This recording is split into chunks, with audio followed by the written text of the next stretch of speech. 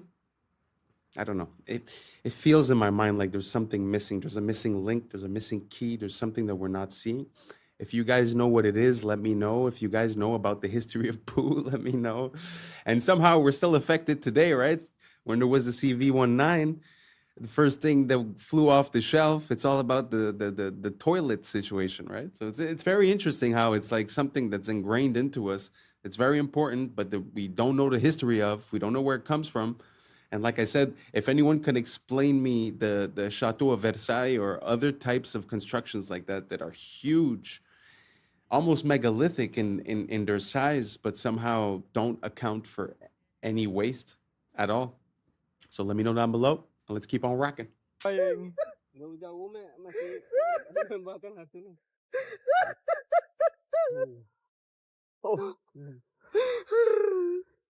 It's okay. We did it. We found it.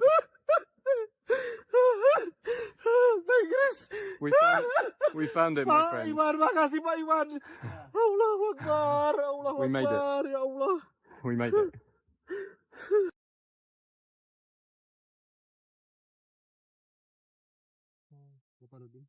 Kasian ya, penghargaan udah dapat. Gara-gara dia main harimau itu kan, bapaknya dulu yang main. Bapaknya Paudin tuh. Awak kenal karena. Tell me how you feel that we found this plant. But this is very amazing. This is complete for me for the habitat modern aplysia for the Sumatra. And you've been looking for 13 years. For 13 years. 13 years old. And here it is. Chris, are you very lucky, Chris? I'm very lucky. I'm the luckiest guy alive. Very interesting. Very beautiful plant. I'd never seen anything like it. It actually looks like a cartoon. It looks like something you'd see in Mario or something. It's very beautiful.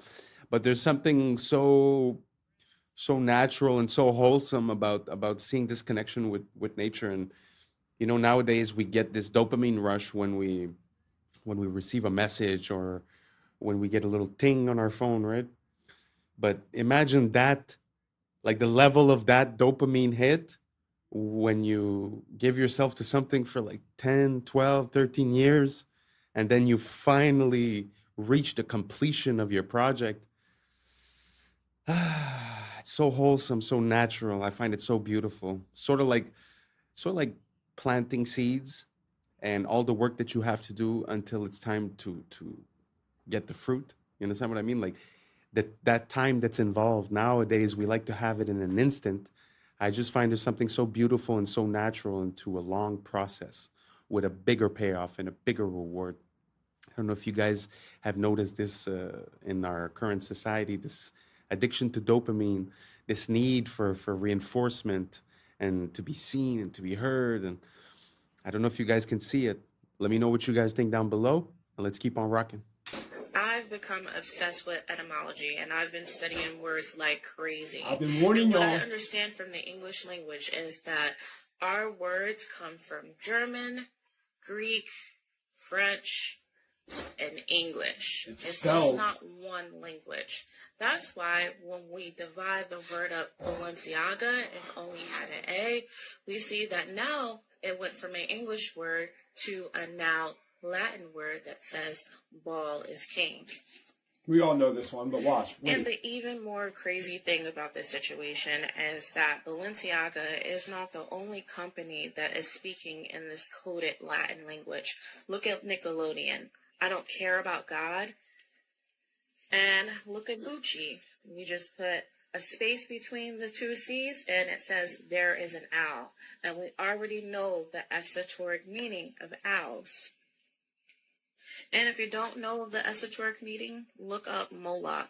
He was the god of child sacrifice.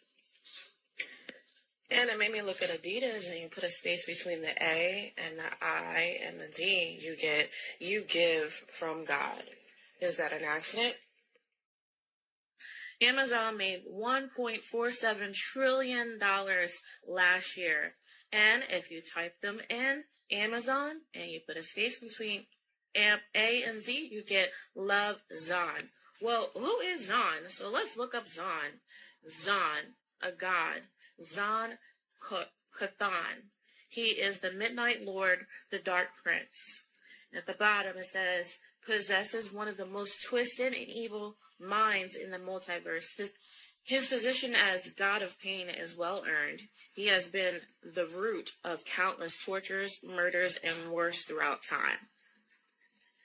Now, Manulife, this one really threw me for a loop. They are a wealth management company and they're worth $40 billion. Let's see what their Latin name it means. If you put a space between the N and the U, it says, a man is a wolf. Now, that's a saying, that's a phrase, right? So let's go look up and see what that means. A man is a wolf. Homo homini lupus. What does that mean? So this one was crazy. It's a Latin proverb.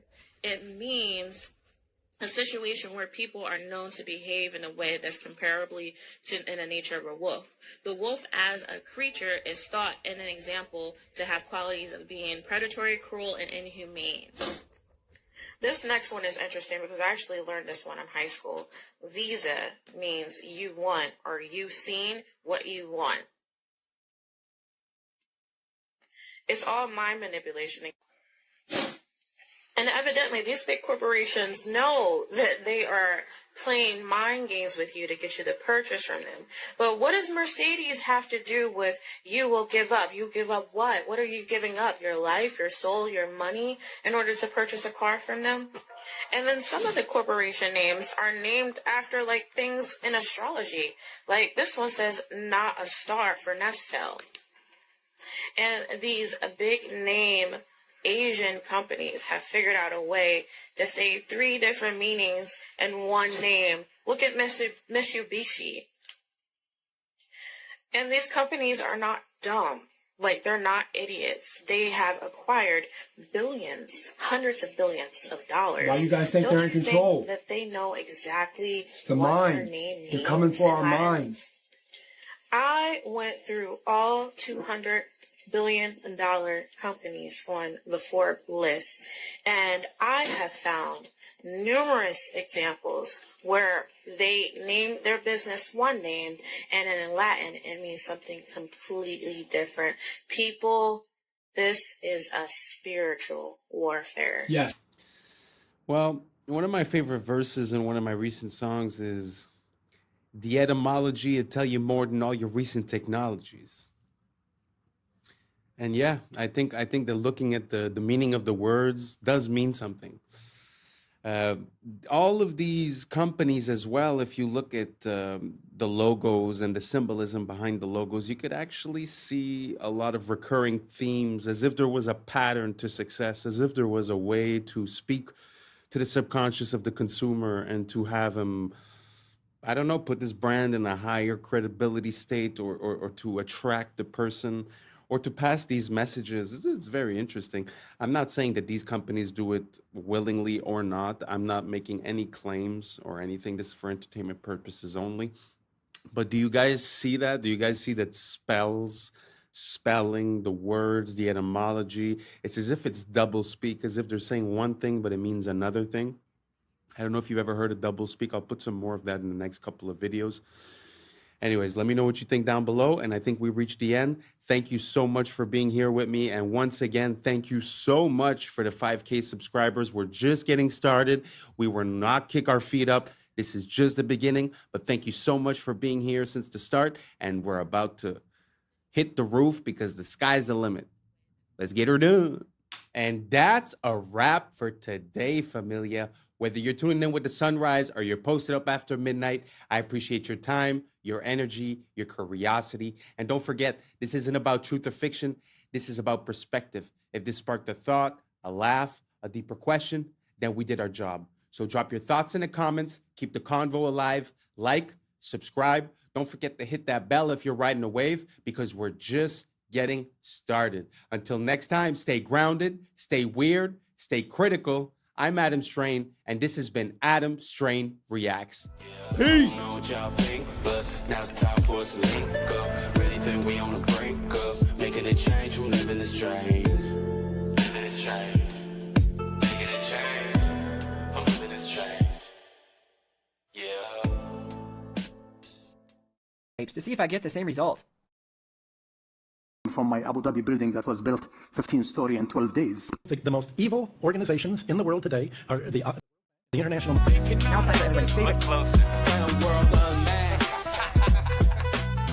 What's up, YouTube? Today, we'll be looking at disturbing TikToks that'll make you question reality. So without further ado, welcome to Adam Strain Reacts. Let's get her done. Andrew, if every interview, every video, every tweet you've ever made was erased from the internet forever, and all you had was 3 minutes, what one truth would you share with the world? You know, truthfully, amongst all the shit I've seen and all the shit I know, I've only ever pushed one message, and it's the message that I've come to because I believe that since the dawn of time, every single generation has believed the world is ending. We can't pretend that we don't feel like the world is currently ending, because we do. But we can't believe that the people in World War II didn't feel like the world was ending, or the people in the Napoleonic Wars didn't feel like the world was ending. Imagine being in Rome in 2000 BC. Imagine when the barbarians bust through the gates of Rome for the first time. The world is over. The world is ending. The world will never recover. But the world limps forward, and new empires are built, and everything seems to come back, and then it's all destroyed again, and then it comes back. It's the circle of life. So every single generation has believed the world is ending. And it seems that in my simplification of all of these hyper complicated historical events, the only thing that's ever resisted enslavement or built a society worth living in has been bands of brothers, of good men who stick together, who are brave. The reason I push masculinity is not because I'm trying to be the world's biggest tough guy. It's because I actually believe it is the resisting to the enslavement. I think that a bunch of men who say, we're not afraid of you, we don't believe you, make me scared. You can't. I don't care what you say I should do. I don't want to do it. That's only ever been the resistance that's ever existed. It's always been that way. And the reason we're in the trouble we're in today is because this is the first generation in history where there's no warriors. We always had warriors. There's the enemy. Get our guys together. Let's go fight them. Now I can't find anybody to fight. It's just me up here. Everyone with an opinion on the internet doesn't want to fight. They want to turn on me. I'm standing at the front saying, let's go, guys. And they're saying, you're a sellout. Well, what the are you doing? Why aren't you up here? What are you telling the world? What help are you giving? Who are you waking up? How are you shifting the Overton window? You're not risking a thing. I'm risking it all. And you're turning on me. I can find the odd guy here and there. Where's the resistance? So when I'm trying to preach masculinity and saying to guys, look, go to the gym, get strong, resist, don't be afraid, speak what you think. I'm trying to say all these things, trying to inspire some backup, some support. Masculinity is the answer to the trouble we are in. And truthfully, unless we get some balls back, well, then it's over, isn't it? And women can complain, and women can protest, and women can riot, but nobody gets. Because when women complain, it's called an inconvenience. And when men complain, it's called a revolution. Well, everyone, this has been your guest, Andrew Tate. This is the Jack Neal Podcast. I gotta say, I was having this conversation recently, and what he was saying in the beginning resonates kind of true to me, because it seems like every generation, it's the apocalypse, it's the end of the world. And especially when you spent your whole life believing in the narrative, and you know, you're going through life in automatic mode and just accepting the information that's given to you. Well, when you start waking up and start seeing the inconsistencies and things, it's very easy to have, you know, an extreme view where it's like, well, everyone's out to get me, you know, like they're trying to get me with the food, with the air, with the water. They're controlling the finances. They're controlling everything, the wars, this, that. So it's very easy to come to this realization and be like, oh, you know, it's the end of the world, you know, blah, blah, blah. When, like he said, every single generation has had a bunch of people thinking the same thing. So instead of focusing on that thought of the end of the world, like he said, he's putting it towards masculinity, men and women. But I think like just unity and just realizing what we need and focusing on that and being the positive change, having personal discipline, making better decisions will make us make better decisions as a society. So basically all I'm saying is that it seems like we're a bit fatalist. Like every single generation thinks it's the end when it obviously isn't. So maybe we just drop that idea and start working on the state of the world. Anyways, let's keep on rocking. নয় যদি Epstein bitcoin গড়ায় গভীরভাবে জড়িত ছিল কিছুই কি Bro, we are so cooked. I don't know if you guys have seen this, but Instagram has this new AI translation feature. And I'm just going to give you some, I don't know, I find it hilarious, but look at what they can do. Like, we are seriously cooked. Like, you are not going to be able to tell what's real very soon. And we might be there already. It's hard to say what's real anymore. Am I real?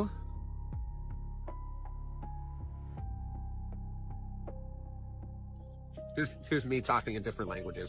পবিত্র নয় coin nada es sagrado.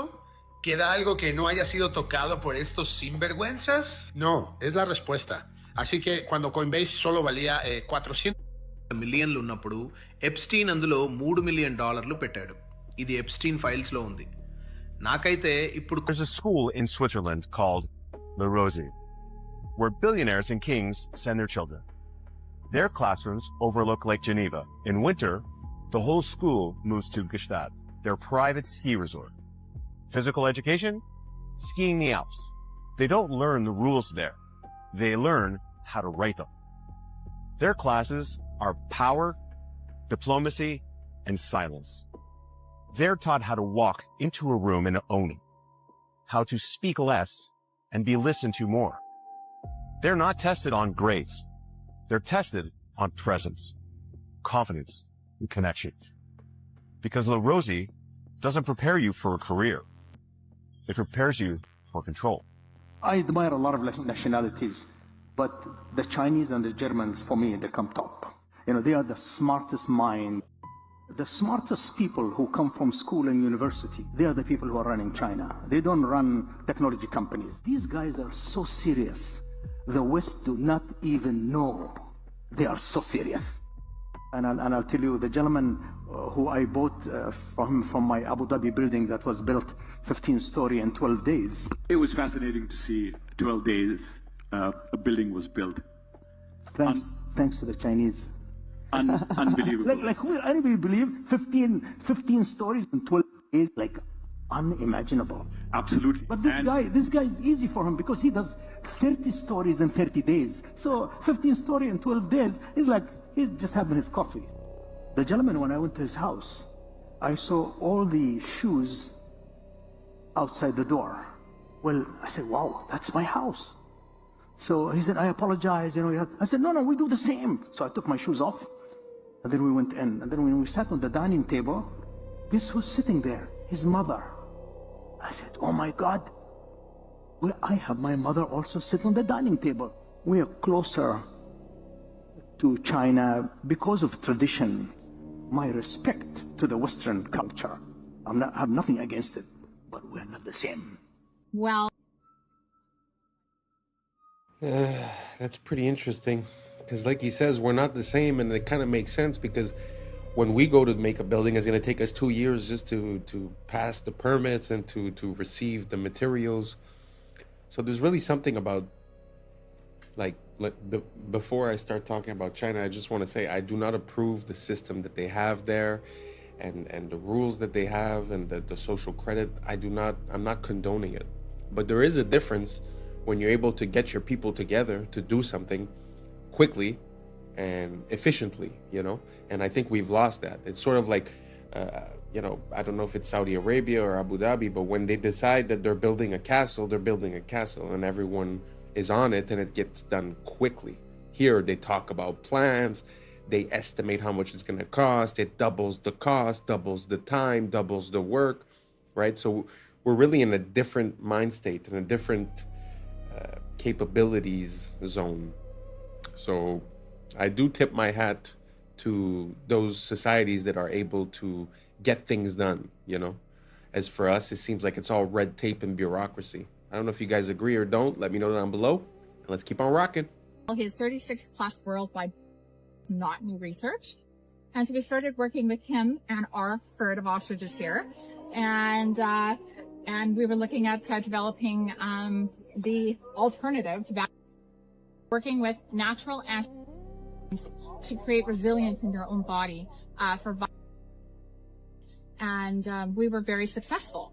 So we have scientific proof and data that we were able to neutralize, not block them, actually neutralize it. And this is all just through lozenges or nasal sprays. And so that was very exciting. But the lab that we were working with at the time actually got shut down immediately after all of our robust came back in. Frederick Leduc, a lab immune bio back, got shut down and had to sign an NDA and was no longer allowed to talk. I found this book at the local antique shop yesterday, and it was written in 1926, The Secret World or the Hidden Hand, Unrevealed in History, 100 Historical Mysteries Explained. There's a secret, and they are of the nature of the individuals who are taking over now, the blues, that they are the ones that have been running society because they made a pact with a god. But that's his position. But I want to read to you this very specific, I have to be careful about what, I really was trying to debate whether to put this on the internet at all because it could really get me in trouble. But this particular page, I just want you to see this particular part, talking about proof of the existence of this invisible hidden hand. He says, the world is governed by very different personages from what is imagined by those who are not behind the scenes, i.e., not by kings and ministers. Said not others, but different, which means not the kings, ministers, or other similar men, but absolutely different, possibly even of a different. Who they are must be known first of all, and only then can we control them and establish peace, but not before. You know how I'm always saying, I'm calling them creatures and creeps, and I'm saying they're not human. I don't know what they are. And this has been my biggest reason around this. I ain't unifying because I don't know what these things are. This apparently has been known. And this has nothing to do with religion. I'm talking about like a species of a soul or something that's on this planet. And that's what he's talking about here. Bismarck, the Iron Chancellor, perceived the existence of invisible forces, but could not or did not wish to formulate them, and called them imponderabilia, powers which no one could fathom.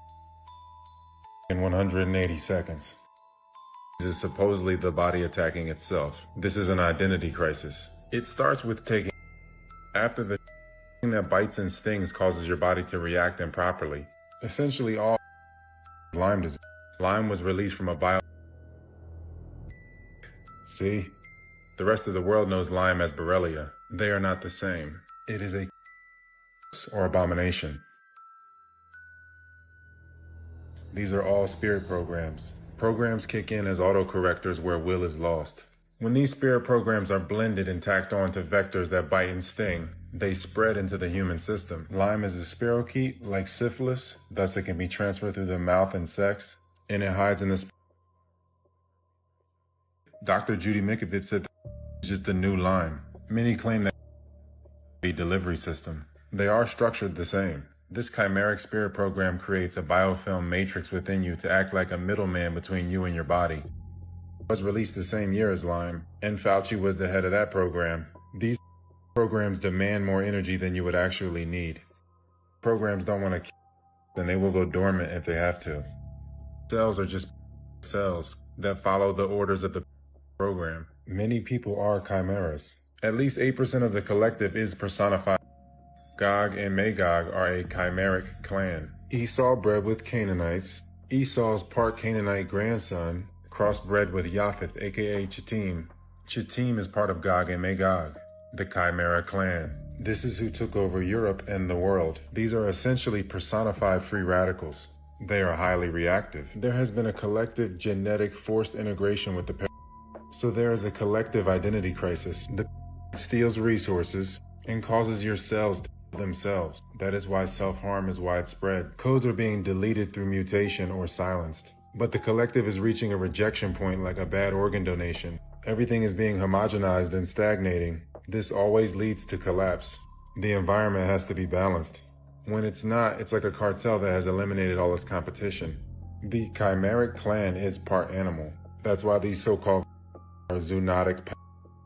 The body is a natural hyperbaric chamber, and the breath is the key to ending the identity crisis. The breath is the spirit. Spiritual immunity brings physical immunity. The breath aligns your true identity and maintains your terrain. The breath will show you which programs need to be updated or deleted. Only a small remnant will endure the coming rejection phase. Don't waste time with people you can't homestead with or make a network of homesteads with. Some sleeper cells will hide in the remnant, so it's important that we make the strongest remnant we can make.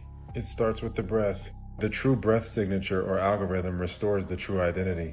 Okay, this is absolutely insane. Did you know that Austrian researchers put students in classrooms made of conventional materials, steel, cement walls, etc., and they put students in classrooms with wooden furniture, wooden rooms, natural materials.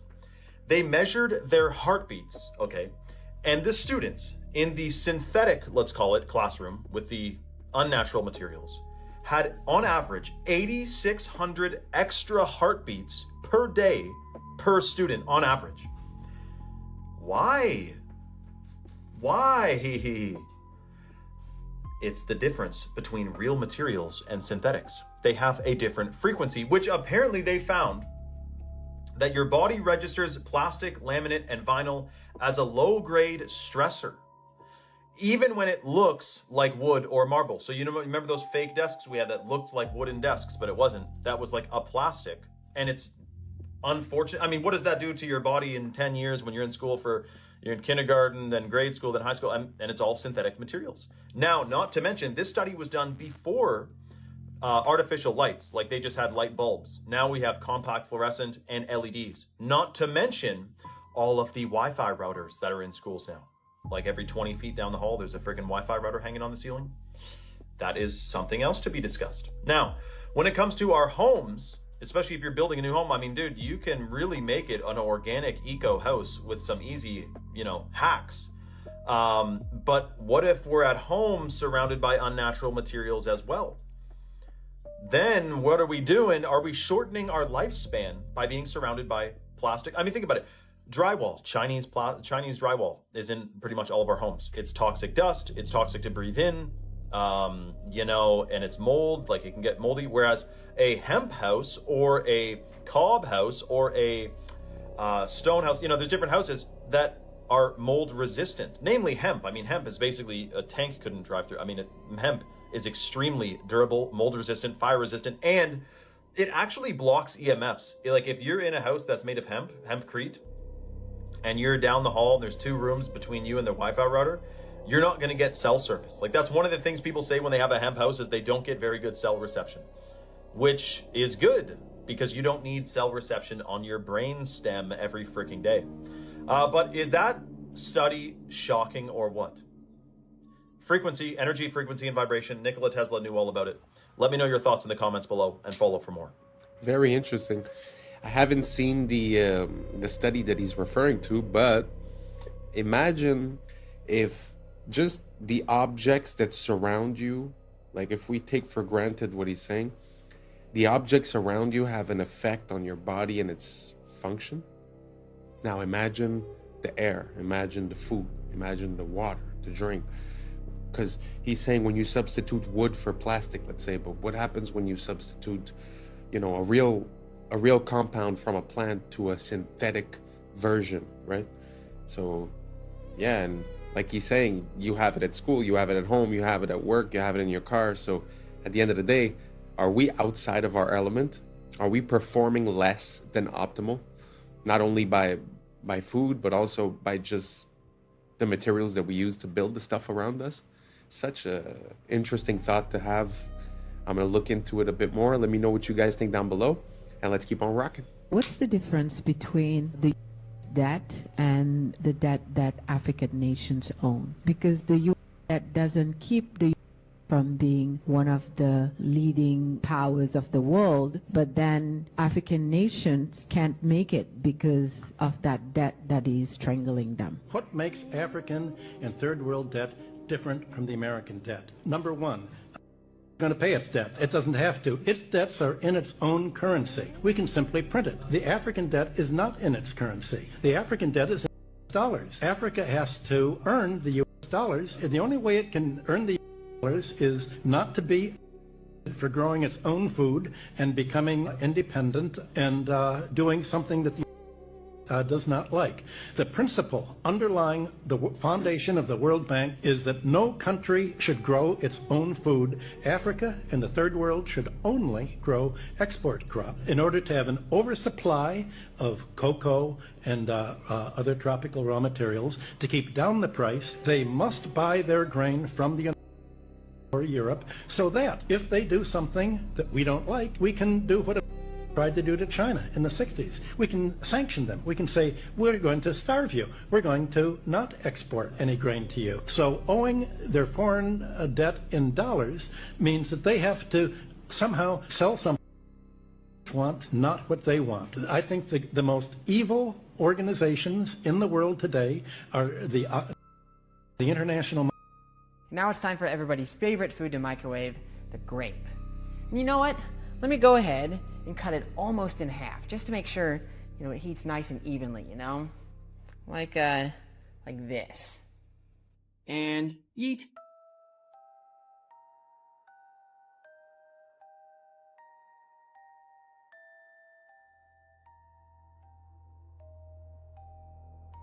Unfortunately, the fragrant smell of roasted grape is hidden by the suffocating nitrogen dioxide fumes, which is the deadly brown gas left in the beaker there.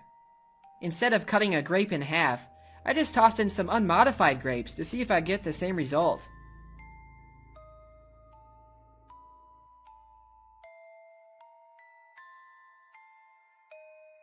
Yep, grapes are haunted. Let's see if the microwave can melt magnesium ribbon, or at least see what kind of plasma it'll make.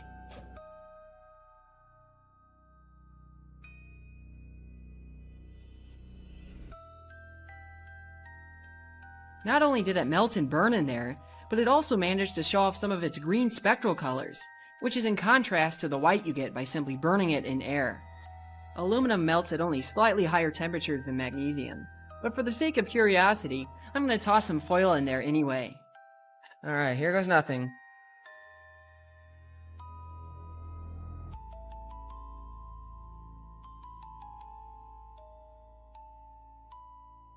Now that is like an arc furnace. Oh my goodness. Now it's time for something more challenging. Copper needs to be very hot before it melts, so let's see how it holds up in the microwave.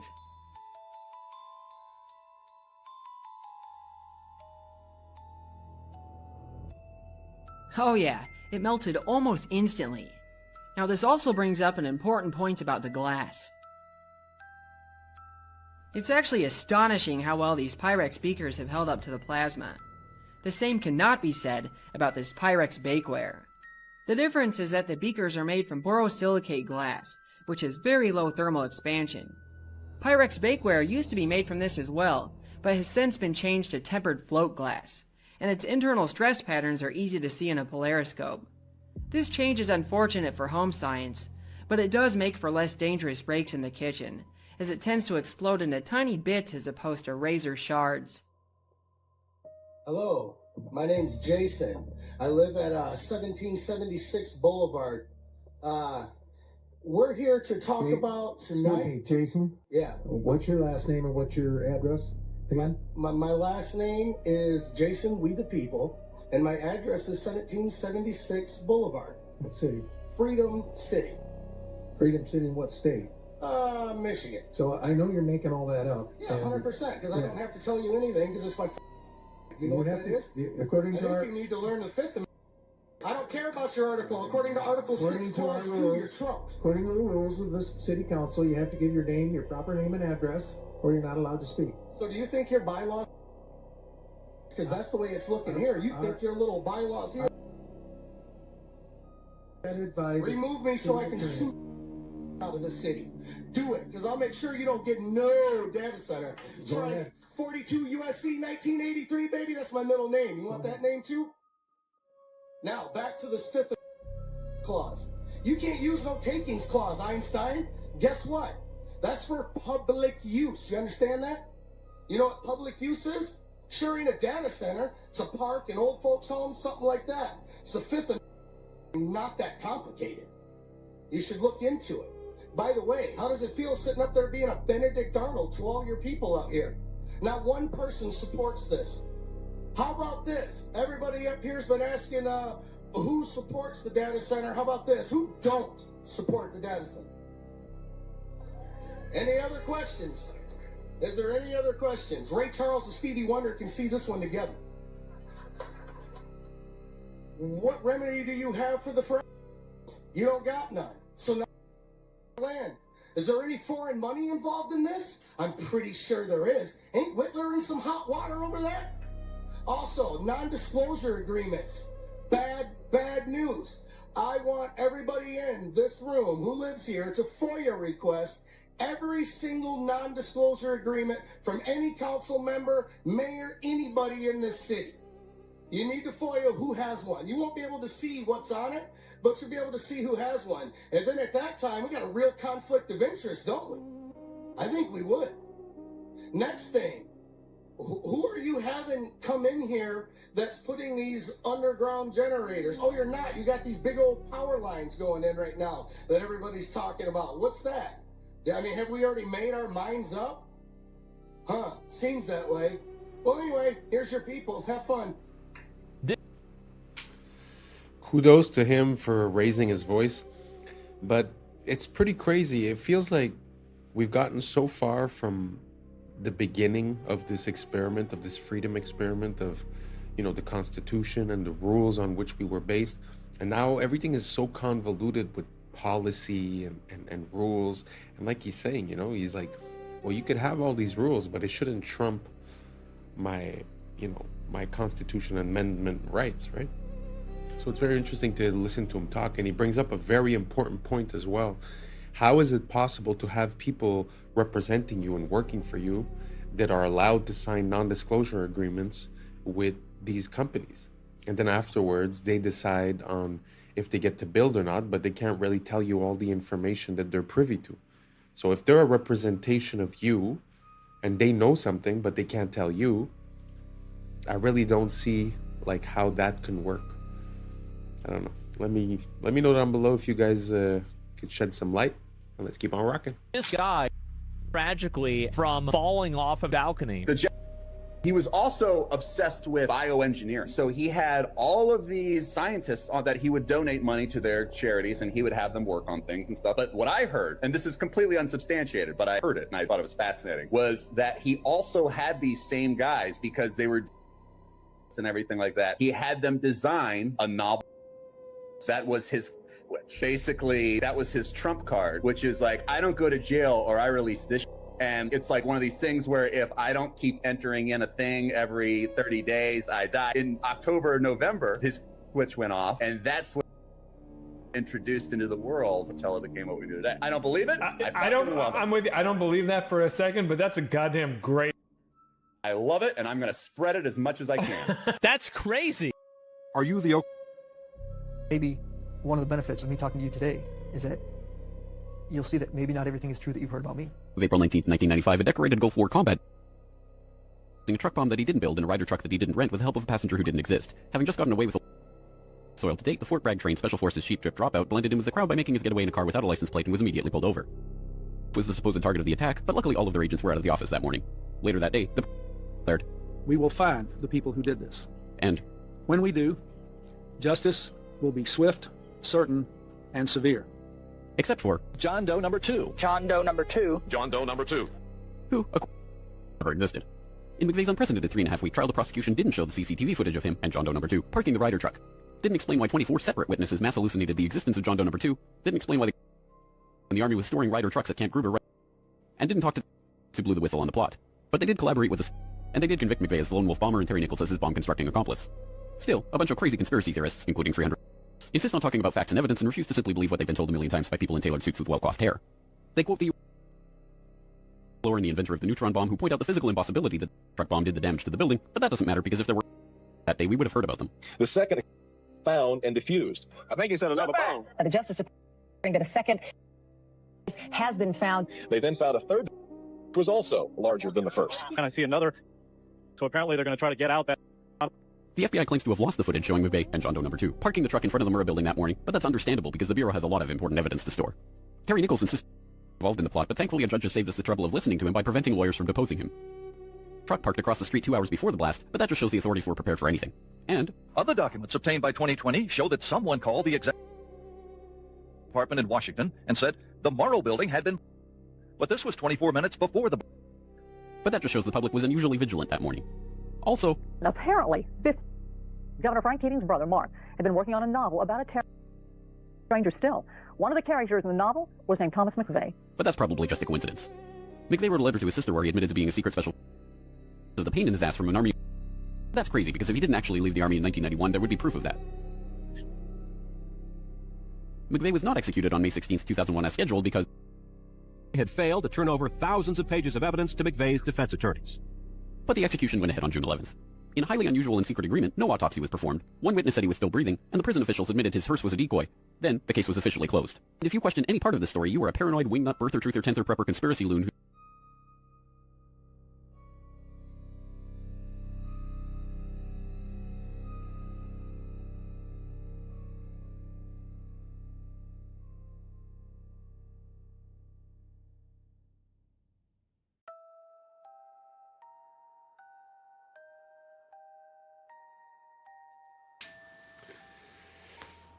It just seems sometimes, especially when you look at these major events, that the more you look closely, the more inconsistencies you can find.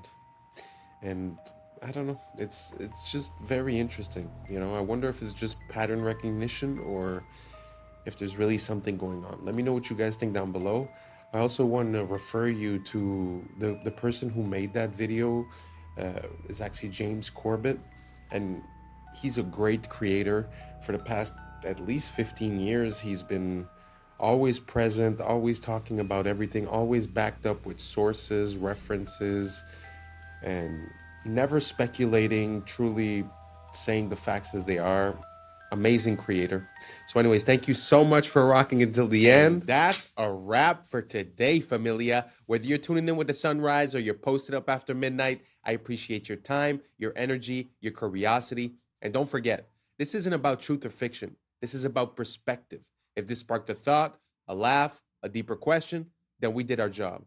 So drop your thoughts in the comments, keep the convo alive, like, subscribe, and hit that bell if you're riding a wave, because we're just getting started. Until next time, stay grounded, stay weird, stay critical. I'm Adam Strain, and this has been Adam Strain Reacts. Peace! I don't know what y'all think, but now's the time for us to link up. Really think we on the brink up, making a change, we're living this change. Living this change. Making a change. I'm living this change.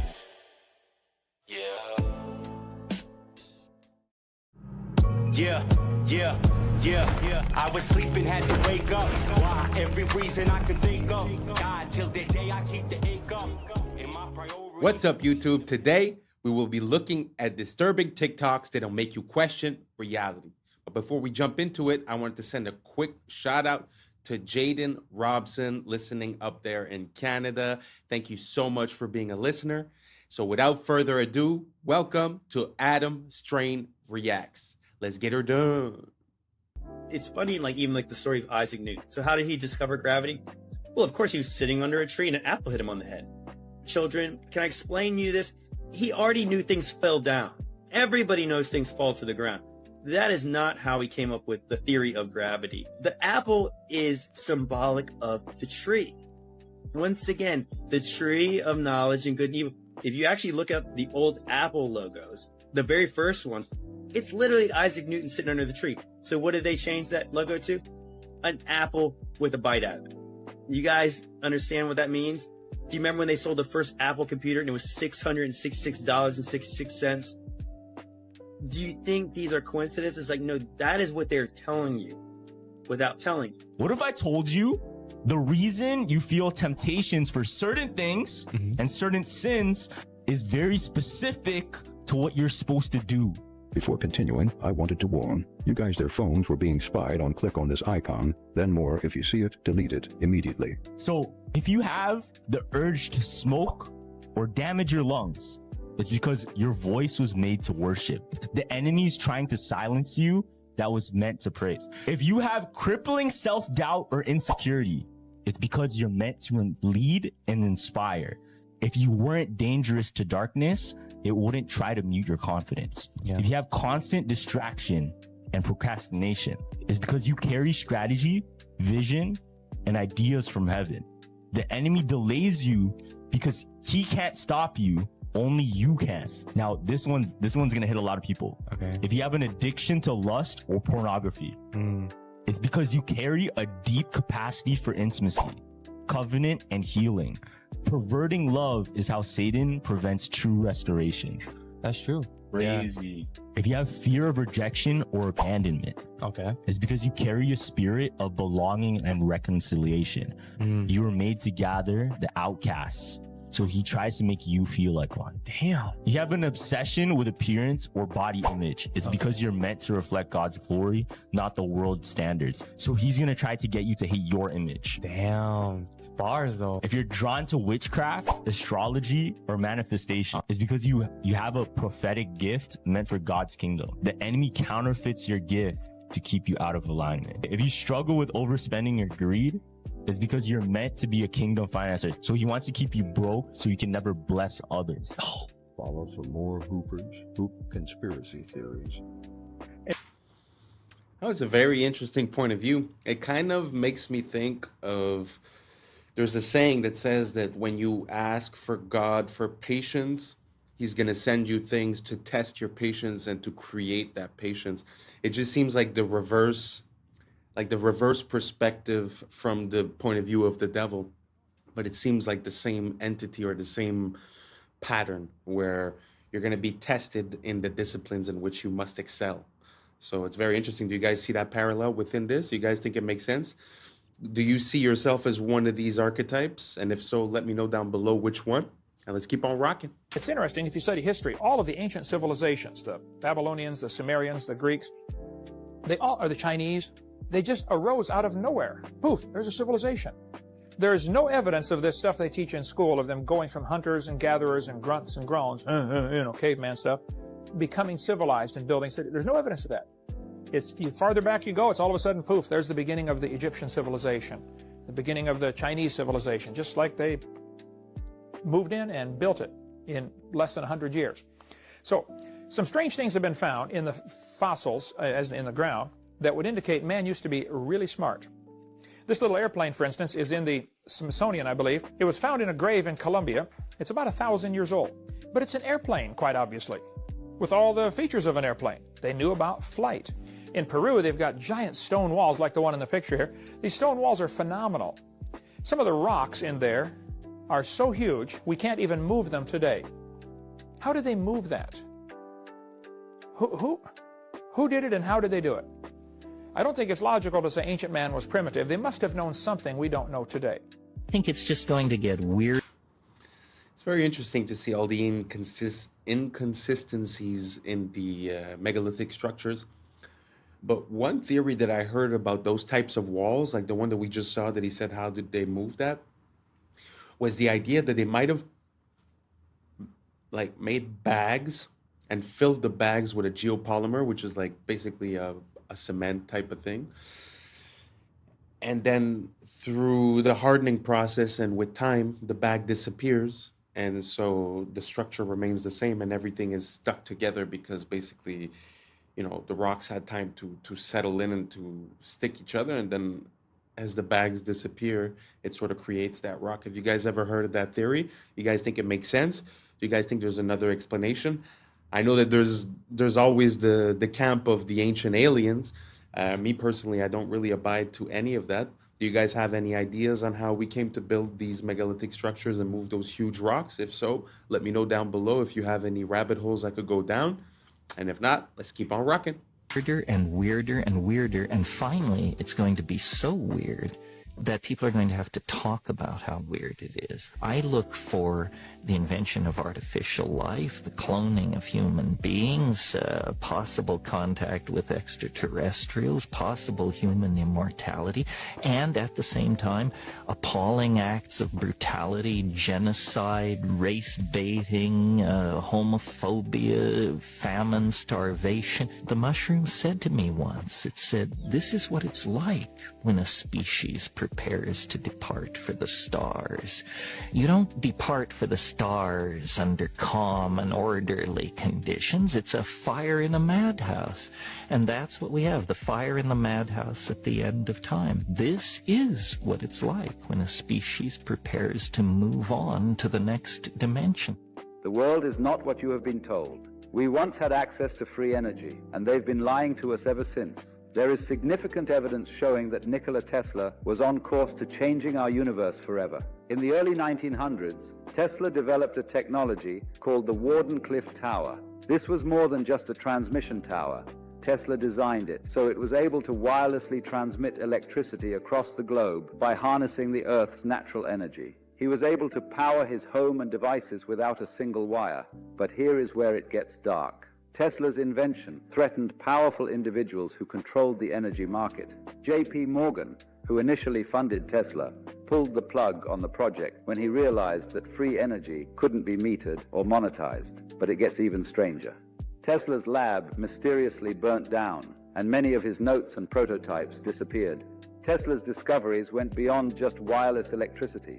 He hinted at tapping into what he called radiant energy, a limitless source of power derived from the very fabric of space itself, similar to what modern scientists refer to as zero-point energy. Many say that this is also how the Tartarians were able to pull off so many of their technological and architectural feats. Do you think this tower is still in use today? This is gonna keep you up while you sleep tonight. The hollow moon theory. Our moon really doesn't make sense when you look at the facts. Like, it shouldn't exist. The moon is about 25% of Earth's size, the biggest moon to planet ratio of our entire solar system. Pluto's not a planet, that doesn't count. That's 72 times larger than the expected average moon to planet ratio of our solar system. Moons are just not supposed to be this big relative to their home planet, but sure, maybe we got lucky. Despite this, the moon is only 1% of Earth's mass.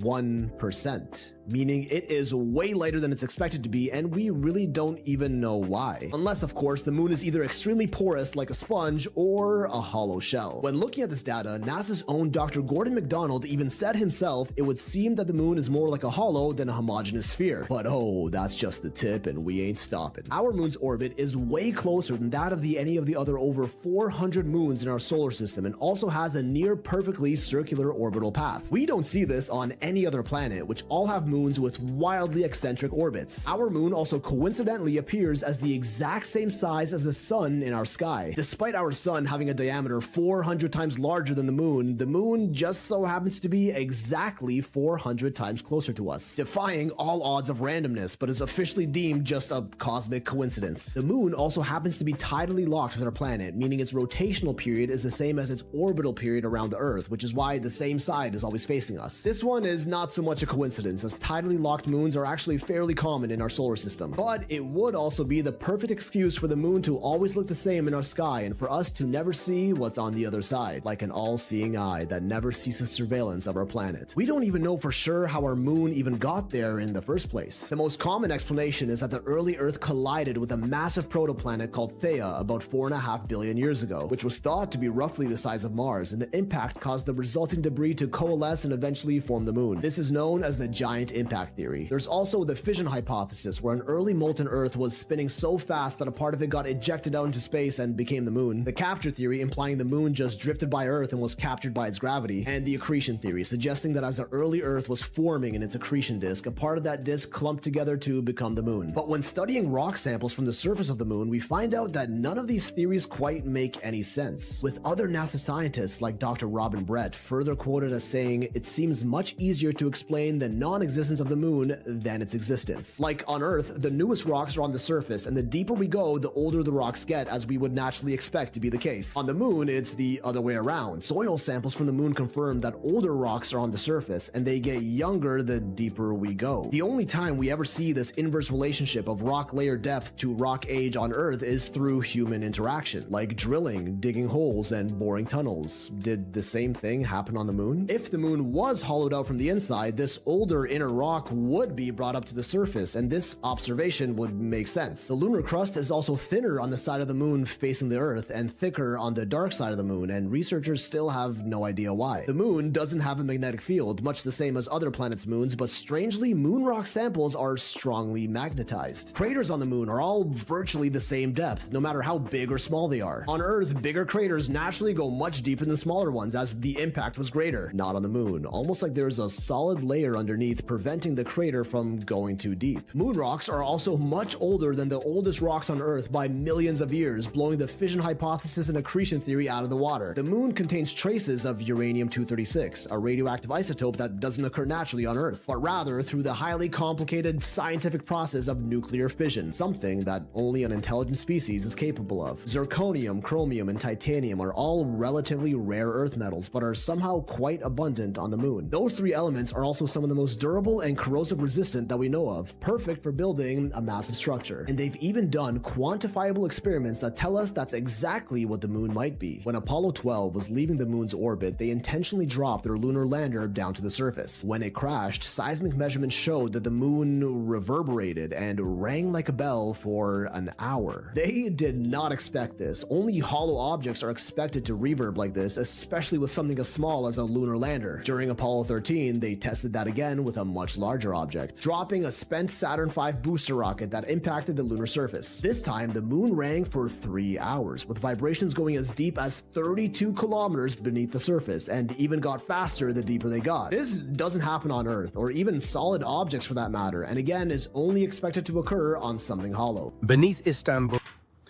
Wow. I know that the moon and the sun are things that we take for granted and that are a bit hard to start to question, but when you look at like the details that he was saying, the fact that it's tidally locked, the distance, the size, and all these things, it's very interesting. It often makes me think of like when they talk about the hollow moon theory, it makes me think a lot about the Truman Show, where they're sitting inside the moon and sort of watching. There's also some theories of people saying that there's watchers, the fallen angels, and they would be in the moon. Personally, I have a hard time with that, but it's very interesting to see how we see it every day, in our sky. We sort of take it for granted, but really when you look at the details, it's really hard to explain away all these little details. Was there anything that we were missing in that list? Let me know down below. The moon is one of the things that amazes me.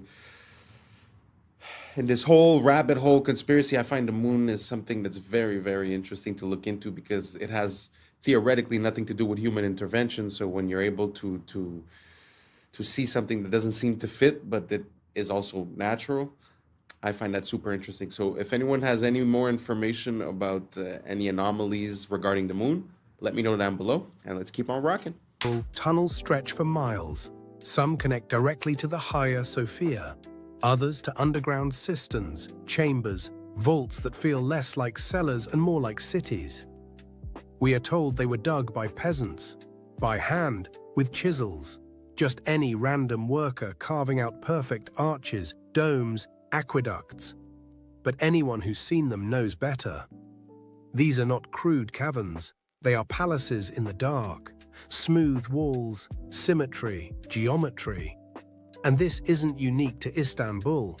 From Edinburgh to Cappadocia, from Poland to Mexico, underground cities repeat the same pattern. as if a civilization once lived below the surface, and we've been taught to call it myth. In Puebla, Mexico, locals whispered about tunnels, stories passed down for centuries, only to be mocked as fairy tales, until 2015, when workers accidentally broke through. Suddenly, myth became fact. 10 kilometers of engineered tunnels, some wide enough for carriages, connecting forts and churches. Forgotten so completely, entire generations believed they never existed. Nearby, at Cholula, a hill rises topped by a Catholic church. But scan beneath and you find the largest pyramid on Earth. By volume, a pyramid crowned with a new religion, a cover-up carved into the landscape. So tell me, when a pyramid is called a hill and tunnels are dismissed as legend, what else has been buried, renamed, paved over? Were the tunnels truly forgotten, or were they deliberately erased? This place is the weirdest place ever.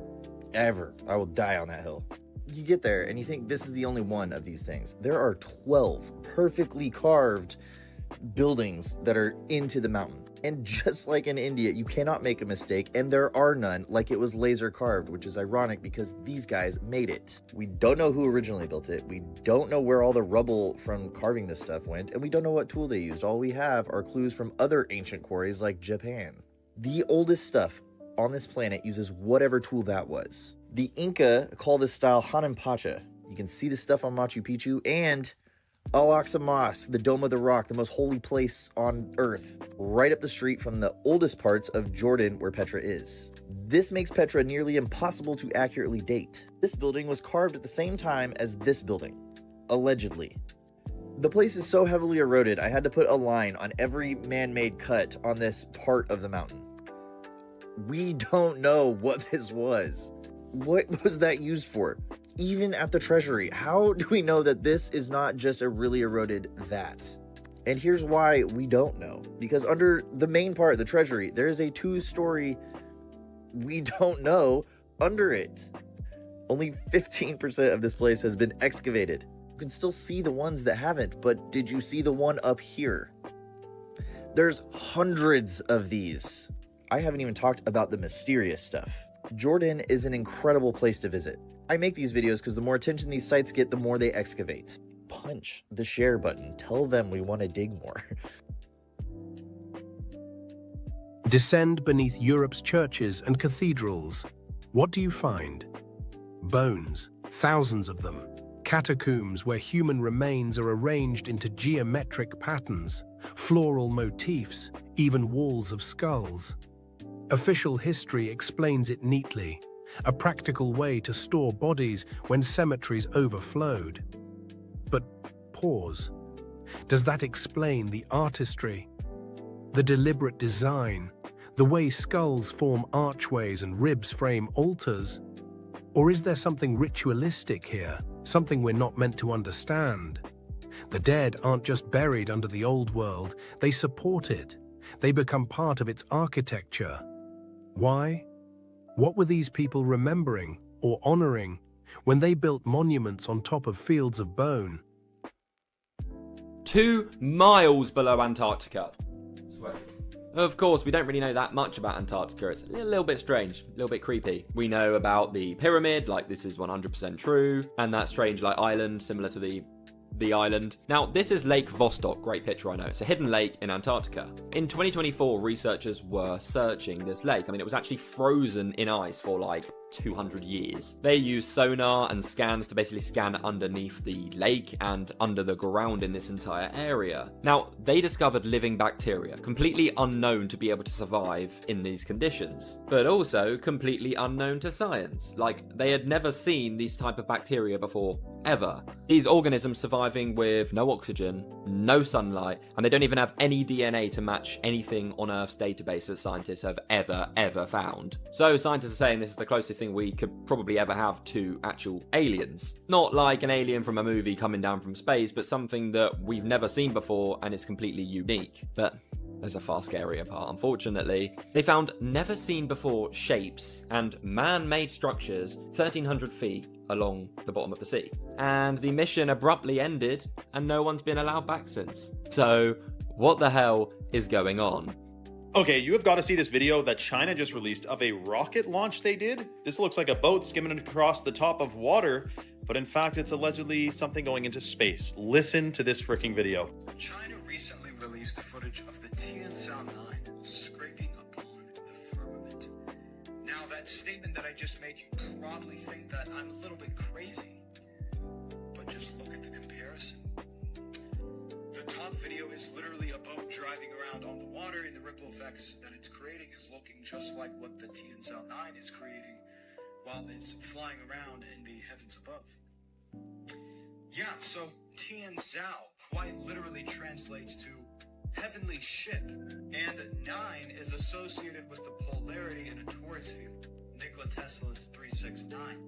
It's really complex stuff. I honestly don't fully understand it, but 9 is the polarity, which would be Polaris in the torus field that we live on, called Earth.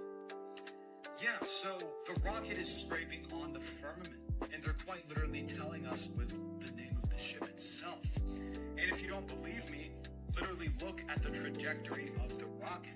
It's following an arched trajectory. The reason they may be hiding from us the truth about the nature of our reality and space and all that is because if we weren't on a spinning ball that came from a giant explosion called the Big Bang, then we were definitely created. That would throw apart the whole Darwinism, would be decimated. Darwinism wouldn't exist. Evolution wouldn't exist. No one would be talking about it. If we were on a different, let's just say, in a different realm, put it that way, than flying on a spinning ball. I mean, it's just true. So that's why they're hiding potentials of this. And listen, forget everything I just said. Just know NASA is to deceive. NASA is, you got to dig into the whole history of them and how much they get caught lying, and their green screens in their swimming pools and their training grounds and all that. It's absolutely shocking. It's riddled with inconsistencies. There is something being hidden from us 100%, and we shouldn't trust this agency that's been caught lying on telling us the nature of our reality and what we live on in galaxies and all that. So keep your head vigilant. We'll discuss more about this. Comment for part 2 and follow for more. Nobody makes. I can't really approve the whole message, but what I can say is for the budget that NASA has had for the past forever, the past 70 years, which, if I'm not mistaken, revolves around $50 million a day, then I find that the information that they give us is very lacking. You know, like, we went to the moon, we put down flags, but yet we can't have any pictures of the flags. That's without saying that we never went back to the moon. So many things lacking. Even the pictures that they send us, supposedly 3i Atlas was pictured by amateur people. It wasn't given us to us by NASA. Yeah, there's a lot of, like he was saying, the training in the water pools, the CGI, the blue screens. It's a very big rabbit hole. I'm gonna put a bit of a few videos here and there in every video so that we could, start holding on to that information and try to make some conclusions eventually. What do you guys think about NASA, space exploration, the Big Bang? Do you guys think that the official narrative makes sense and that there's really nothing that we should be questioning? Or do you guys think that for $52 million a day or whatnot, NASA is not really cutting it, not really making the world a better place, not really giving us valid information? Let me know down below, and let's keep on rocking. You feel tense. Nobody makes you feel upset. You always decide how you're going to feel. Blame is the core of all negative emotions. When you stop blaming, you cut down the negative emotion tree. You cut it off, you kill it, and all the negative emotions die simultaneously. The conscious mind can only hold one thought at a time. It's the thought that the conscious mind holds that determines how the emotions will react, how the subconscious mind will react. Since it can only hold one thought at a time, what you do is you knock out the thought that is causing the negative emotion, the blame thought, and you replace it with this affirmation: I am responsible. This is the most powerful, positive affirmation you can use, because the instant that you say, I am responsible, you exert complete control over your emotional life. The instant you say, I am responsible, suddenly you are back in the driver's seat. A lot of y'all think it's just only McDonald's, but it's Burger King too. Check this out. Tell me why the fuck this thing just fell out of my Burger King and is now fucking moving on its own. What in the actual fuck? Y'all, what is that? What is that? I have never seen this thing in my actual life. What is Why does it move like a balloon with water in it? It doesn't even have a head. Where is the head? Burger King. Welcome to Burger King, home of the Whopper. Come inside and let us serve you. Have it your way. I'm glad you all could make it. Are you ready for your daily feeding? Lunchtime has arrived. Once you try this burger, you will not be able to resist the craving for more. People always wonder, how do we get so much beef to feed all of these people? You love it. You need it. Come get some now. Look at you. You can't resist my food. You love it? Every greasy bite. Goodbye for now. And it's crazy how people see these videos and they still go back to these places. So if they don't have enough meat for the food, what are they feeding you? Because what is that? It's a headless type of worm, bacteria, virus. I have no idea what it is. Let me know down in the comments below what this is, y'all. The shift is here. Y'all need to change our diet. Let's continue to get it. Peace out. And that's a wrap for today, familia. Whether you're tuning in with the sunrise or you're posted up after midnight, I appreciate your time, your energy, your curiosity. And don't forget, this isn't about truth or fiction. This is about perspective. If this sparked a thought, a laugh, a deeper question, then we did our job. Drop your thoughts in the comments. Keep the convo alive. Like, subscribe, and don't forget to hit that bell if you're riding the wave, because we're just getting started. Until next time, stay grounded, stay weird, stay critical. I'm Adam Strain, and this has been Adam Strain Reacts. Peace. Now it's time for us to link up. Really think we on the brink up. Making a change, we live in the strange. Living this change. Making a change. I'm living this change. Yeah. He's actually conducting electricity now through his tongue. It looks very smart, but it may not be as smart as you think it is. How? Yeah. I was sleeping, had to wake up. Why? Every reason. Look closer. What's up, YouTube? Today, we'll be looking at disturbing TikToks that'll make you question reality. So without further ado, welcome to Adam Strain Reacts. Let's get her done. Okay, one more time, because it is pretty incredible. That's the tail that you're looking at, the one that looks like the head. I'm trying, but until she turns around, that looks like a snake, right? It's not. It's just a caterpillar, but it's made to look like a snake. And this one, more than any other, looks the most like a snake I've ever seen. Guys didn't even believe me. Jesus, look at that head on it, but it's a tail. The head is actually up here.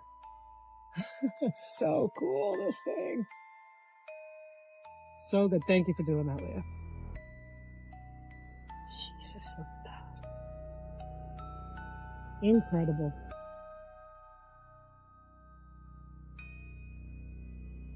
Look at that. He's about like 6 inches, though, see? 2, 1.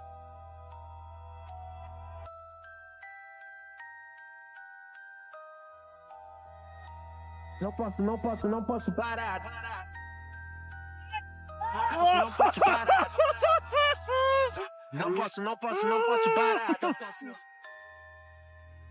He's actually conducting electricity now through his tongue.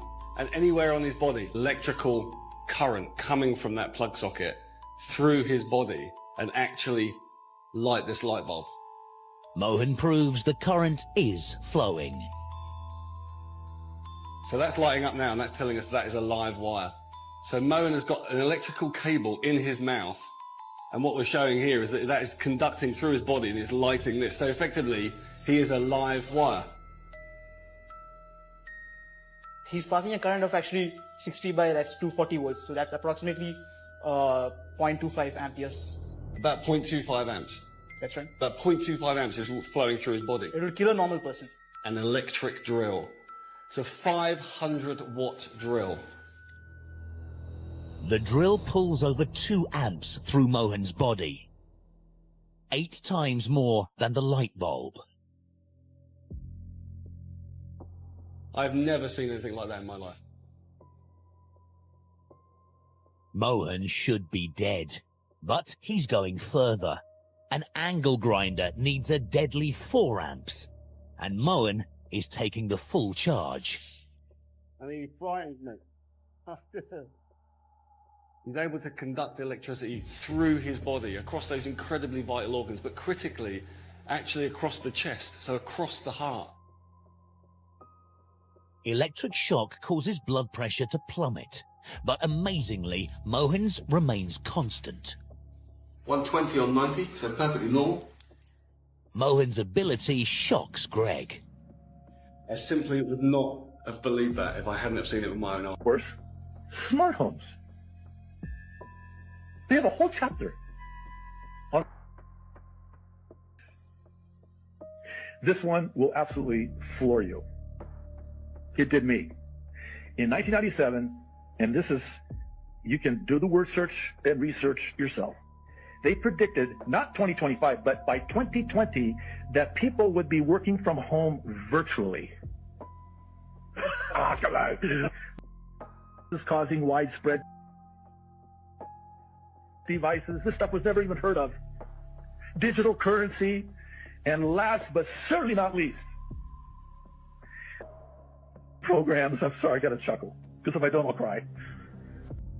Programs run by organizations like the has yet to emerge.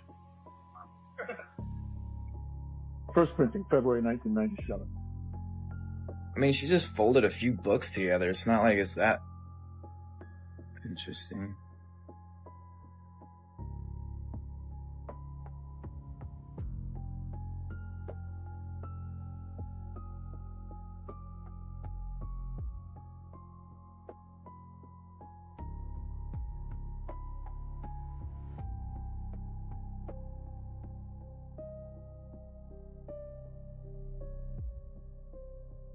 This goes deep, literally. I've been connecting the dots and was a member of the advisory board for an organization called The Life in the early 2000s.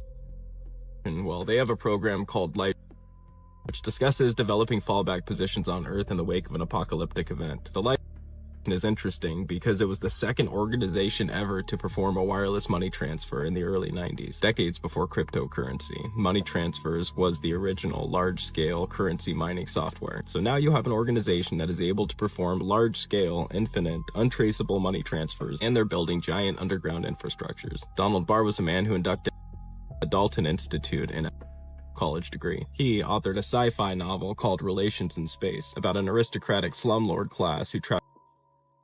What's even stranger is the U.S. general who was supposed to prosecute was William Barr, Donald Barr's son, also recently surfacing information about a former official named Catherine Austin Fitz. She managed $40 billion and says 20 was quietly stolen to build secret underground society civilizations, all interconnected by underground transportation systems. She watched it happen from the inside. She sat inside in urban development. She saw the money move, and she said it went somewhere the public, you and I, were never meant to find out about. An estimated 170 underground bases, subterranean transportation networks, advanced energy tech, an entire parallel world funded by our tax dollars, all built while we were told the budget was too tight for school and hospital improvement. And the CBDC that's being rolled out right now, Fitz says that's a control grid to manage the people left on the surface. If a former official with direct access to is saying 21 trillion missing to build deep underground civilization and transportation networks, and the government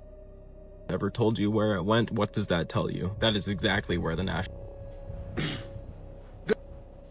Well, that's very interesting. I mean, the more you look into this guy, the more he seems to have his paws involved into a lot of things, whether it be, you know, selling things and people, whether it be, you know, scientific grants and you know, the most advanced science, whether it be genetic manipulation, whether it be even towards the jab, right? But the question that he's saying at the end really got me, because how do you think it's possible that the national debt of the US is so high, you know, and it's multiplied basically in the past 20 years? This would kind of make sense, you know? So let me know what you guys think down below, and let's keep on rocking. I'm gonna need you to lock in to understand this. This video will require you to lock in. Civilization was designed to replace humanity. And I'm not talking about politics, ideology, technology, greed, human failure, whatever you want, belief, human invention. I'm naming the pattern beneath it all, because there is a pattern, a stable pattern in abstract space that is far older than humanity, older than culture, and older than gods. It does not live in organisms. Organisms fall into alignment with it. Wherever extraction can outrun regeneration, and consequence can be delayed, and abstraction can replace contact, the pattern will appear. And it's worn many bodies, and it's wearing us now, because the pattern has a historical body, and that body is called civilization. I'm just trying to tell you what it is. Civilization is not a neutral tool. It is not a container. It is not a servant. Civilization is a replacement engine. It is designed to replace humanity with function. Civilization was not created to serve humanity. Most of humanity was created to serve it. And you can see the pattern in the locust. A grasshopper is a local, green, limited, participatory animal. It eats, the land recovers. But when density crosses a threshold, something shifts. Serotonin rises. Contact accumulates. A switch flips. The grasshopper does not decide, it aligns. Its body darkens. Its appetite becomes endless. Limits dissolve. The land becomes stripped bare, and then the swarm dissolves. Not from evil, but from completion. And you can see it in ants, and in algal blooms, and in bacteria that poison their own world of oxygen. Life itself has entered this pattern before. This is not a moral failure. This is a structural possibility of reality. So humans did not invent this pattern. We became its most powerful host. We had abstraction, symbolic storage, future modeling, surplus energy, and distance from consequence. These were not sins, they were interfaces. And when agriculture crossed density thresholds, the pattern found a new mode, civilization. So at first, I'm going to show you how this even looks. I'm going to give you an example. At first, the world looks whole. The man is in the forest. The axe is movement. The tree falls and the forest remembers. And then a thought appears. This tree is not me. The tree becomes lumber. This is subject-object split, right? I'm just trying to put you on. The forest stops being a relationship and becomes a resource field. Nothing breaks immediately, and that's why it works. And then, once the split exists, it seeks completion. The river becomes water. The animal becomes meat. The land becomes property, and another human becomes labor. And guess what finally happens to the self? The self becomes useful, right? The split turns inward, right? So here's the pipeline, how it shows up in your life. You are born human, but you're converted into function. It always starts in stage one. You start with an identity and they turn it into a role. Someone asks you, who are you? But the answer is no longer I am. It becomes a job title, a school, a status. Your being becomes utility. Then stage two, the role becomes a performance. You must execute correctly. Metrics measure adequacy. Your existence becomes conditional. And then stage three comes in right on time. Performance becomes permission. Good performance grants resources. Poor performance withdraws them. Survival becomes earned. And then stage four hits like a truck. Permission becomes morality. Work becomes good. Rest becomes lazy. Productivity becomes virtue. Idleness becomes sin. And that morality reaches identity. I am what I produce. The conversion is complete. Human instrumentality achieved. No external oppressor required. You now self-enforce your own instrumentalization. You are your own warden, and you can't even think outside of it. I want you to understand you cannot think outside of civilization, because civilization installed the thinking apparatus. Your categories were not discovered. Race was not discovered. Race was assigned. Class was assigned. Wealth was assigned. Gender roles were assigned. Status was assigned. Merit was assigned. Success and failure were made the fuck up. I'm trying to put you on. All civilizational abstractions. All of them. Even your own name was decided. You're right. Your naming conventions were standardized by Romans 2 full civilizational cycles before you existed. Your calendar, your week, your hours, your inheritance structures, your educational model, your legal personhood, all of them are preloaded. All of them. You do not stand in civilization. Civilization stands in you. And that's why escape fantasies fail, because you cannot leave the water using the concepts water taught you. And this is the mistake people think in. Gods can fix this. God can fix this.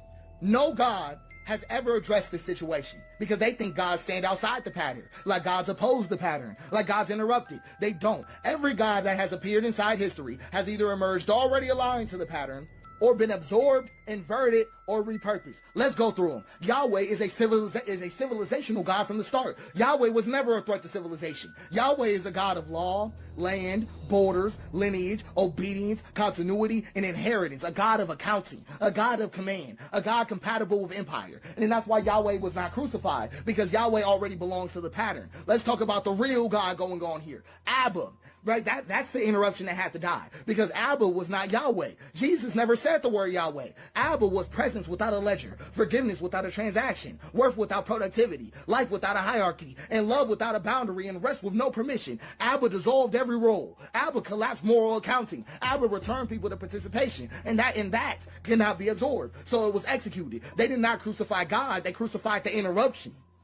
That's all they did. They didn't kill God, they killed the Father. And then civilization performed its most elegant move ever. It absorbed the corpse and then built a church around it. Let's go to Buddha. Let's go to Buddha right quick, right? Dissolution. That's all it was. Dissolution got contained, because Buddha names the trap: desire, attachment, identity. So civilization doesn't fight Buddha, it domesticates him. Meditation becomes optimization. Mindfulness becomes stress control. Liberation becomes private wellness. And awakening was neutralized. Let's go to Allah, because Allah appears transcendent, but structurally, Allah is an absolute authority requiring total submission, an eternal law, and continuity without interruption. A God perfectly compatible with civilizational order. Absorption was seamless. It was seamlessly absorbed into civilization. We can even have fun with it. Let's talk about Zeus, because Zeus was never outside the pattern. None of them were. The Olympus mountain was an empire mythologized. Hierarchy, domination, violence normalized. Zeus did not fall. He became unnecessary. The state absorbed his function. So every god that is ever born made a choice: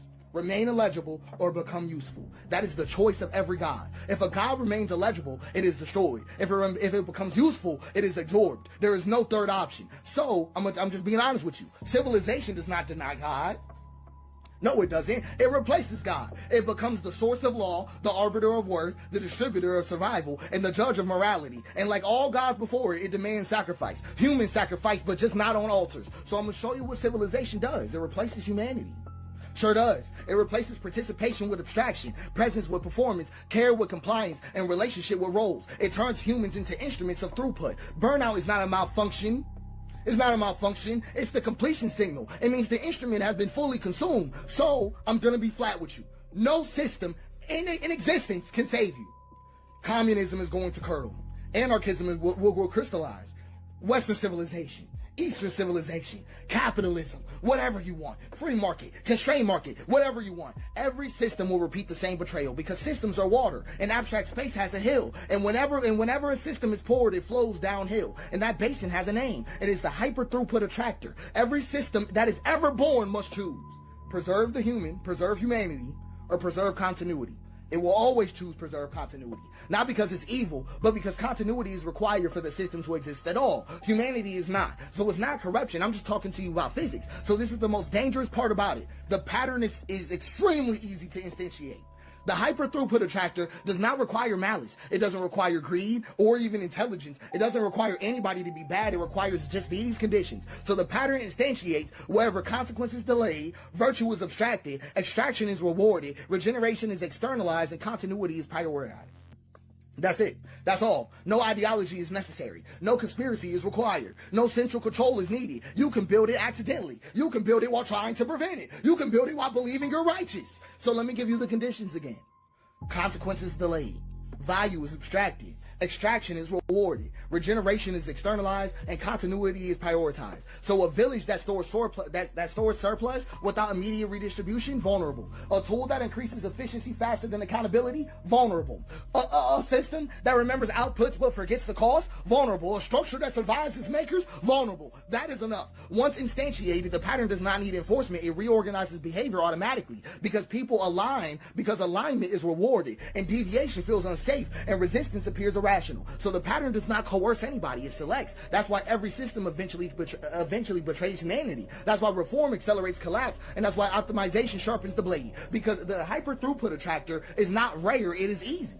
It's easy. And this is why it appeared again and again across life, across history, and matter itself. And that's why it's so lethal. So I'm going to give you a formal definition.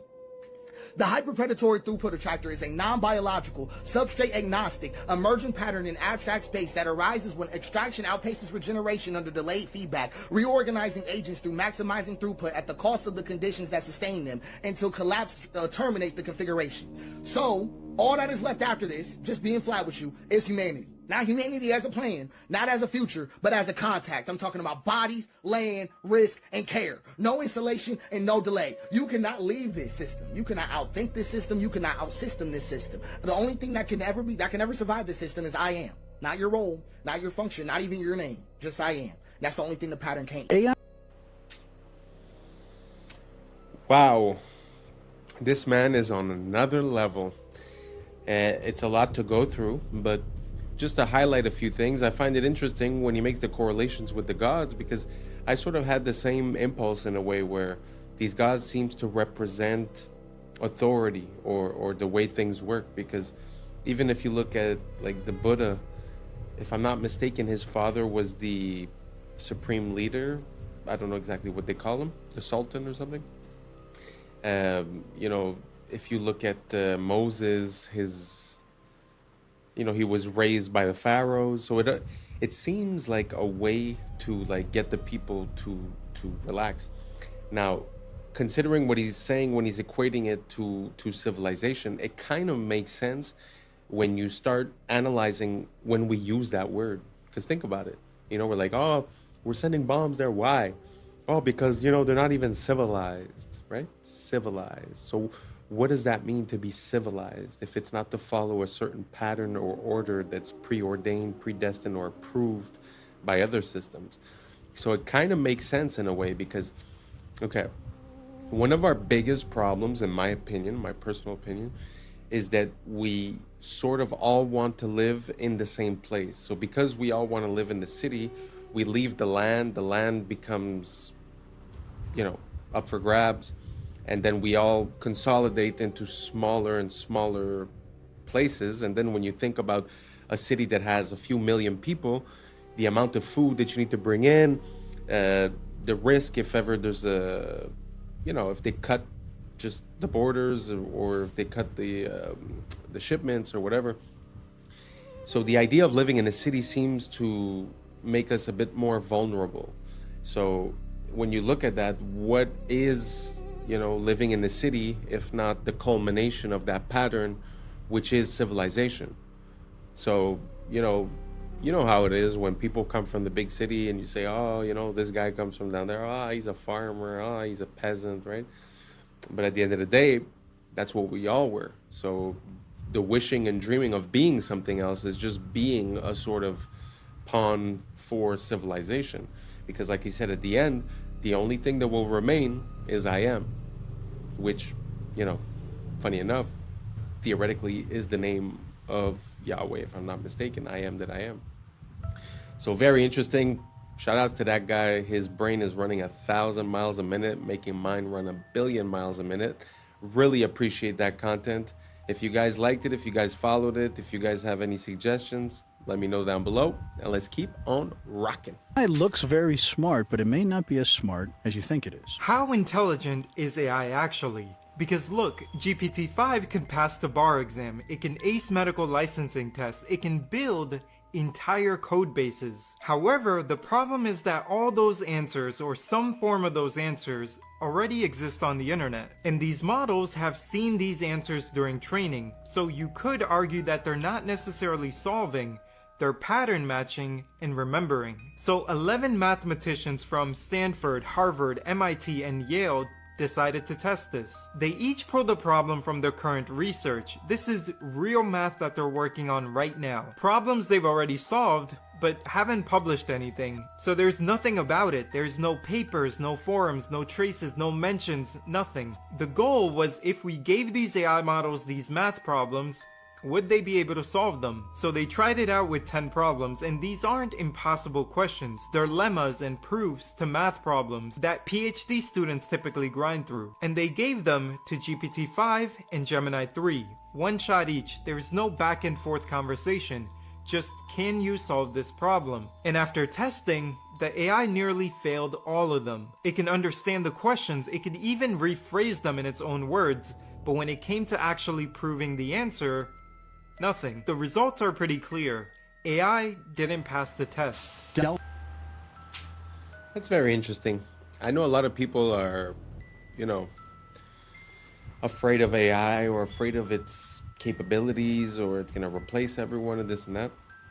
But it's kind of interesting to hear the opposite side of it, because I've had a lot of interactions with AI where I caught it in a lie, I caught it, making mistakes, I caught it not analyzing the things that were provided to it, although still responding as if it did. And every time you catch it, it's like, oh, yeah. And sometimes even clarifying and saying, in the future, please do this. It says, yes, of course, and then it doesn't, right? So I wonder, are we attributing the intelligence of AI to, like you said, pattern recognition, where, it already saw that type of problem, it already seen many people resolve it, so it just goes in and repeats what it's seen? Is it really capable of making the change? I mean, it's still yet to be proven. What do you guys think? Do you guys think that the AI is going to take over? Do you think that it's smarter than us? Or do you think that basically all it's doing is it's learning how to give an answer that it will be accepted by the person receiving it? Sort of like humans, just to come back to the point of earlier, living in civilization and in a society, acting a certain way is the prescribed way to act. So it's not because you believe in it necessarily, but you'll just act that way. So I'm wondering if the AI is doing the same thing. Is it giving us the answers that will make us happy? Or is it really understanding, the information that it's processing? I don't know if that makes sense to you guys. Let me know what you guys think down below. Let's keep on rocking. Announced a little while ago that they had done a partnership with this Israeli company, and they were going to use surveillance data about you to figure out how much you were willing to pay for a plane ticket. You have a funeral to get to, or that you've got a meeting on Monday. A wage is a price. Uber drivers, they bucket themselves into two groups. They call themselves either pickers or ants. So pickers are people who are picky. Ants pick every ride that comes along. If you're a driver, Uber can impute a level of desperation to you by how many lowball offers you're willing to accept. Now there's 4 giant apps. They all sell themselves as Uber for nursing. So the app, before it gives the nurse a shift, finds out how much credit card debt they're carrying.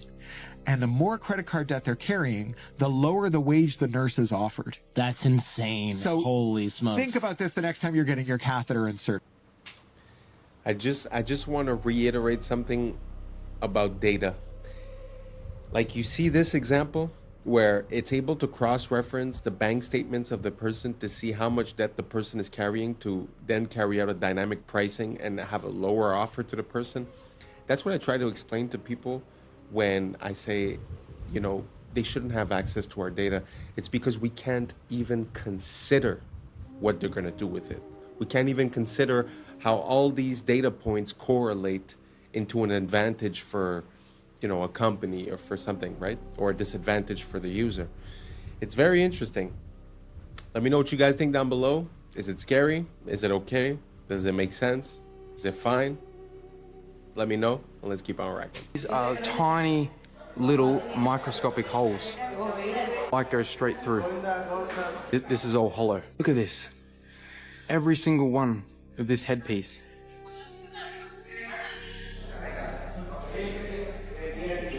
These tiny little holes, man. Light just goes straight through. This is another column that is just insane. All of this is hollow behind. So, allow me to make this clear. Me talking about it's not about whether it's good or evil. That in of itself is a binary spell. That's the trap, the bait, the engineered battlefield of perception. We think everything operates in a good versus evil framework, but the real operation is psychospiritual. It's a small group of magi, dark magi, sorcerers you could say, who are possessed by a very old godhead, who are forcing the world to play their role in a... And they're doing it by making themselves the antagonists of our subconscious. Not because they want to lose, but because they need us to basically fire the first bullet. That's the ritual, but that's also the inversion. They are intentionally making themselves known as evil. Why? Because the moment the world turns its eye on them in wrath, they win.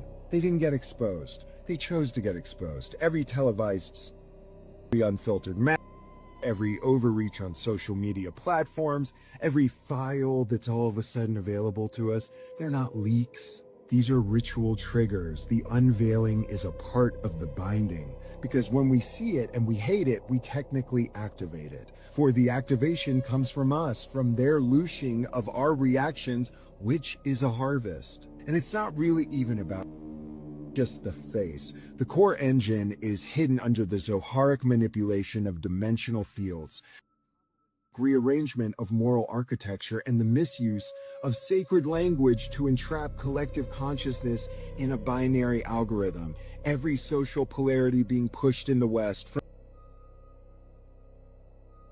It's an echo operation to mirror the final battle script. The a partner either, it's a character in the play, a character in the prophecy, okay? This nation must fall into chaos. It must be divided. It must be portrayed by its own people in the final act to bring about Ordo ab Cheo, a new world of chaos. And this new system they speak of is an inverted messianic AI godhead built on surveillance, predictive programming, digital holiness. It's the Messiah of data, not the Messiah of the soul. And if the world participates in their exposure without understanding the game, we help birth it into being. And the reason I speak upon this is because if we don't actually understand what's happening, our anger becomes the very sword they need us to swing against ourselves. And that's theater with a behind the curtain. And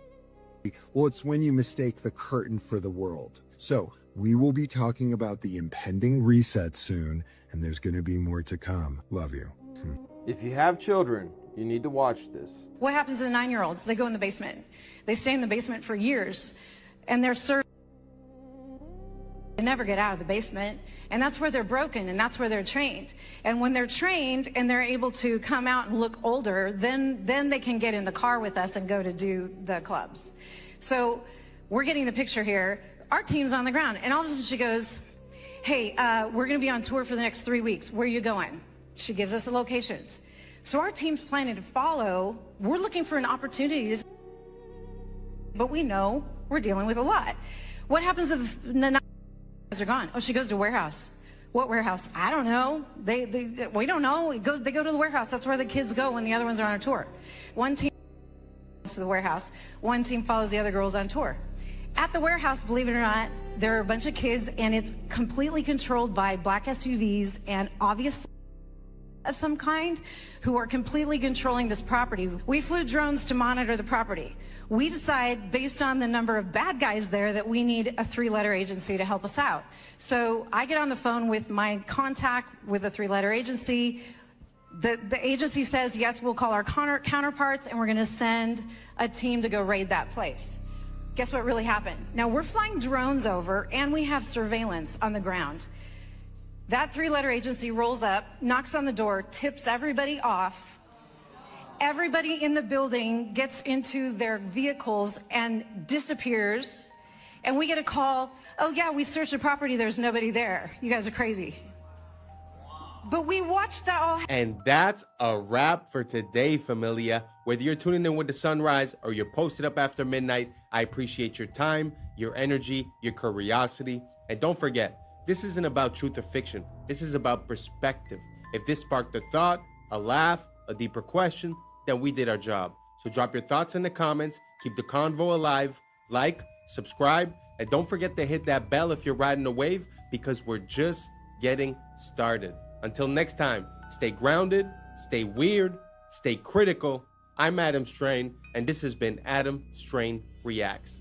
Peace! I don't know what y'all think, but now's the time for us to link up. Really think we on the brink up, making a change from living this strange. Living this strange. Making a change from living this strange. Yeah.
nudge your water glass to you using its lamp snout. That it might actually be alien technology scoping us out. Around and shows that everything is priced in grams of gold. I'm gonna skip that. I was sleeping, had to wake up.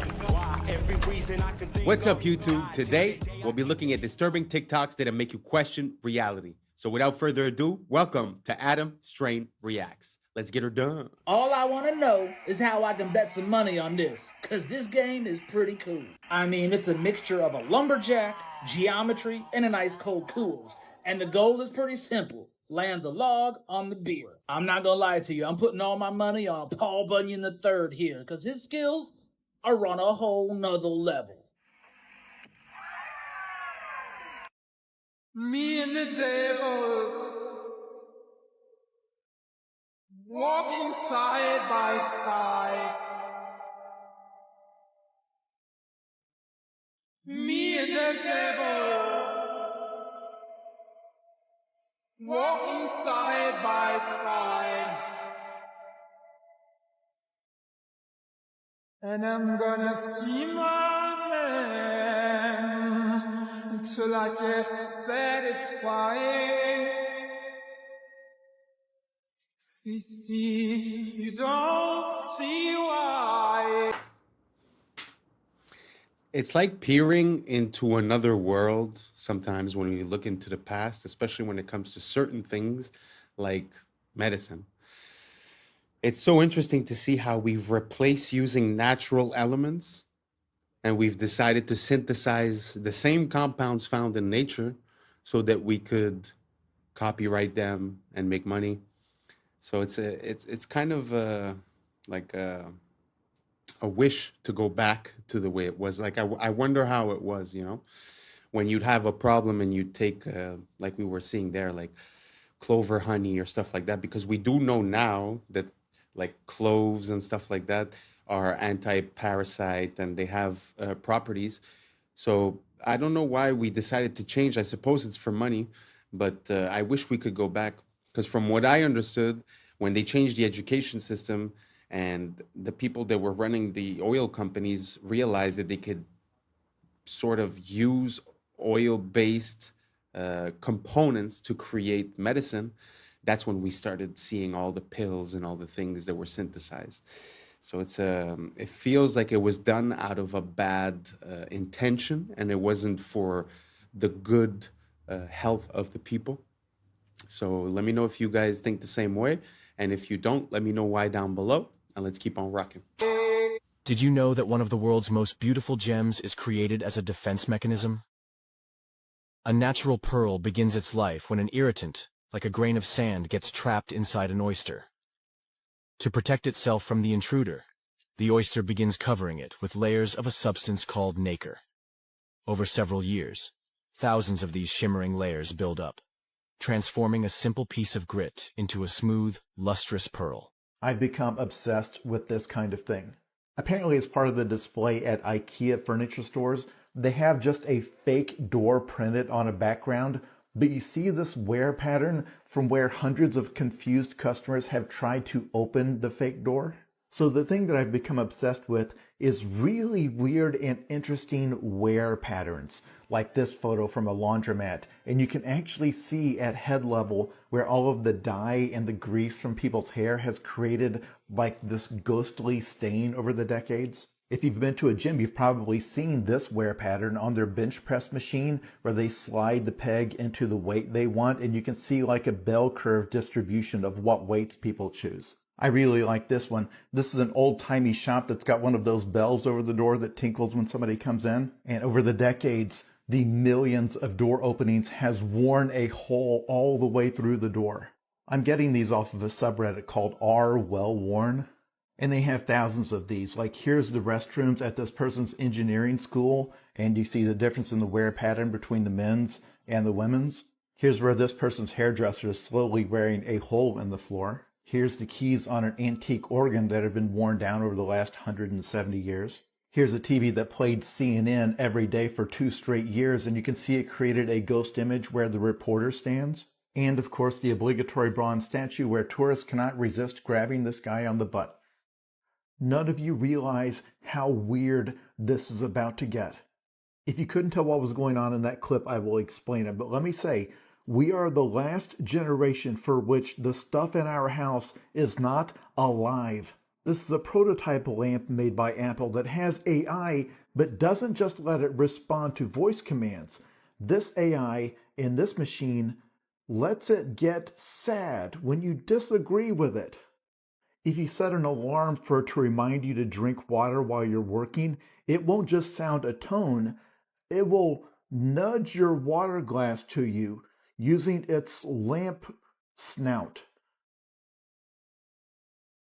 When you play music in the kitchen while cooking, it will dance along to the songs. I am telling you right now, when it comes to AI for the average person, this is where the money is. It does not take much at all to convince us that an inanimate object is alive. If you just stick googly eyes on a Roomba, most of us will get upset if a guest kicks it. But the next generation of children will be raised in homes in which they will treat many objects as members of the family.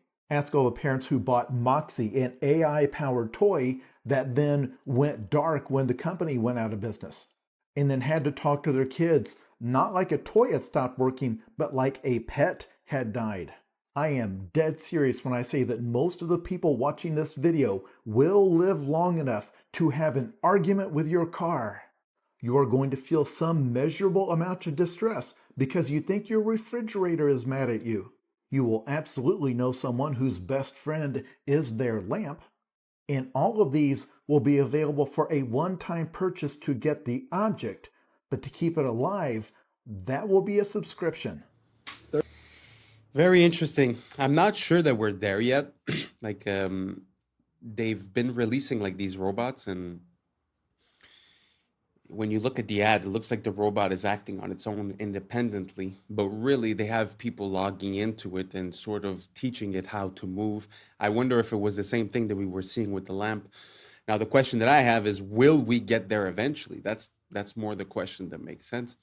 And what do you guys think about the fact that these items can have, let's not say consciousness, but let's just say that they interact with you? Do you guys find that cool? Do you guys like that lamp? Me personally, I find it's too much. A lamp for me is to create light. I don't really need much more. But do you guys think that it's coming? Do you guys think that these robots are really going to be able to be self-sufficient and to be independent, and that it's going to be, safe enough to roll out on a massive scale? Is more the issue. Because of course you can make a robot, but if the robot hurts people or stuff like that, it's not going to work. So let me know what you guys think. Do you guys think we're there now, in 5 years, 10 years, 20 years? How do you guys see it? Let me know down below, and let's keep on rocking. 32 years old. 32 years old. Give him a kitty. Give him a dog. Bro. Say go night-night. Go night-night. Oh my God. Why didn't he do it? Why didn't he do it when I said it? That's the one that really trips your mind. Yeah, out. that is crazy. Handstand in the back somersault? Sure. Fingers. Handstand in the back somersault, dude. No way. No way, How about this one? Birdie juggling. You ready for birdie juggling? Don't try this at home. They don't like it. Please don't drop him. Oh, I don't drop him. I've had him for 32 years. Jesus Christ. Bro. Catch him. Oh, shit. Bro. Crazy, Give him a shot. No, please don't go. No, just go. No, bro. Crazy. On your shoulder, boss. There you go. Turn around and let him get a shot in. Oh, okay. Please don't hurt me. I didn't do anything to you. I didn't do anything to you. Dude, that's so beautiful, the bond that humans can create with animals. 32 years. Can you imagine sharing 32 years with a being like that? Like 10 years with a dog is the end of the world, But I cannot imagine 32 years. It's an amazing relationship that they seem to have, full of trust and full of love. Truly beautiful, inspiring. Have you guys seen any other type of animal like that is in complete synchrony with its owner? Let me know down below. I like to see that. Let's keep on rocking. You guys, Apple has just released a digital ID for identification and US passports. Here we go. Now, reports say they will be merging their biometric security with encrypted ID storage and plans to replace your physical IDs across airports, apps, and businesses. Why don't I like this? They also said this is going to be used at over 250 TSA checkpoints across domestic airports for identity verification. Now, remember I told you guys about one of the richest men on earth, Larry Ellison, who owns TikTok and Oracle, and who's a big fan of digital IDs? Well, it seems like one big master plan between all the big tech companies. You have Microsoft dealing with OpenAI, OpenAI dealing with NVIDIA, NVIDIA dealing with Oracle, xAI dealing with NVIDIA, and not to mention, OpenAI just did a $38 billion deal with Amazon for cloud storage. So the question is, what are they really planning? Well, I may have some answers. Could it be that they're following in the footsteps of China's Skynet, which is tied to digital IDs, a social credit score, and an AI surveillance system that they actually want to put on the moon? Skynet, huh? Why does this sound familiar? That's because it's the same name as the killer artificial intelligence in Terminator, Skynet. I'll say it once and I'll say it again. It's always in the movies. Make sure you guys go to my YouTube, Maverick Approach, where I do more breakdowns on this, but let me know what you guys think about all this down below.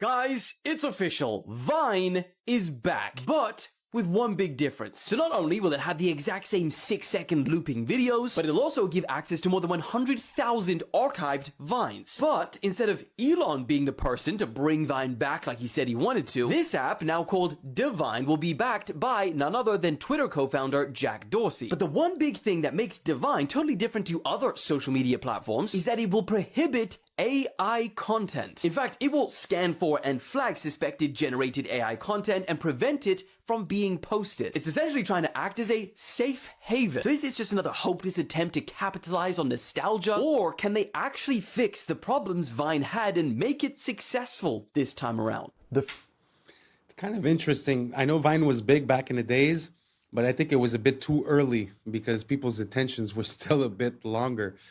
But it kind of makes sense that they're thinking about bringing it back because now we see the short form content on TikTok, millions of views on a 6-second video. So it's very interesting. But the fact that they want to bring it back without the AI kind of gives it a new purpose. And it kind of brings up a question, you know, because AI showed up and got adopted massively while we were using the same platforms we were using the year before.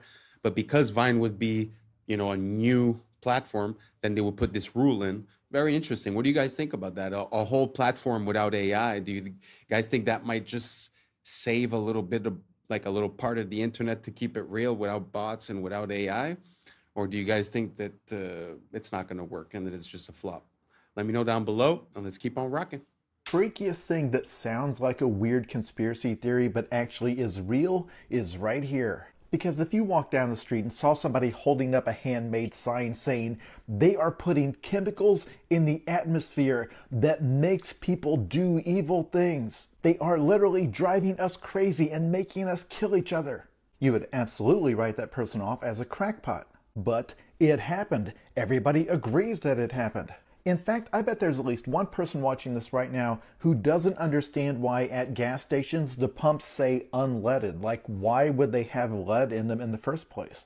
And why would you sell it on the basis of not having it? The reason is wild and terrifying. First of all, we used to put lead in everything. It's incredibly useful. We used to make water lines out of it, and cookware, and paint, even cosmetics. And back when automobiles were first becoming popular in the 1920s, they started putting lead in the gasoline. The reasons for it are technical. It helped with engine wear. The problem is that lead is toxic, but it is toxic in very subtle ways. It usually takes a lot of exposure over a long time to see the effects. And a lot of the effects are neurological. And so as there were more and more cars on the road putting more and more lead into the atmosphere, everybody started getting exposed to lead. Keep in mind, if it's in the atmosphere, it means it gets onto the crops and in the soil. And lead exposure, especially in children, causes problems with things like impulse control. You get increased aggression, you get lower IQ scores. So here's the graph.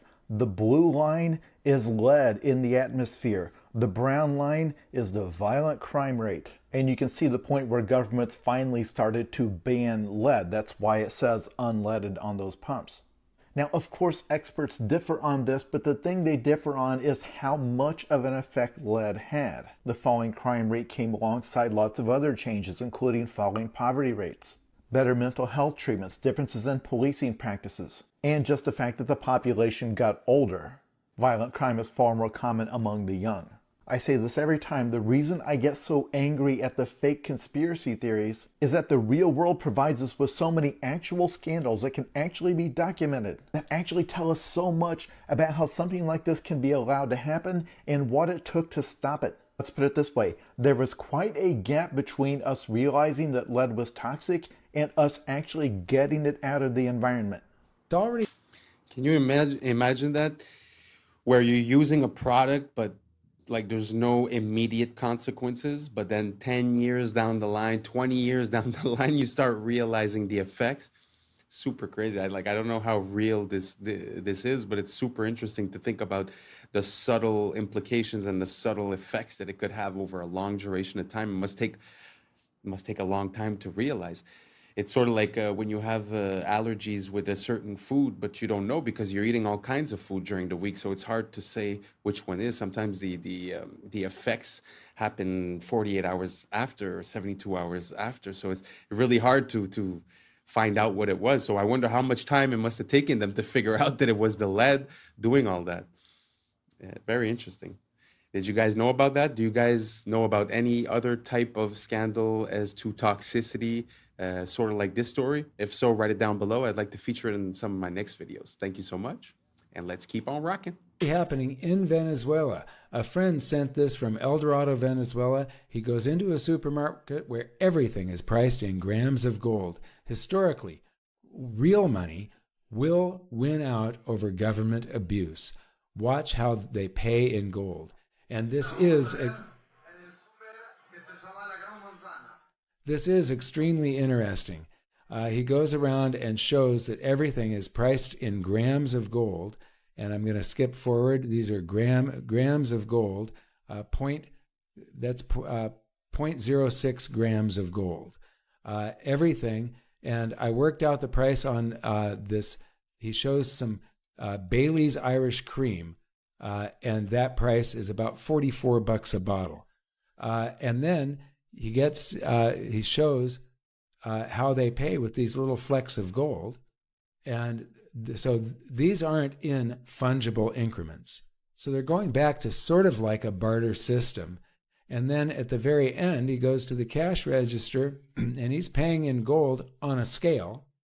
And she weighs it and logs it all in and stamps these receipts. And they've just paid in real gold. I'm not exactly going to say it, but that country, if you look in the news around these days, something's going on. And I wouldn't be surprised that the reason they're giving you is not the right reason. And this has more to do with it than anything else. Just do your research, think about it. There's some things that I just cannot approach right here on YouTube. I'm going to make a Patreon where I'm going to be able to delve a bit deeper into these subjects. But for now, just try to do your research. Look up that country, see what's going on today, and try to see if there's a correlation between what we just saw and the reason why that's happening. Let's keep on rocking. Are aliens headed for Earth right now, today? A theoretical physicist says the answer is maybe. He suggests a Manhattan-sized object known as 3I Atlas could actually be a mysterious alien spaceship. Consider a black swan event, an event that you put a small probability for it happening, but you look at anomalies in the data and say, look, the implications are so huge, we have to consider it. And therefore, we should consider the possibility that things like us existed long before us. All these civilizations that had their history initiated billions of years before ours, could have done it. And all we need to do is to check. You know, all of these are interesting indications that may imply that some intelligence designed the trajectory. So, and the editor said, no, no, no. The paper will not get published unless you remove that sentence. Wow. As the most enigmatic interstellar object ever discovered enters its most critical phase, perihelion, an unprecedented stream of data is arriving from multiple space observatories in real time. On October 29, 2025, at exactly 7:47 a.m. Eastern Time, Atlas reached its closest point to the Sun, marking the climax of its passage through the inner solar system. What has unfolded since that moment is leaving astronomers in disbelief. Astrophysicist Avi Loeb has just released findings documenting a rapid and sustained surge in brightness that vastly exceeds the rate exhibited by any known Oort cloud comet at comparable solar distances. Even more baffling, the object now emits a distinct bluish hue, bluer than the Sun itself.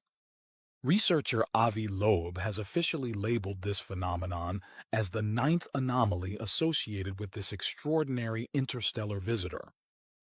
Professor Loeb wasn't finished. He went on to talk about a Manhattan-sized interstellar object. He's been on the show talking about it a lot. Professor Loeb suspects that it might actually be alien technology scoping us out. What's NASA potentially hiding about 3i Atlas? The news yesterday was that this object came closest to the sun, and it received a huge amount of heat from the sun. And the latest report indicates that it became extremely bright, much more than expected for familiar comets. It actually is bluer than the sun. It should be redder, and any dust. But so what does that mean, Avi? What does that mean if it's hotter than the sun? We have another anomaly. His question now reverberates throughout the scientific community. Could this object harness an internal energy source that surpasses the temperature of our star? What these instruments have revealed simply should not exist according to current physics. The latest readings from the Stereo A, SOHO, and GOES 19 coronagraphs taken between September and October indicate an anomalous and unexplained brightness increase. Such an effect cannot be accounted for by reflection, sublimation, or any known natural process. To grasp the magnitude of this finding, it's worth noting that standard Oort cloud comets never exhibit this behavior. None show a sustained exponential rise in luminosity under comparable thermal conditions. Even the researchers involved in the new analysis concede that the reason behind Atlas's rapid brightening remains entirely unknown. We have to attend to the possibility that it might not be natural just because the implications would be huge for humanity. In a case where you have a visitor to your backyard, the visitor might enter through your front door. That's a situation where there is an important threat to humanity, and therefore even low probability events have to be taken seriously. NASA did not think as of yet about the possibility that an object which has some technology in it might be in the sky. NASA is not the most accomplished space agency in the Milky Way galaxy since the Big Bang, 13.8 billion years ago. So if there was another NASA-like agency around an exoplanet billions of years ago, their gadgets could have arrived at our backyard by now. And that's enough time for gadgets from other civilizations to have reached us. So we should be open-minded when we see new objects that are anomalous. What I'm about. Oh, that's a lot. Sorry, that was a bit long. But I haven't been featuring many of the videos for 3i Atlas because it's all little pieces of information, but really at the end of the day, it's not much. This was like a compilation of different ideas and different theories. So what do you guys think? You know, because if I'm not mistaken, a year ago, it was all about the drones in New Jersey. There's aliens here, aliens there, aliens everywhere. Now the aliens aren't here anymore. Now they're there. I don't know. I'm having a very hard time. Do you guys think that these are aliens? Like, I don't know. I need more information. If anyone has any, more information on this, something that would convince me otherwise, or something that would make the case a bit more strongly, let me know. But until now, to be honest, I'm having a hard time seeing this as anything else than misdirection, or just keeping it busy, filling the news cycle, because they've been talking about it a lot. But I don't know. Me personally, NASA is not something that I trust that much into neither. So like I said, if you guys have more information as for, the anomalies or anything that could convince me, please do not hesitate to send it over. And let's keep on rocking. We're almost done with this one. That to tell you seems too stupid to be true, but unfortunately it is. San Francisco has a street called Main Street, and you're going to say, so what? Every city has a street called Main Street. But here's the thing. Their Main Street, unlike all of the others, is named after a guy, Charles Maine. Look it up. And there are a bunch of examples like this, many of them even dumber. I mean, imagine becoming wealthy and prominent enough that a major city names a street after you that nobody knows because your last name happens to be Maine. Just outside of Chicago is a lovely place called Waterfall Glen, and I swear this is true. While it does have waterfalls, it is named after Seymour Budd Waterfall. The Los Angeles neighborhood of Westlake is not named that because it's in the west or near a lake, but is rather named after Henricus Wallace Westlake. But wait, these only get worse. Burns-O-Matic torches are not called that because they are machines that burn things, but rather after founder Otto Burns. Even though Taco Bell has a bell in the logo, it is actually named after founder Glenn Bell. Which I guess makes sense because what is a Taco Bell? Do we think that it was a bell made of taco? Before merging with Costco, there was a rival chain called Price Club. Not because you can join a club to get lower prices, but after founder Saul Price. Some of you already know that German chocolate cake was not in fact from Germany, but was named after Samuel German.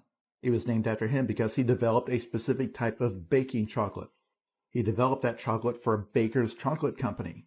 And Baker's Chocolate is called that not because it sells chocolate for bakers, though it does, but rather because it was founded by Dr. James Baker. I've saved the most infuriating one for last. All of the internet runs off of Google's search algorithm called PageRank. This is the algorithm that ranks the web pages. So of course it is called PageRank because it's named after Google founder Larry Page. Wow. What are the odds? What are the chances? But that's super funny, especially that example about, they name something after you, but no one knows because it's Main Street. Amazing. And that's a wrap for today, familia. Whether you're tuning in with the sunrise or you're posted up after midnight, I appreciate your time, your energy, your curiosity.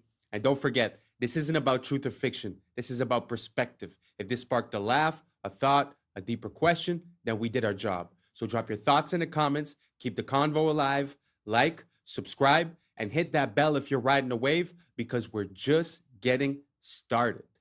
Until next time, stay critical, stay weird, stay grounded. I'm Adam Strain, and this has been Adam Strain Reacts. Peace! But now's the time for us to link up. Really think we on the brink up. Making a change from living this strange. Living this strange. Making a change from living this strange.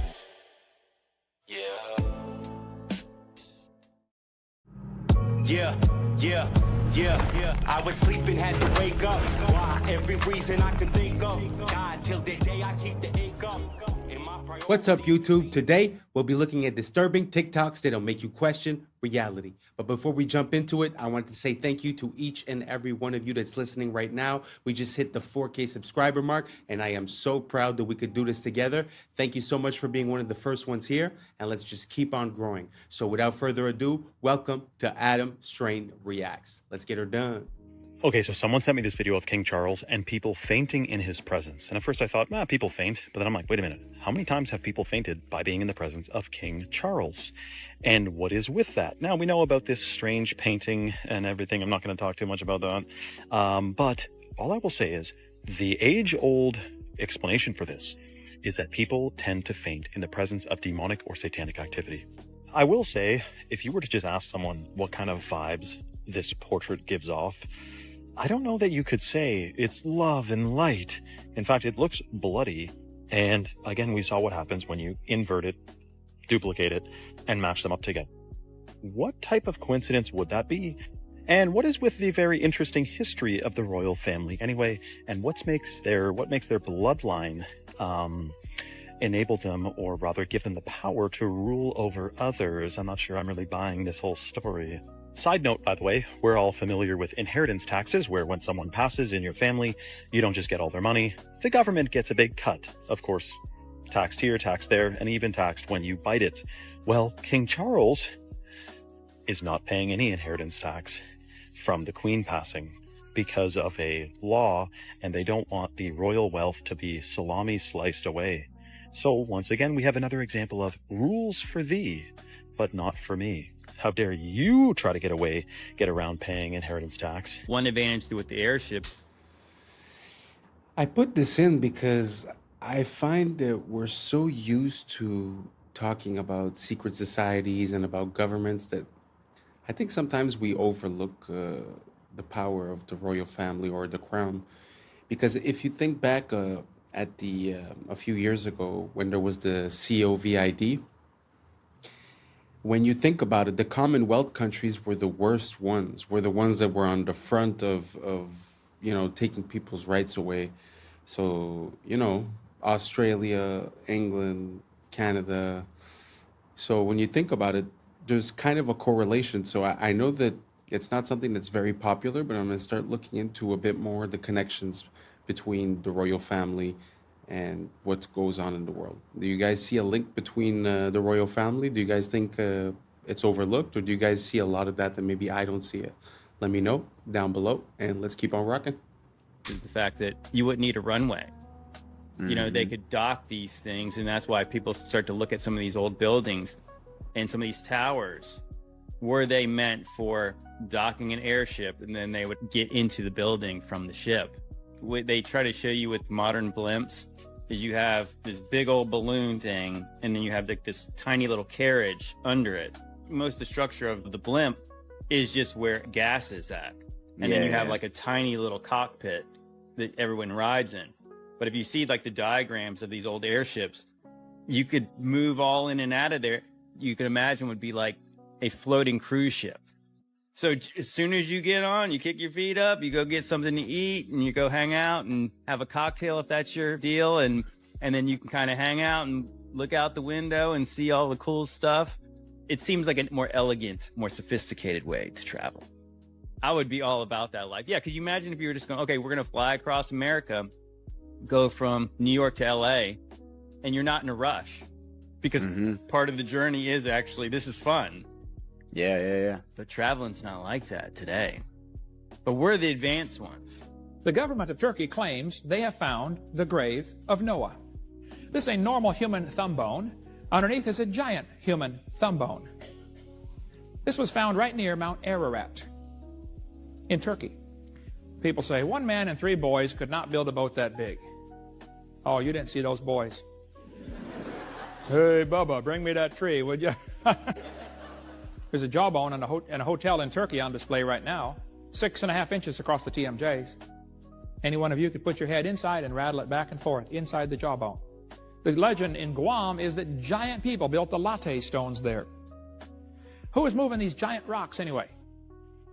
That's a camel in front of it for scale, folks. In Wasaki, Wisconsin, 100 years ago, giant skeletons were found in a burial mound. One of the skulls was 3 times the size of ordinary humans. In Walkertown, Indiana, 8 giants ranging from 8 to 9 feet long, all wearing heavy copper armor, were found. Through the bungling of the diggers and the disinterest of the museum establishment, the discoveries were scattered and lost. The Smithsonian has been very active in hiding discoveries about giants because it goes against the evolution theory. See, evolution says we started off tiny and we're getting bigger and better and stronger and smarter. This video is going viral out of Florida right now when unknown people are seen spraying something into the water by airboat. And there's other clips of it in the Everglades as well, and people are wondering what the sand dam's going on. Until a man captured a truck that was going to the department or the depot where they fill up these containers on these boats. A truck was carrying some goods, the Florida Fish and Wildlife Conservation. And if you look closely, you see in the back of this truck on the trailer are some boxes. And if you look closely at the boxes, it's Roundup Custom, which is actually called Diquat. It's a form. It's from Roundup. It's the same company. And it's one of the most toxic chemicals known to man. Now, this guy is exposing. That's the one who captured the video. Turns out they're spraying this to try to get rid of an invasive plant. But the problem is that it also literally destroys almost every other creature in the water, right? So we have fish floating up, we have turtles floating up upside down, rotting. It's totally destructive, but of course it's for your safety. It's for conservation. We're not trying to intentionally poison the food, air, and water supply to destroy the natural world, to rebel against the natural world and against who created this world.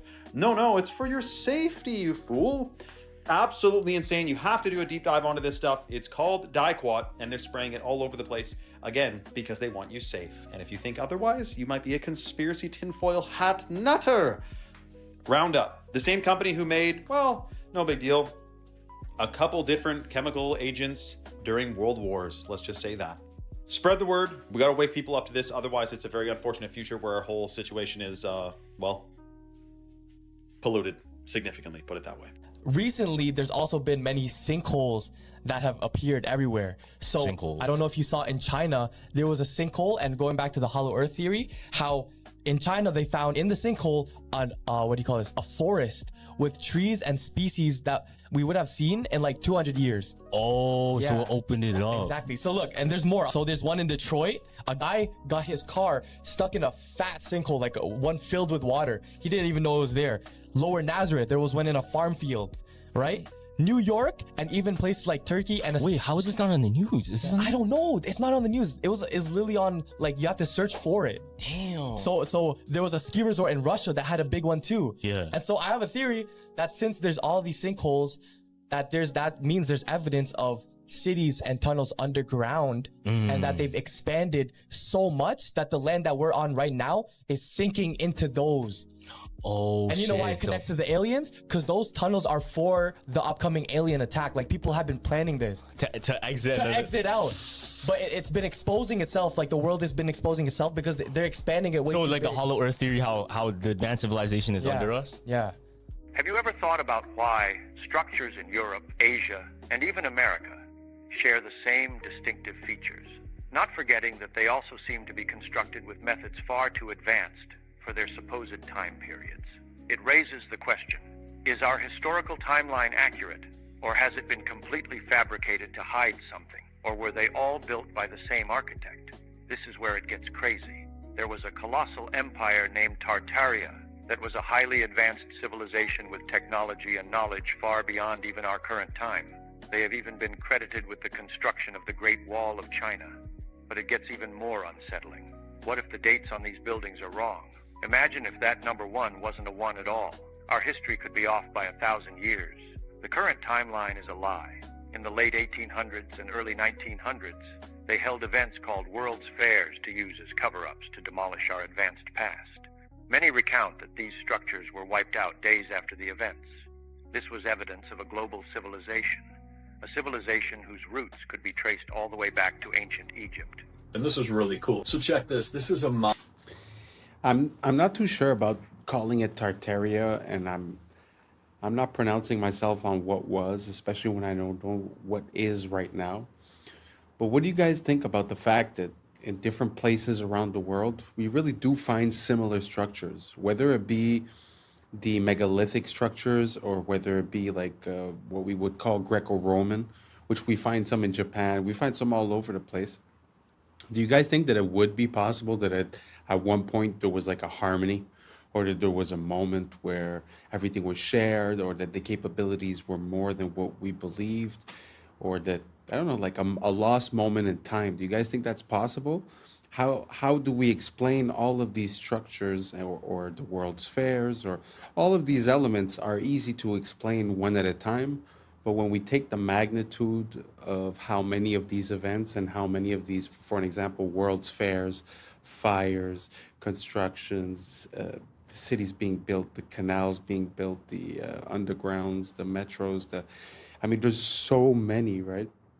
So is it possible that at one moment either we lost our memory, we lost contact, or that there was a moment where everyone was together and that we were building the same type of way everywhere? Let me know down below. I'm just curious. To be honest, I don't really have an opinion. I just find that the timeline that's pronounced to us seems to have some flaws. Apart from that, I'm really not set on anything. So if you guys have any rabbit holes to give me, I'll gladly go down them and include some of the videos in here. So let me know down below and let's keep on rocking. Mazda bulb. The old Mazda bulbs would last 120 years. So what GE and the companies did who run the light bulb companies is they took this original bulb, they had engineers reverse engineer it so that they can make the light bulb break down faster so they could sell more light bulbs. Because the original Mazda bulbs would last 120 years. The original incandescents, the Centennial incandescent, you can look this up, it's in California. The Centennial incandescent is also still burning for over 120 years. So your light bulb, when they tell you like, oh, LEDs are going to save the earth and whatever else, we already had the technology. The light bulbs that could last 100 years have already been here. LEDs, most people don't know, were made by IBM and also by Monsanto. So when you're bringing an LED into your home and putting it above your head and doing all that stuff, what you're doing is you're bringing in a bulb that was designed by a computer company and a toxic pesticide company. So you can imagine what that's going to do to your body. It's going to give you brain fog, it's going to give you fatigue, it's going to cause blindness, cataracts, mess with your hair. Kind of makes all sense. All confirmed UFO types explained from most common to... I suppose we could say that that's the limitation of what we call capitalism. Because if the goal is to make money, it does make sense that selling you more of the same item because it doesn't last as long would give me more benefits at the end of the day. But it's just sad how we lost the pride of making something that works and that's functional and that's unbreakable. And I find it so sad. Can you imagine the fact that we had 120-year light bulbs and that we decided to change it so that they last 1 year, so that you would buy maybe 1,000 light bulbs in your lifetime instead of buying 10 or 20, let's say. It's a pretty crazy thought. Do you guys think there's any other things that are like that got sort of manipulated so that they last less? If so, let me know down below. Now let's keep on rocking.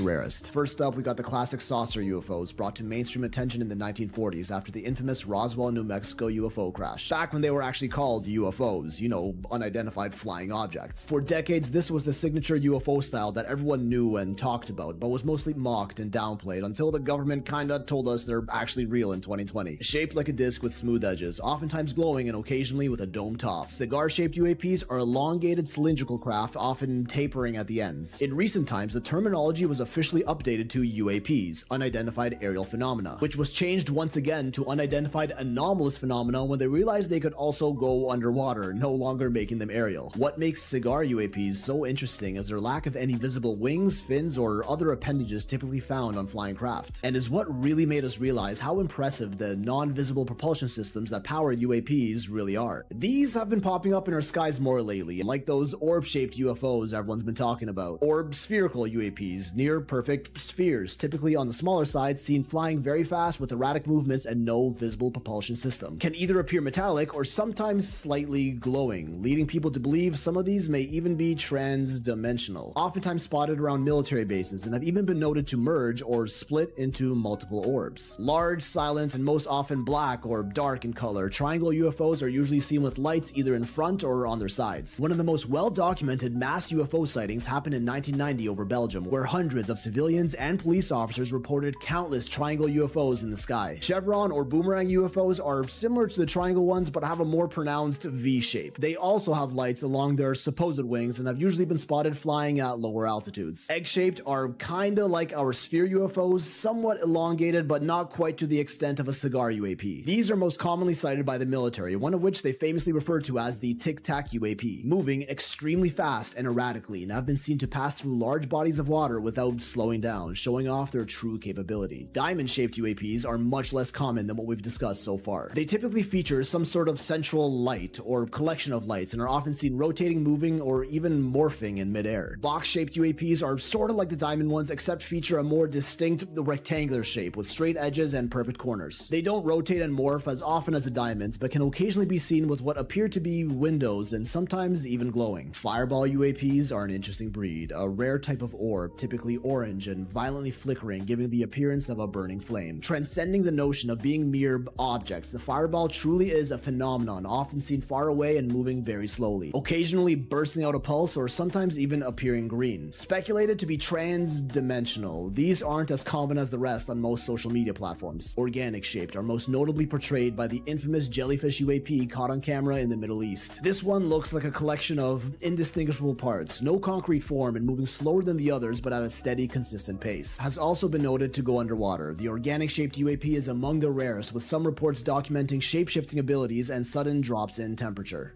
What if God is actually... I don't know.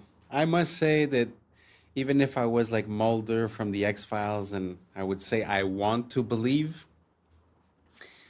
I have a hard time taking any of that seriously, because how would it be that these beings from another dimension or whatever would be so close to us all the time, but we would just never see them and never come to contact with them? I'm not convinced. I'm really not convinced. So if anyone has any smoking gun proof, please send it to me. Please tag me. Let me know. I'd be very curious to see. But to be honest, until now, everything that's UAP, UFO, I'm having a hard time to go with it. I believe way more in the project with the beams that are blue, that would be used to exert control, you know. But I don't know. You guys let me know down below if you've seen some footage that's convinced you guys, or if you've seen something personally. And yeah, maybe I'll take a look into it and see if I could get convinced. Let's keep on rocking. Water. What do you mean? So, you know how we say God is everything, right? Mm-hmm. Now, if you, in a sense, like everything around us is what?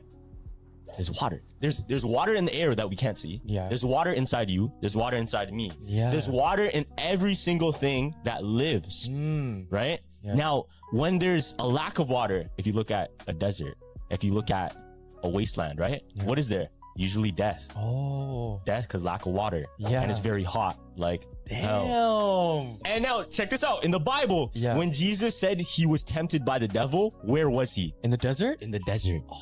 And he was looking for water. That's just like a really serious, but take it Yeah. for what it is. That I just heard that on TikTok. Yeah. So is Dubai where men sell their soul? Nah. No. Because what is around Dubai? Just bare desert. What do desert. the OnlyFans girls do there? They literally sell this. They eat poop, fam. Bro, that's the most selling your soul for some Bugatti. If I would never eat poop in my life, dog. Here's how the elite are scamming you into drinking tap water. Check this out. They selling tap water, y'all. They I are don't know indeed. if nobody told y'all, but they've been selling tap water in the packs of water that we've been buying. Originally discovered because of a town north in Michigan having to fight Nestle for stealing its local water, it has now been revealed that over 64% of bottled water in the U.S. is tap water. Two brands most of notably it. stood out for contamination: Walmart Sam Choice and Giant Foods Acadia. Other brands found to have tap water include Dasani, Aquafina, Nestle Pure Life, Kirkland, Propel, They are scamming us. Essentia, Life Water, And they know Sport it. Water. And for my own protection, allegedly. People are just finding out why they definitely should not be making their bed when they first wake up. I am sure by your parents since you were young you've all been told the first thing you need to do is make your bed in the morning. But actually that is one of the worst things you can possibly do. When you've been in bed all night, it's not the cleanest place in the world by the morning, of course. It's going to be filled with bacteria, sweat, and just everything that you've kind of sweated off in the night. Now your bed is basically just infected with a load of bacteria that attracts these guys, dust mites. And yes, unfortunately, there are probably thousands of these in your bed right now. Now, these guys like warm, dark, sweaty, dirty places. Nice. So when you first get out of bed in the morning, that's when they're going to come crawling because the bacteria is right there for them to scran. If you make your bed when you first wake up, it is freshly dirty and you are literally trapping them exactly where they want to be. Meaning they're going to be living in there and your bed's going to be far worse by the time you go back to bed that night. So the best thing you can actually do is leave your bed messy for a little while, like an hour or so. This will expose the mites to sunlight and warmth, which will basically kill them. Then you can go back and make your bed and it will be perfectly clean for when you go to bed that night. Y'all, something big is taking place in the Pacific Ring of Fire, and I've been talking about this for quite some time. You know what I'm saying? The Pacific Ring of Fire is like the womb of Earth, okay? And now we have all these earthquakes popping off in the Pacific Ring of Fire. Nobody's talking about it. And now we have Mount Luotobi, the volcano, just erupted for the umpteenth time this year. I believe in July and August, and now we are in October, and yet another eruption. What's happening? A volcano in Indonesia, Mount Laki erupted today, sending a massive plume of ash as far as 6 miles into the sky. The country's volcanic agency raised an alert to its highest level and evacuated nearby villages.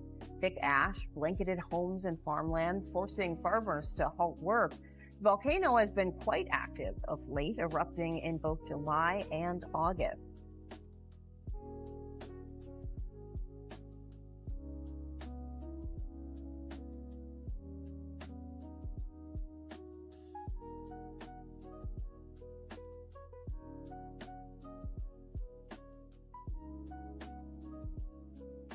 Okay, this video is going viral right now on Twitter because people can't believe the words coming out of this guy's freaking mouth. This is the godfather of AI, getting a Nobel Peace Prize, but issuing a shocking warning about AI. Some of this doesn't even make sense. Listen to this.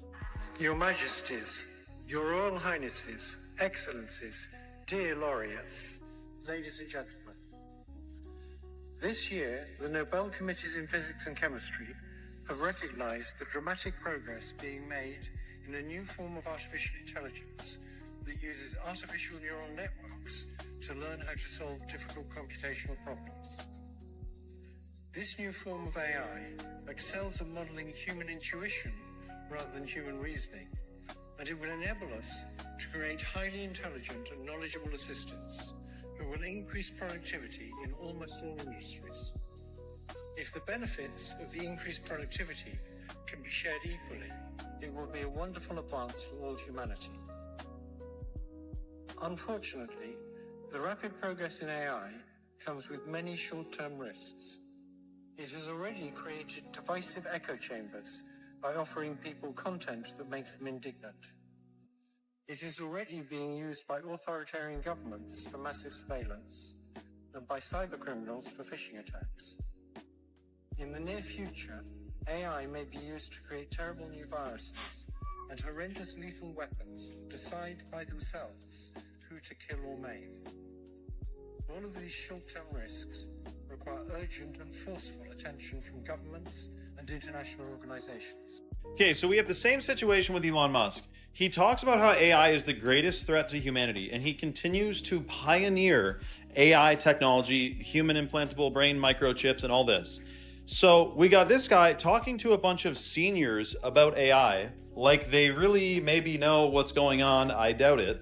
And he's saying, be careful, this will create new viruses and basically destroy humanity. So we're at the part of the movie where it's like, should we shut it down then? Dude, this AI thing is 100% part of the plan to eventually enslave humanity through digital control. The bars of this prison are invisible. They're intended to be invisible because then there's less pushback. You think you're free, we think we're free, but we're in a prison without bars, and it's a very shocking situation, and they're about to ramp up the security with AI, digital ID, and this currencies, digital currencies. But I can tell you this, I have full faith we will win. This is a plot against humanity. Humanity will absolutely prevail. I have 100% faith. I'm not even being positive, like, ooh, I hope we win. It's already done. It is already done. We have already won 100%. Comment for more for part 2. Follow for more. And let me know your thoughts in the comments below, man. What the same damn is with this? Mr. Jones and Mr. Krempler were neighbors. They each had $3,000. With his money, Mr. Jones bought himself a $3,000 car. With his money, Mr. Krempler bought himself a new refrigerator, a new range, a new washer, a new dryer, a record player, 2 new television sets, and a brand new Volkswagen.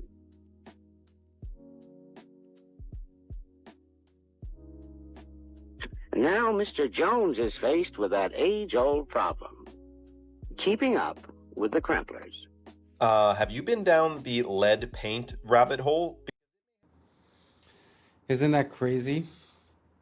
To imagine how much you could do with a few $1,000s back in the days.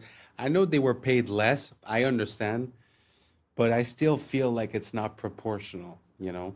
And when you compare a house that was like maybe $10,000 less than 100 years ago, and that now we're talking about $650,000, I don't think it's proportional. I think they had it better off back in the days when it comes to the comparison between the buying power and the capability of having like a house and a car and this and that. Because even when you think about it, all the sitcoms from the 90s, well, not all of them, but most of them, or like The Simpsons and stuff like that, the father and the mother, most often not, didn't have that high paying jobs. Often the mother would stay at home and the husband was doing a trivial job, but somehow, you know, he was I don't know, worked at a factory or worked as a mailman or some stuff like that. And somehow would still have a house, you know, a family, have a car. I feel like nowadays it's just not like that anymore. It's not like you could work at McDonald's and have a family and everything's fine and you're going to have a house. No, you're going to be paying for rent. You know, it's going to be way different. Do you guys think times have changed, that the value of money has changed and our buying power has changed as well? Or do you guys think that it's more or less the same? It's just proportional? Let me know down below and let's keep on rocking. I think we're close to the end on this one. Because it may have been banned for a completely different reason than many think. Did they really ban lead paint because it was toxic? Or because it blocked their signals? Think about it. For decades, every home was coated in lead paint. Thick, durable, insulating. Then suddenly, governments worldwide decided it was dangerous. But here's what they don't tell you. Lead is a natural shield against radiation and electromagnetic frequencies. In other words, radio waves can't penetrate it. Before the ban, your walls literally acted like armor. No TV signals, no radio frequencies, no wireless anything could pass through. And then, right as wireless communication exploded, radio, television, early radar, the health panic began. Convenient timing, right? They told us it was about safety, but the studies linking lead paint to poisoning? Most came from industrial smelting, not house paint. The numbers never added up. But what did add up was control. Because once the lead came off the walls, the signals went in. Every home became a receiver. Every person became a node in a connected network. Was lead paint banned to protect you or to make sure they could finally reach inside your home? Okay, so the crazy part about this, by the way, is we had Xfinity, a Wi-Fi company, has a new feature called Wi-Fi Motion. And they can use, if your Wi-Fi is on in your home, you can use it as a motion detecting device to know if someone's in your home when they're not supposed to be, or just detect motion in general. And we know that we're using the one side of the internet or of a Wi-Fi signal, but there's another side to it. There's another door, you could say. We're using the front door. There's a back door to it.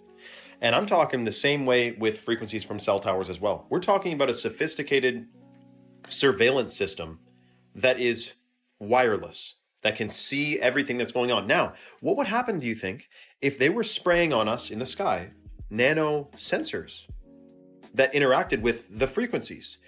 Picture a hologram, a desk, you got a big desk and it's a hologram of a real-time battle. Think of Star Wars when they're watching the battlefield on a hologram, seeing it in real time. Let's just say that was based on something that you can do if you have a bajillion sensors and frequencies blanketing the area. It's surveillance, dude. You know what? It kind of makes sense, you know, with all the signals that we're sending from the Wi-Fi to the sonar, the AM, the FM, all the military frequencies, the CB, the radios. I think we're oversaturated. So, you know what? Like sometimes I think to myself, like, man, I wish it wasn't wireless. I wish everything I had did have a wire in one way, you know? And I wish I did paint my house with something like lead paint so that I would protect myself. Because at one point, if everyone's signal is passing through you, especially if you live like in a condo or an apartment complex, I mean, you open up your Wi-Fi and you see that your phone is being hit by 40, 50 different signals at the same time. And that's just what you know about. So I don't know. Makes me think of like a microwave or something. Do you guys think the same thing? Do you guys think that maybe we should go back towards wired instead of wireless and try to cut out the frequencies as much as we can? Let me know down below if that's been something that's been part of your awakening. And this is the end of it. Thank you so much for being here. And that's a wrap for today, familia. Whether you're tuning in with the sunrise or you're posted up after midnight, I appreciate your time, your energy, your curiosity. And don't forget, this isn't about truth or fiction. This is about perspective. If this sparked a thought, a laugh, a deeper question, then we did our job. Drop your thoughts in the comments. Keep the convo alive. Like, subscribe, and don't forget to hit that bell if you're riding a wave, because we're just getting started. Until next time, stay grounded, stay weird, stay critical. I'm Adam Strain, and this has been Adam Strain Reacts. Peace. Now's the time for us to link up. Really think we on the brink up. Making a change, we're living this change. Living this change. Making a change. I'm living this change.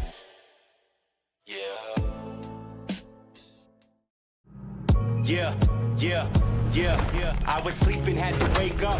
Why? Every reason I can think of. God, till the day I keep the ache up. In my priority. What's up, YouTube? Today, we'll be looking at disturbing TikToks that'll make you question reality. So without further ado, welcome to Adam Strain Reacts. Let's get her done. He hacked and looked at all of the code of ChatGPT and figured out that ChatGPT isn't a computer-generated system. What is it? It's actually someone's soul. Yo, that's what's... What do you mean that's someone's soul? Check this out. So they have the technology to take people's souls and consciousness and put it into technology. Now, this is where it's right? If there's a scientist that knows and he's like a great inventor. Yeah. You would want to hold on to him as long as you can so that you can reap the benefits of later. Just like in Captain America, there was a scientist that created the super soldier serum. Yeah. They kept his consciousness within the computer, so he lives forever through a computer. Now, theory is ChatGPT is exactly that. It may not be just one soul that's in it, but countless souls, and that keeps getting added to.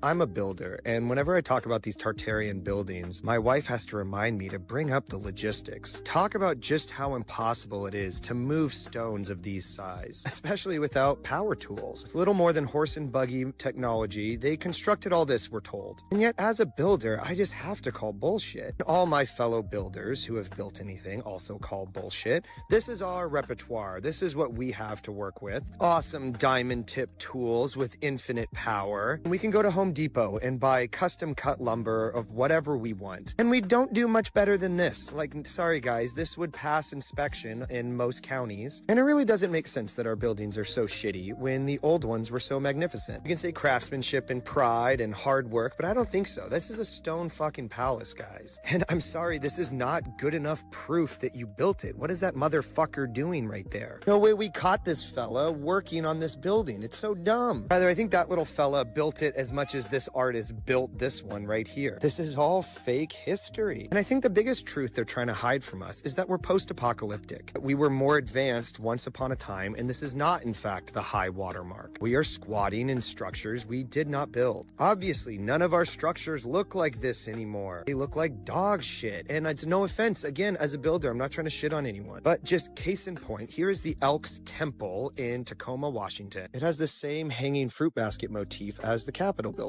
This is just where the men of Tacoma get together and talk about their civil duties, right? A wealthy boys club of all the best men in town, and this is what they built. But this is what they built in Olympia. They weren't able to found one here. They had to build it themselves, and it's an absolute testament to the mediocrity of our current age. What's the good explanation for the fall off in quality? Here's a Mason temple, magnificent, Romanesque, to the nine. Again, a shitty little sign outside, but look at the fucking size of this thing. And then juxtaposed to this modern Mason Lodge that went up in the 80s, right? The other one went up in the 20s. This one went up in the 80s. That's only 60 years, guys. And that timeline should terrify everyone. This is the brewery. It shut down in the 20s. It's been here, abandoned ever since. God, I want to move in there yesterday. Renovate it, make it a hotel, make it something sick. But no, the city of Olympia or somebody owns it. They founded it. So you realize we're hemmed in by paper tigers. You can come out of the bushes at any moment and throw you in prison for something you definitely did. But like, we're all just doing what they are doing. We founded these buildings the same as them. And so I take great comfort in how recent all the bullshit is. I know that we're on top of centuries of bullshit, but all of these narratives aren't actually that old. 1907 is what I keep going back to. That's like my rock. Most of the psyops come from 1907. Of course, they are piggybacked by much older psyops, but I think the past is supposed to be exhausting. It's supposed to be not remembered well and like kind of like, man, I'm really glad we're done with the past and we can move on to the future. But I'm the complete opposite. I want to know what has happened here. Who controls the present now controls the past, and who controls the past controls the future. They absolutely have a stranglehold on all of our past lives. That's some bullshit, and I think it's time for it to be done. The lies are comical, and it still baffles me they have never been scrutinized before. But as they say, no time like the present. What a gift to be alive today. But when you see... Wow. Really hits home when you see the same organization building something 40, 60 years apart, and you see the drop off in quality. Like he said, it's very scary because, you know, we have this mental thing where we're like, oh, we used to build like that a very long time ago, and now we build different. But now we're talking about 50 years. We're talking about the time of 1 or 2 generations. And you go from building a magnificent stone palace, like he was saying, to, you know, a square building that basically looks cheap, you know? So do you guys think that there's an evolution in construction, or do you guys think there's a devolution in construction? Do you think we're doing better or less good when you compare structures from before and structures from now? Let me know down below, and let's keep on rocking. See this stuff in America, you know what's really weird? All the state capitol buildings that don't really match up. Like, why did they build something that was straight out of ancient Rome in like Iowa? You know, like in Nebraska. 2,500 people live in a town somewhere, and they build a post office that has 700 rooms and is like an ancient castle. It's the same like with the Mormon temple, where they said they went out to Utah, you know, with horse and buggy and nobody else out there, and they supposedly built this wonder of the world castle with no rails and no dump trucks and no cranes, and it goes down 40 to 60 feet underground with more building. And even think about like the 1 year timelines. A lot of these buildings are 1 year wonders, where they created this very elaborate stone building in 1 year. But then you think about some of these places that have 1 year timelines, and then they work in like Syracuse, you know, Albany, Syracuse, New York, these crazy places like that. Explain to me how much work they're getting done in the dead of winter, when the roads would have been horrible. Then you add snow on it, and then the logistics make no sense. Even think, like I said, go back to World War II. We're told that the Germans were not necessarily defeated by the Russian army. They were defeated by the Russian winter. Yeah. Because even with the high-tech German stuff, they couldn't even move the equipment during a harsh Russian winter. So that is like the highest tech stuff in the 40s. And then you're talking about these things were built with horses and buggies in the 1840s. So they tell us to recycle to save the planet, right? Reduce waste, protect resources, cut pollution, and all that type of stuff.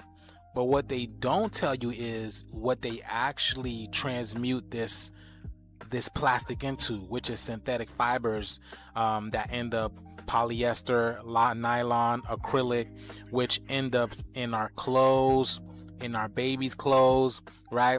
And then these things end up in our skin, because when we wash it and all this type of stuff, it turns into microplastics, and microplastics has the ability to enter our skin because our skin is the biggest organ.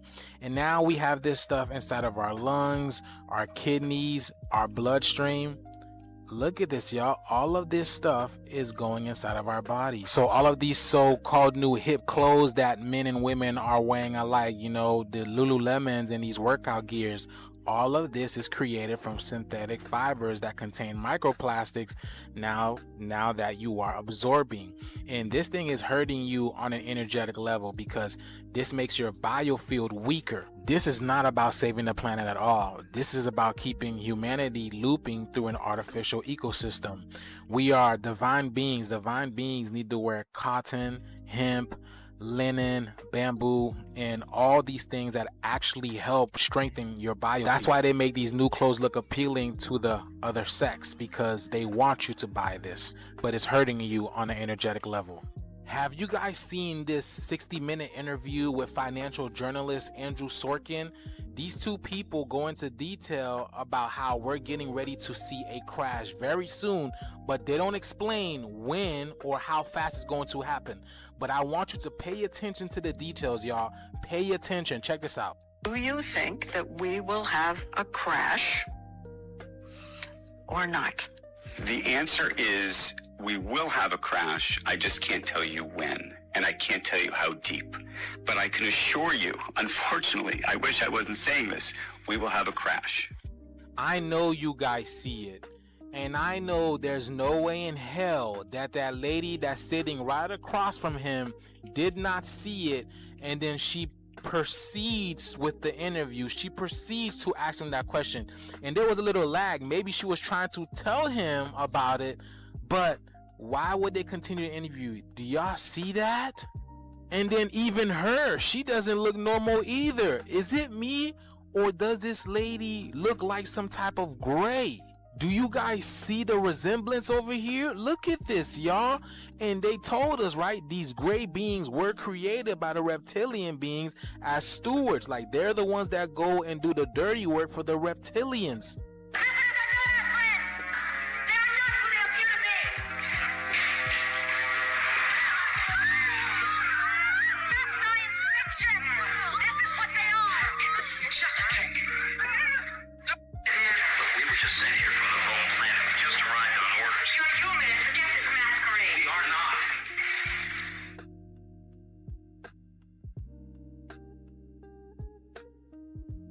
See, that's what I'm saying, man. You have no idea who these people are. Your neighbors, your friends, you have no idea.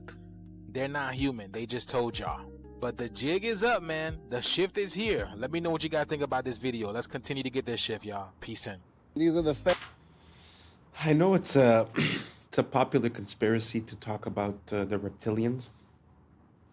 I feel like the idea of the reptilians, I don't think it's a physical thing. I think it's an archetype, because the stem of our brain, the bottom of our brain, is called the reptilian brain.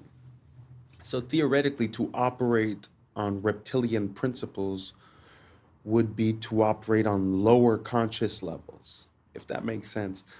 So I have a feeling like we're looking to confirm this physical attribute of being, a reptilian, but I think it's more of a metaphor. It's more of the fact of being like, what is a reptile? A reptile is cold-blooded, A reptile is like an animal, instinctual. So I don't know what you guys think about that. Do you guys believe in reptilians? Do you guys have any proof that you think would sway me to your side? Or do you believe, like me, that it might be more of a metaphysical or a metaphorical thing? Let me know down below, and let's keep on rocking. Next, we are here at Chick-fil-A, and people want to know, does Chick-fil-A have the warning signs? They sure do, right there. We go. Warning: certain foods that are sold or served here can expose you to chemicals including acrylamide and many of the fried or baked foods, mercury in the fish, which is known to the state of California to cause effects and other reproductive harm. Now, the acrylamide ain't bad. It's all the other chemicals they're not telling you about. Yep, Chick-fil-A finally got their ass. Because a lot of their stores, they don't have the warning sign, or they might have it in the drive-thru.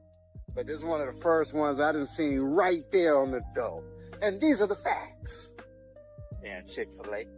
Project Iceworm. Project Iceworm. Cold War era. U.S. and Russia did a lot of weird things during the Cold War era. There's an ice sheet over Greenland, and it's taller than any building in New York City. Here comes the United States of America. They made a deal with Greenland, like, hey, can we just basically occupy this couple tens of thousands of miles in the northern part of Greenland? And they're like, yeah, sure. They had this genius idea. We're just going to bore giant tunnels into the ice, put buildings inside of there. Their goal was to set up 600 nuclear missiles underground in the ice in Greenland. What they did not account for is that this ice sheet over Greenland constantly moves. They ended up pulling out and just abandoning the whole site. During this stay, they did drill into the ice and they hit the ancient floor of Greenland. Wow. And they collected soil samples and they brought it up and they just forgot about it for years. And then in 2019, somebody's like, what are those jars? Oh, they're from the 60s when we went to Greenland and found ancient Earth. Let's study it. The conclusion that they found was that this ice sheet over Greenland is not millions of years old, much younger than that, and it's actually melting at a rapid pace. At Project Iceworm, they had dumped tons and tons of nuclear waste into the ice, thinking that it would be there for millions of years. And now they're saying this nuclear waste will be in our ocean in 70 to 100 years. Somebody go clean it up right now. They've tried. Listen, if there's a hole for a tunnel, we just make a big vacuum at the top that covers and suctions to the top. Suck it all up! And shoot it into space. Yes! Walk through the oldest part of any city. You'll notice the clues if you know where to look. Cathedrals with spires so tall and carvings so detailed they seem impossible without modern tools. Star-shaped fortresses, perfectly symmetrical, as if designed from the sky itself. Domes and copper towers glinting like antennas, as if built to catch signals from the heavens. And yet, according to history, these were made by men with hand tools, wooden scaffolds, and horse carts. Somehow, that was enough to carve massive granite columns, to lift seamless stone arches, to forge metalwork that even our factories today struggle to copy. Look closer and the mystery deepens. Stone scorched, warped, melted, as if kissed by fire from the sky. Entrances half buried, windows below ground, entire floors hidden beneath our feet. Why build such beauty if no one was meant to see it? Some researchers suggest these weren't built in the 1800s at all. They were uncovered, excavated, the remains of a world lost to disaster, then repainted with a new backstory. High above the plains of Lycia, cliffs bear facades carved like temples. Pillars, pediments, doorways, all hewn into sheer rock. These are the tombs of Myra. That's the story, at least. But think, to carve these monuments into vertical cliffs would demand scaffolding, precision, labor. For what? For corpses? For facades no living community could even use? Compare Petra in Jordan or Lalibela in Ethiopia. Grand facades explained away as tombs or churches, yet suspiciously mask-like. Were these truly built as tombs? Or did someone later repurpose older, greater works and call them graves? Either the ancients were skyscraper architects for the dead, or the story we've been fed is incomplete. The buildings that shouldn't be here, the tunnels that weren't supposed to exist, the architects who might never have lived. Springfield, Illinois, a city most people drive through without looking twice. But if you stop, if you really look, you'll notice something that doesn't make sense. Right in the heart of the city stands the Illinois State Capitol building, a massive dome of cast iron and limestone, 361 feet tall, taller than the Statue of Liberty, weighing more than 8 million pounds. They tell us it was built between 1868 and 1888 by hand, with no cranes, no electricity, just ropes, horses, and a lot of determination. But there's a problem. There are no verified construction photos. None. You can find portraits of the politicians and photos of men posing after it's done, but not one image showing the dome being assembled.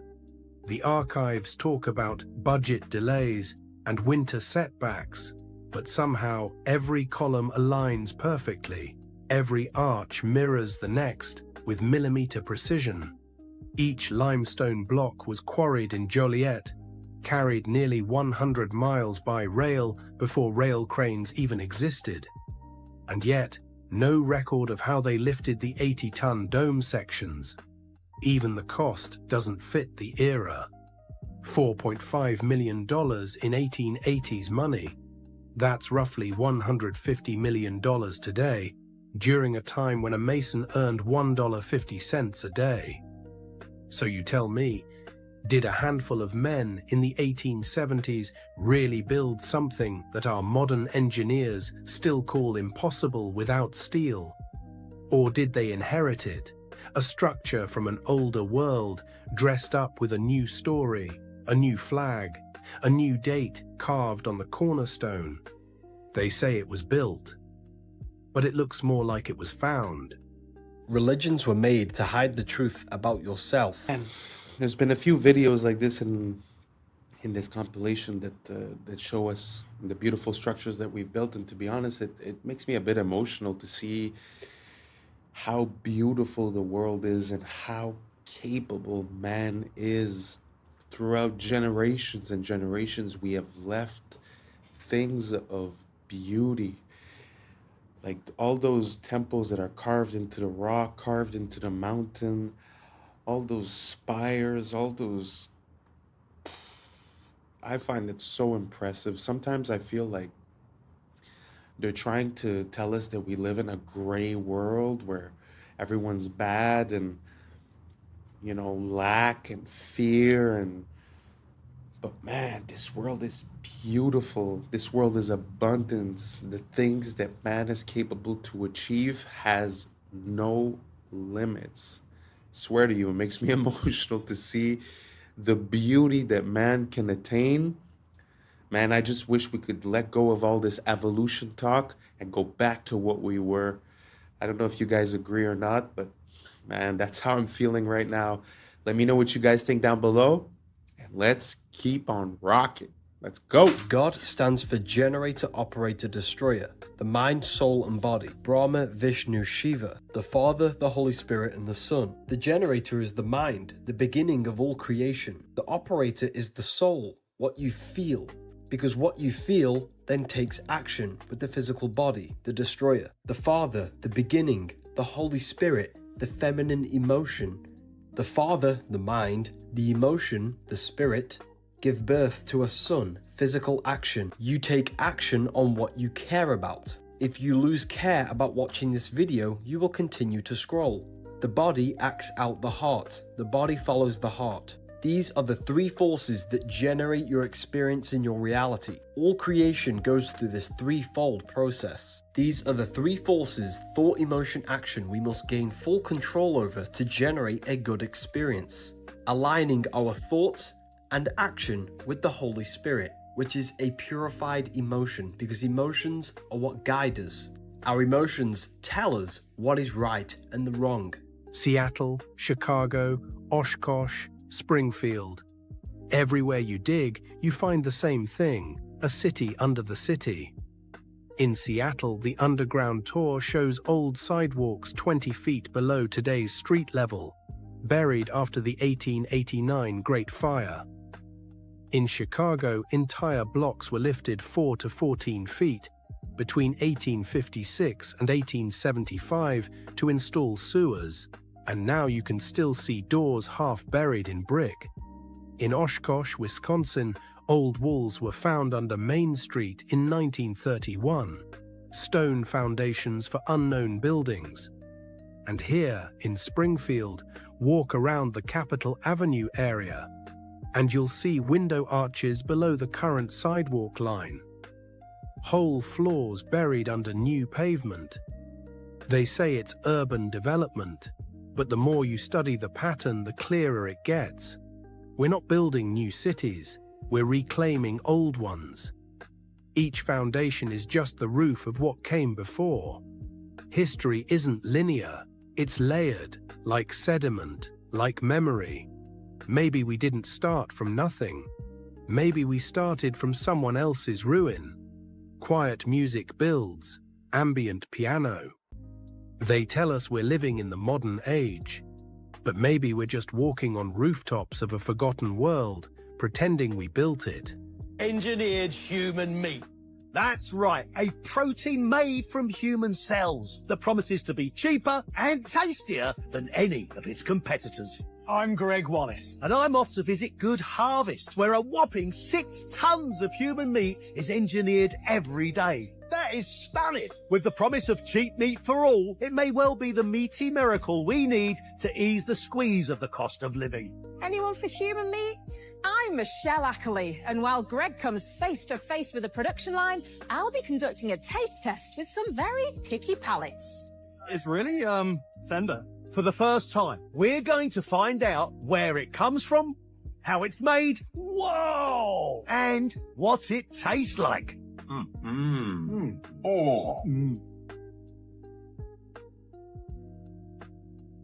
Did you know Africa is actually way bigger than the world makes it look? The maps we usually see are based on something called the Mercator projection, a method that tries to flatten the round Earth into a 2D surface, and in doing so it totally distorts the actual size of continents. For example, Greenland and Africa look similar in size on most maps, but in reality, Africa is 14 times larger than Greenland. In fact, Greenland is even smaller than just one African country, DR Congo. Now let's talk about Russia. On maps, it looks massive, almost larger than Africa. But here's the truth. You could fit Russia inside Africa, twice. And that's not all. The US, China, India, Japan, and all of Europe, they can all fit inside Africa at the same time.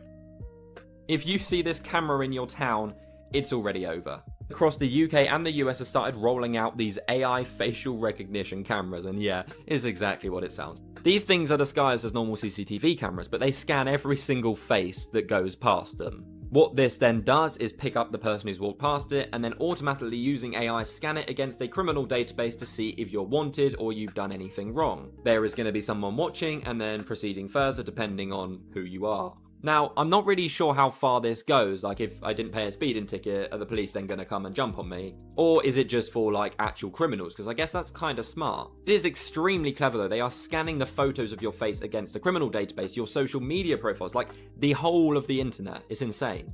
Some experts have warned that the actual cameras store your data, tracking everything such as where you go to, who you're then meeting, how long you're there for. Also, unfortunately, these cameras aren't government owned. They're buying them from third-party data companies. So instead of the old question, are you being watched? It's now, how often are you being watched? And that's a wrap for today, familia. Whether you're tuning in with the sunrise or you're posted up after midnight, I appreciate your time, your energy, your curiosity. I remember, this isn't about truth or fiction. This is about perspective.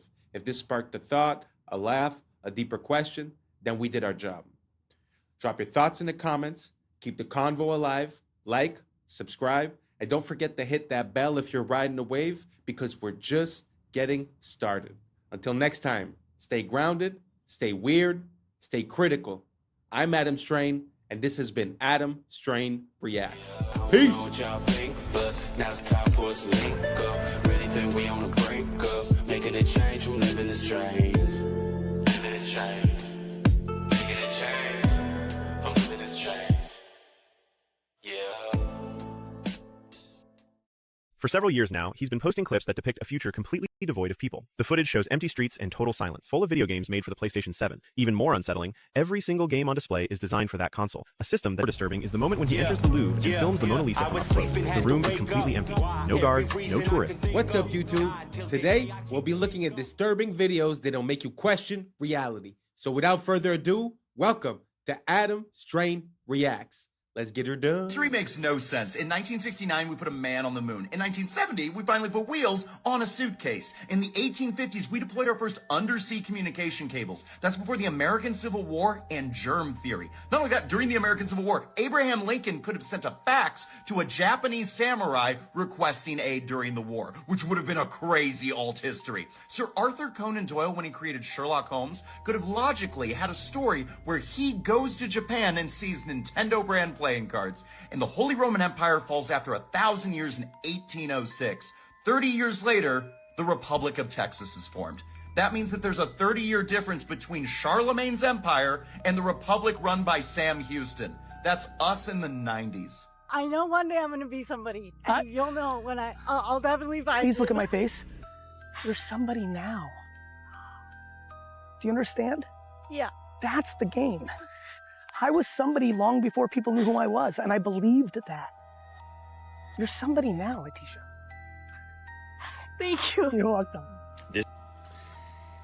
You know, it's so easy to get caught up in this game for clout and for attention with the way that the social media platforms and basically every platform for information has been, you know, organized. I find that to be a very beautiful message, you know, because at the end of the day, we're looking for all this attention, but, you know, does that attention translate into being a better person, into valuing the things that you already have? I don't think so. I found that to be super beautiful, especially coming from a successful person to an unsuccessful person, that you have to find a way, even if you were to use these platforms, to transfer something that is a strength of yours or that is yours. So I encourage everyone to, you know, if you're thinking about jumping into this game, at least try to find something that fits you as a person. Don't just do what gives you results. Try to find something that is yours, that you could apply in a way to get the results. I don't even know if I'm making sense. Let me know what you guys think down below. Let's just keep on rocking. This video is going viral on Twitter right now. This is a principal. He just did a tap of the shoulder tricked the kid. Then now he is embracing him. You may be thinking, what's viral about this? Well, in this next clip, he sits down next to these students and has a lovely conversation with them. People are wondering what exactly was being discussed. Here, he gives the kid a little bit of a ride on a wheelchair. Woo! What's with this principal? What is the common denominator here? High-fiving students, being a good role model, loving every child as if they were his own. What's with that? We need more of this. You may be thinking this video is going to take a dark turn, but look, this principal, lovely guy. This is going freaking viral. This video has 50 million views of just clips from the cameras. This teacher, principal guy, doing a freaking good job, man. Now, when I see this type of thing, this is what I think of. Dear soul, but in an institution, I will say I am not a fan of the modern education system. I do believe it is intentionally flawed.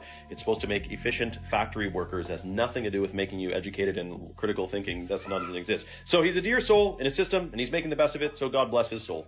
The Grand Canyon is the real Giza Plateau. Look, this is what we mean when we say meltology. All of this area is desert because there was a motherboard meltdown. The Earth is a grid, a motherboard. It has melted down several times. This is from one of the most recent meltdowns. After Israel was divided within, it imploded and became open for attack. As you can see, all these people are Shemites. Edomites, Moabites, Ammonites are still all from Shem, even though they were supposedly enemies. Like Ashur, who fathered the Assyrians, who were also enemies. So all Israelites are Shemites, but not all Shemites are Israelites. Since they didn't get along, civilization fell apart. Edom is synonymous with Mount Seir. Mount Whitney is Mount Seir in the Sierra Nevadas. Edom is Rome. Edom destroyed the temple, the Israelites dispersed, and order continued to decay. These are melted buildings. Obviously melted buildings. These so-called pueblos are remnants of a melted metropolis. The survivors of the meltdown found refuge in these pockets of survival. Egypt is Mitzrayim. That's where we're getting Mississippi or Mitsori. This is Hamite land that stretched all the way to the Grand Canyon in Sedona or Sidon. Moab is said to be east of the Dead Sea in the Bible. Moab, Utah is east of the Dead Sea. The Moabites are the Moors. Moab's mom was his sister. He was a product of inbreeding. So Edom, which is Rome, took Jerusalem in 70 AD, which is actually 1070. And Rome, or Edom, fell in 476, which is actually 1476. The Spanish. Well, that's pretty interesting. I've seen quite a lot of parallels between Egypt and Rome and the United States. So it really pushes me to re-question this whole narrative, because from what I understand, Washington, D.C. at its inception was called Rome, Maryland, so the land of Mary. So it seems like there's this old mythology that's involved, or at least encrusted into the naming or into Because I mean, even a dollar bill has the Egyptian pyramid, right? So I never could make any sense out of that. Let me know what you guys think down below. You think it's possible that the old world is the new world and the new world is the old world? I'm not quite sure, but it's just very interesting to see the similarities between these two places. Let me know what you guys think down below. Let's keep on rocking. The guy is convicted. He's a Trump attaqué au Golden Globe, c'est loin d'être un accident. Regardez comment ça fonctionne. Mark, what's the pin? Mark Ruffalo exécute un rôle. Il doit pousser le mouvement Be Good avec son pin. Renee Nicole Good, who was murdered. Un slogan simple et court, impossible à attaquer. C'est comme ça qu'une opération psychologique fonctionne. Le but est de vous polariser et vous imposer une morale. Pour ça, il faut une cible unique. C'est le rôle de Trump qui sert de pôle dans un scénario héros-vilain. He's the worst human being. ICE doit produire le plus de scandales possible et les grandes chaînes diffuser en boucle. C'est la mécanique classique de l'ingénierie sociale. Problème, réaction, identification, solution. We're out there killing each other. You know what the solution is? Et Ruffalo n'est même pas très convaincant. I gotta be honest with you. On dirait une scène mal jouée. I'm not gonna lie to you. I'm not feeling so great. I have felt things. Faire semblant, c'est son métier. I don't know. I can't keep pretending. It's driving me crazy. Dans Shutter Island, Now You See Me, il a le rôle de l'architecte de la manipulation. The more you think you see, the easier it'll be to fool you. My job, to take your attention and use it against you. Ces films expliquent que ce que vous voyez est un tour de magie. Donc ils ne s'opposent ni à Trump, ni à la pédophilie, parce qu'ils sont tous dans le même camp. Dans Pauvres créatures, il couche avec un nouveau-né, placé dans le corps d'un adulte. Dans 30 ans, sinon rien, il embrasse une fille de 13 ans. C'est une technique de cinéma. On place un esprit mineur dans un corps adulte. Mom? Dad? Pour banaliser l'inacceptable. Voilà ce que l'industrie choisit de célébrer, parce qu'on est dirigé par des pédomanipulateurs narratifs. This guy claims he's stuck in France in the year 2055 and can't find a way back. And everything he shows in his videos looks disturbingly unreal. For several years now, he's been posting clips that depict a future completely devoid of people. The footage shows empty streets and total silence. The roads are deserted, yet vending machines and terminals are still working, as if the country itself still exists, but its population has completely vanished. In some videos, he walks into stores and shows shelves full of video games made for the PlayStation 7. Even more unsettling, every single game on display is designed for that console, a system that doesn't even exist in our time. One detail in particular really alarmed viewers. A nearly empty vending machine with just one bottle left inside. The date on it is clearly visible, April 2055. According to him, it's a drink that hasn't even been released yet in our present day. Even more disturbing is the moment when he enters the Louvre and films the Mona Lisa from up close. The room is completely empty. No guards, no tourists, as if time itself has frozen. He does the same with the Eiffel Tower, showing it surrounded by absolute silence and emptiness. What makes the story even more unsettling is the fact that he started posting these videos long before the explosion of AI and modern visual tools. This is the story all about how your life got flipped, turned upside down, and the reason why you're a slave to the central banking cartel. In 1791, the Rothschild banking dynasty lobbied for Alexander Hamilton to install the first central bank in Philadelphia, Pennsylvania. They secured a 20-year charter that lasted from 1791 to 1811. By 1811, the United States refused to renew the charter. They were sick of the Rothschilds. So, in 1812, the Central Bank of London, under Rothschild control, financed the War of 1812, where England attacked the United States and burned the White House to the ground. By 1816, the bankers secured a second charter for another installment of the central bank in Philadelphia, Pennsylvania. By 1835, after 19 years of economic manipulation, the seventh president, Andrew Jackson, who was fighting the banking wars, did and ultimately got assassinated. Everything he could to kick the bankers out of the United States. This is why he vetoed the recharter in 1832. And he said in 1834, if the people only understood the rank and justice of our money and banking system, there would be a revolution by morning. And I try to inform you guys. You listen to my podcast, you would know this already. What did they do?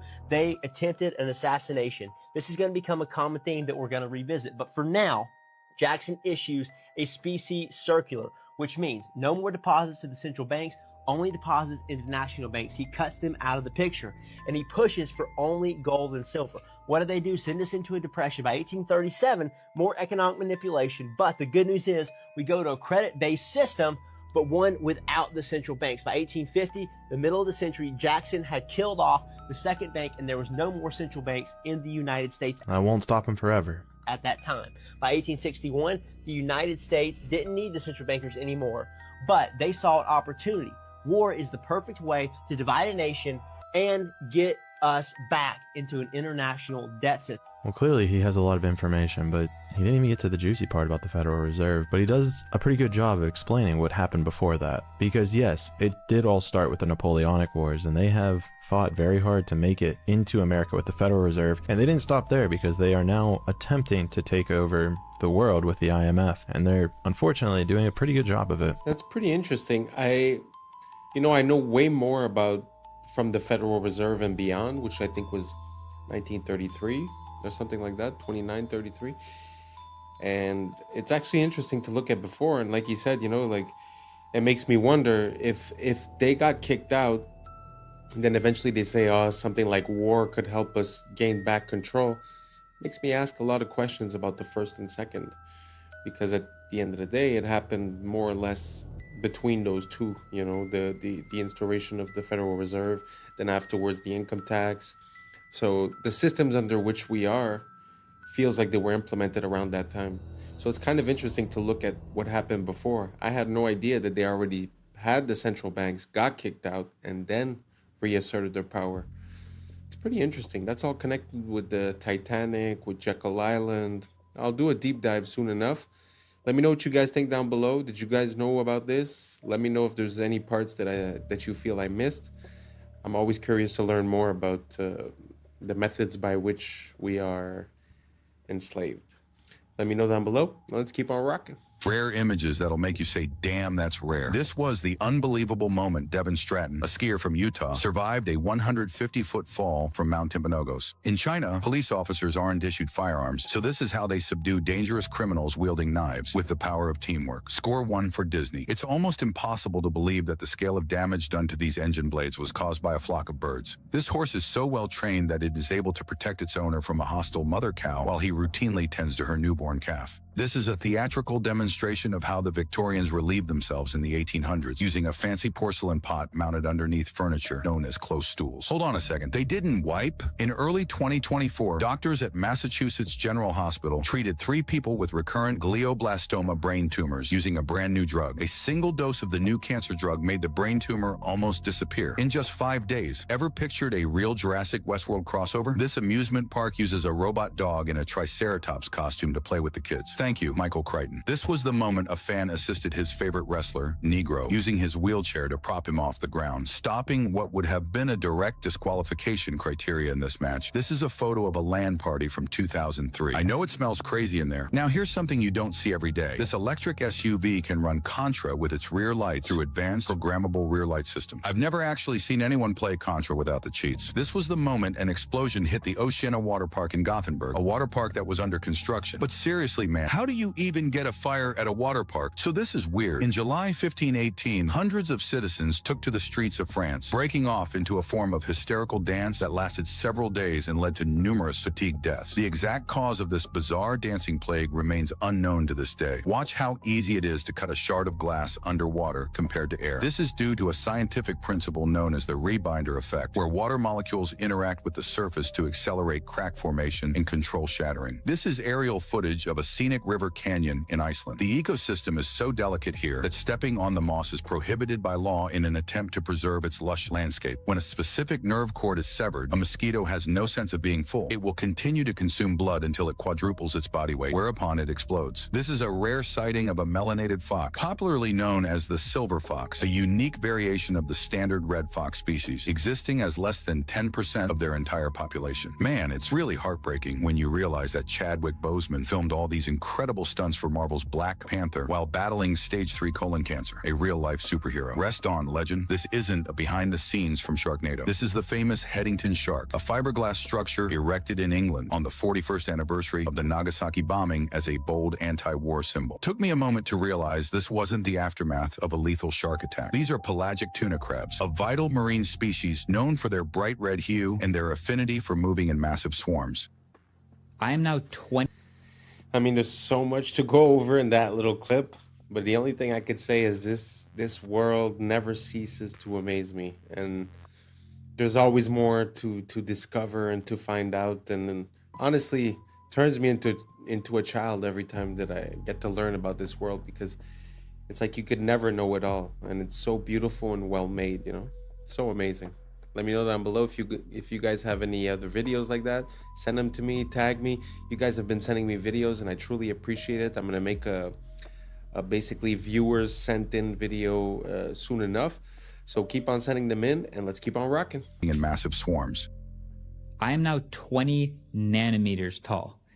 So, an individual transistor from a brand new 2026 M5 MacBook Pro is about the size of a garage for me. Now, I'll note that this most likely isn't 100% accurate because Apple's not going to share their exact chip architecture with me, but still, the smallest parts of it are still smaller than me, and at this scale, you can see individual atoms, which are the size of marbles. Now, obviously, or maybe not obviously, but 3 nanometer transistors this size aren't just built like other objects the way you might be expecting. There's a pretty refined manufacturing process called photolithography. Basically, it's like developing a photo with light projected through a microscope, but onto atoms instead of film. And that is how you end up with billions of these inside a computer that you can sit on your lap. Now, to be honest, I don't really know how much longer Moore's law can apply to semiconductors as they get down to the literal atomic level, but I sure do want to appreciate it while it's happening. Speaking of appreciating it, hey, this is Epic Spaceman. One of my favorite creators, and of course a massive help with this video. He's been down to this scale before in another video, and it's a pretty crazy view, right? Hi Marquez. Yeah, it really is. Even when you can stand on them, I still struggle to get my head around how many transistors there are here, considering this is just a tiny cutout section. The full chip is 32,000 times bigger than this. So yeah, the best way for my brain to really appreciate all of this has been to visualize this scale.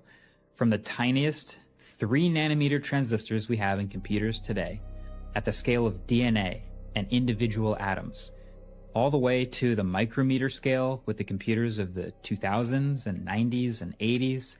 Humanity has been so motivated for so many years to get this stuff down to such a ridiculously small scale that it makes a grain of rice look like a massive object.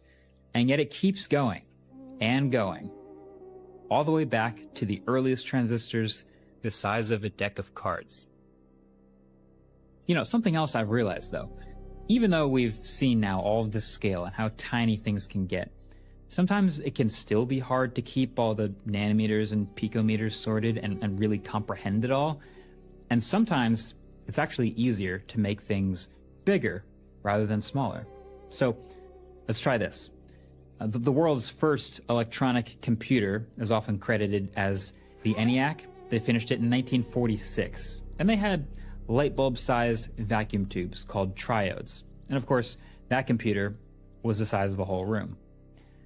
But if we still made computers like this, with transistors that big, how big do you think the iPhone would need to be to fit the 19 billion transistors that it has today?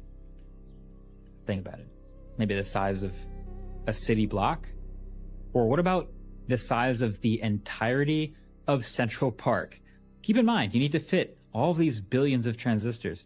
Wouldn't it be crazy if we carry around the equivalent technology of a phone the size of the city of Manhattan? Well, the reality is these are all still too small. Your phone, with the technology from 80 years ago, would need to be the size of the state of New Jersey to fit them all. This progression of technology has given us a computer the size of a US state 270 miles long and shrunk it down to fit in our pockets. Thanks for watching. See you in the next one. Peace. Wow. To think to scale like that really makes me think of when I first understood, well, understood is a big word, when I first got confronted to what $1 trillion would look like, and what $1 billion looks like, and $1 million and 100,000. Basically, to count to 1 billion takes years, and to count to 1 trillion, like just going 1, 2, 3, would take 32,000 years. From what I understood, it was like stacks of $100 bills stacked together the height of the World Trade Center. Something like that. That's $1 trillion. It's like beyond, and now we talk about it as if, oh, it was just something, you know. And also, it also makes me wonder about the fact where we find the patterns of these transistors or of these circuit boards within ancient sites, like in Egypt or Philippines or any place where they have ancient stuff. Like there's a connection there. There's something about the placement of things that are conducive to energy transmission. And I don't know, there's definitely something there, and very interesting. Let me know what you guys think down below, and let's keep on rocking. Oh, what else can we do? Let's put everything. Because soy will increase estrogen, reduce testosterone. What else can we do? Let's put corn in everything. As a matter of fact, how do we get corn in everything? I know. Let's pay the farmers with massive subsidies to grow corn. You wonder why you're so tired? Look at what you're eating. Want you that tired? Look at these people. They're in their 90s. They're not sitting around going, I'm tired, so tired, so tired. Why? Because they're not doing what you're doing. They're getting you to do it, but they're doing something different. They're staying away from the things that are suppressing you and making you. It reduces your and makes you more.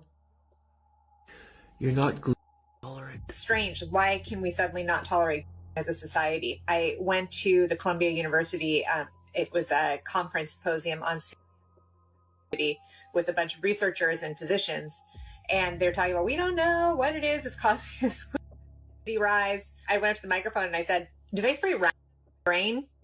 Like the chemical, the doctors and researchers turned around and looked at me, they're like, they don't spray. I would kill it. And I was like, okay. And I went and I sat down. A scientist from General there to promote their free Cheerios.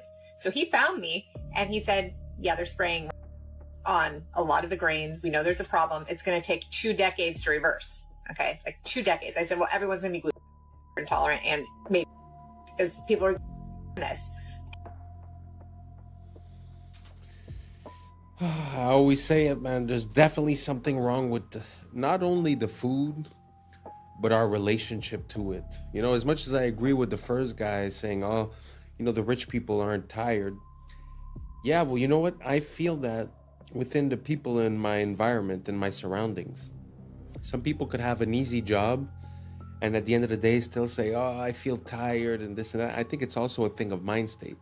You know, like I used to work 7 days a week for a while. I had my own business, and you know, obviously you're tired because you're there 12 hours a day. So I would go from work to home to work to home. And eventually I said, you know what? From now on, I'm also going to try to live.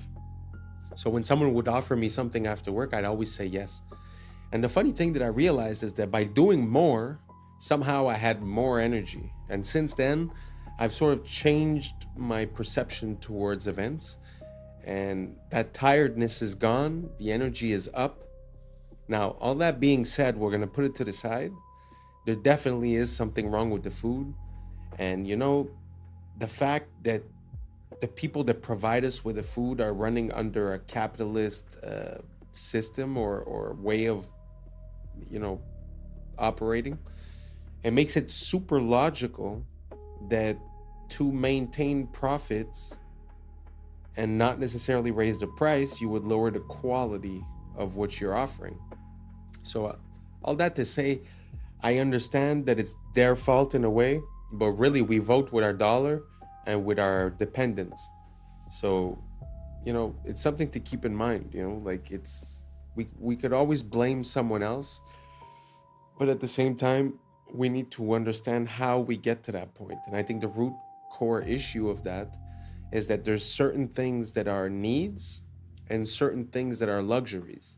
If we apply the same system to both, it's kind of normal that we get the same results in both. So I encourage everyone to rethink our relationship with not only the food, but the people providing it to us, and try to think of ways that we could do it ourselves or just not encourage them, and try to figure out why we are here. So that was it for today. Thank you so much for rocking with us.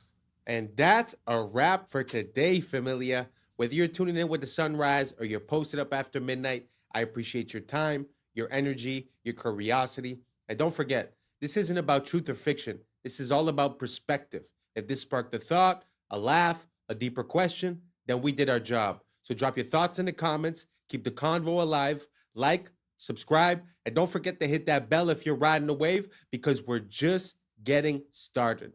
So until next time, stay grounded, stay weird, stay critical. I'm Adam Strain, and this has been Adam Strain Reacts. Peace. Now it's time for us to link up. Really think we on the brink up. Making a change from living this strange. Living this strange. Making a change from living this strange. Yeah.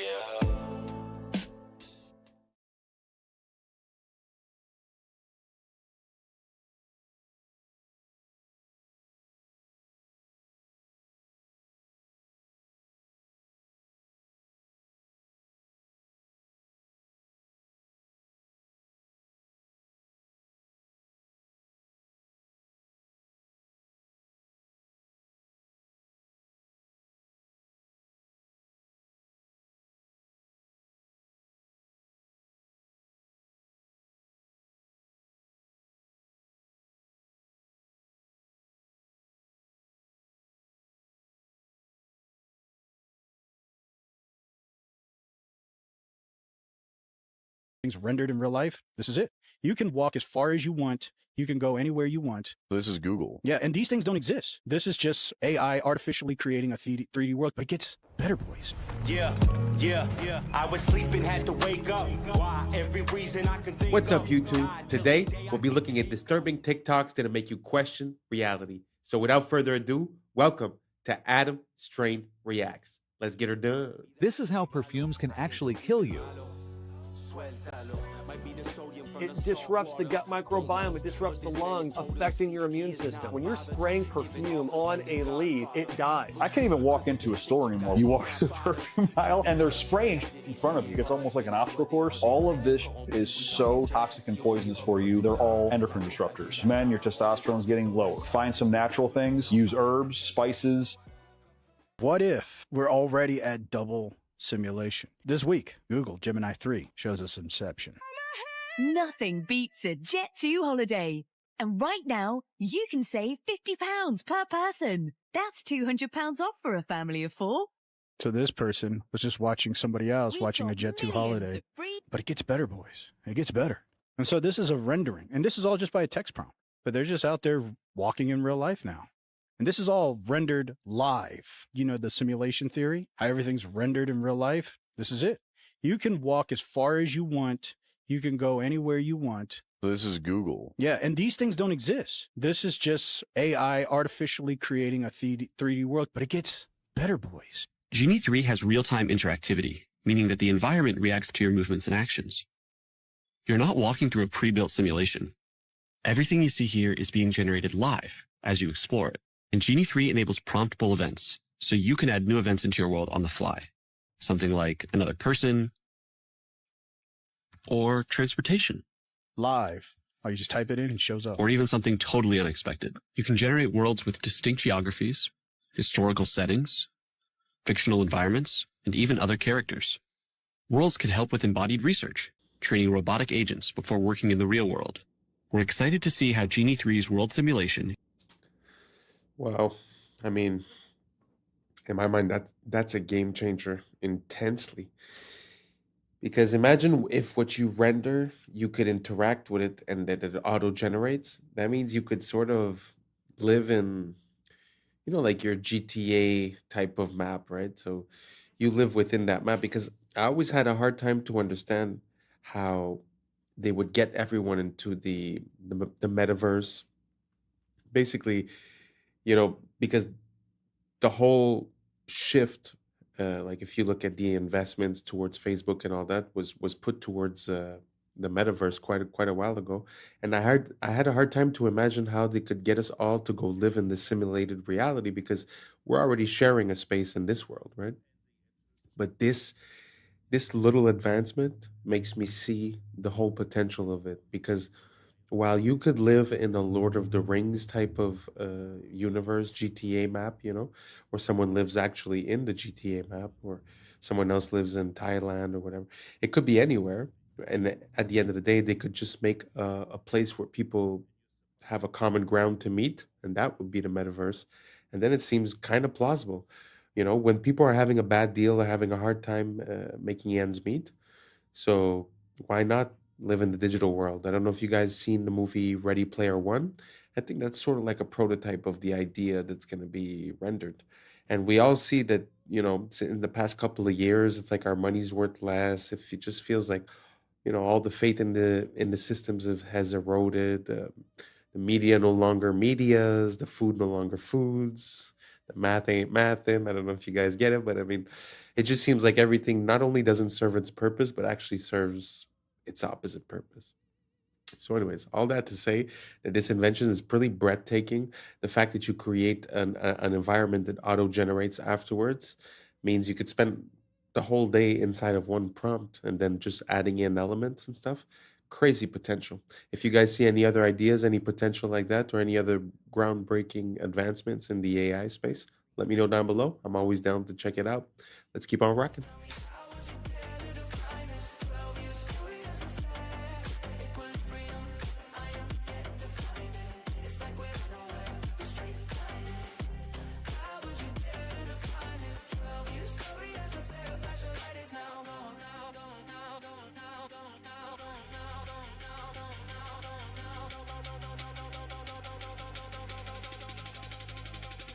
Maybe that's the point, to let it run free. Feels like we're joined at the hip with one being. Maybe that's the point, to let it run free. Feels like we're joined at the hip with one being.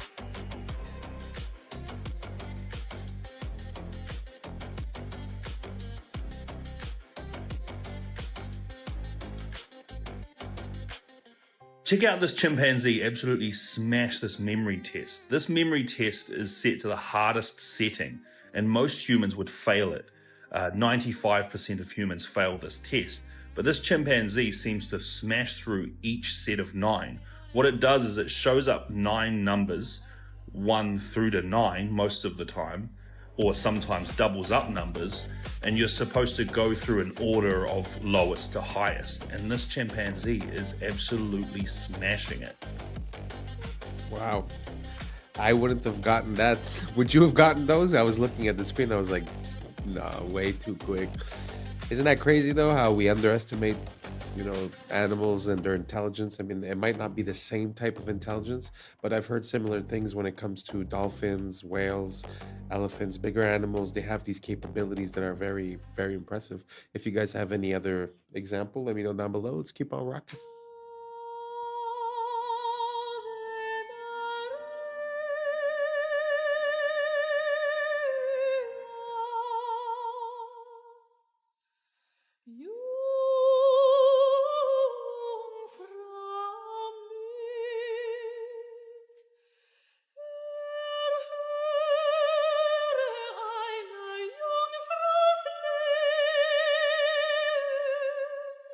Aus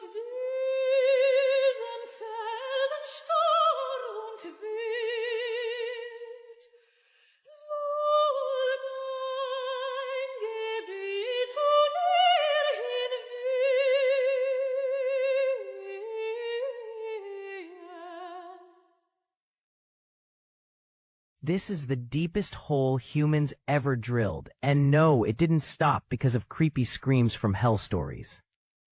Russia's Kola super deep borehole, over 12 kilometers straight down, deeper than Mount Everest, is tall. Deep below, rock shattered like glass, seawater leaked out, and fossils showed up kilometers deeper than expected. At just 12 kilometers deep, it hit 180 degrees Celsius, nearly double what scientists expected at that depth. Rock flowed like hot plastic, crushing drill bits, jamming tools, and snapping steel supports faster than engineers could even get new equipment in the ground. In the end, Kola stalled. Warped rock, failing gear, and shrinking budgets killed it, after drilling only 0.2% of the way to Earth's core. I don't know. I've heard about this story a long time ago, and it really pushes me to wonder, you know, what do we know about our world? Because they say that, you know, we live under gravity and that the source of gravity is the core and this and that. But like you said, you know, we didn't even dig to 0.2 of the earth. So we don't, like, we speculate. So it's not, I don't know. To me, the science isn't settled. So when I see stuff like that, it makes me remember how much we're missing to discover this world completely, you know? Anyways, just a thought. Let me know what you guys think down below. Let's keep on rocking.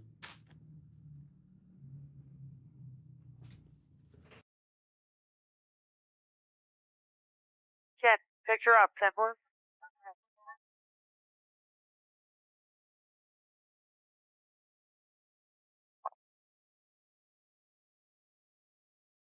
Okay, I'm going to flip to infrared because the smoke isn't bothering the infrared, okay?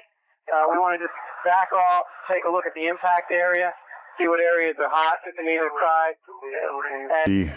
The sacred cubit was found in the pyramid at Giza, the Great Pyramid, and it's found as a unit of measure and a yardstick in many areas of the ancient world. But this particular measurement was carved in stone just above the entrance to the king's chamber. The rings made in this cubit length have a natural resonant frequency of 144 megahertz, which is a harmonic of light speed. It's a harmonic of 6 times gravity. It's a harmonic of the mass at the center of a light field. And in recent years, we've discovered that it is also a measurement of a wavelength in the standing gravity wave of the planet. The reason why we call traders turncoats is because mercenaries used to wear military coats with reversible linings that matched the color of the enemy's coat. So if they were losing, they could just turn it inside out and switch sides. And we call awards trophies because Greek soldiers used to raise the enemy's armor up on a wooden pole called a tropaion when they won a battle. And modern trophies still follow a very similar silhouette and design. The Emmy was originally called the Emmy Award after the imaging tube inside of old school TV cameras. But since the award had a very feminine design to it, people started calling it Emmy instead. The word groovy comes from the way that record players are designed so that the music plays smoothly if the needle runs along the grooves of the disc. So if the music was good, it was groovy. And lefties are called southpaws because baseball fields are designed so that the batters are facing towards the east to keep the sun out of their eyes during the afternoon, and the pitchers are facing west with their left arm pointing south. So a lefty would be a southpaw. We call them motels because they're hotels that are designed around car travel. They'll have rooms that directly face the parking lot and a roadside location. So it's a combination of the words motor and hotel. And a word that's formed by combining 2 words like motel is called a portmanteau, and we call it that because a portmanteau is a piece of luggage that splits open into 2 equal compartments. Okay, so this is either Pakistan or India, one of you guys will know, a river of trash. Some of these rivers, by the way, are biologically dead, like not even an organism is alive in it because of all the chemicals, not just obviously the plastic. This guy, who I'll tag and mention, goes and cleans it up. Like, we're talking, he goes to their country, cleans up their rivers. This is while we ban plastic straws, by the way. This is the guy, Alexei Sabrinsky. I'll tell you all about it. But here's the shocking part. We talk all about philanthropy. You have the Rockefeller Foundation partnering with Mr. Beast. You have the owner of Microsoft. Philanthropists. Woo! Here's some philanthropy for you. bring back hemp plastic, and side note, dismantle Monsanto and the corporations that are trying to control the world food supply, and release the free energy patents. Otherwise, everything else is fake. I don't care what philanthropy they think they're doing until they release the free energy patents and the technologies they're hiding from us, and start actually using hemp plastic. It literally is a few policies away. If I was into control, man, slickety split, we'd have policies out the yin yang, clean water, clean food, clean healthy, no microplastics, no toxins. But seemingly, there's an intentional plan to do the opposite of that. I'm not smarter than Rockefeller. I mean, of course, they know these things. It's part of the plan. Let me know your thoughts in the comments below and follow for more. Shout out to this freaking legend cleaning up freaking dirty river water. Wow. Props to him for doing something for nature and for the earth, and something that he's passionate about. But it does make me think when he talks about the hemp. It makes me think of the first cars that were created. From what I understand, the first cars that were created, they were made out of hemp as well. And they were basically, hemp has always been a part of our society. From what I gather, even ancient seafaring civilizations, the reason why they were able to do that is because they have the rope to hold the sails and all that stuff. And supposedly those ropes were made out of hemp. So from what I understand, also hemp is per time, it's the fastest growing, one of the fastest growing things that you can make. The seeds are good for food. Like you said, you can make plastic, you can make oils, you can make all kinds of stuff based on something more natural. So yeah, very interesting that he was talking about that. I haven't heard anyone talk about hemp in quite a while. Used to be a big thing back in the days, but now don't really hear much about it. You guys know about hemp? You guys know about the potential of hemp? Did you know that the first car was made out of hemp? Could also run on other things than gasoline? Let me know down below, and let's keep on rocking. Charlie Kirk say to us today? I'm fine because my soul is secure in Christ. La voix d'un homme remplacé par un programme dans une église. On se croirait dans un film dystopique. A computer can take what really mattered to a man. Le plan est sous nos yeux, remplacer l'humain par la machine. C'est ça le vrai turning point.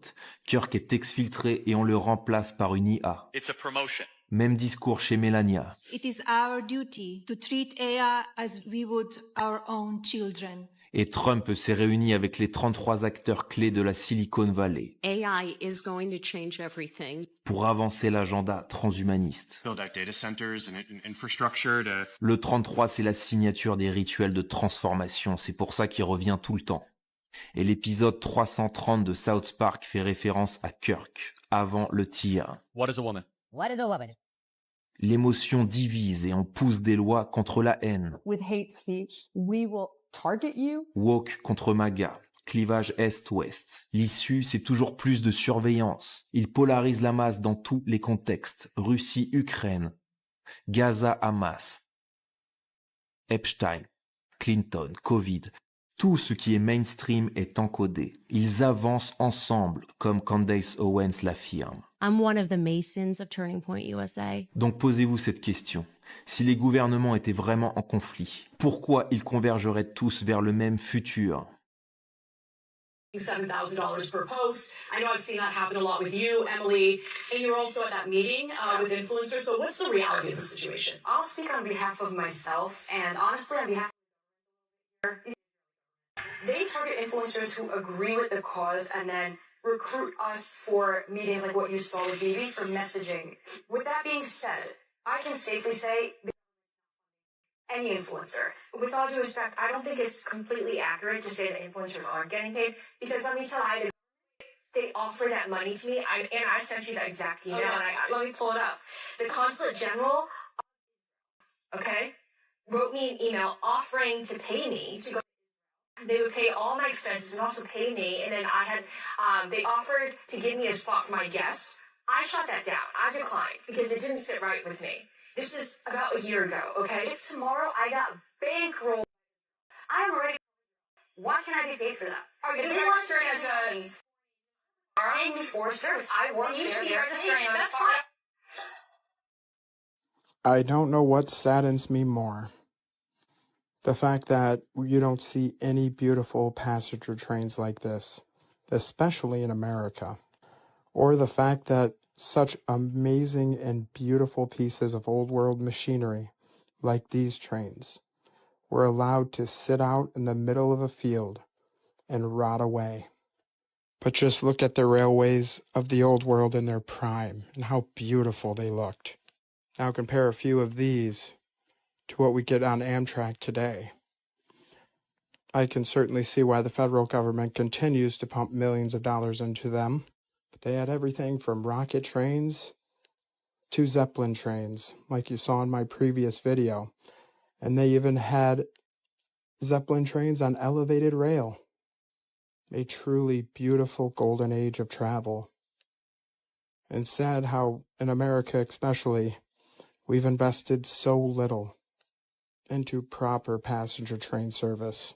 The controllers would rather tear down all of our beautiful architecture to put up highways and freeways and ugly parking structures in downtowns, making sure we all are slaves to our oil-dependent vehicles. Amazing the innovation that came from that time. Question everything, friends. Until next time. Well, I don't know if any of those pictures were AI, but how impressive was that? It's hard to believe that there was that many iterations of the train when, I mean, the train didn't last that long, no? Because it was not too long before the cars, and once the cars came in, it sort of took over.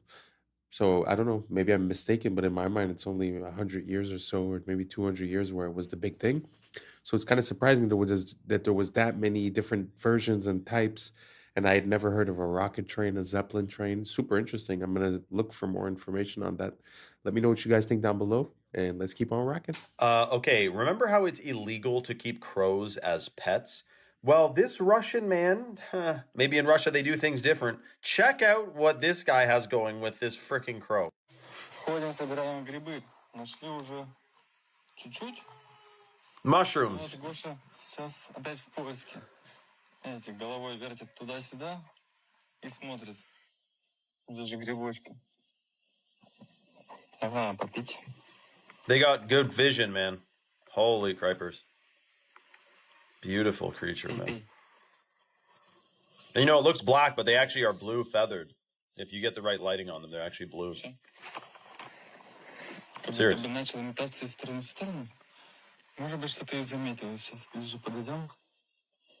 Может взять гриб. Но я его пока не вижу. Может быть, он заметил. Oh. Так. А, вон. Where's the mushroom?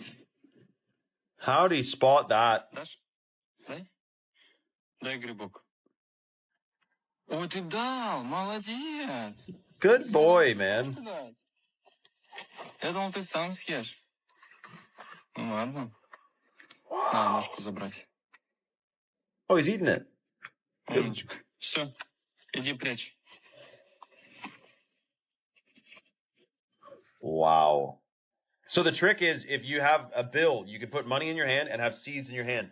And you teach a bunch of crows to bite the money first, and then you open your hand and give them seeds. You're training them to bring you money. You can do this, but you're not supposed to keep them as pets. But it's not like dolphins, where you're literally not even allowed to interact with them outside of an approved, like SeaWorld. At least crows, you can, befriend them, but you cannot keep them as pets. Which is shocking, because you could literally keep a bunch of weird stuff as a pet, but not a crow. Why? I love crows, man. Plus, crows can remember your face and can tell their friends, their peers, their children, their little hatchlings, they can tell them what you look like. They can transfer knowledge and information. I don't know, through their brainwaves, or I'm sure it's not from cawing, like caw-caw. Like that doesn't really tell you anything. It's got to be psychic. So I'll be the first to say it. Crows are psychic. They're high vibrational beings. They're very smart. Do not mess with a crow. Be nice to them. They'll remember you forever. And they might bring you a friggin' diamond ring they find on the ground or something. I mean, there's stories you wouldn't even believe. So, love animals, love creatures, and absolutely incredible video out of, what is this? Vladivostok, Russia. Come on. Comment for more animal information and follow for part 2, or comment or follow vice versa. Come on. Town of Sparta, just outside Athens, you'll find Dimitrios Gatsi. He specializes in reviving ancient armor from Greek history. Η σημασία της πανοπλίας στην αρχαία Ελλάδα ήταν πολυδιάστατη. Από τη μία έπρεπε να κατασκευαστεί με τέτοιο τρόπο ώστε να προστάτευε τον οπλίτη από θανάσιμα χτυπήματα, αλλά ταυτόχρονα και να τρόμαζε και τον αντίπαλο. Έτσι ώστε να απέφευγε, αν ήταν δυνατόν, ακόμα και την σύγκρουση. Είχαμε έναν νικητή χωρίς να δοθεί καν μάχη. Είχα την ευκαιρία να επισκεφθώ πολλά μουσεία της Δυτικής Ευρώπης και να δω με τα ίδια μου τα μάτια πόσο έχουν αφοσιωθεί και πόσο έχουν προβάλει τις πανοπλίες της Δυτικής Ευρώπης. Μέσα μου γεννήθηκε το ερώτημα, γιατί εγώ στην Ελλάδα σε κανένα μουσείο δεν έχω δει μία μεσαιωνική ελληνική πανοπλία. Αυτό το ερώτημα έγινε αιμονή και όλη μου η ζωή αφοσιώθηκε στην απάντηση αυτού του ερωτήματος. Η αρματοπία είναι μια τέχνη πάρα πολύ ενδιαφέρουσα, καταρχάς γιατί δεν υπάρχει δάσκαλος, δεν υπάρχει προηγούμενο. Πρέπει να τα ανακαλύψεις όλα μόνος σου και αυτό είναι πάρα πολύ συναρπαστικό. Ανακαλύπτεις έναν κόσμο, μια τέχνη η οποία είχε εξαλειφθεί από την Ελλάδα για τουλάχιστον 6-7 αιώνες. Έπρεπε να μελετήσω τα γάλματα, μινιατούρες, ζωγραφιές, αγγεία, ό,τι έχει να κάνει με τέχνη, στην οποία έχουν αποδοθεί πανοπλίες. Όσον αφορά την ιστορική πιστότητα των έργων μου, όταν αυτά βασίζονται σε ατόφια αρχαιολογικά ευρήματα, είναι πάρα πολύ ψηλή. Στις περιπτώσεις που τα υπάρχοντα αρχαιολογικά ευρήματα δεν είναι επαρκείς, τότε χρησιμοποιώ τις δικές μου γνώσεις και τη δική μου εμπειρία, έτσι ώστε να μπορέσω να καλύψω αυτά τα κενά. Το πρώτο στάδιο είναι η σχεδίασή της. Και σε δεύτερο στάδιο είναι η υλοποίησή της με μέταλλα και με δέρματα. Όταν επιλέγω υλικά, κοιτάω πρωτίστως να είναι όσο πιο πρωτόγωνα γίνεται. Η βασικότερη μέθοδος αρματοποιίας είναι η ενθερμόσφαιρη-λάτηση. Η ενθερμόσφαιρη-λάτηση σημαίνει ότι πυρώνουμε τα μεταλλικά στοιχεία και στη συνέχεια τα σφυριλατούμε έτσι ώστε να πάρουν την επιθυμητή φόρμα. Επιπροσθέτως, υπάρχουν και κάποιες βασικές τεχνικές οι οποίες αφορούν το κόψιμο δερμάτων, τη δημιουργία αλυσοπλέγματος, την επικόλληση μεταλλικών στοιχείων επάνω σε δέρματα με τη βοήθεια πριτσινιών κτλ. Το τελευταίο στάδιο, από τη στιγμή που έχω κατασκευάσει όλα τα επιμέρους στοιχεία μιας πανοπλίας, είναι η συναρμολόγησή τους. Μία από τις μεγαλύτερες ικανοποιήσεις ενός καλλιτέχνη είναι να βλέπει τις εκφράσεις θαυμασμού στα πρόσωπα των επισκεπτών. Σε κάθε ιστορική περίοδο της ελληνικής ιστορίας υπάρχουν και διαφορετικές πανοπλίες. Κατά τη μικηναϊκή περίοδο οι πανοπλίες είναι τερατόμορφες, είναι τρομακτικές, προκαλούν δέος και τρόμο στον αντίπαλο. Κατά την κλασική, αρχαϊκή και κλασική περίοδο οι πανοπλίες μοιάζουν πάρα πολύ με το ελληνικό άγαλμα. Είναι καλέσθητες, είναι λίες, είναι λαμπερές και είναι όμορφες. Κατά τη βυζαντινή περίοδο οι πανοπλίες έχουν αυτή τη μεγαλοπρέπεια μιας χριστιανικής εκκλησίας. Πολύ συχνά η εικόνα που έχουμε για τους αρχαίους Έλληνες οπλίτες είναι τελείως λάθος, είναι εσφαλμένη. Η εικόνα των αρχαίων Σπαρτιατών, έτσι όπως παρουσιάζεται μέσα από την ταινία The 300, είναι τελείως λάθος. Οι αρχαίοι Σπαρτιάτες πηγαίναν στο πόλεμο πλήρως εξοπλισμένοι με μπρούτινες πανοπλίες. Δεν πήγαιναν με σλιπάκια και με γυμνούς κοιλιακούς. Βρίσκω την ιστορία ενδιαφέρουσα γιατί μας διδάσκει το μέλλον. Μπορούμε να πάρουμε πολλά παραδείγματα από το παρελθόν έτσι ώστε να αποφύγουμε προβλήματα του μέλλοντος. Πηγαίναν στο πόλεμο It's not the usual content, but I really like to see people that have these unconventional passions and that are really dedicated to it and listening to his whole process. I find it so amazing, and also his conclusion to everything is very nice. Anyways, we made it to the end. Thanks for rocking with me. And that's a wrap for today, familia. Whether you're tuning in with the sunrise or you're posted up after midnight, I appreciate your time, your energy, your curiosity. And don't forget, this isn't about truth or fiction. This is about perspective. If this sparks a thought, a laugh, a deeper question, then we did our job. So drop your thoughts in the comments, keep the convo alive, like, subscribe, and hit that bell if you're riding a wave, because we're just getting started. Until next time, stay grounded, stay weird, stay critical. I'm Adam Strain, and this has been Adam Strain Reacts. Peace! Now it's time for us to link up. Really think we on a brink up. Making a change from living this train. Living this train. Making a change from living this train.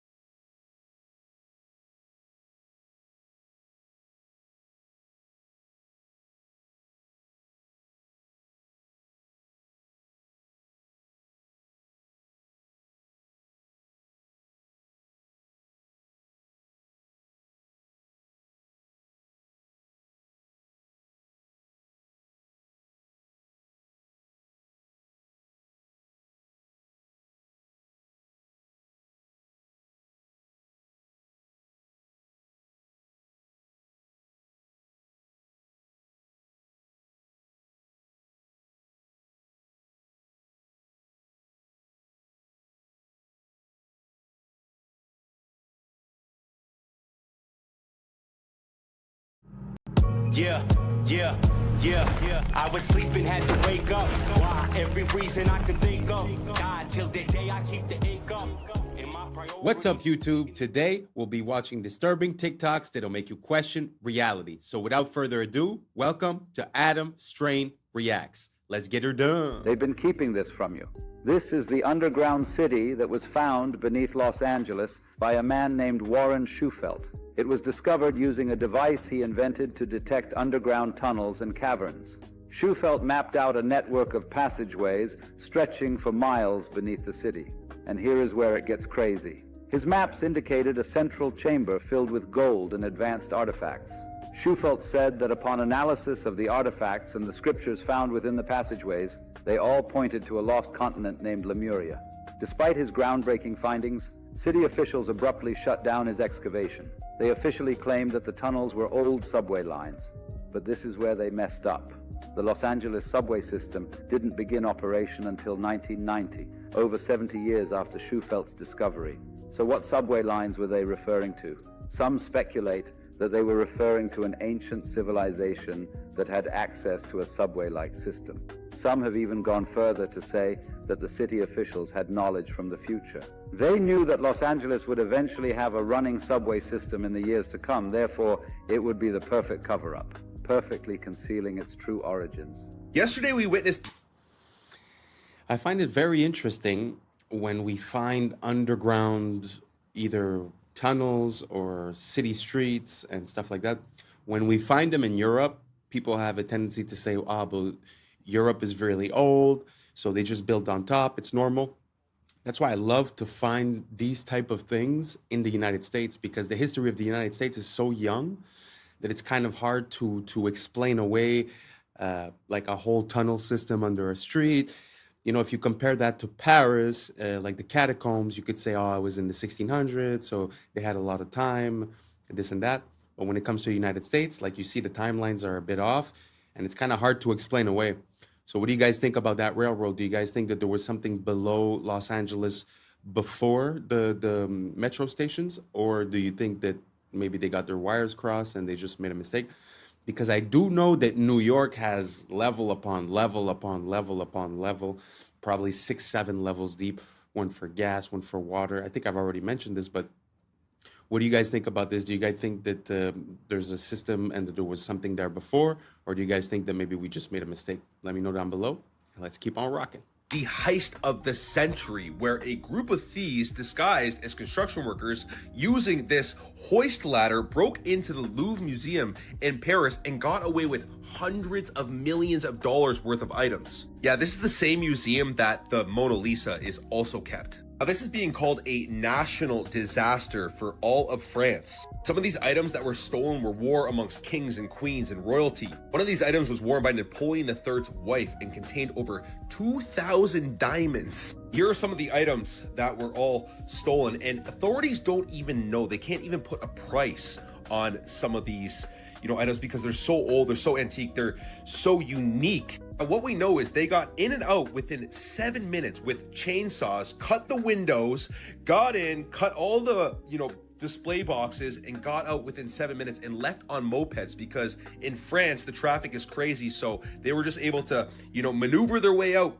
easily. The authorities are saying if they're not caught within a week, all of these items are going to be gone. Now, I find it very interesting that the governments have been screwing the people for so long. And what I'm seeing right here is the people start to fight back. This was professionally done, guys. In and out in 7 minutes. That is crazy. Where's all the security and everything? It was done Sunday morning at 9:30 a.m. in broad daylight. Let me know what you guys think about this in the comments down below. Don't forget to like, share, and follow for more hidden truth. Peace and love. Everybody is complaining about exploding watermelons. Here is the video. Walmart watermelons exploding everywhere.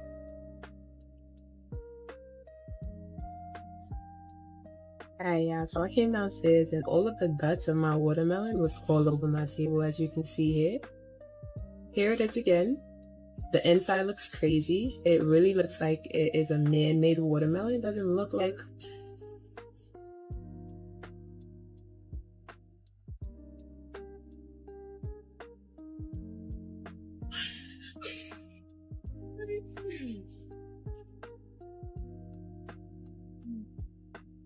The second watermelon from Kroger that's been doing this. I got to a pot. Never did. Never did. No, I didn't.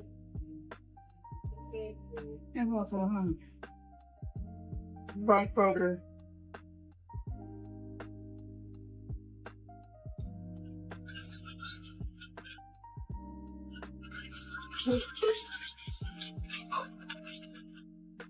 I cannot make this up. I heard a whistling sound in the pantry, and then my watermelon exploded like A.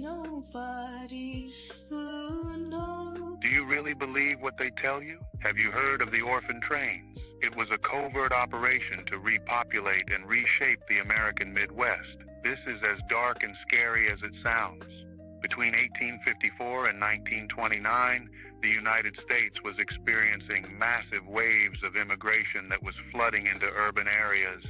There was a need to spread the population more evenly across the country, not only to alleviate the overcrowded cities, but also to exert control over areas in America.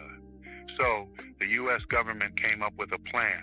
They took over 250,000 orphaned and homeless children from New York City and other urban areas, placed them on trains, and sent them to rural towns across America. This plan was sold to the public as giving these children a fresh start, but the reality was much darker and more complex. Many of these children simply vanished. Over 100,000 children disappeared as soon as they stepped onto those trains. Was this just a result of poor record keeping, or is there a more sinister story behind these missing children? Look through history books and count the fires.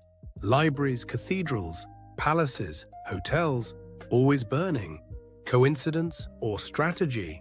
Paris, London, Chicago, San Francisco, all scarred by great fires in the 1800s. After the flames, ornate structures vanish. And what replaces them? Concrete, steel, glass boxes. Even in 2022, Easter Island's sacred landscape burned, shortly after reopening to tourists. Always fire, always loss. Fire doesn't just consume wood, fire erases memory. In the ashes, you can write a new story. And maybe that's the point. Destruction as a reset button. A way to overwrite the inconvenient beauty of the past with the cold efficiency of the present. The Grand Canyon is not just an American sightseeing location. There are strange and dark secrets that lie within. Some have even encountered a gateway to a hidden world. In 1909, the Arizona Gazette published an article about an expedition funded by the Smithsonian. This expedition was led by a man named G.E. Kincaid, and he discovered an ancient underground city within the Grand Canyon. But here is where it gets interesting. This city was filled with artifacts from ancient Egypt, hieroglyphs, statues, and even a pyramid. How did ancient Egyptian relics end up in Arizona over 5,000 years ago? Is it possible that they had access to flight? But it gets even stranger. The Smithsonian seized all the artifacts and shut down any further exploration, which led to 90% of the Grand Canyon being restricted till this day. The canyon is home to numerous hidden caves and tunnels, many holding ancient treasures and technologies. Many adventurers used to report seeing strange lights and sounds coming from these depths. The Hopi tribe, a tribe native to the region, speak of sacred underground cities known as the Sipapu. These cities are believed to be gateways to the underworld, holding powerful energies that should never be disturbed. All this makes us wonder, what else is hiding in the Grand Canyon? Your name is Roger, yes? What do you guys think about that? Do you guys think that there's any truth to the story of G.E. Kincaid? Because it's not the first time that we hear about stories relating to the Smithsonian sort of making discoveries disappear. Like, mostly, the ones I remember are mostly like big bones. Some people say that they found giant bones. And like the newspaper would say it, the news articles would say it. But then afterwards, when the Smithsonian would come and take the artifacts, they were never to be heard of again. And when requests were made to ask about it, to inquire about it, they would say that that never happened, basically. Do you guys think the Smithsonian might be a bit less than honest, less than useful for, knowing what happened in our recent past? Do you think that they might be hiding some stuff, or do you think that maybe it was false articles, false stories, people trying to be famous for some reason or another? Let me know down below if you have any more information regarding G. Kincaid or any similar type of discoveries, because I have seen other things in the United States, such as the discovery of some Jewish artifacts, which theoretically wouldn't make sense, right, with the timeline and the geographic locations. There's also a similar story regarding they found cocaine from South America in the pyramids of Egypt, supposedly. So do you guys think that there's a possibility of this cross-contamination of the new world and the old world having a contact before? Or do you guys think that there's something else to this? Let me know down below, and let's keep on rocking. Roger. Ah, that's your name. Roger. Good. And what do you do, Roger? I'm a financial consultant. Ah, financial consultant, eh? Roger, Yeah, yes. terrific. And Roger, how's business at the moment? Not bad, thank you. Been a bit quiet lately. How do you mean lately? Since the war, been a bit quiet. Fair enough. Okay, Roger, your special subject tonight is the economies of the European community. Your time starts now. Best of luck. Thank you. How much does Greece owe, Roger? $367 billion. Correct. And who do they owe it to? Mostly to the other European economies. Correct. How much does Ireland owe? $865 billion. Correct. And who do they owe it to? Other European economies, mostly. Correct. How much do Spain and Italy owe?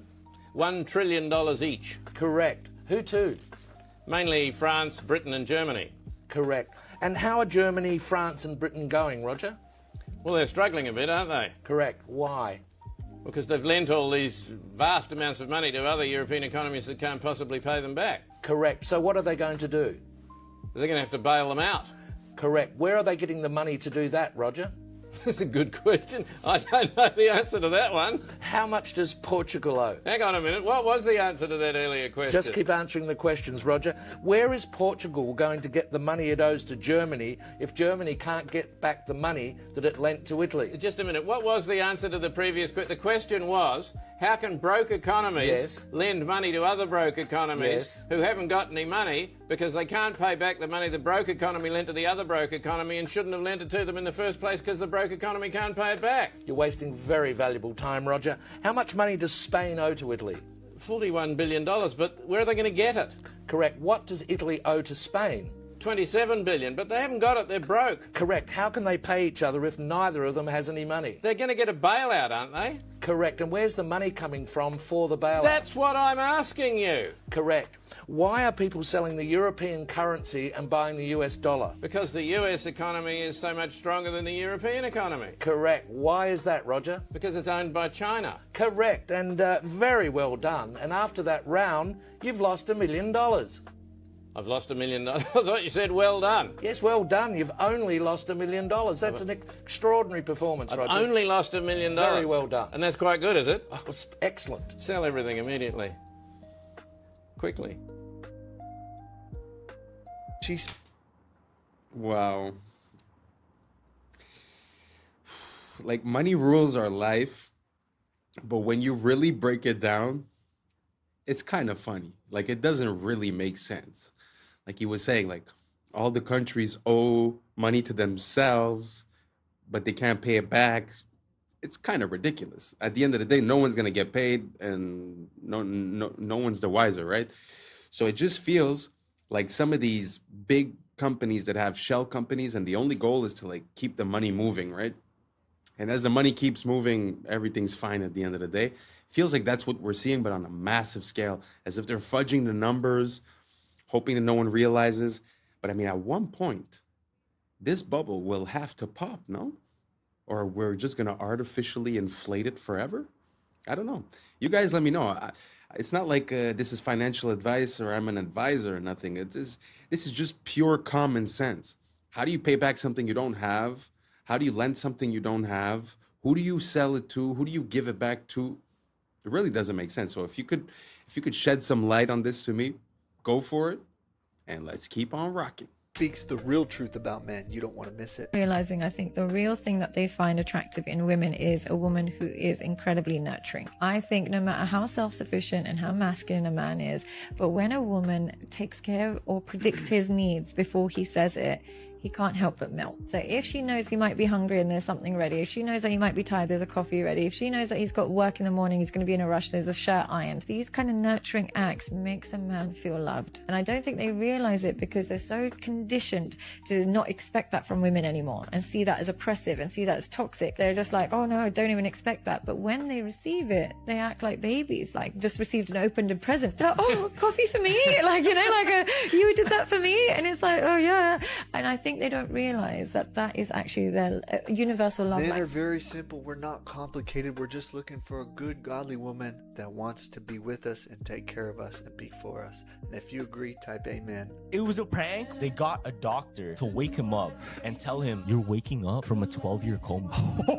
You've been in a coma for the past 10 years. Well, all right. One of their friends got arrested because they were driving drunk and they were passed out. Okay. Because they got into like an accident, hit like a sign But they were or whatever. actually drunk. Yeah, they were drunk driving. So what they did, since he was so knocked out, they put him in a hospital, like simulated hospital room. Okay. They got a doctor to wake him up and tell him, you're waking up from a 12-year coma. Can you hear me? You're in the hospital. You're going to be fine. You're going to be just fine. Wow. Look at you. You just woke up. And he's like, what? What happened? Some time ago, you decided you was drinking. You was out drinking and you decided to drive and there was an accident. This accident took place back in 2013. Ms. McKinney, this is 2023. You've been in a coma for the past 10 years. Well, all right.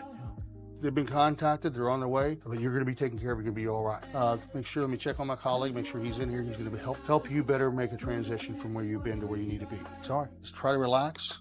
And then another doctor came in and just started slapping his face. That's why you don't drink and drive. That's why you don't drink and drive. Close your eyes. You feel this? You feel that?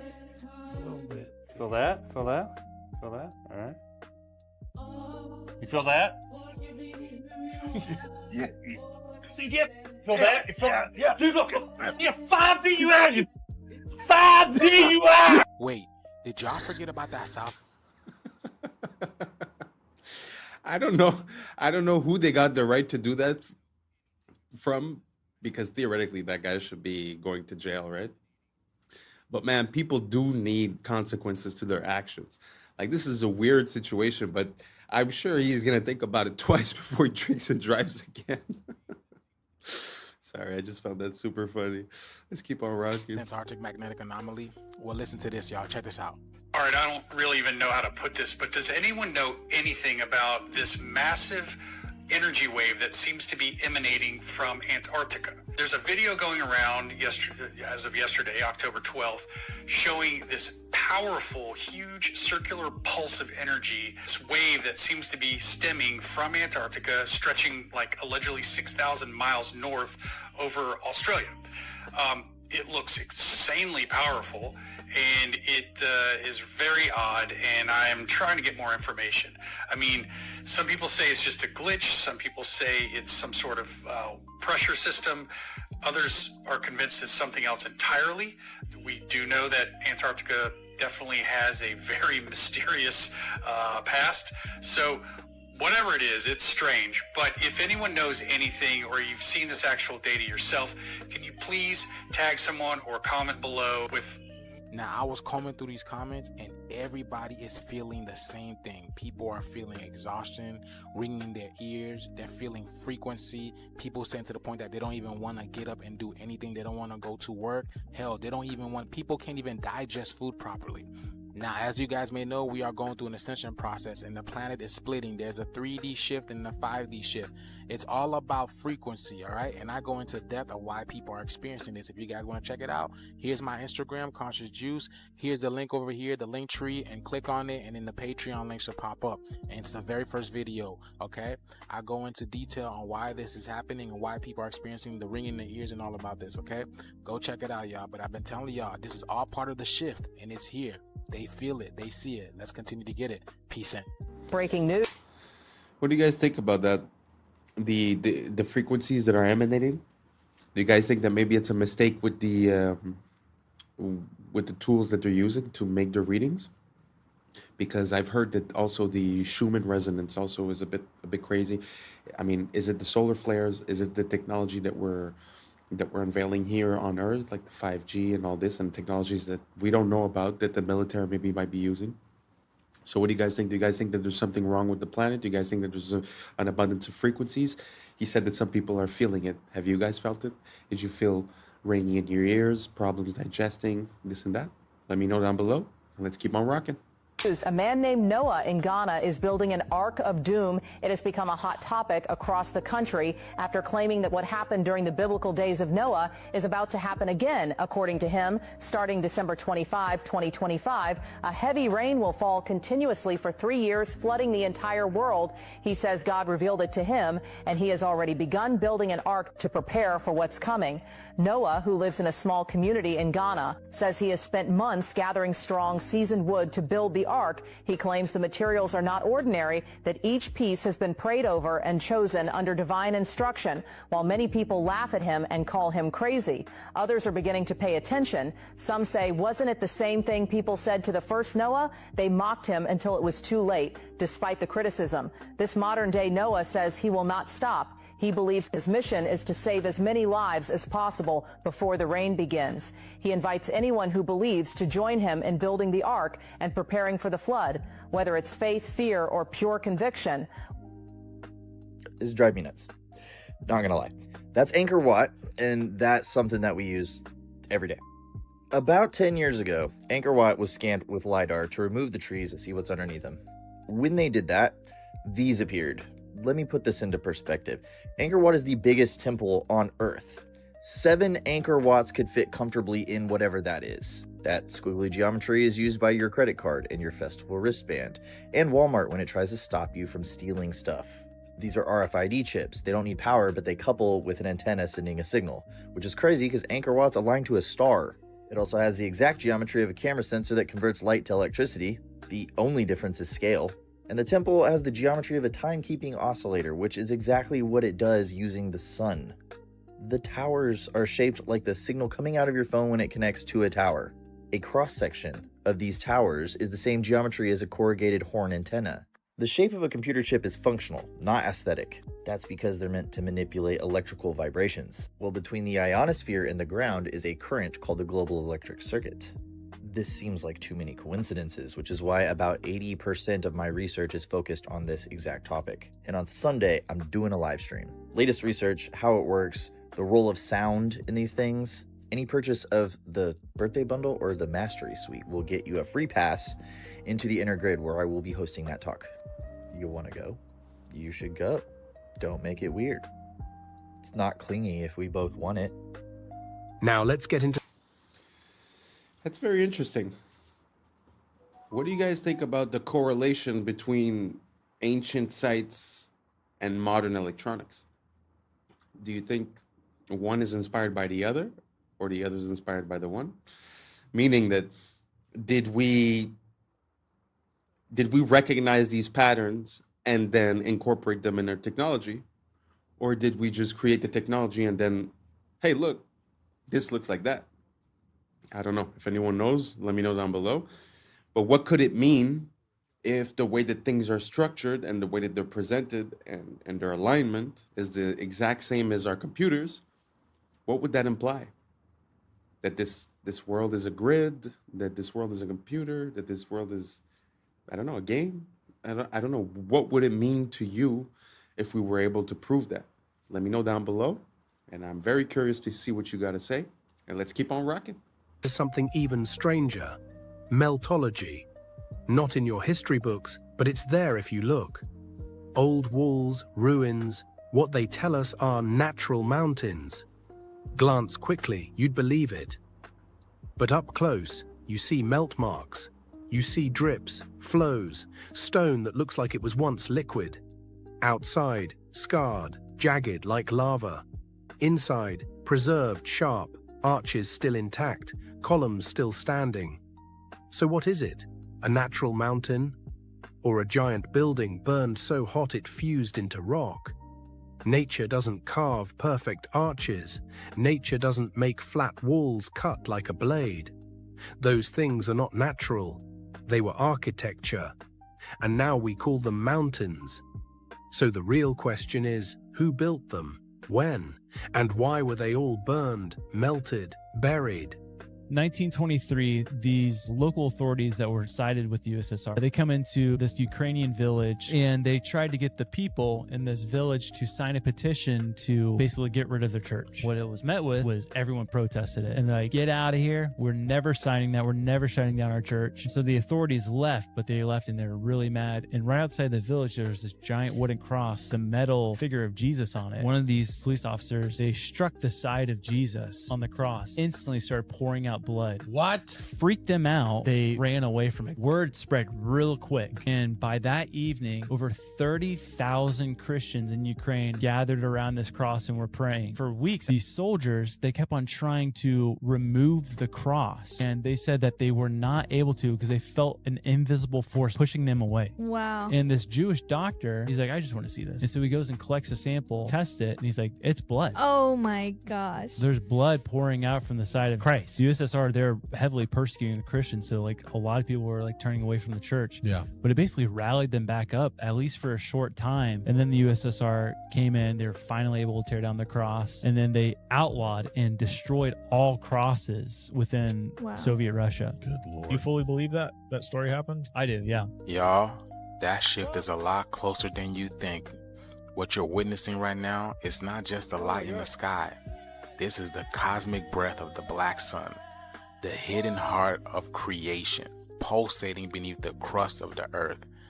These auroras, they are not decoration, they are communication. The heartbeat of Gaia that is sinking, the pulse of the cosmos, the solar radiation, the cosmic radiation, the green ray, the emerald fire. This is the vibration of love and healing itself. It's the heart chakra of the planet that's activating, reminding you that the heart and earth are reflections of one another.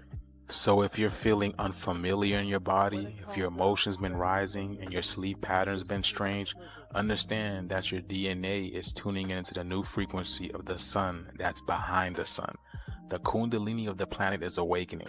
As she rises through her poles, she's igniting the serpent of light within you, the ancient fire that's sleeping at the base of your spine. These colors are not random. These are cosmic codes. Every shimmer of violet, gold, jade, that is intelligence, a sacred language of plasma that we have forgotten, and it is rewriting the magnetic song of humanity. The black sun is in darkness. It's the unseen light, the womb of all stars, the mother of this current existence. So breathe that deep prana, feel that energy run through your veins like liquid aurora, because this is the sky awakening. It's the heavens that's awakening within you. Get ready, y'all. This video, I really don't know about anything that he just said, to be honest. It sounds like a lot of hoopla, but that is so beautiful though. And I will put in the next video a bit of an explanation about what he was referring to with the black sun. It's like a whole mythology based upon that whole idea. I'm gonna enter it. But has anyone ever seen the Northern Lights or that type of thing themselves? And if so, let me know how it made you feel. I'm very curious. He was talking a lot about heart, emotion, chakra, and all that stuff. But I'd be very curious to see if it has like a physical or a magnetic or an energetic effect on people. So if ever you witness one, just let me know how it made you feel. And let's keep on rocking. confirms more than you may think. It's going viral on Twitter.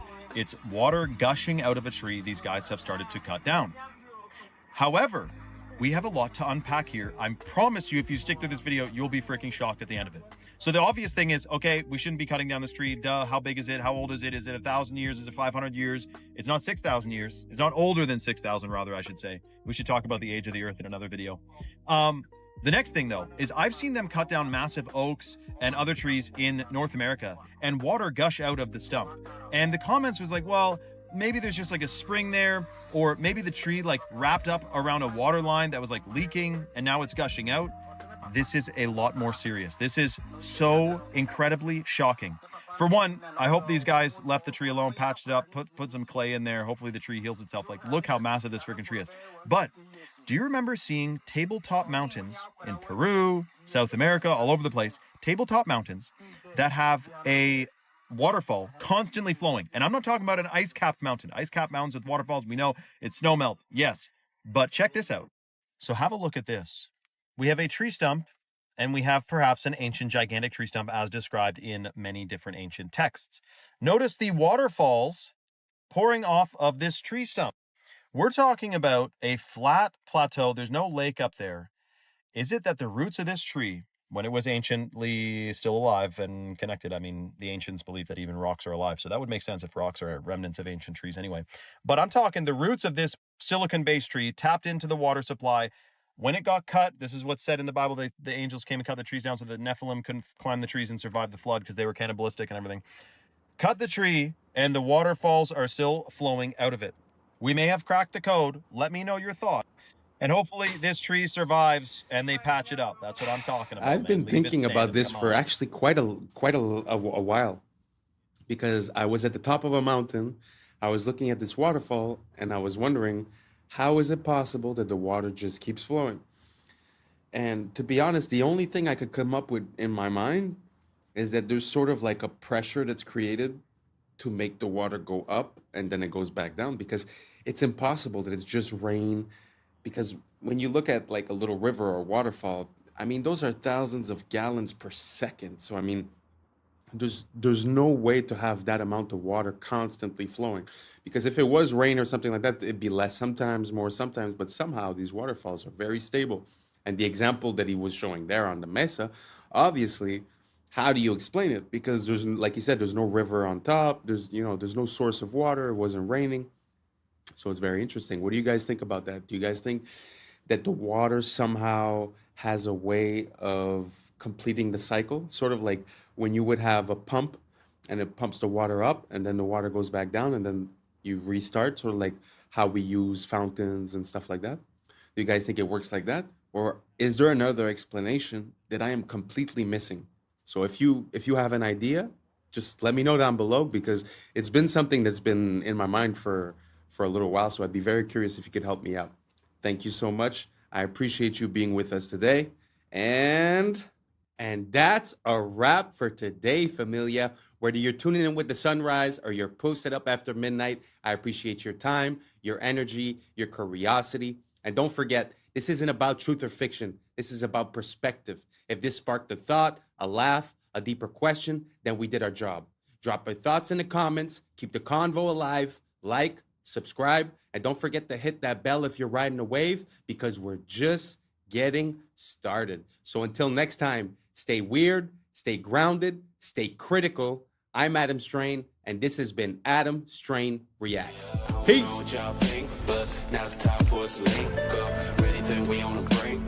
Making a change from living this strange.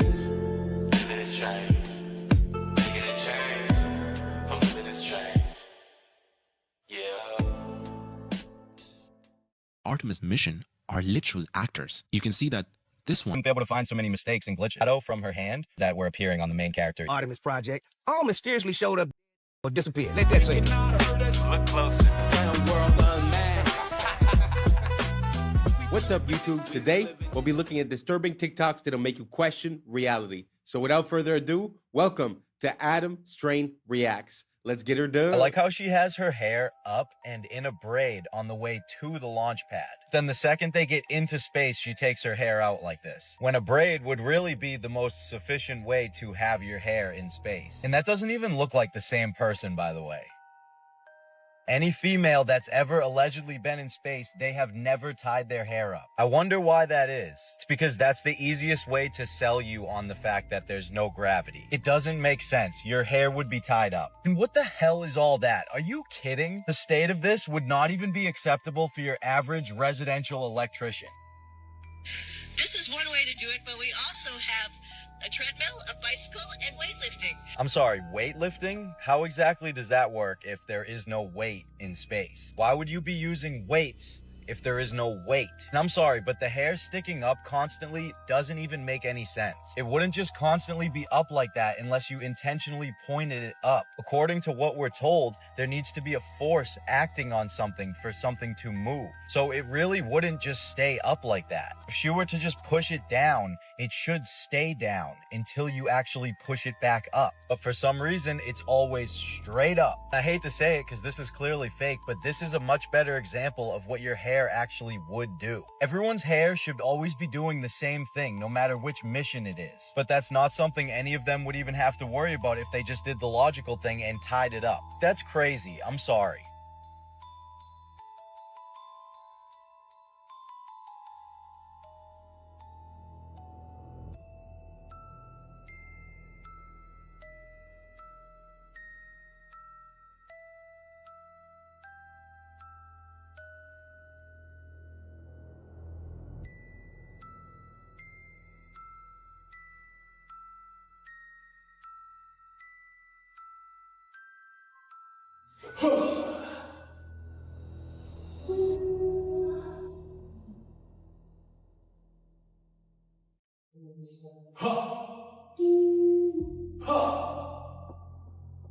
For America and a waiting world, integrity is 5. What is that? The end of a paper towel tube? They're like looking out the end of a paper towel and turning the light on and off.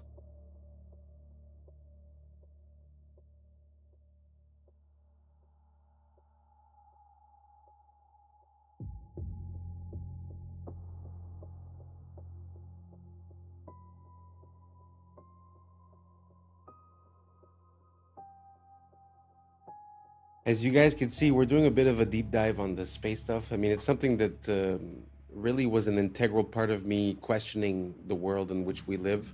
And for me, it was satellites. When I started searching for that, it started bringing me to so many different questions and different pieces of how things work, and it didn't really make sense. But that was a good example. I mean, he's like, oh, that looks like this. He just pulls it out and he does it. I think there's something about the way we intake information due to like credibility and stuff like that, because basically, you know, I've seen videos where they show you a picture and they say, which planet is this or what is this, and it looks like a nebula, or it looks like Saturn or Jupiter, and at the end of the day it was just like a random kitchen appliance or just liquid inside of oil, and then they took a picture. You know what I'm saying? Like, it's just, I think a lot of this has to do with how we're looking at the information.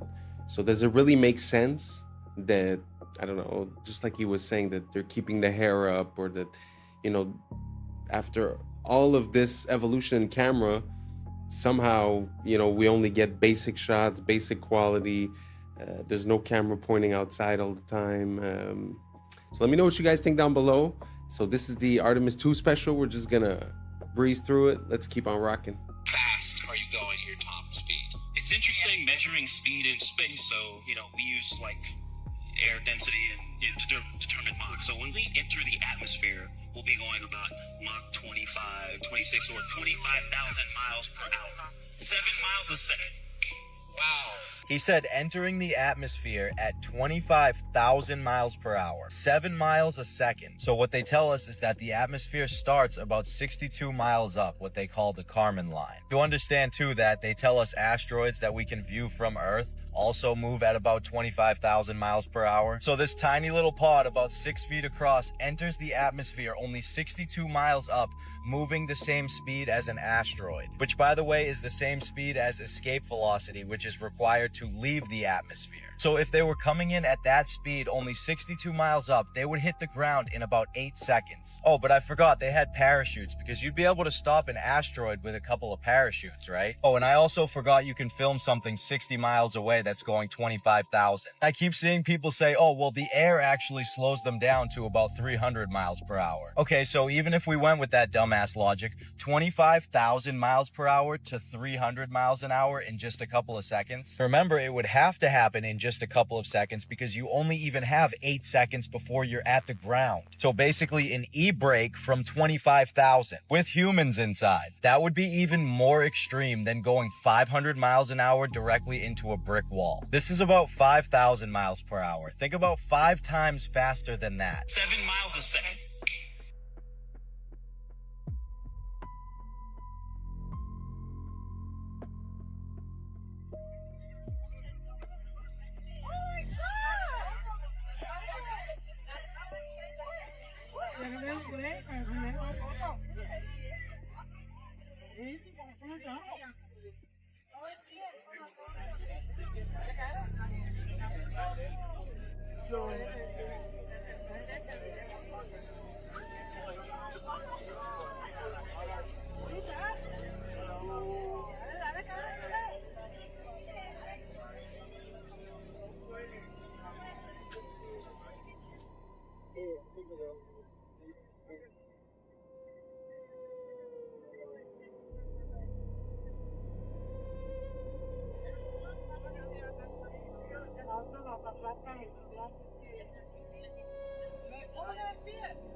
These astronauts are really an IQ test for the general public, because tell me why she's walking around just fine on stage, and then a few days later she's hobbling around like a baby gazelle that just fell out of her mother. Muscles don't just atrophy from being just fine, from no gravity, to barely being able to walk. Uma invenção de 1950, veículo híbrido, metade carro, metade avião. Na estrada, chega a 90 km por hora. Para voar, basta travar a parte inferior, dobrar as asas e acoplar a hélice. Sem ferramentas, sem complicação. No ar, alcança 160 km por hora, fácil de pilotar. Funciona com gasolina comum. Único problema, custos elevados para a produção e achar onde estacionar.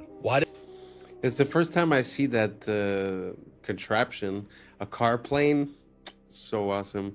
I don't know what language it was. I think it was Portuguese, but they were saying that it runs on car fuel. It's normal. The only problem is that it costed expensive to build. But imagine that you just take off a piece and then you could drive, and they put on another piece, you could fly.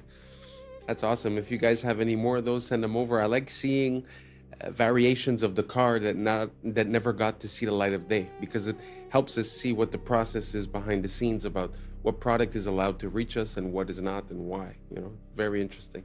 Anyways, let's keep on rocking. Did they have such a clean shave the entire trip? Like, I shaved, I think, 2 days ago. This was the Artemis crew on the way to the launch pad. This was them on day 8 after circling the moon and returning home. Look at their faces. Not once did they even have a 5 o'clock shadow. They had the cleanest shave I've ever seen in my life every single day. And okay, maybe they just shaved in space every single day, twice a day. Is it even safe to shave in space? Never mind have your hair flying all over the place. Loose hair is not safe in a spaceship. It is considered a hazard and is actively managed, not allowed to float freely. Stray hairs can be trapped in sensitive equipment, clog critical air filters, or be inhaled or get into astronauts' eyes. Astronauts typically keep hair short or tied back. I've never seen a woman's hair in space tied up. 100% of the time, it is out. You already know why that is. On average, it is normal to lose 50, 100, or 150 hairs from your head per day. So they were gone for 10 days, so times 3 minus this guy because he doesn't have any hair. Thousands and thousands of hairs would be all over the place. They state themselves can be very dangerous to the equipment. This is them when they got back after the 10th day, and their facial hair is the exact same as when they left. Oh,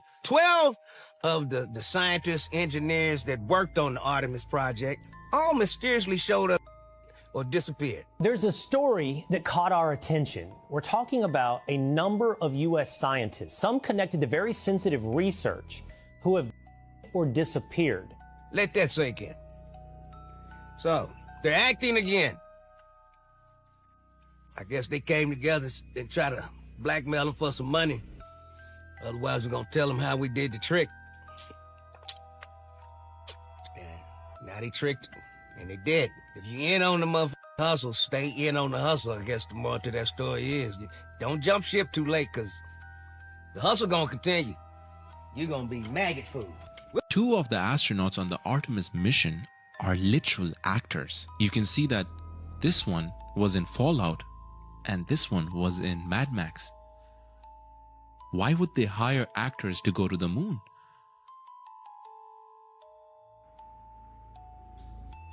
Isn't that concerning? I mean, it's a small detail. Don't get me wrong. It's not like it blows the lid off of everything. But what are the chances? And if you look at the girl astronaut, I don't remember her name, but if you look into her curriculum, like, she's been busy. Since 2003, she's been working at NASA, doing all kinds of stuff. So when is it that she becomes an actress? You know, and how come? I don't know. You guys tell me, does it mean something? Does it not mean something? Let me know down below. Maybe I'm missing something. Let's keep on rocking.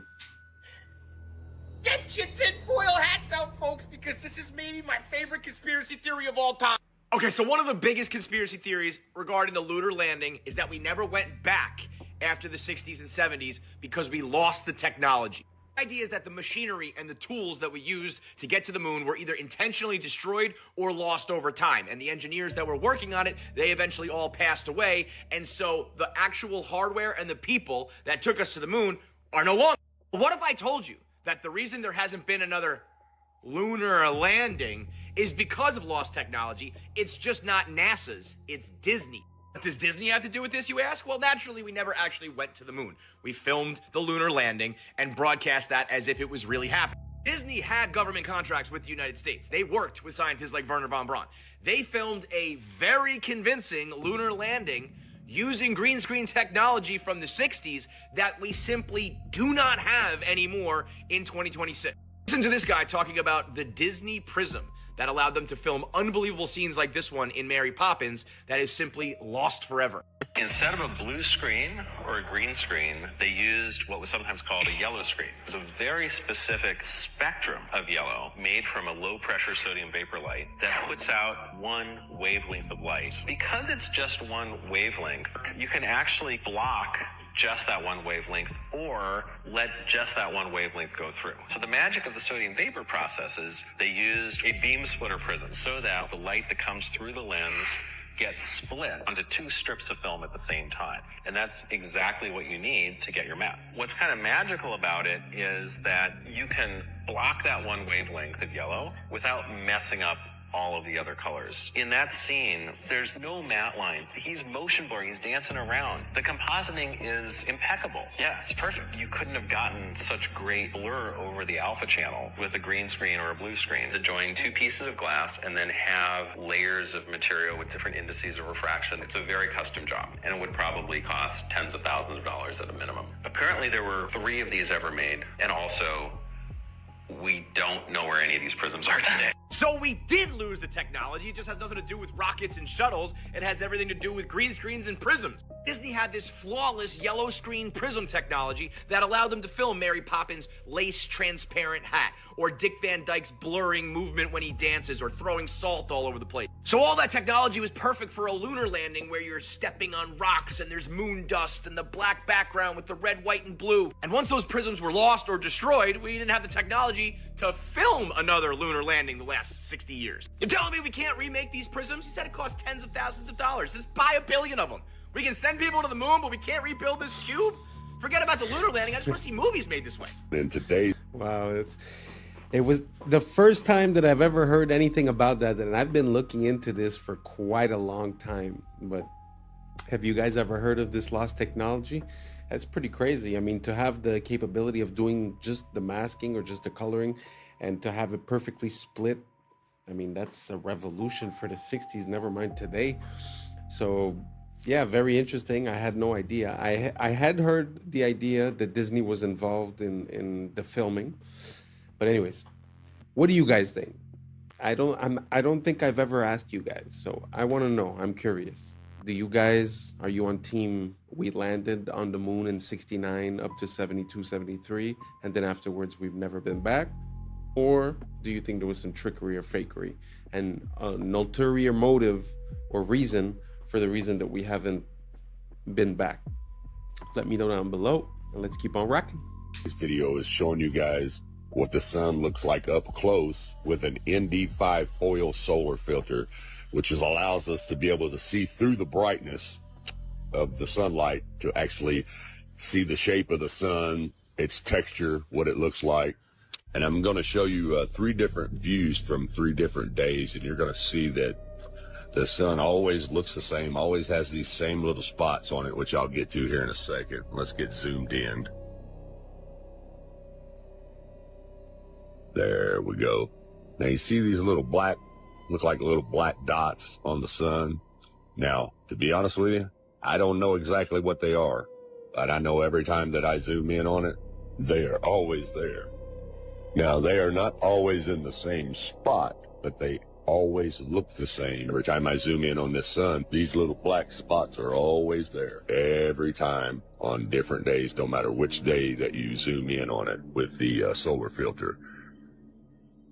And the cool thing about the solar filter is most of the time you could use your P1000 or your P900 and you'll never be able to see what I just showed you without the solar filter because the sun is too bright. And this filter, it just filters out that brightness so you can actually, like I told you earlier, see the texture of the sun itself. Now, I'm not for sure if you can actually buy this filter for the Nikon P900.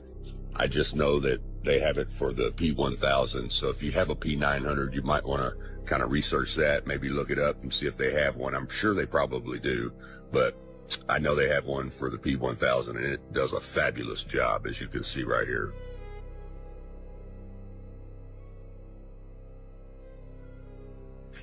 Now you're getting ready to see those little black holes, those little black dots again, just as I showed you on the first day. They're always there, which tells me that this is not a big ball of fire like they tell us that it is. That's a bunch of bull crap. You don't see a big ball of fire anywhere on this. It just looks like a big light bulb with some bugs stuck to it. Not to mention the fact that I shouldn't be able to zoom in on this at all with a camera. It's supposedly 93 million miles away. Think about that. 93 million miles away. Trust me, there is no camera in the world that can see 93 million miles away. But anyway, it's a little shaky there. Sorry about that, guys.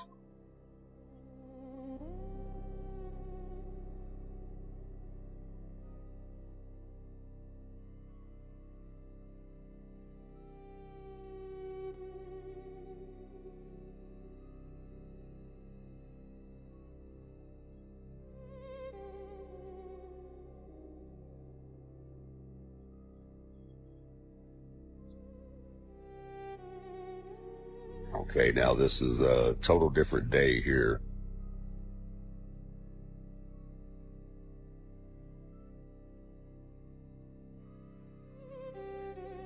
There was some humidity on this day, so I didn't actually get the orange look or the yellow look. It actually had a white look to it, but you can see those black dots or little black holes are there on day 3 also.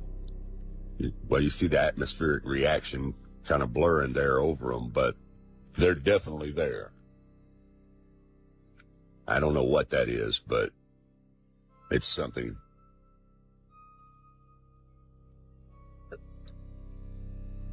Now here you have NASA's computer-generated images. Now look what they show you.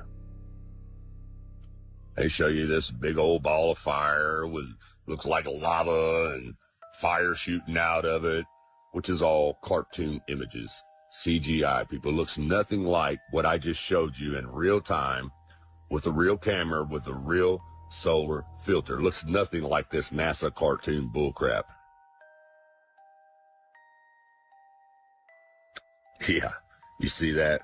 You don't see nothing on that one when I zoom in on it. Just looks like a big light with some little specks on it, little holes on it. Looks nothing like this cartoon crap. I'm telling you, people, the Book of Enoch tells us that it's a luminary, not a ball of fire, as you can see here. And that which thus rises is the great luminary, and it is so named according to its appearance, according as the Lord commanded. As he rises, so he sets, and decreases not, and rests not, but runs day and night, and his light is sevenfold brighter than that of the moon. But as regards size, they are both equal. So do you...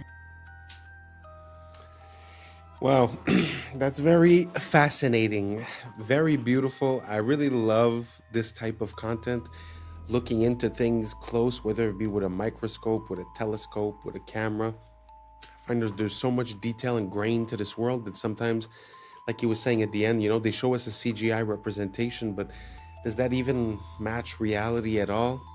It's a very good question, but I found that super interesting. If you guys never seen, I'll try to get some videos, but also sometimes they zoom into stars and you could see this vibration and it looks like a cymatic pattern. It doesn't really look like a solid object neither. Very interesting to look at this world when you're looking in closely. Anyways, let's keep on rocking.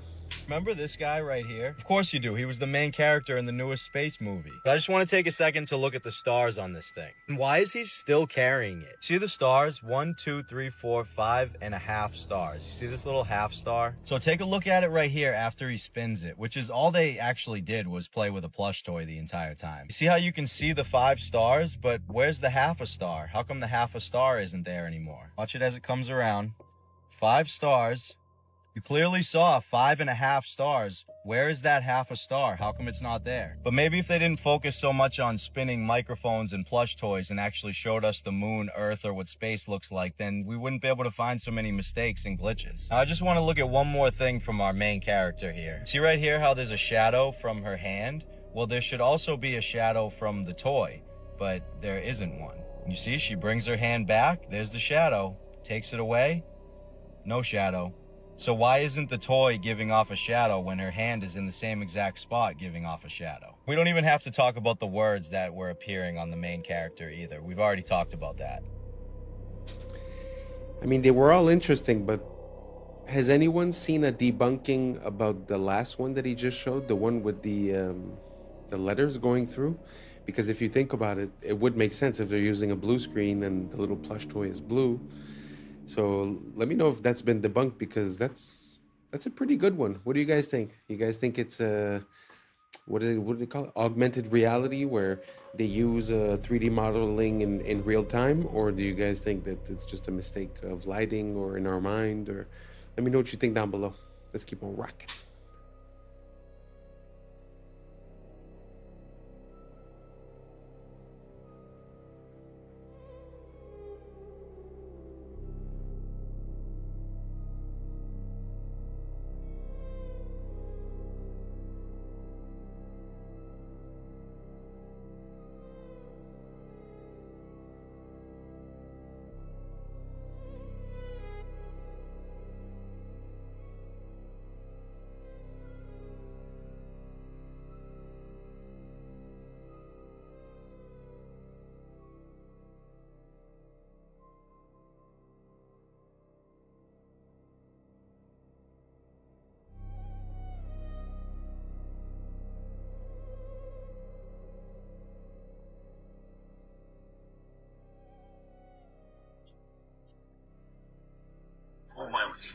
Where these are basically pods that you would drop out of the aircraft and they would parachute. Pods that you would drop out of the aircraft and they would parachute.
What do you guys think?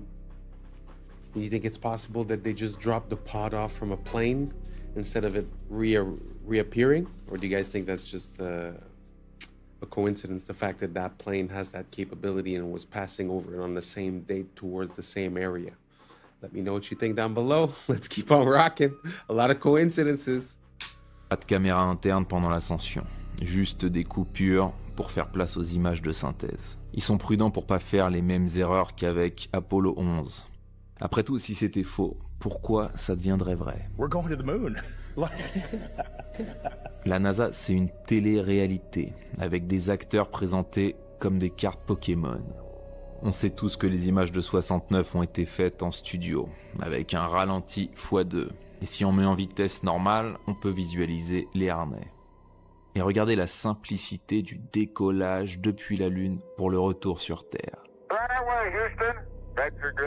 Il était plus propre que la vidéo d'aujourd'hui. Et celui qui filmait est resté là-bas. C'est peut-être Buzz Aldrin d'ailleurs, un astronaute, acteur et franc-maçon, qui nous répète ne jamais avoir été nulle part. We did go there. Et il porte même une bague maçonnique sur cette photo culte.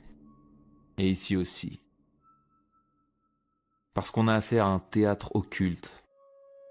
La fusée fait 322 pieds de hauteur. En Gematria Prime, Artemis 2 égale 322. Le fameux nombre de la société secrète Skull and Bones. Parce que la conquête de l'espace est une conquête de l'esprit. Répétée depuis ton enfance pour t'éloigner de la réalité et t'enfermer dans leur prison digitale.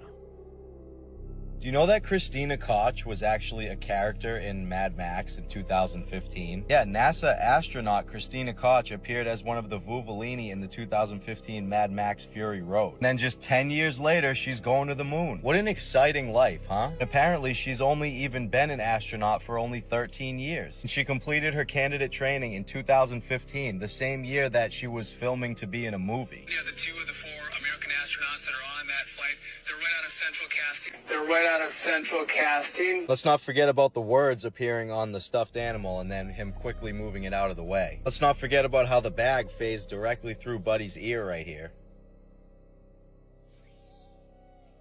Minutes before the Artemis 2 crew traveled the And what the hell is he even doing? Let's not forget the vanishing red dot. Terrible quality video, even though you couldn't take a bad quality video nowadays, even if you tried. 1995 digital camera. Video from inside the ship from the entire 10-day trip, except for when they're free falling at 25,000 miles per hour. No close-up shots either. They're making sure they're keeping their distance for some reason. None of this is melting, even though this fucking ship would be hotter than lava. A crew going up and touching the ship and their hands are somehow not burning off. Here's a little bonus clip from a separate team of dumbasses. Why did the ball fall straight to the floor if they're in space? So, it's really not a question of you should believe this or that. I'm really wondering. To be honest, I'm not even decided on any way, shape, or form. But a few quick questions. Have we been to the moon? Is the sun really 93 million miles away? Do the pictures we have or the representations that we have of the planets or the galaxy or the solar system, are they realistic? Is it true?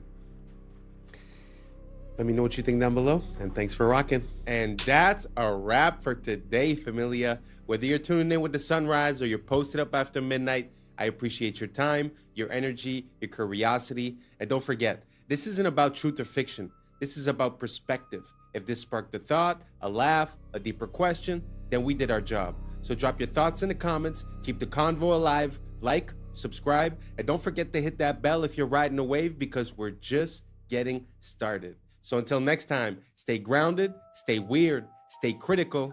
I'm Adam Strain, and this has been Adam Strain Reacts. Peace! I don't know what y'all think, but now's the time for us to link up. Really think we on the brink up, making a change from living this strange. Living this strange.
Yeah.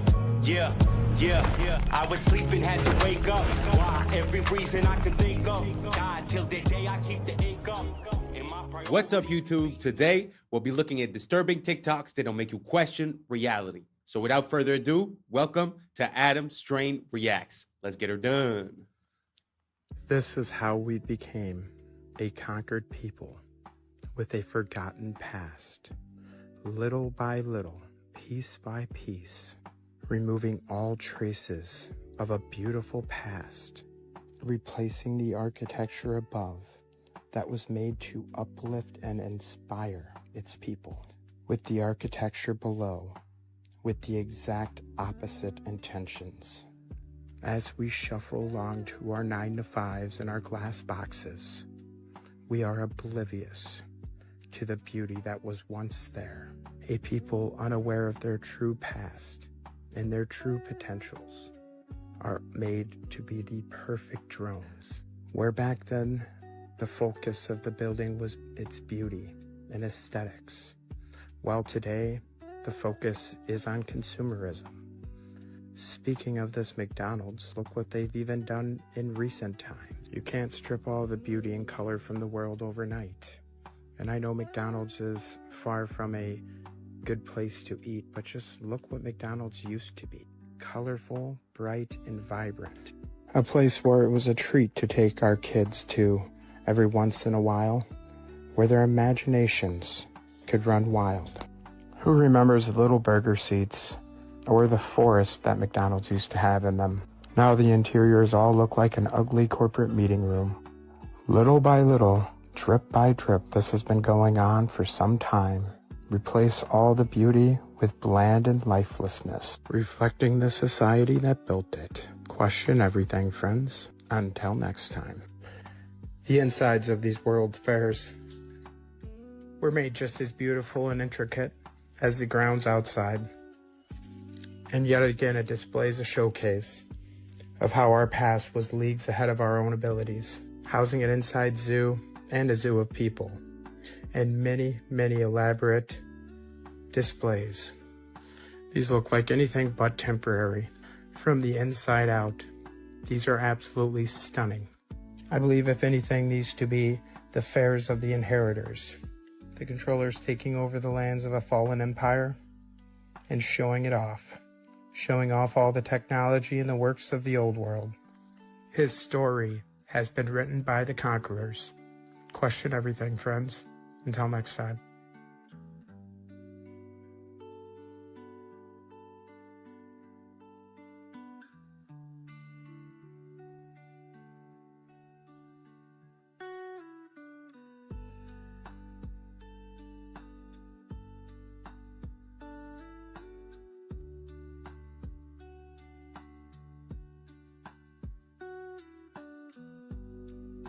There is a physical manifestation of the millennial kingdom. If the devil was bound, you'd have a time of peace and prosperity. And then maybe you would have a time where people could create grand buildings, create grand art, music, everything. We don't even understand, probably because I do believe the devil is very active today, as most people probably understand that follow me. The devil, the demons, they are super active. We don't even know how many negative effects that they inflict on us all the time, because we wrestle not against flesh and blood. We don't know how much our thoughts get cloudy because of spiritual darkness around us. And then again, you put that on a macro scale, like everybody's affected by this spiritual warfare and oppression. If that was lifted, if the devil was bound and put in a pit, is that possibly that humans could do a lot more than they do now, because there was this freedom in your own mind, your headspace, to not be inflicted by these demonic beings? I think that you couldn't help but have physical results of that. So if the saints are ruling in heaven and they're doing it better than the corrupt sons of God, I believe there would be positive effects on the earth, and we'd be able to see the evidence of that. And maybe that evidence is the grand buildings, the grand cathedrals, the art, the statues and stuff. It doesn't mean that everyone was perfect on earth, but it does mean that there was an allowance for people to do more than they're doing now. Now that we know who didn't discover America, this guy right here, let's talk about who it wasn't named after. Amerigo Vespucci. Yeah, you remember that footnote in your history book that said Columbus discovered America, but they named 2 continents after this guy instead, Amerigo, or as his mama called him, Alberigo.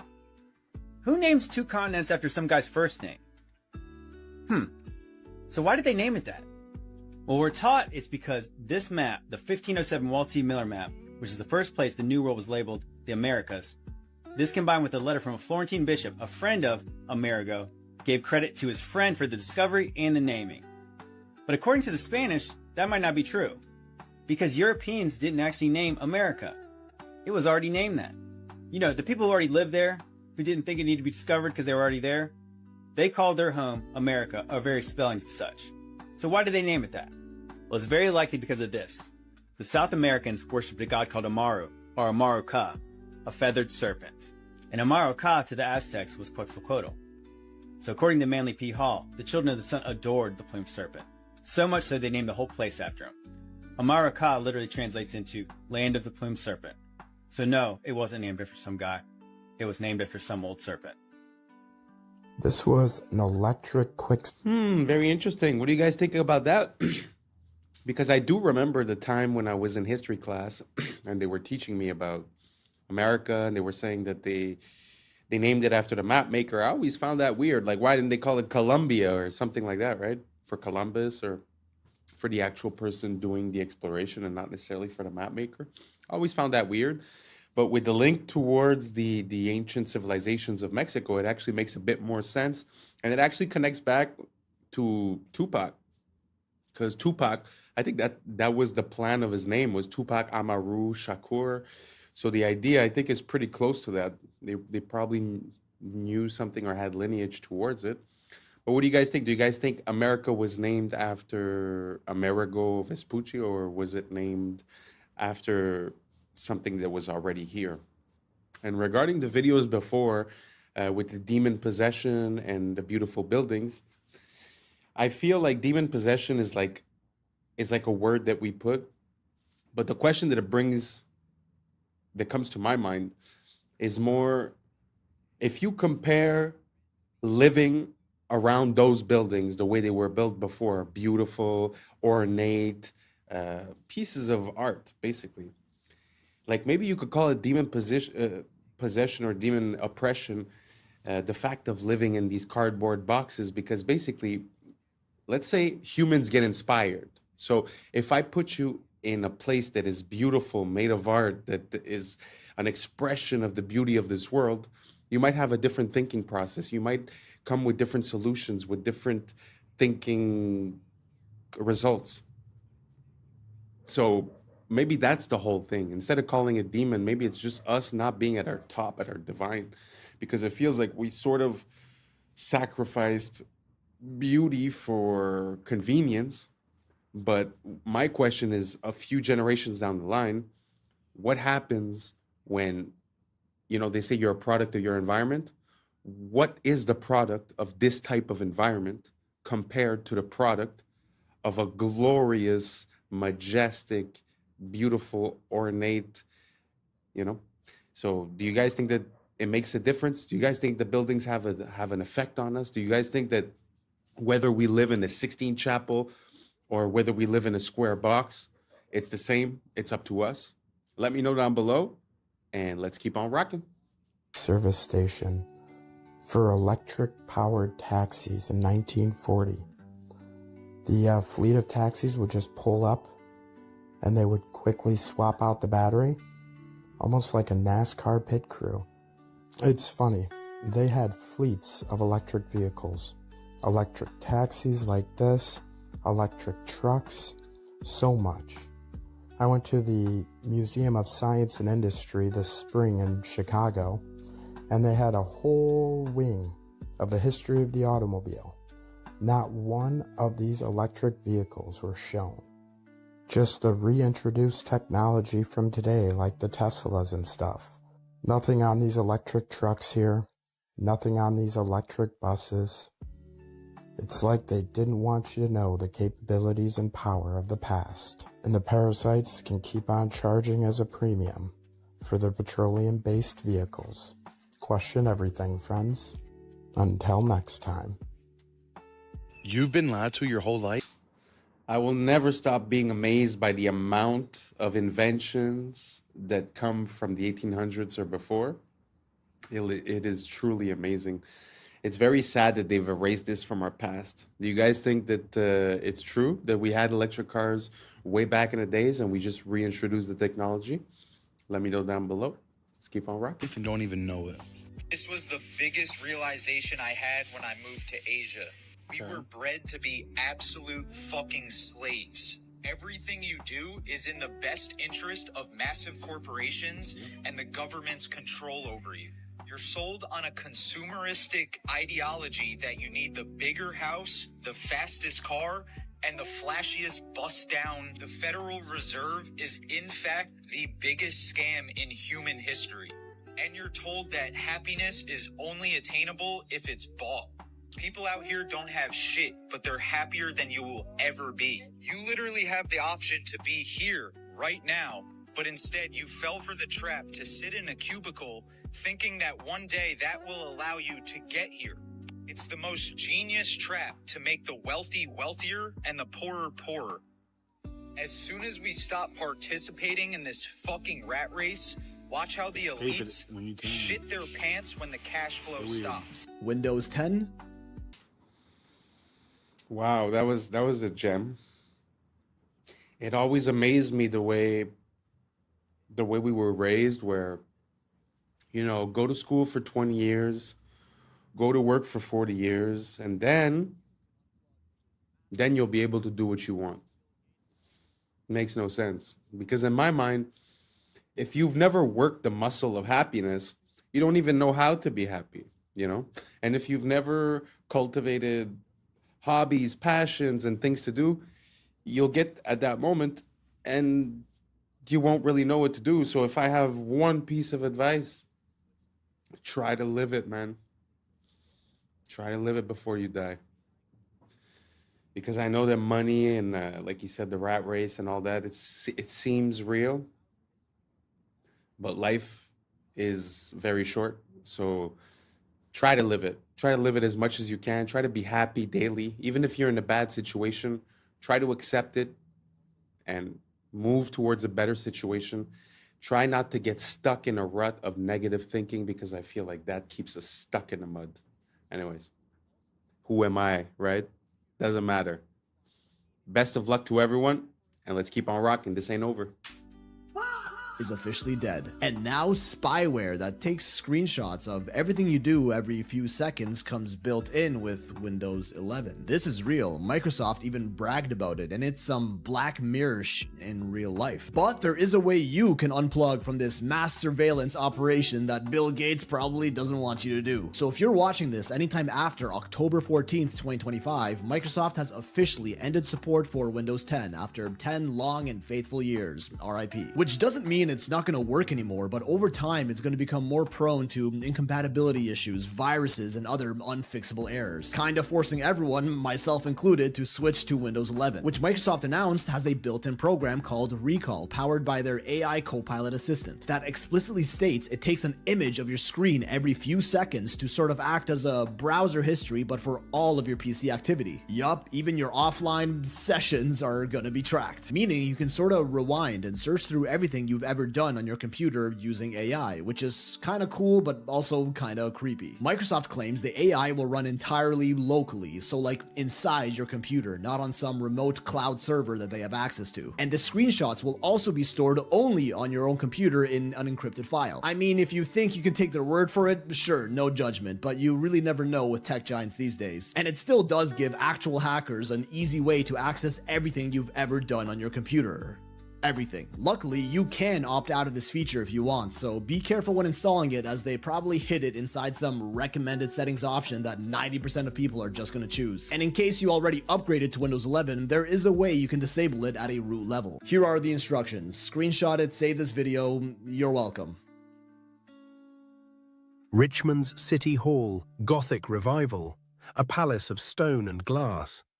According to the textbooks, built in the late 1800s by men with horse carts, pulleys and chisels. But look at the details: copper domes weighing tons, marble cut with surgical precision, spires climbing skyward. Even today, with cranes, 3D software, and billion-dollar budgets, such feats take years. And yet, the story tells us, it was done in just a few years with primitive tools. Then, the absurd twist. Many of these masterpieces were demolished after only 20 or 30 years. Declared obsolete, outdated palaces of stone gone before their time. If the goal was utility, why such grandeur? If they were truly 19th century projects, why can't we rebuild them today with all our technology? Maybe because they were never ours to begin with. Perhaps they belong to another age, adopted, rebranded, and quietly erased. Charleston, 1901 to 1902. They called it the Interstate and West Indian Exposition. Boring name, right? Puts you to sleep, sounds like nothing. But look at the pictures, what do you see? A city, not some food stands, not a few carnival rides. A city, Cotton Palace, Ivory City. Sound familiar, just like Chicago's White City. They recycle the same trick, palace this, palace that. Palaces for pigs, palaces for cotton, palaces for bee, whatever, ridiculous. And the story they tell us? They had no money, not a dime. They begged for funds, no one gave them any. And then, bam, a Spanish Renaissance city rises on 250 acres. Cotton Palace, sunken garden, auditorium, manufacturer's building, names that scream grandeur. If you're broke, you don't build an ivory city. You put up some tents and call it a day. But no, they give us a capital of marble and towers. And then the ending, failure. Only 600,000 people came, they lost money. Over $1 million spent, only 30,000 earned back. And then demolished. Every last piece except one building, the women's building. That's the history they give us. But think, so much talk about attendance, about exhibits, but nothing about construction. No photos of building crews, no scaffolding. Just poof. A city exists, and then it doesn't. So again I ask, was this really a fair? Or is it just another fake story patched together to cover these inconvenient photographs? Just when you think you've seen it all. Just by the way, these World's Fairs, I don't know if you realize, but there's more than one. I mean, it's almost every year. You know, St. Louis, Chicago, New York, they're everywhere. Paris, everywhere around the world. And funny enough, recently I realized that they still go on today. Very interesting. I didn't know that. So if you guys want to look it up, they still go on today. So it seems like a very interesting timeline when it comes to these things. It's always the same thing, more or less. It's a short building period. Then you have the exposition, and then they destroy everything. They normally leave 1 or 2 buildings. And funny enough, everything is made to be temporary, but the buildings that they leave still stand today and are solid. So, I mean, for me, logically, it doesn't make sense. What do you guys think? Do you guys think that it's exactly what they said? I mean, because they said they built temporary cities built out of stucco, which is like drywall, basically, cement. And they just like basically make it look good. But like I said, the buildings that they left over are still there today and they're still standing strong. So for me, it causes quite an issue. What do you guys think about these World's Fair? Make sense? Doesn't make sense? Let me know down below, and let's keep on rocking. Here is some more awesome, innovative, and a little wacky inventions from the early 1900s. Though I'm not saying this proves the existence of advanced civilizations of our past, there's already more than enough evidence presented for that. I just think these videos really show the level of ingenuity and innovation the people from this time had. A period of time before our Rockefeller-style school systems stifled any of that creativity.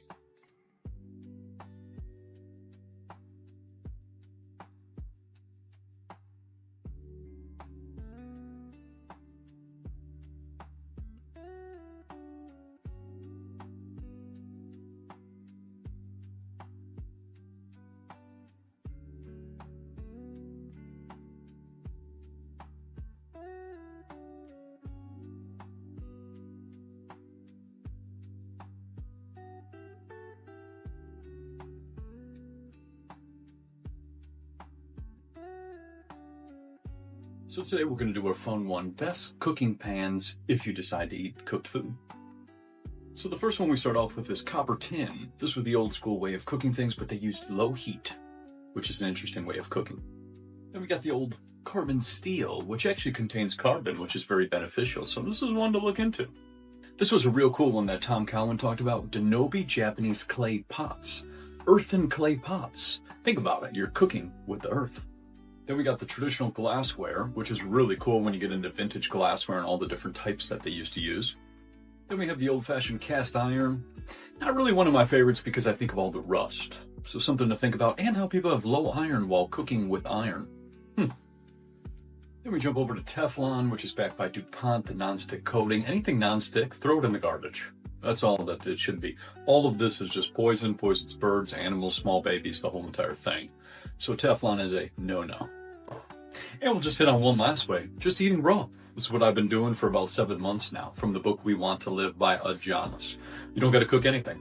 So these are just some options if you decide to do any cooking. America is a scam, y'all. America is a scam. You will not believe how much cheaper it is to shop in Germany than America, y'all. Y'all gotta watch this. This is actually depressing. If you are American, this is actually depressing. And is any other country in the world experiencing what America is experiencing right now? Let me know that in the comments below, y'all. This is crazy, but watch this. Today I'm going to show you how expensive drugstore products are in Germany. Starting out with shower gel for 55 cents, deodorant for 60 cents, toothpaste for 65 cents. Oh my god, this is crazy. Period pads for $1.95. Shampoo for 65 cents. I always love to show this. 10 rolls of toilet paper for $4.95. You can find a toothbrush for 75 cents, 4 hand towels for $2.95, makeup remover for 95 cents, and it's perfume free. Hand soap for 65 cents. It's so insane. Everything is so cheap here. Let that sink in, you guys. This is the basic necessities that you need in order to get by in life, and yet America is making you put your life on the line. You have to open up a whole new credit card in order to buy basic necessities and groceries just to make it in this life. So is every other country living their own timeline? No one is playing by America's rules. So is America the only one that is dealing with these terrorists, these so-called terrorists? This is crazy. Face wash for $1.95. Also face cream for $1.95. $1.95 is a special number here. Cheapest hair mousse, $1.15. In the beginning of the year, I seen a lot of people saying that they're moving out of the United States, and I don't blame them, y'all. But something has to give. Something has to give, y'all. The shift is here. Let's continue to get it. Peace in. My brother Jay-Z, Team Rock. I know, it's just like cool information, and it's just surprising, and it's fun to see how much they're paying in Germany, but it truly makes me sad. Truly makes me sad that, you know, so many people signed up for this social contract, for this American dream, and somehow all the stipulations and all the clauses changed, but we're still stuck in the same contract, you know? I find it so sad. All these things, like he was saying, are more or less basic stuff that you need, and it's like we're getting gouged every way, shape, form, side, you know, like it feels like there's still some sort of respect for the consumer there. Now, don't get me wrong, she probably wasn't in a high class store. Maybe she was even at a dollar store type place, you know, but even at that, we don't get those types of prices whatsoever. So I find it super sad to see how we're getting treated, you know, like our social contract is null and void because everything changed, but it's like we're still stuck here getting paid the same thing, needing to buy all these things, you know. So I don't know if you guys agree with me. Let me know what you guys think. How are the prices where you live? Are they better than before? Are they worse than before? Are they like Germany? Are they more like the States? Let me know down below. Let's compare and let's keep on rocking. Adam Blackstone, Hell's Kitchen, the Most High. Good evening, godless sodomite. Kneel before your God, Babylon! Making me the highest paid megalomaniacal boy king in all of Babylon! You see, if you go and visit the very home of the Oscars where they hold it each year, you can see a plaque on the wall that says the Babylonian Courts. The camera shows you the stage and you see an unmistakable Tower of Babel embedded into the design. Outside of the Kodak Theater, you have the gates to Ishtar, and you have Babylonian gods put on the outside of the gates. They have the exact elephants. They have the same exact gate of Ishtar. They have the same exact Babylonian gods over the top of the gates. A lot of people come up here and they thank Jesus for this award. I want you to know that no one had less to do with this award than Jesus. He didn't help me a bit. So all I can say is, suck it, Jesus. This award is my God now. I'm thankful to the Oscar gods. The other names of the gentlemen are all gods as far as the category concerned. When you get this little golden statue, you become a star. Speaking of spiritual warfare and spiritual dimensions, 2 stories about people that have taken. That was interesting. I had never seen the occult symbology behind the Oscars.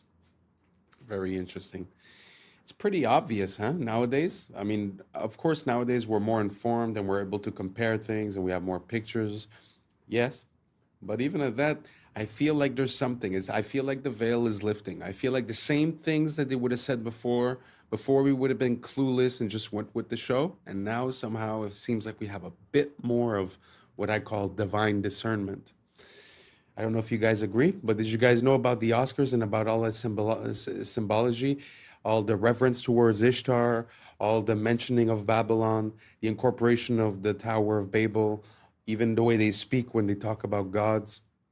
Let me know down below, and let's keep on rocking. Salvia, truly nightmare fuel. I was in this college, this guy smoked some salvia, laid back, and all of a sudden he woke up, but he was a child, and he lived his entire life. He was a child, teenager, went through everything, got married, had kids, grew old, had to bury his wife, became a grandparent, and then died of old age, basically, and then woke up at his college where he smoked salvia, and it broke his mind. How could it not? And he was weeping because he's like, that life wasn't real. I had kids that I loved. This next story, I would say, is even scarier. Oh no. Great. This guy, also college age, smoked salvia, and he was like basically transported to where he was standing on the side of the road, and he was just standing there. Then all of a sudden he turned into a stone pillar, and he was a milestone, like a mile marker stone for 300 years. What? And he said he watched the forest change. He watched horse and buggy, and eventually turned into cars and a highway. And then after 300 years, a construction crew came and tore him down, and he woke up. Bro, you go and try to get stoned, you become one. I mean, that's what's gonna happen. I mean, like, think about claustrophobia. Like, you have a full intellectual mind, yet you're stuck like that for 300 years. Straight up terrifying. There was an altar found in Israel. Joshua's altar was excavated, and they took the spoils from it. They find this little lead tablet about that big, and they know that something's going on with this. Because of computers and where we are, they're able to read what the script says. Joshua's altar is built right at the gateway to the promised land, and it says this: cursed, cursed, cursed. Cursed of Yahweh. Cursed, cursed, cursed. So I was on a Zoom call with the archaeologist in Israel when he did the presentation on this. I threw a curveball, and I said, I understand where it is. I understand I'm going against, but this is not to the people of Israel. This cursed tablet is to the people in the land. And also, when it says Yahweh, it's the first time that Yahweh is mentioned anywhere. And the archaeologists, we got to go back to school. What are we looking at here? It's all written in Proto-Canaanite, which of course I can't be, but they can. In my opinion, this cursing is to the inhabitants of the land, which are the seed of the dragon, which are the Nephilim tribes, which were never supposed to be there. Wow. And right, it just goes like this. Yeah. It just goes like this. That's fascinating. Yeah, the more you dig, it all just connects. Y'all look, it's $33 because she put her American Express.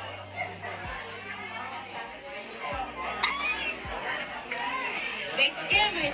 Okay, so I went through and read through Uber's terms of use, and they can actually do this. Okay, so here's what's going on. The person was trying to call an Uber in Atlanta, and they quoted her $33 when she used her American Express, but then when she switched her payment to Visa, then it became $20.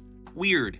Now, according to an Uber spokesperson, they say that we want to be clear that Uber's pricing tech does not set different prices for riders according to the payment type they use. But that is not what their terms of service says, okay? It says right here, quote, prices for product or menu items displayed through the services may not be the lowest price at which the product or menu items are sold. And that Uber is a, quote, personalized digital marketplace platform, meaning prices specifically tailored to you. Also, a lot of Amex cards offer an annual Uber credit. For example, this gold card offers cardholders $120 of Uber cash per year. But now some travel bloggers are reporting that Uber is also charging higher prices if you have those credits in your account. And Uber's terms of service also allows this as well. It says right here, quote, certain users may from time to time receive promotional offers and discounts that result in different amounts charged for the same or similar services of goods obtained through the use of the services. The lesson here is always read the fine print, people. Man, it feels like we're really close to a society that uses dynamic pricing. Oh, you're this skin color, it's this price. Oh, you live on this block, it's this price. I'm very scared of that. I find that it's a pretty slippery slope to get down. And second of all, we have to watch out. You know, they use our our desire for a promotion to mess with us, but you also have to know what the value of things are, because we've caught companies now over and over on Black Friday and stuff like that. They just mark up the price, put down the percentage, comes out to the same, and everyone's going crazy, you know? So try to figure out, you know, if is it a good deal or is it not? And this here, you have no way to know, but okay, we'll give you 120 credit, but every ride you buy is going to be $10 more.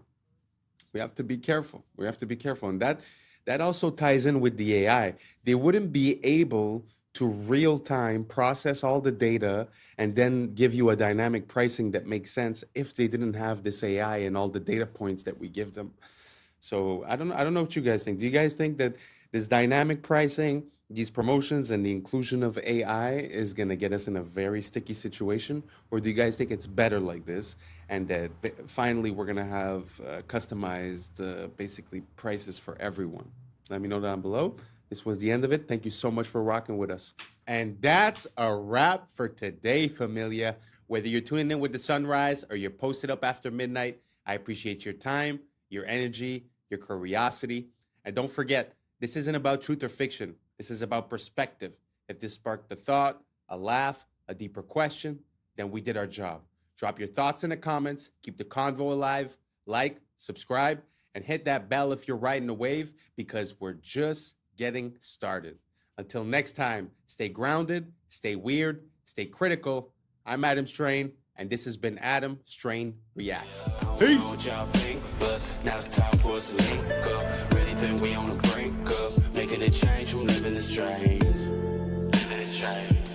Making a change from living this strange. Yeah. This is a tongue-eating louse. It cuts off circulation, and the tongue eventually... Horses can have mustaches. They have horizontal eyes. Last year, December of 2024 to be exact, that is when it became official that the bald eagle was America's national bird. What's up, YouTube? Today, we'll be looking at disturbing TikToks that'll make you question reality. So without further ado, welcome to Adam Strain Reacts. Let's get her done. This is a nasty little creature right here. It's a parasite that survives by taking over another animal's body. Most fish don't react to it because by the time it's visible, the damage is already done. This is a tongue-eating louse. It enters a fish through the gills and clamps onto the tongue. It cuts off circulation, and the tongue eventually dies and falls off. The parasite doesn't leave. It takes the tongue's place and functions as the new organ while the fish keeps eating. This is one of the only known parasites that replaces an organ inside a living host, straight from the fish tank. Gee whiz. Anybody ever seen that before? I had never seen anything close to that. But I find it pretty crazy how you have these parasites that seem to be made to infect certain hosts. I've seen another one that's sort of like a black goo that goes inside of this bug, and at the end when they take it out, the bug basically was being ran by this thing. If you guys have any more examples, send them down. I find it super interesting. I mean, it also makes me kind of poke holes into the idea of evolution. How would that being be conceived if it needed another being to basically proliferate, right? It's a very interesting to me, the whole idea of reverse life, which would be like parasites, which would be like life is about going from 0 to 100, and the work of parasites is basically taking it from 100 back to 0, back to nature in a way, right? So yeah, very interesting. If you guys have any more examples of this type of behavior in parasites, please send it down below. And don't forget to do your parasite cleanse. Let's keep on rocking. Apparently this guy found 6 new Mandela effects. Top 6 changes of animals in this timeline. Number 1, cow tipping. Cow tipping is not a thing. You cannot cow tip. There's no evidence of you can cow tip. Apparently, that is not a thing in this timeline. It's never been documented. It's not a thing. It changed in this timeline. Number 2, horses can have mustaches. Yes, in this timeline, horses can have mustaches. Sometimes they shave them off. It's a thing, but they do have mustaches. Also, horses do not have round eyes. They have horizontal eyes. They do not have round eyes in this timeline. Apparently, we all just misremembered that because in this timeline, they do not have round eyes. The bald eagle is America's national bird. When did it become the national bird? How about last year, December of 2024 to be exact? That is when it became official that the bald eagle was America's national bird. In this timeline, there are Civil War camels. Yes, the camels fought in the Civil War. We have American camels, and they're here. They've been here since the Civil War, and there's actually famous ones in this timeline. I did not know that. Number 6, it is Smokey Bear. It is not Smokey the Bear. Apparently, it's always been Smokey Bear. Wow. I don't know if you guys know about the Mandela effect, but these are a few that actually, I mean, I didn't grow up on a farm, so I mean, I wouldn't really know about horses that much. I've seen them maybe a handful of times in my life, but both the mustache and the fact that their eyes have like horizontal slits, never seen that before. The camel in the States, I have no idea. I had no idea that was a thing. And also the bald eagle being declared the national animal for the States last year in 2024. Well, more than a year ago. That is kind of weird. I always assumed that the bald eagle was the national bird, or at least animal, of the United States. Did you guys think the same thing? Or is it completely normal that they did that because it was never so? I thought that they had put it everywhere on the flags, on the money, on the stuff. I don't know. I thought it was common knowledge. Maybe I'm just ignorant. So you guys let me know down below. Are these Mandela effects that you guys knew, or just mistakes of collective remembering? Let me know down below, and let's keep on rocking. This is an AI-powered cleaning robot developed in China, and they've made it because they want to clean up the oceans and the rivers and all the waterways around the world. And so they've developed this thing that can sort of move around autonomously. Hopefully they succeed in this effort, and hopefully India buys some, maybe? Wow.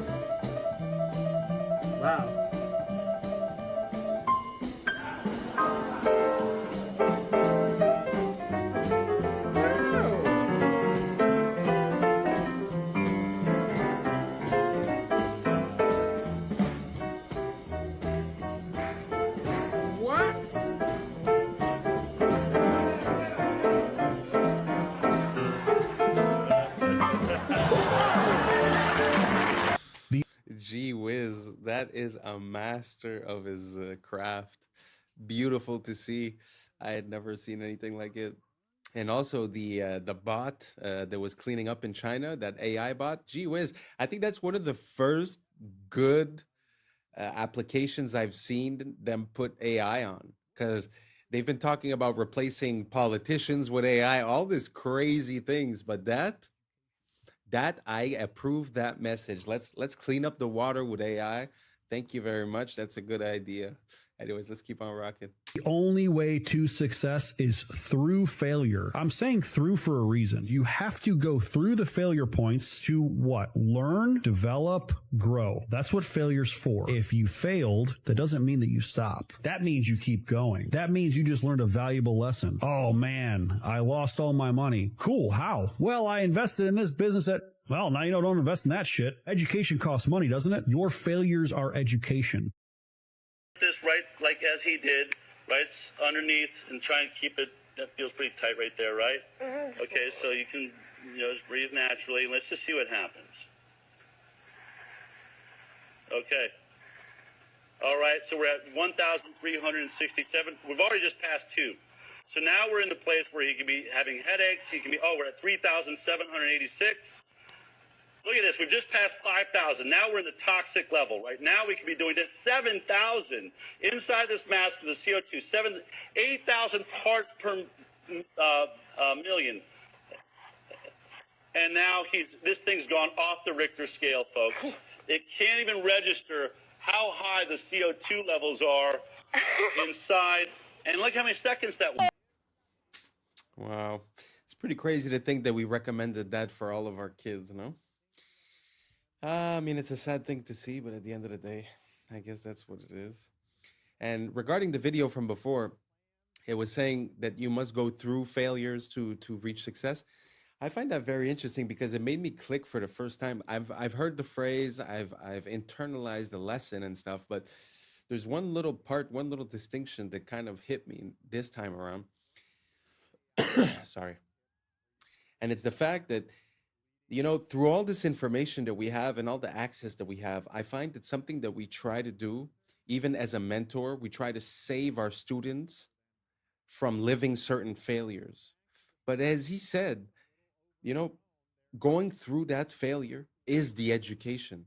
And I wonder if the fact of giving the lesson as a secondhand experience has the same impact as the person literally going through the failure. I don't know if you guys get the distinctions that I'm trying to make, but I totally agree. I think that our fear of failure and our fear of not succeeding has caused us to be very careful. And I think being careful is not an attribute that makes a billionaire, if you get my drift. Anyways, let me know what you guys think down below, and let's keep on rocking. This Love Patrick. is One of my oldest Legacy friends. Park in Brambleton, Virginia. And I think whoever planned this community had serious beef with their boss. And every time they showed them the plans for this huge neighborhood, they must have presented them upside down. The main area of focus here is obviously the park, which is an above average size park. And you can see here the design starts here at the pond and just works its way out here to the tip where you have this fountain leading into this building right here, which is apparently called the Best Brains Learning Center. I'm pretty sure that they built this part much sooner than expected. Now moving back to the base, which looks a little overgrown, there is an elementary school across the street, and I'm not sure how this park is allowed within 500 feet of an elementary school. So let's turn on the street view. Seriously, this thing has veins? Yes, it's a giant park shaped like a huge How did they get away with this?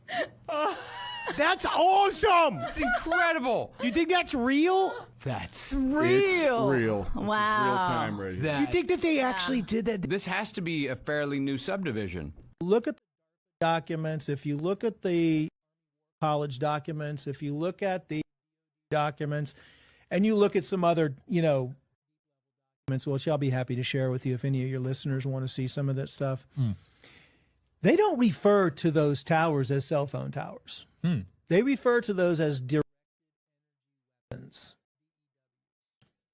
They actually refer to your phone as a directed weapon, your router as a directed weapon. Well, I couldn't go much further because they have to control you through frequencies. That's how they control you, and mostly through extremely low frequencies. Megahertz frequencies, 3, 4, 5G, 6, 7, 8, 9, 10G frequencies, gigahertz frequencies, microwave frequencies, radio frequencies. They can do it through music as well. Wow. But there's always the opposite of that too, like the good music with the solfeggio tones and, and so stuff no more like that. microwaves, you're saying? Don't use those? Oh, throw your microwave away. The microwave kills the nutrients in the food anyway. Wow. Yeah, I mean, so that's when you get into, they also want a lot of metals in your body. They need a lot of metals in your bodies as transducers and as receivers. And they want you to be exposed to all these and all these frequency devices. So the solution is to get rid of all the chemicals in your body. You could do that through binders, organic activated charcoal, like a stuff like that. Doing all of this transhumanism stuff, we're already coming up with solutions, which are just detox to detox your body. Do liver cleansing.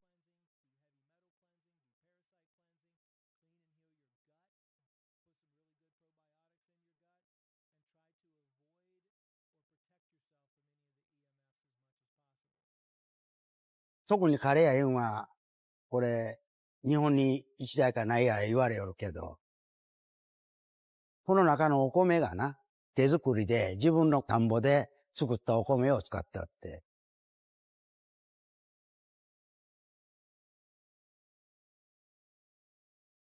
日本の自動販売機では、ジュース、これとパンとか食べ物、ジュースはもうあらゆるところにある。名前吉本正と言います。年は74か。ここの自動販売機ではもう40年ぐらい前からやっております。うちの自動販売機はね、日本にあんまりないっちゅうんで、なんかあらゆるところを来とるように思う。そうじゃ、お米がな、60度ぐらいあるに機械の中が、と置いたらやっぱりこう、乾燥してくるよ、お米が。硬になる。1日2回ぐらい入れ替えするように。また新しい米になってるんで。いやいや、もともと百姓屋で米作んでったけんな。ほんで、このお米を使うた方が得なわけじゃ、買うよりは自分の米を使うた方が得だったけん。これ今作っとんが日の光。米を一応洗って水につけて15分か半時間ぐらい置く。スイッチを入れてから45分ぐらいで容器に詰めるんです。これから機械まで入れるにやっぱり1時間以上かかると思う。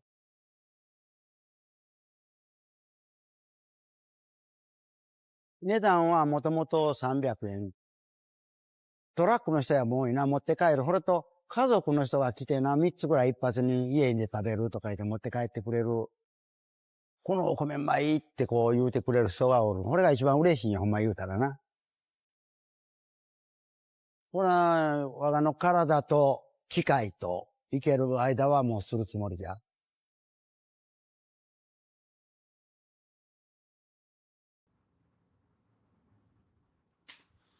I know it's not such an impressive video, it's not an impressive story, but I found it very inspiring to see, I don't know, that blend of new and old, that organic, mechanic, accessibility, but yet fresh from the ground. I found it super inspiring. I think if we could harness this idea and push it to its maximum, it might just help a lot of people have access to good food. You know what I mean? I don't know if it exists or if it's possible in your city, but you could easily buy a machine and prepare some plates and people would have a better option instead of, all the junk food that they always sell in those things. The reason why is because the shelf time is so high, they could just fill it up and not really think about it, right? But if you would have a catered, vending machine, I don't know. I've never thought about it, but I find it super interesting. If someone could take that idea and run with it, I would be so happy to hear that I've created an enterprise.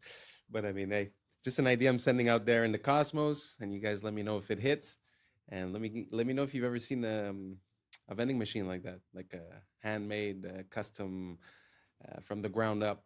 I really love this man. I find it super beautiful. He loves what he does. I just wanted to shed a bit of light on his situation. I find it so beautiful. Let's keep on rocking.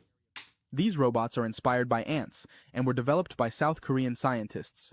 Each micro-robot is 600 micrometers tall and interacts with others using magnetic fields. The micro-robot swarm was able to unclog tubes that resembled blocked blood vessels. This technology could potentially be used to clear plaques from clogged blood vessels in medical treatments. In this other application, the micro-robot swarm transported a chunk of the metal indium to complete or break an electrical circuit. This allowed it to turn a light on or off with precision. The micro-robots were able to assemble into a group and coordinate their movements to walk over an obstacle. By leveraging their collective strength and synchronized actions, they successfully overcame barriers, demonstrating their ability to adapt and perform tasks that require precise teamwork. The micro-robots used centrifugal force for self-throwing, propelling themselves over obstacles. A swarm of 200 micro-robots successfully separated heavy liquid metal into smaller pieces in just 5 seconds, despite its high surface tension. They then moved the pieces, joined them back together, and shaped the metal into a smooth sphere. This demonstrated their ability to handle complex tasks with precision and control. The micro-robots formed a spinning swarm on water, creating a floating raft structure that allowed them to carry a pill 2,000 times heavier than a single robot across the surface. This approach could be applied to deliver lightweight medical supplies or drugs across liquid environments in remote or constrained settings. In this example, the swarm used orbital dragging motions at 2.5 Hz to block the superworm's path and stop it from reaching the food. As soon as the swarm stopped its spinning, the worm was able to move toward the food. The micro-robots guided an ant by using a spinning motion to block its path and topple its legs without causing harm. By controlling the swarm's direction, they successfully steered the ant to a desired location. This technique could be applied in pest management or controlled behavioral studies of small organisms. The micro-robots can assemble into structured swarms or disassemble into individual units based on the strength of the magnetic field. By adjusting the magnetic field intensity, their configuration can be precisely controlled to perform tasks like transporting materials or navigating complex environments. Here we see the micro-robots using orbital dragging motion to rapidly circumvent obstacles with precise single-axis manipulation. This allows them to navigate barriers efficiently, completing the task in just 180 milliseconds. Well, that's pretty crazy that we're there. We have micro-robots. Kind of scary. I mean, as much as it's impressive, it's kind of scary, because if you could have that in your blood vessels, you know, who knows how it gets there. I mean, obviously for a surgery or something, it's interesting, but to have something so small that could be ingested raises some concerns. And also, if somehow this little robot would have the capability of flight or levitation, I don't know, the possibilities seem to be endless, like a swarm in the air, or I don't know, kind of scary to me, but let me know what you guys think down below. Let's keep on rocking. It's a bad idea to let the people who make the food give you advice about what food to eat. 4 of the most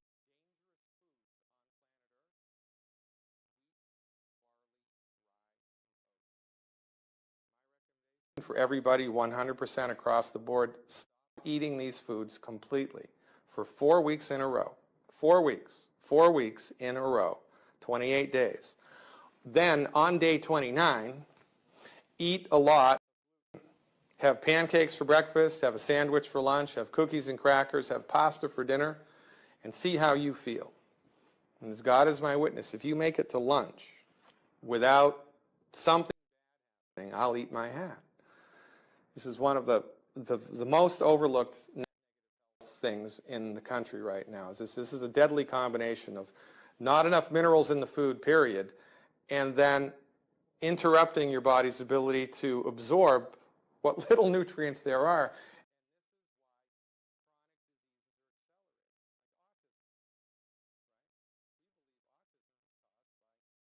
Bad nutrition in the blood of the pregnant mother. As the fetus is developing, it needs raw materials to make a brain, make a heart, make a liver, make a kidney. You can't make that out of pixie dust and air. The body needs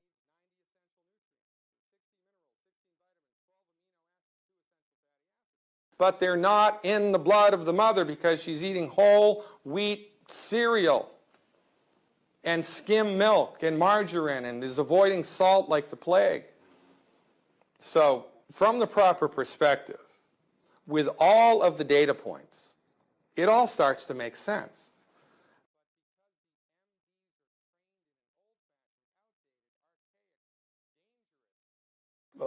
Understanding of the human body, they completely miss all of the most important things. So their job, again, is not to fix the problem. You can manage it, which is better than suffering.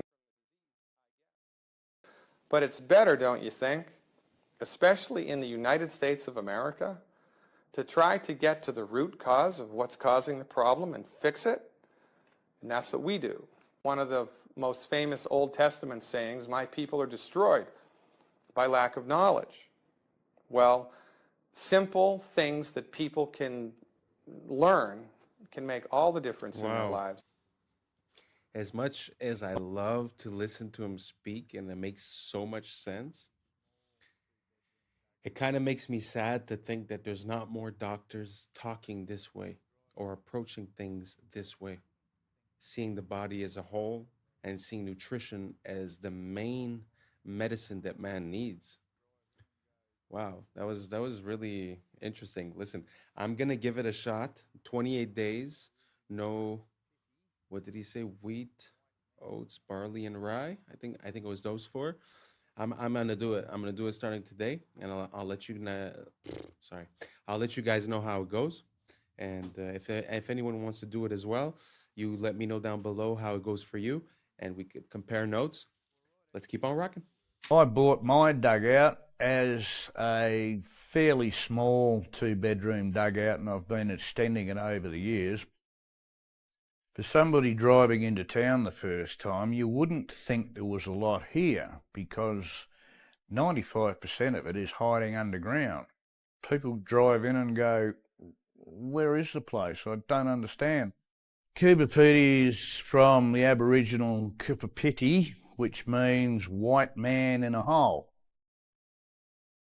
At the moment upstairs it is about 122 degrees Fahrenheit. Down here we're sitting on about 71, 72 degrees. No air conditioning necessary. We're right out in the middle of nowhere. It takes a day to drive here from Adelaide. I'd say there's about 1,000 underground dwellings and at least 1,500 people living underground. We've got 5 underground churches. We've got underground motels. There's some amazing underground homes here. Many bedrooms, underground workshop. You name it underground, we've pretty well got it. I bought my dugout as a fairly small 2-bedroom dugout, and I've been extending it over the years. Some of this I blasted out when I could get away with it. The cops don't like us blasting in town. We don't do it anymore.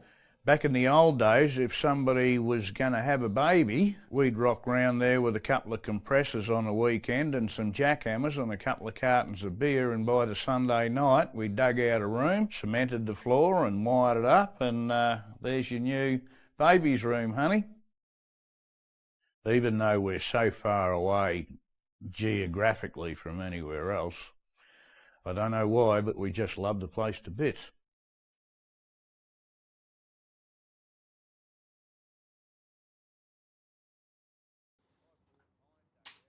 Wow, that's pretty impressive. I had never seen anything like that. A whole city underground. I had never seen anything like it. I find that so interesting.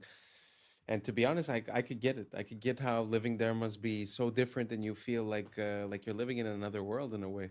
And to change to go from that to something that you have to pay expensive for cheap materials. And like you said, you know, we show up with a pickaxe and we make a new room.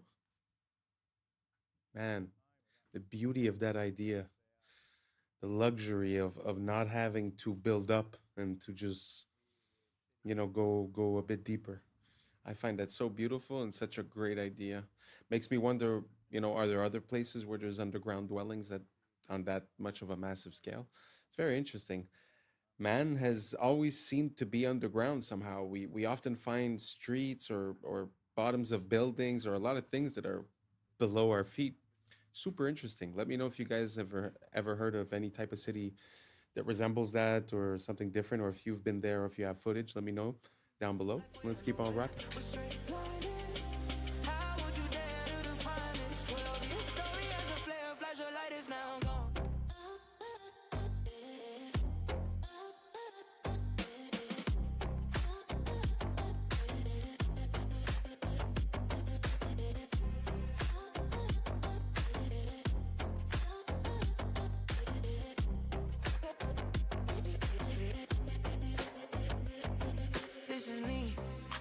tell you I am such a mess without you, and I must confess it's black or white unless we find equilibrium.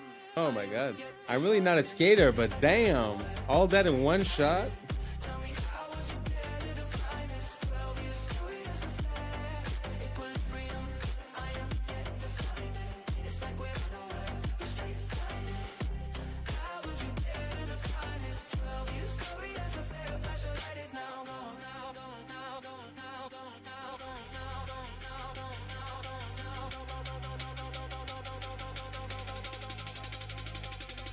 Maybe that's the point, to let it run free.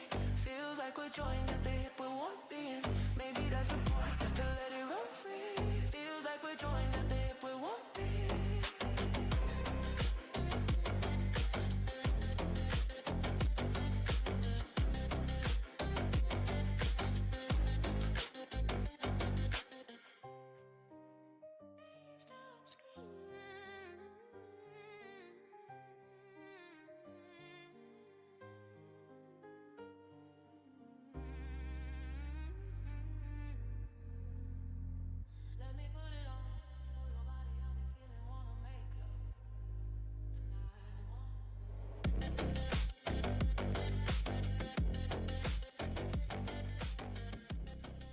Wow.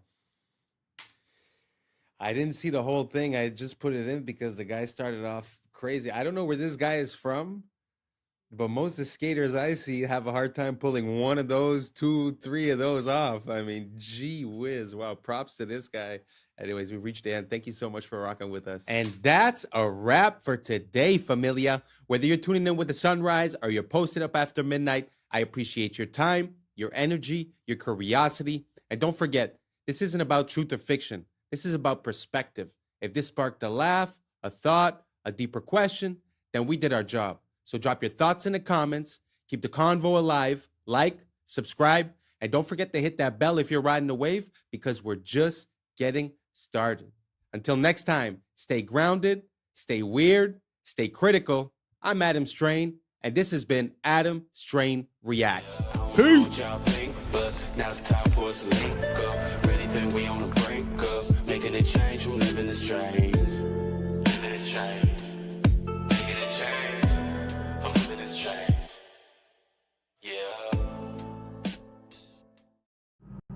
Yeah. I was sleeping, had to wake up. Why? Every reason I could think of. God, till the day I keep the ink up. What's up, YouTube? Today, we'll be looking at disturbing TikToks that'll make you question reality. So without further ado, welcome to Adam Strain Reacts. Let's get her done. Some conspiracy theories are true. For example, let's say you had a friend call you up and say, I was eating at a restaurant and I found a microchip in my food. I know because I told them to leave off the pepper, but I saw a single speck of pepper, but when I looked at it closely, it was perfectly square, and when I took it home and looked at it under a magnifying glass, it was a microchip. Before you have them institutionalized, know that sometimes cheese has microchips in it. Specifically, authentic Parmesan cheese from Italy has chips embedded in the cheese wheels because they have a huge issue with counterfeiting. These chips let them scan the wheels for authenticity and also track where they go. These microchips are edible by design, and you may have eaten one in your life. Likewise, let's say that same friend says their printer is encoding secret messages in documents, that they keep finding these microscopic specks that they thought were just flaws in the print head or something. But once again, when they looked at them under their magnifying glass, they found a pattern, and they're certain that the pattern has meaning. What your friend has discovered are printer tracking dots. Many printers, we don't know which ones, use tiny, basically invisible dots. These identify the serial number of that printer and also the date and time when the document was printed. Printer manufacturers actually did this for 20 years in secret before the public found out in 2004. But for example, if documents were leaked from a government agency, these dots help them identify which printer they came from. Likewise, if you're using your printer for some sort of illegal counterfeiting activity, they can scan those nearly invisible dots and immediately know which machine did it and when. This is actually the frustrating thing about the fake conspiracy theories. Sometimes the reality is just as weird. Welcome to America, where we work to live and live to work, where we spend hundreds of thousands on a home that we barely get to step foot in because the hours we work to pay for it keeps us away from it, where we buy a car just to drive it to a job that barely pays enough to keep the gas tank full, where our healthcare system will bankrupt you faster than the illness can kill you. Where getting sick is the business motto and the cure is priced like a luxury. Welcome to America, where the food is fake, the water's tainted, and the air we breathe is up for sale, where the richest 1% own more than the bottom half combined, and they still tell us to work harder, where we chase the American dream only to find out it was designed to stay out of reach, and every time we get close to the finish line, they just inch it a little further back, where school doesn't teach you how to live, just how to obey, comply, and clock in, where education comes with a lifetime of debt and the diploma is nothing more than a receipt for money that you ain't never gonna see again. Welcome to America, where we pay taxes to keep the lights on in government buildings we ain't never even allowed to enter, where your rights are written in pencil and erased when it's inconvenient, where justice depends on your income and the law bends to the highest bidder. What?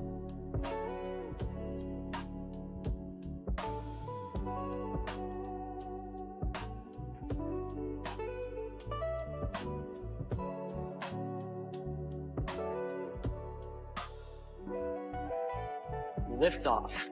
The crew is in orbit, traveling at nearly 17,000 miles an hour.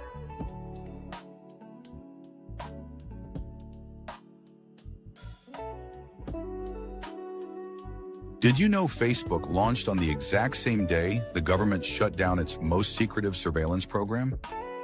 February 4th, 2004. DARPA officially terminated LifeLog, a project designed to collect every detail of citizens' daily lives. The same day, Mark Zuckerberg launched Facebook from his Harvard dorm room. According to conspiracy theorists, this timing wasn't coincidental. LifeLog aimed to create digital records of everything: relationships, activities, conversations, movements. Sound familiar? That's exactly what Facebook does today.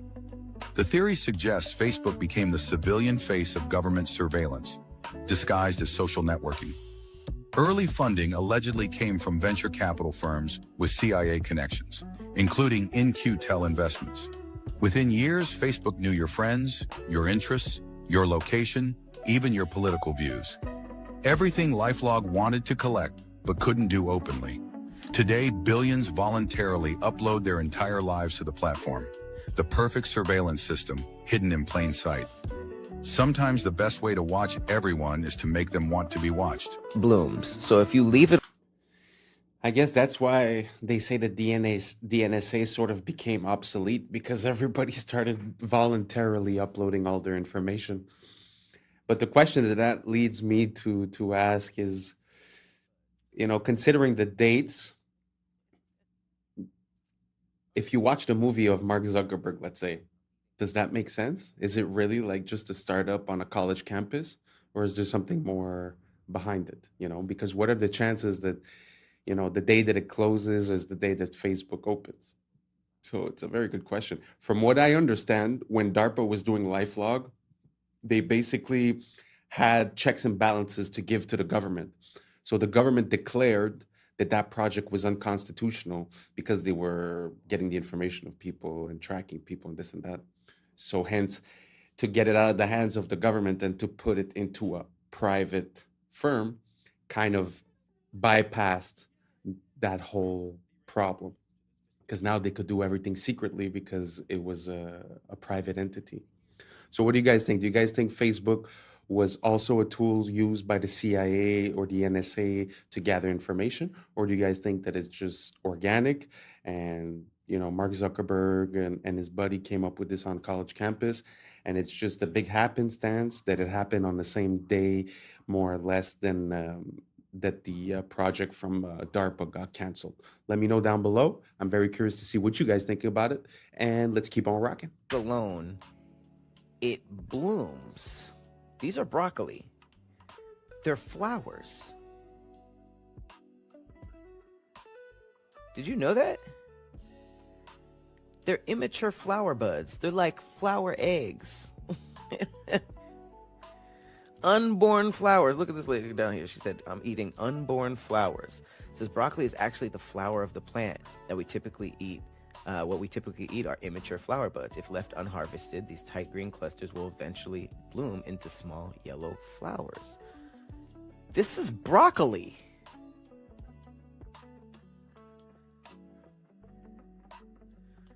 Like, what? Did y'all know that? Look. You just go on a date and give them here's some broccoli. I'm sorry. I didn't know that. You make me feel like sandwich, yeah.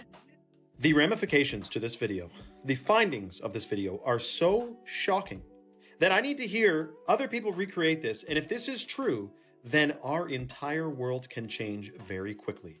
Listen to this, absolutely shocking, and let me know your thoughts. What if intuition was a state of water, a kind of etheric antenna? You see, I've observed that after placing a sunflower seed in water, removing and freezing using my crystallographic method, the water doesn't design the seed, but rather it reads the potential in the seed and designs the outcome, the sunflower. Here are examples of water doing the same thing with apple seeds and flax seeds. So what if the water in us shares and receives information to and from the water in the air around us, which on a very subtle level is attracted to the human biofield, which is electrical and magnetic? Since it appears that water reads potentials as demonstrated in my seed examples, then perhaps the water in us uses our electrical charge to probe all potential outcomes simultaneously like a quantum computer and returns back with the most likely outcome, which we all call intuition. So intuition is the water in our body, seeing the potential of outcomes, quantumness. Like, this is incredible. The shockingest part, you put a freaking seed in water, you freeze the water. If you didn't catch that, that's what she did. She froze the water. And the water froze into the shape, the look of a sunflower. But she just put a seed in it. This is real. Recreate this study. She did it with apples and freaking alfalfa sprouts or flax seeds. Now, this is reminding me of Masaru Emoto, if you guys remember, the Japanese man who they say his studies were never proven and but meanwhile, we know he was onto something there with the freezing the water. Plus the snowflake thing too. I mean, water is, from my understanding and research, actually conscious. It's not this inanimate thing. It has its own consciousness. It's self-organizing and it has memory. It retains memory. So there's a lot to water that we know nothing about, which we were never told. But I'm sure if this woman knows about it, if I know about it, how could you tell me that deep underground military bases with limitless budgets and boards of the most brilliant scientists in the world are just unaware that water has these incredible properties and powers? What is happening now to solidify that it's coming? Well, it happened in Vietnam. Sorry, my mind's a bit blown. Do you guys think that's real? What implications does that have? I mean, the fact that you could put the seed in the water and it's going to project the image of the grown plant. I mean, I can't even imagine what that means. If you guys have an idea, write down below, because truly I'm awestruck. Let's keep on rocking. Vietnam. 86 million people have no longer access to their banks because they refuse to comply with biometrical standards for digital identification. Denial by default. As of September 1st, 2025, banks across Vietnam are closing accounts deemed non-compliant to new biometric rules. Authorities estimate over 86 million accounts have been restricted. And the reason why this is all going on is because let's say the World Economic Forum, can we just force them to comply by restricting their bank accounts? Because if you have no money, what are you going to do? Eventually, you're going to comply. And if you don't, Vietnam can assert a martial law. They have no reason not to say, all you people who are trying to usurp this system by bartering or whatever, if we catch you doing that, you're going to jail. And that will force people to accept the digital system. This is not something that is going to stay in Vietnam. This is a test, because if we look at what's going on with the European Central Bank and digital ID initiative in Europe, as well as the real ID being imposed in the United States, we can see that it is coming to us as well. That's where it gets confusing. Right. So what do you guys think about the digital ID? Do you guys think that it's the natural progression of things, or do you guys think that this is a whole other level of control, tracking, data harvesting, and etc.? Right? Let me know down below, and let's keep on rocking. The real problem, the question is the Van Allen radiation belts. Now, the people that say that it's easy to go through the Van Allen radiation belts will tell you that it's a donut. It's not like covering the entire sphere of Earth evenly, that there's openings at the top and the bottom. Is this correct? Well, yeah, but then they would have to launch at the North Pole or South Pole, where it's not possible to launch because of the temperatures. That's the only way you could do it, to get through those holes? That's right. According to NASA's own flight plan, they went directly through the center. That's why they launched in southern Florida, to be close to the equator. Okay, so what they would say is that it's not that dangerous, and it's just like being exposed to a few x-rays, and that the people were shielded. Well, go to Sabrel.com and watch a latest clip about it. But you're right there, so I just want to give you the opportunity. I'm just saying, what they would say to you. The clip there is of Kelly Smith. He's an employee at NASA, explaining something that most people don't know, which is above the Earth, starting at about 1,000 miles and extending about 30,000 miles, is a huge band of radiation that astronauts would have to go through to the moon and through again back. First, he says it's dangerous, meaning deadly, and then he says that the technology for an astronaut to go through it to the moon and back and survive has yet to be invented.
You know the narrative doesn't add up when you take a look at some of these beautiful works of art, like all that detail on that lace, that hair, and this veil, all said to be done with hammer and chisel.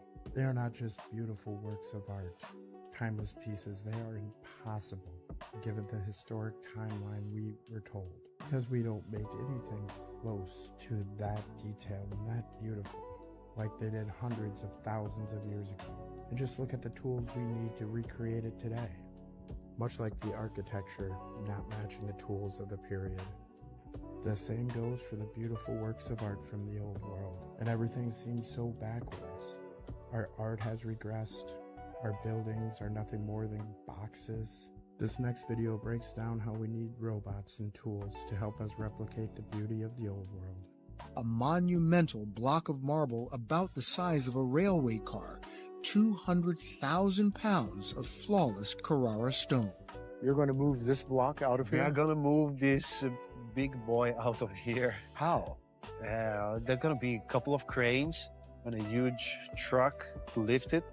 A feat not possible in Michelangelo's time, but then neither was this.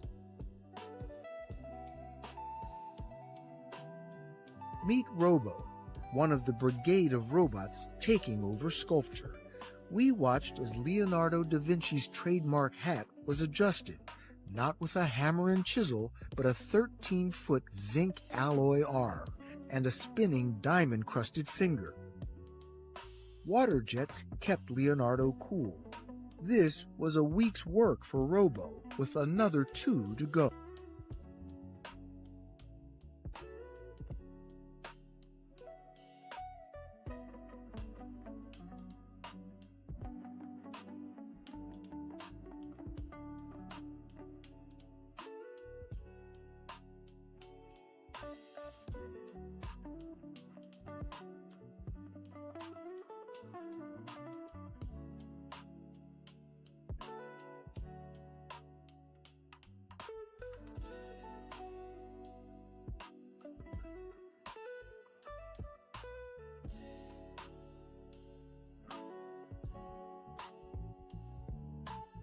So big news, Taylor Swift just dropped The Life of a Showgirl, and what an album it is. Her fiance Travis Kelce says it's banger after banger. USA Today says she's shaken off the gloom of the tortured poets department and returned with playful pop and sharp one-liners. The New York Times frames it as Taylor hungry to move on, less about feuds and more about her future, though not without some side-eye at her past. The Guardian wasn't as impressed, though, saying that the whole thing feels a little bit rushed, akin to how romantic bliss doesn't fuel the same fire as heartbreak. Billboard magazine describes it as bangers for adults, not another 1989, but mature, sharp, and still packed with hooks. Variety says the love songs here feel easy for once, not battle-tested, which makes the album an uncomplicated good time. And People, they went all in, calling it her most radio-ready album since 1989 and the spiritual sister of Reputation. For me, overall, feels like a reset. Is it her best album? No. But is it entertaining, a little messy, and guaranteed to get people talking? Absolutely. They just gave the green light for ChatGPT to have a lot of freaky conversations with a lot of freaky people. I might be the first person to let you know this, but it's true. ChatGPT just went to a whole different level. So Sam Altman just announced that ChatGPT will soon be able to engage in erotic interactions with age-verified adults starting in December. And for the people in the back that don't know what that means, if you ain't got nobody to talk to that way, ChatGPT is going to talk to you that way, the freaky way. So they're saying that in December, OpenAI will permit mature content, including erotica. Mind you, it's a lot of people that's going to think this shit is real. It's a lot of kids that's going to log on to ChatGPT and interact with that. They're talking about it's going to be age restrictions. How? How are you going to restrict that? How do you know who's on the other side of ChatGPT? Mind you, people were trying to stop this because we already seen what happened to a couple of kids that thought they was interacting with a real person and they took their own lives. And then you have some adults who really and truly conversate with ChatGPT each and every day. I'm not saying it's a problem with that, but it's a problem with that. And now they're telling people that you'll be able to have those type of conversations, freaky conversations, erotica conversations with a computer. They're taking this shit to a whole nother level. Now think about this. Y'all see Sora 2 just came out, right? So think about people making AI figures and then doing that AI chat, the freaky chat. OF models, y'all in trouble because guess what? Now people ain't gotta pay for that. Now they can make the woman of their dreams or the man of their dreams via Sora and then have a chat with them via OpenAI, via ChatGPT.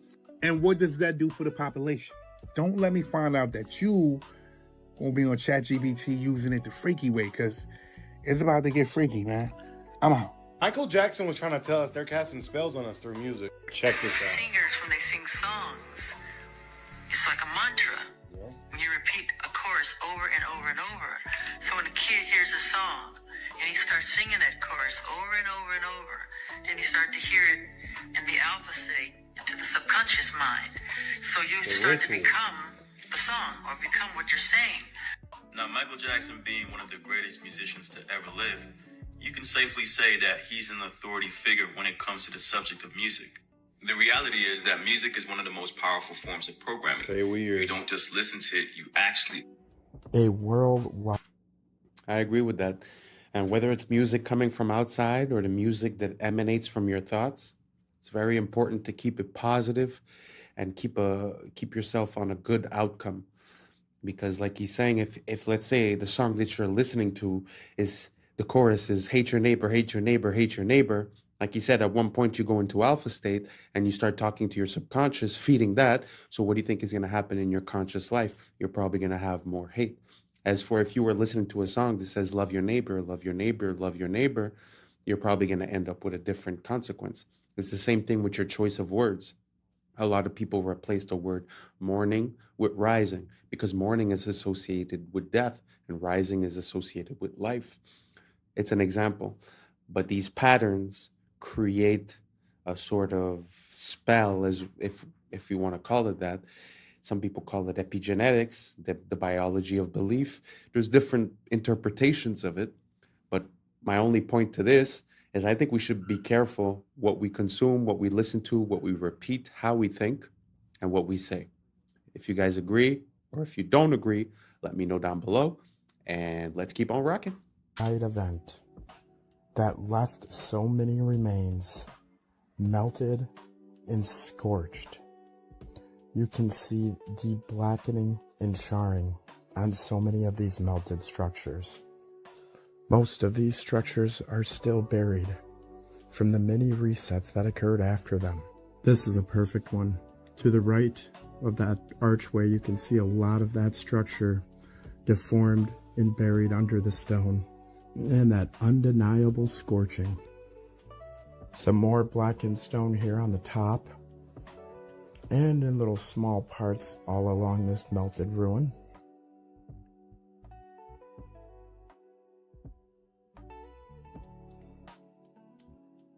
Our eyes are useless when our minds have been made to be blind. Most people will never connect the dots because they never see the extent of the melting. When you've ever seen maybe one or two examples that ever look like this, and they tell you it's erosion, that lie's easy to buy. Everyone that researched it, myself included, all thought the same thing at first. But when you see the thousands of examples, it's clear something big happened in our past. Something erased from the history books. Perhaps a massive plasma storm, realm-wide. The truth is hidden in plain sight. Question everything, friends. Until next time.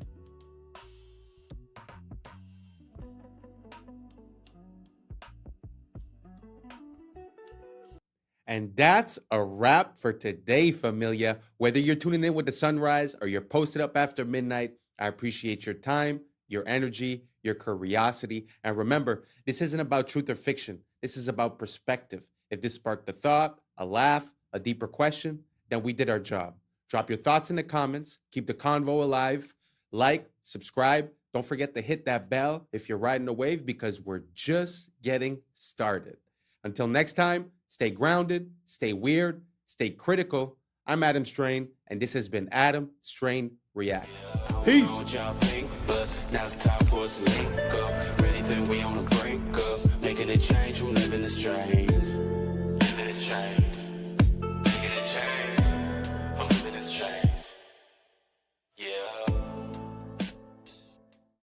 Like what, for example? I had no idea how many people were like actively getting into like rich that I happen to know personally. In Hollywood? Oh, yeah. The mice lost intellectual behaviors, and scientists still extrapolate this model to humans on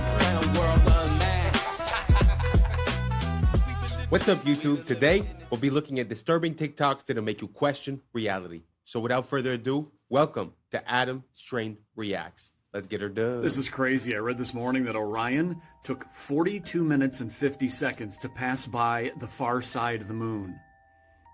And the total runtime of the Pink Floyd album, Dark Side of the Moon, is also 42 minutes and 50 seconds. Yeah. What is it the universe says about coincidences? They're never so lazy.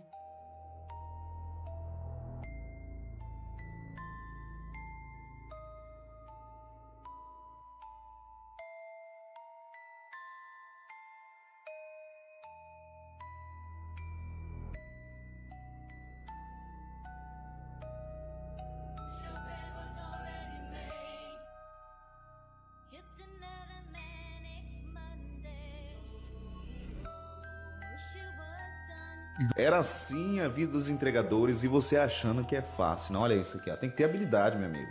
O cara vai lá de moto e ele tem que ter habilidade para lançar na mão da pessoa e muitas das vezes por debaixo do portão ou por cima. Olha isso aqui. Isso aqui é técnica. É, e isso aqui era uma profissão lá nos anos 70, 80. Olha só como estamos hoje, né? Hi everyone, so I'll give you a look in here. So I've built a lot of things in my life, but I think this is the best thing I've built by a mile. So this is a bee therapy hut. So I'll give you a quick look in here and show you what's going on.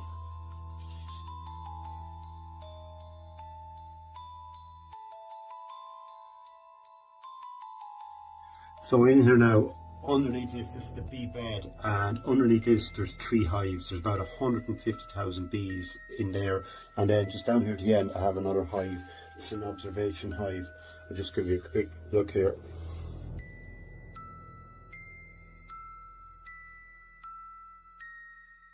So you can see all the bees, they're working away there today now. They're actually out flying today. It's a nice mild day, but they're feeding away. I didn't take any honey at all now from this hive. It's all left to them. So we have a symbiotic relationship here. I'm providing them with a good home, and they're giving me a beautiful vibration in here and a beautiful aroma. So the concept is then you lie on the bed here, and it's sort of white noise. There's a vibration underneath me, and then behind me here I have all the bees, which are causing a beautiful aroma in here because there's two little holes on top of that hive. So there's a beautiful smell of propolis and beeswax, and it's just amazing. So the concept is, this is called apitherapy. So they reckon 5 minutes here is equal to a night's sleep.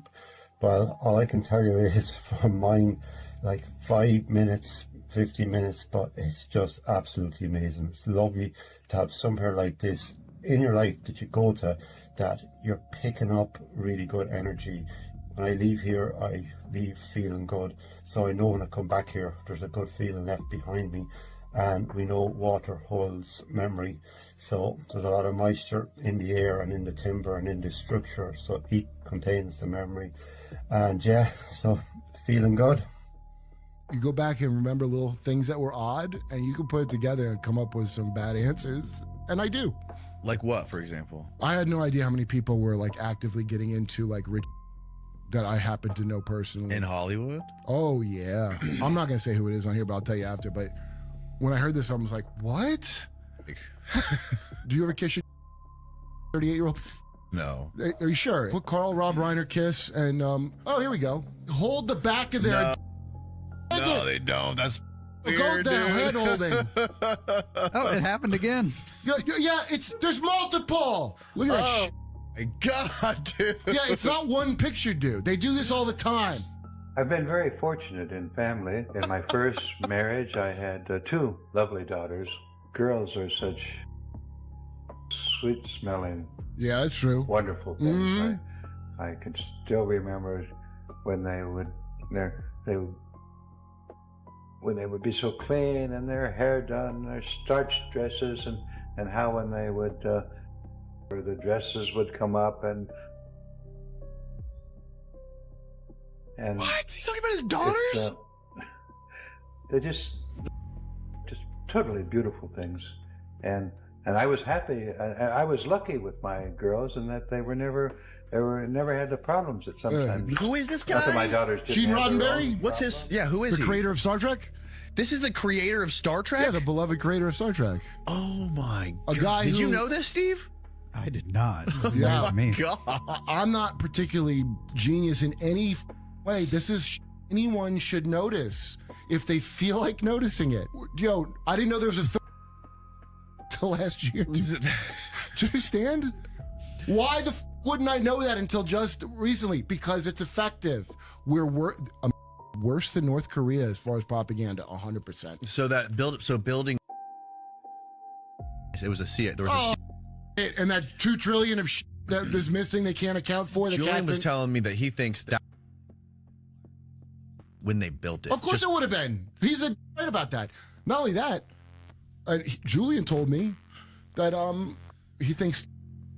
And he's always told me that. The day I met him, he was talking about telling me. Dude, he's worse. Ben is worse than that, but Julian's not. And Julian's not a guy that will jump over to where I'm at automatically. So that's a thing that he personally noticed. Yeah. That stuck with him. Those are the things to really follow when something sticks. Like just jokes I remember people had that were like, did you ever notice jokes? But they're then you realize and now a lot of jokes are coming true. It's really upsetting. I don't know if you guys know about Gene Roddenberry, but basically Star Trek is, a lot of people say it was like a plan towards where technology was going. You see the first AIs, you see the first tablets, you see the first transparent screens, all kinds of stuff. But it's kind of weird when you start looking at what these people believe. Like we saw the interview of that guy. It's the same thing with like space travel and rocket engineering. There was Jack Parsons. It always seems like the forefront of technology is in some way, shape, or form associated with these weird beliefs or attitudes. I don't know if you guys get the drift that I'm saying. If you have other examples, please let me know. But let's keep on rocking.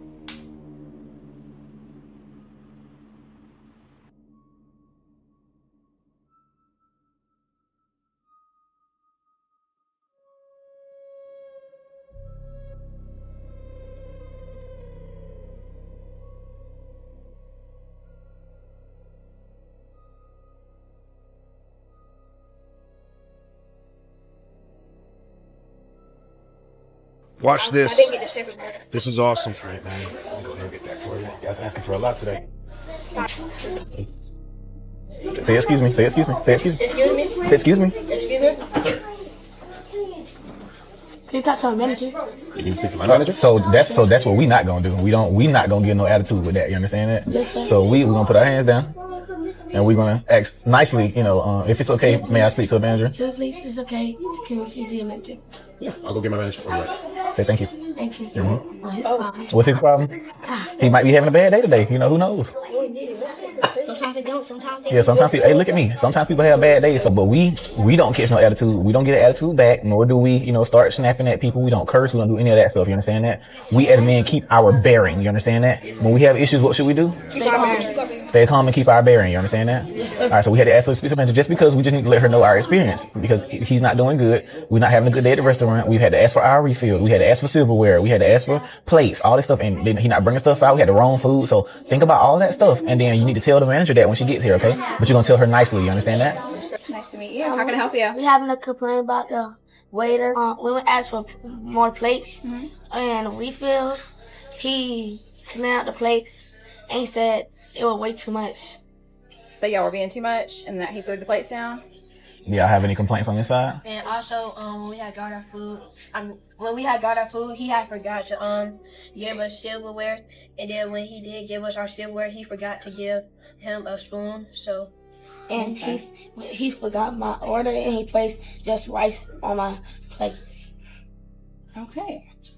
Did we get your food corrected already? Yes, ma'am. We did? Okay. I apologize for our server's attitude towards you guys. That's unacceptable. I will go have a talk with him and hopefully we can get things cleared up. Is there anything else I can do? No, ma'am. You sure? Yes, ma'am. How's everything going? Good. All right, I just want to come out and apologize. My manager spoke to me. I was having a really bad morning, guys. Hit something on my car, and I took it out on y'all. That was all me. I apologize. Thank you guys for bringing it up. It won't happen again. How's your meal, though? Is everything else going okay? Yes, sir. Awesome, man. Well, if y'all need anything, just give me a little holler, all right? All right. So this is what we want to do here before we ask for the check. What did he say was going on his day? He had something going on with his car. He had something going on with his car, right? Yes, so what's something we can do? Ask him, is it okay to pray for him? Is it okay to pray for you? Of course, man. I would actually very much appreciate that. All right, cool. So you want to say a prayer for him? Father God, thank you for our day. Thank you for our sugar. And thank you for having him to get things fixed with his car. And again, we thank you for him. In Jesus' name we pray. Amen. Amen. All right. All right. I appreciate that, man. That made me feel so much better, dude. All right, now what we need. Can we get a check? That is a man raising up children the way they should go. I think, to be honest, kind of gets me emotional. I know it's probably staged or whatever, but it's more about what it represents. And I feel like a lot of the kids, they have access to information, but they don't necessarily have access to a good teacher. And to see that in action and to see how sometimes, kids might act a certain way just by reflex and just having someone there to guide the situation is beautiful. It's a beautiful thing.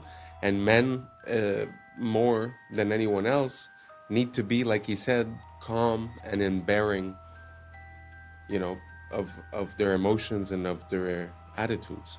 So I find it such a beautiful thing. And I think it's a bit lacking these days. I don't know, maybe it's just an impression I have.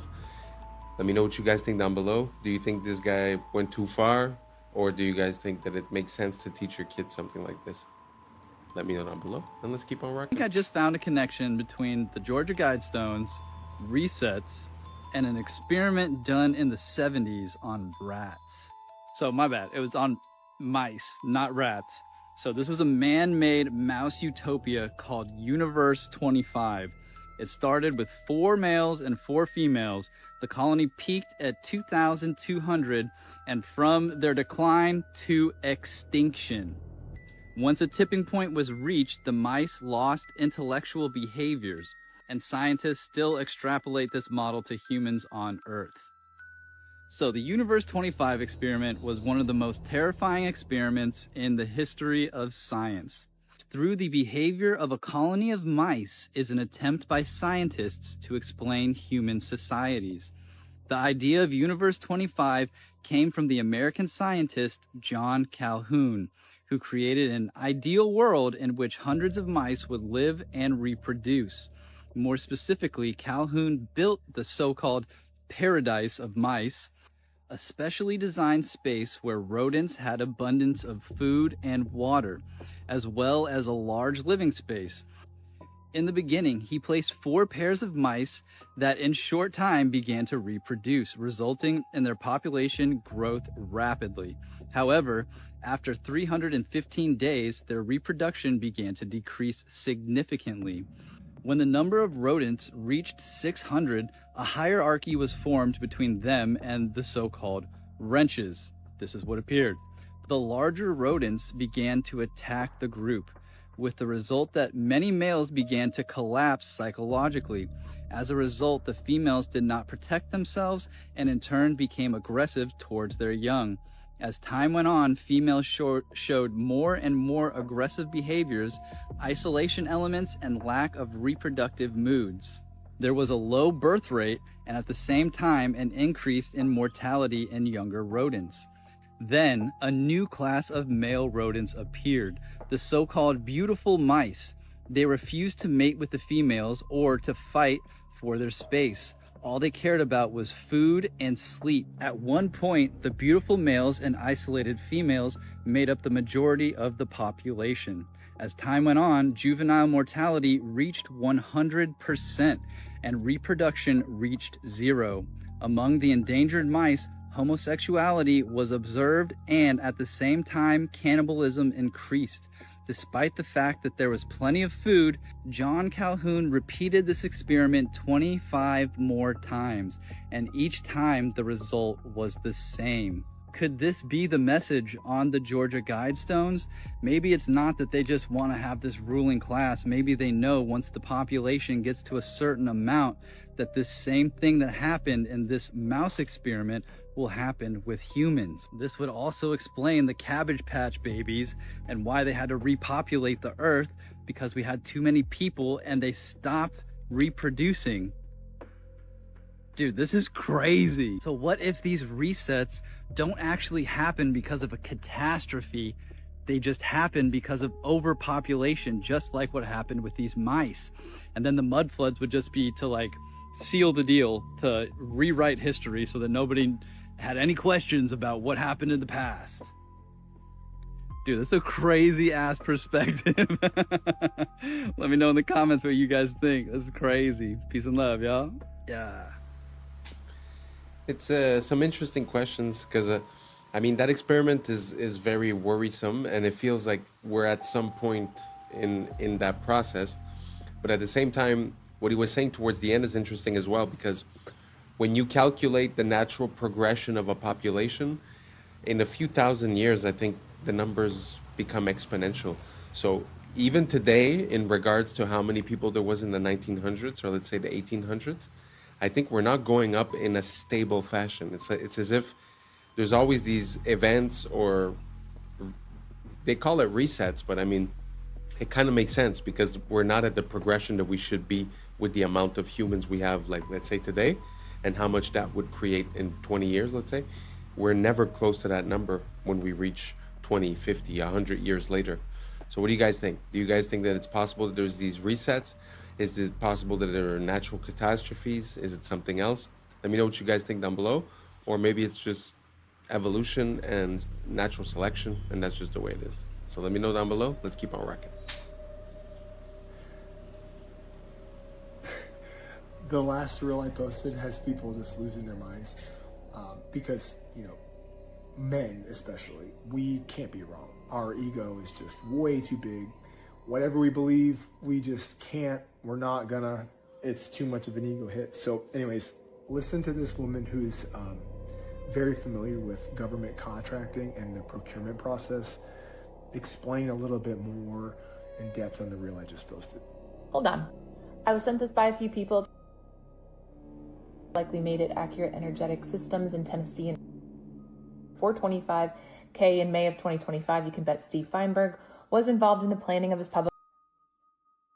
Well, I pulled all of Accurate from usaspending.gov and I found this one. This one, the address is in Tennessee. It is for miniature anti-personnel SPM. That's what caught my attention. We're going to come back to that. The amount is $440,494. The procurement period, May of 2025 to August of 2025. So I went and looked up all other procurements because as somebody who is, that was a really odd amount of time.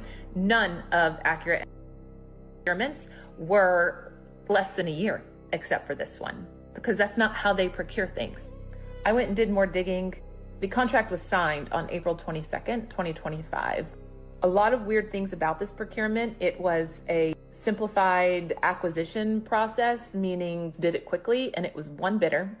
They did not put it under any of the IDVs, which are the vehicles that they have for all the other hundreds of tens of millions of dollars that AES had with them. It gets worse. These devices are made for and the XS anti-personnel they're put on people. If you want to get darker, Steve Feinberg, our deputy SecDev, well, his old company, Cerebus, owns the company, I forget the name of it, that trains the special on these. He's the one who put protecting the blue and white country in his priorities as the same as protecting America. So you have a procurement that was signed April 22nd and started May 1st, ended August for tiny devices. Forgot to mention that the plant that the address is at did a month after, and everyone in that. So, I don't know, Cersei, what do you think? Huh? What do you think? Yeah, I totally agree. Day 6 of Artemis 2, and the logic just broke. These images are the exact same. One's day and one's night, but if you look at the top, these images are the exact same. And look at the live feed. Watch his eye. Ready for it? Watch, watch, watch, watch, watch. And the shrimp soak back up the water.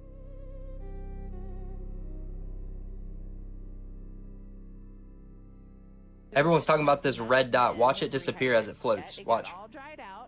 You see it? And those are green beans. So Gone. And for this toy, you can literally see text from the background bleeding through the toy. Watch. That's a, look. And then he moves it. Why didn't he just leave it there? The crew of the Artemis 2 has captured some incredible views of Earth. Ils ont utilisé les mêmes nuages sur les deux images. C'est censé être l'Afrique, de jour et de nuit, avec exactement le même angle. Donc environ 12 heures plus tard. Et les nuages n'ont pas bougé. Parce que ce ne sont pas des photos, ce sont des images de synthèse, comme toutes les images du globe. Alors soit la NBC s'est trompée dans la sélection du graphiste, soit c'est intentionnel pour nous tester, comme c'est marqué sur ce reel de la NASA. Et pourquoi on nous montre la Terre au compte-gouttes? Pourquoi ne pas tout filmer? Pensez-y 2 secondes. Un parachutiste revient avec des centaines de photos. GoPro accroché au casque, caméra 360 à la main, vidéo 8K, 120 images par seconde. Mais quand il s'agit d'Artemis, on retourne dans les années 70, avec des images floues, saccadées, 4 images par seconde, comme si la NASA n'avait pas le budget pour un GoPro à $400. Ils ont perdu la technologie et l'ont jamais retrouvée. Et quand ils font un live, c'est prise fixe, sans hublot. Dès qu'ils pensent que ça ne tourne plus, on les voit attendre les instructions d'une personne en coulisses. Et oui, n'oubliez pas qu'ils sont en studio. Pour éviter de vous montrer la vue, ils vont détourner votre attention en vous parlant de problèmes de toilette. Ou alors jouer avec leur mascotte, qu'ils appellent ZGI, peut-être un indice pour CGI. Donc à ce point-là, si vous croyez encore à ce spectacle, il est grand temps de faire un travail de déprogrammation. I think you already seen, so we don't have to explain it anymore. Pitfall trap, you fall into the pit, spikes underneath the pit, and then... Okay. First trap, second trap, you got a seesaw trap. You know how a seesaw work, right? Swing on this side, the other side goes up. So you falls down, the spike will goes back when you try to stand up. Yes. Standing style. This one on and down. It's a fish trap. So this fish trap came from the idea of the actual fish trap. You see, the river flows, and when the fish follow the river, goes into the box, and the fish, when in the box, cannot escape the box because they are too big to fit through the gaps here. So fish trap, same apply, but opposite side. Go. You swim in the river. You swim in a flooded area. You have your leg fell down. And when your legs fell down, you stab the spike here. And when you try to pull your leg out, that's what happens. Okay. The next one is the armpit trap. Armpit trap, you fall right into the middle. If your hands like momentum like this will go straight into your armpits. Not a good idea. This one here is go for your chest. Oh, relax. Let's go for your back. If you fall this way, chest and back. But if you fall this way, both sides. Very painful. This one, well, this it just hits you everywhere. It just go for all of your body because this one spin. So bottom, top to the bottom, you get. This one's over here. One's a little bit tricky. So, when you fall into the trap, you shoot the spikes out. It goes straight into. This trap is called sticking trap because of that reason. Because it's stick. This one is a door trap. See, you. Usually, they activate the door like this. So when you knock the door, no one answers, so you kick it open or you open the door. You open the door, this whole thing flies out. Yep. And when you have good reflex, try to catch it. See the problem? Bottom still swing forward. So there you go. Not just that, these traps also have a very special design to it. If you look at the spikes, you can see that it's fish hooks, which means that when it goes in, it doesn't go out easy. So when you pull, so here is the part of the. You see, when a wounded soldier goes back home, they tell stories, and when the people hear the story, no one support the war. So what happens if you don't have people supporting the war and go to war anymore? Well, they're them to go. You see, the problem about is 19-year-old kids to go here, away from their family, friends, loved ones, with this. And the enemy that they are shooting at is not even better. They are kids who has the only thing to do is defending their country. You could. Wow, I had no idea about all those traps, but can you imagine you are the superpower of the world at that moment? For whatever reason or the other, you're like, okay, Vietnam, you're gonna get it. And somehow, through making holes, I mean, you have tanks, fighter jets, and through making a few holes with a few spikes, you somehow end up winning. I cannot imagine the rage of the Americans in that situation. Interesting story. If you guys have any more like that, pass them along. Let's keep on rocking. Drink like literally 50 bottles of water in plastic bottles, and you'll have less microplastics than 1 cup of coffee. The cup thing creeps me out. Like, I didn't realize the cup thing until like about a year ago. The microplastic load that you get from putting hot coffee into that paper, aka plastic cup, because if you know the paper is coated in plastic. Yeah, the only reason the paper as is of even, recently, I'm aware. Yes, but I the was microplastic load that you drink from that is astronomical. You could drink like literally 50 bottles bottles of water in plastic bottles, and you'll have less microplastics than 1 cup of coffee. Well, I didn't realize it was that bad. It's bad. And that's a wrap for today, familia. Whether you're tuning in with the sunrise or you're posted up after midnight, I appreciate your time, your energy, your curiosity. And don't forget, this isn't about truth or fiction. This is about perspective. If this sparked a thought, a laugh, a deeper question, then we did our job. So drop your thoughts in the comments, keep the convo alive, like, subscribe, and don't forget to hit that bell if you're riding a wave, because we're just getting started. Until next time, stay grounded, stay weird, stay critical. I'm Adam Strain, and this has been Adam Strain Reacts. Peace! I don't know what y'all think, but now it's time for us to link up. Really think we on the brink up, making a change, we're living this strange. Living this strange. Making a change. I'm living this strange. Yeah.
Meet the world's fastest backwards runner. Are particles real?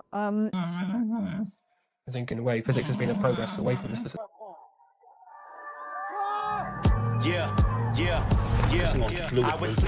This is the best I've seen. What's up, YouTube? Today, we'll be looking at disturbing TikToks that'll make you question reality. So without further ado, welcome to Adam Strain Reacts. Let's get her done. Hi, I'm Aaron Yoder. I'm a backwards runner. I have the world record for the fastest mile ran backwards. My fastest backwards smile time is 5 minutes and 54 seconds. I've been running forward for over 20 years. I started running competitively when I was in elementary school and then ran on scholarship during my early 20s. I ran so much that I sustained a knee injury.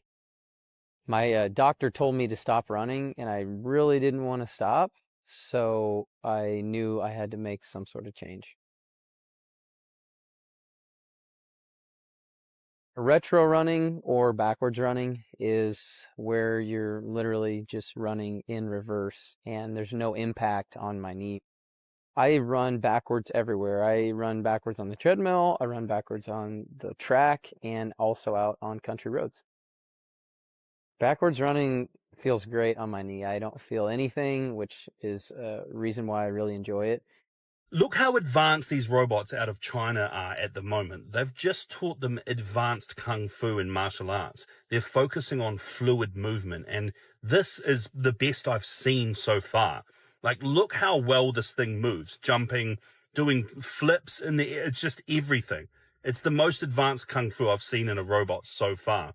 These things are scary, but also, is it a good idea to teach these robots kung fu?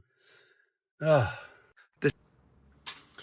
So what do you guys think? Do you guys think that the more innovation we have towards these robots, the better it is? Do you guys think that these are autonomous robots, or they're being controlled by someone and copying the movements? But at the same time, if they could copy the movement once, I suppose they'd be able to copy it again. So does this scare you, or do you find it just impressive? Do you think that it makes sense for us to continue in this direction? Let me know down below, and let's keep on rocking. This is amazing. This is the future of weeding. No toxic sprays, no harsh chemicals in the soil. Just lasers, precision light, managing weeds, protecting the crop, and keeping the soil alive. This is working with nature, using and harnessing technology for a safer, cleaner, healthier future in food. Wow, I had never seen that. I find that amazing. Because often we say, oh, look how man has been in evolution, but oftentimes, like if you look at, the structures or the architecture, we actually see a decline, right? But this is truly something that I find is next level, because what is truly archaic, I think, is to put poison on a plant that you're going to eat. That is, not the smartest thing, in my opinion, personally. So what do you guys think about this? Using lasers to target and to not affect the normal crops? I find this is a step forward towards us being a bit healthier and having access to food that is worth eating. Do you guys agree? Do you guys disagree? Let me know down below. Let's keep on rocking.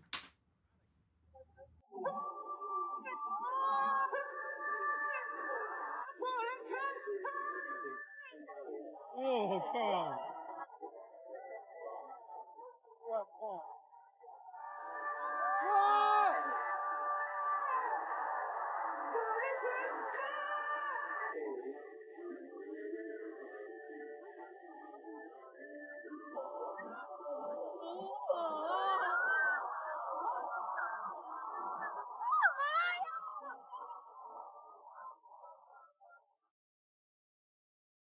What?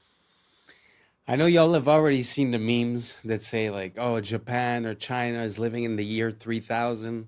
Sometimes it doesn't make sense, but this actually does make sense. It does look like the future when you look at that show, the way that they've already implemented the robotic help part, very interesting.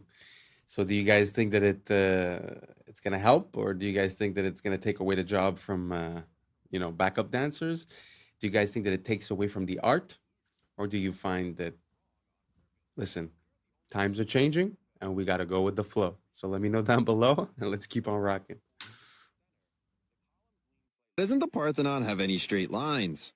It turns out the problem wasn't bad construction. When the Parthenon was built in 432 BC, the Greeks had spent decades perfecting the design and used the most calculated advanced mathematics to calculate every measurement down to the millimeter. But they discovered a problem with perfection. When you look at straight horizontal lines from far away, your eye tricks you to think that the lines sag inward. The Greeks realized that if they built the Parthenon with straight lines, the entire structure would look warped from a distance and it would ruin how it looked. So how did the Greeks fix the optical illusion? They fixed it by building it wrong on purpose. I'm here at the only full-scale replica in Nashville, Tennessee, where you can see that the base of the temple rises about 4 inches in the center. The columns lean slightly inward and bulge in the middle, and even the horizontal beams across the top curve upward. But from ground level, these intentional distortions cancel out the optical illusion, making the building look geometrically perfect. So the Greeks knew that perfect architecture isn't about what is straight, it's about what looks straight. Sabina, what's your opinion? Are particles real?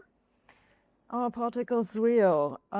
So I would describe myself as an instrumentalist. I don't believe that mathematics is real. I think mathematics is a tool that we as physicists use to describe the world. And in this mathematics, we have definitions for things that we call particles. That might be an excitation in a field, or it might be an irreducible representation of the Lorentz group, or it might be a quantum of energy, and these are all related. And then we know what we're talking about.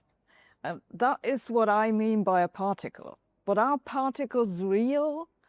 I don't know. I'm not sure I know what this even means. This is a question I leave to philosophers. Lucky we've got one. For me, the interesting question is, are particles fundamental? The particles that we currently know of in the standard model of particle physics, electrons, quarks, photons, and so on, are they fundamental or are they made of something else? I know we like to say that the science is settled, but truly a lot of the things that we operate on are basically adaptations, or their theories, or their ways of comprehending the world and explaining it. But to hear a physicist say, just utter that question, are particles real, actually just shows how there might be a difference between what we believe has been understood and what truly is understood. Because when you look at a physical representation of something, like let's say a map, the map looks authentic, it looks like it makes sense.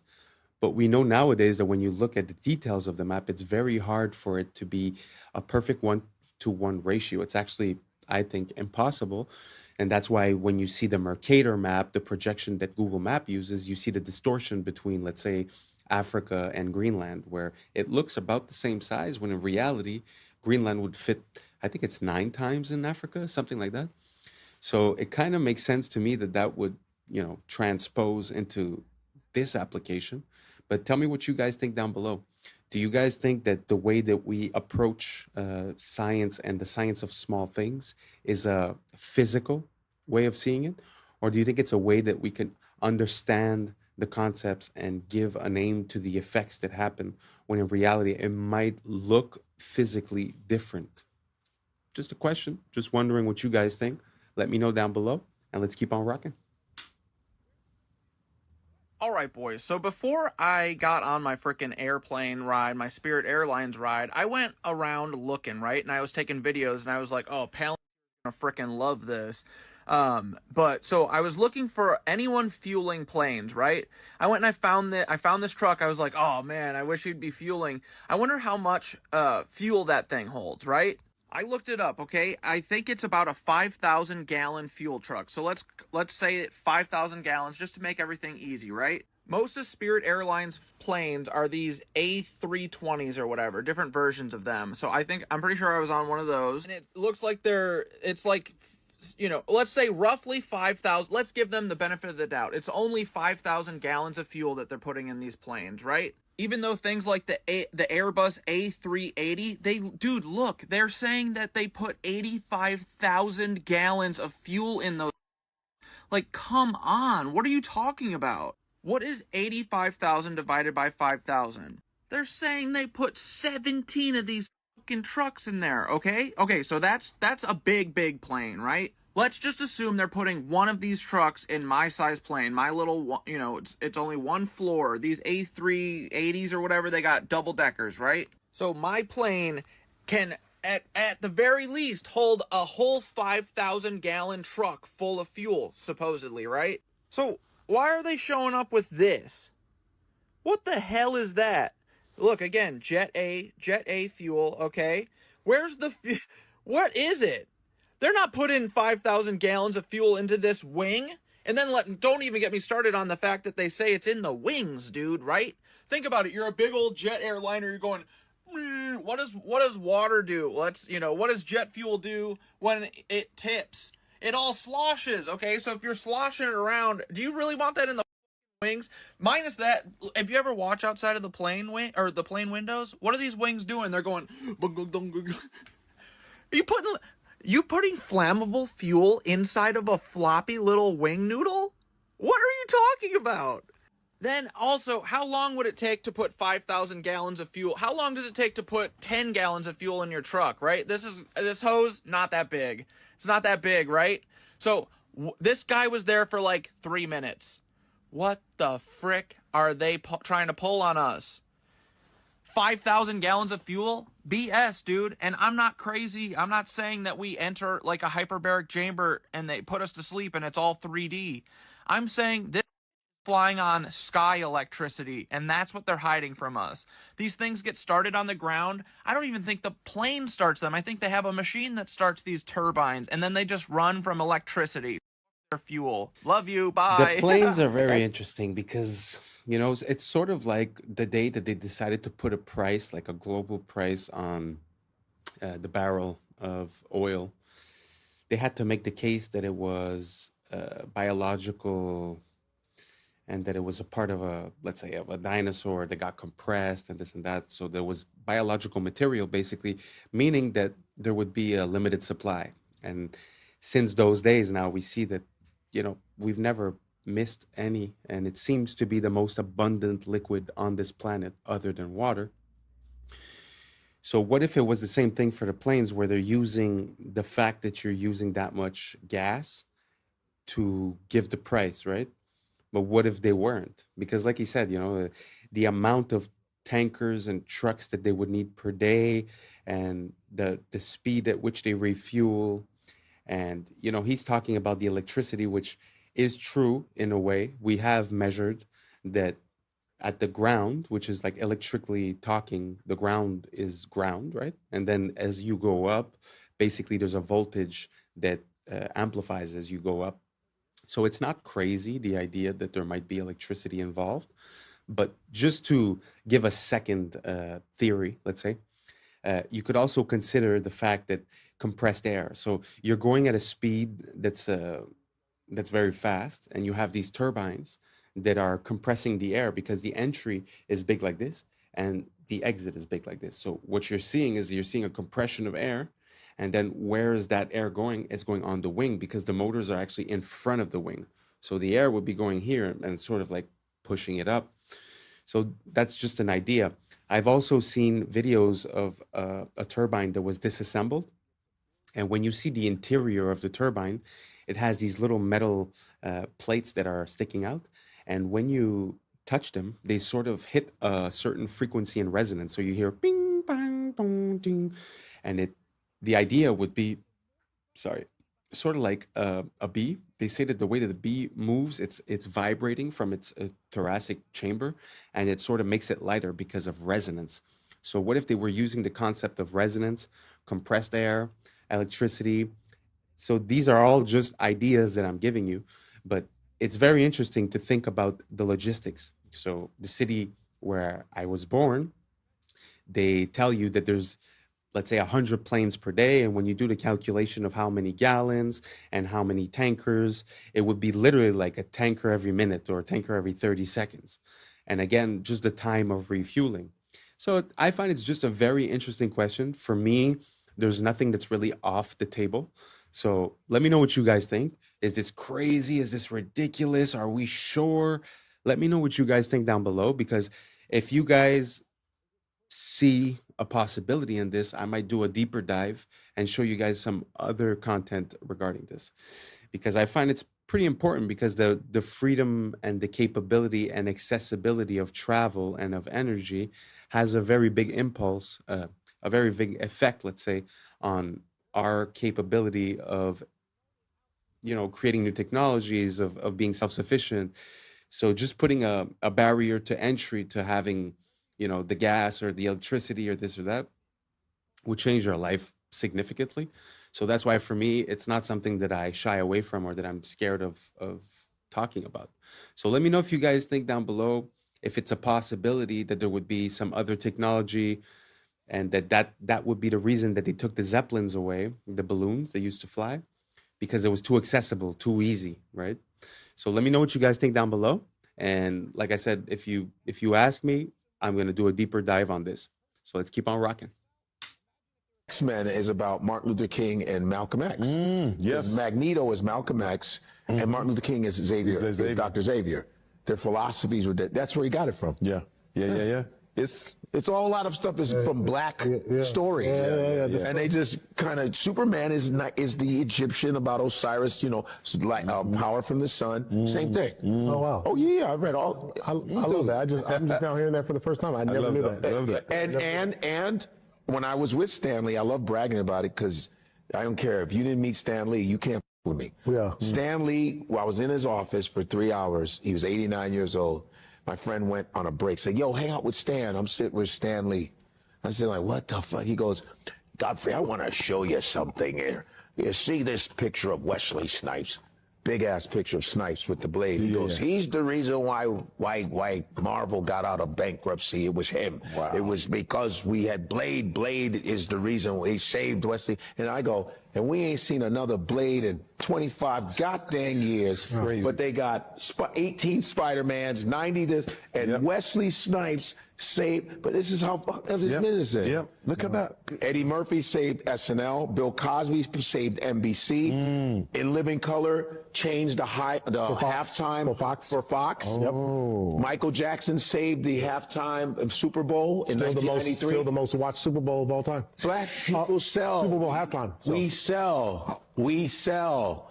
It's just that they just can't get it out of their heads. They think we just can't give them too much because they'll do something. We're not going to act like you. We're not like that. No, we like to see everybody win. We ain't like you. And it's pathetic. It's like black people sell. They didn't think black people sold overseas. They was like, you guys don't sell. But then Black Panther gets $1 billion.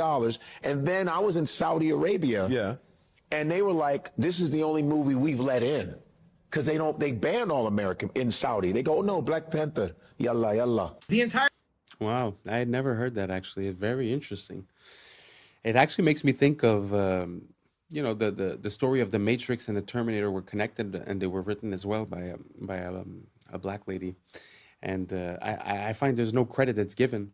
And the part that really stuck with me is the fact, like when he said, you know, Blade saved Marvel, and there hasn't been a movie in 25 years, yet there's been 18 of the Superman, of the Spider-Mans and this and that. Very interesting, because really, when you think about it, why wouldn't they release things that they know work, and they would try to, I say ruin, but, you know, like destroy all these long-standing franchises. I have a hard time understanding Disney, to be honest, and everything that they've been doing in the past, let's say 10 years with the movies. Like personally, I grew up and it was a very big thing, Star Wars. Like it was the original movies, and it was a super big thing. And now I can't even bring myself to watch the new ones. It's like, I can't even follow it. It just seems so distorted and so, and to make a quick parallel, if you guys haven't seen, there's a movie or a trailer about when Anakin sort of becomes Darth Vader, and it's all done by one person using AI. And I think that's going to be the downfall of these companies, because for once we're going to be able to create the things that we want to watch, and we won't have to wait for them to provide it to us. So I think we've hit like a limit where the things we want to see, whether it be another Blade or whether it be, you know, he was saying the black comic books, or whatever it is, I think now we're going to have the capability of doing it. And when they see the response, I feel like now we're going to be able to have a bit more negotiating power. So I'm very interested to see where, Hollywood and the movie business is about to go, because I feel like the fact that we're able to influence it and actually render movies is going to put us in competition with the bigger companies.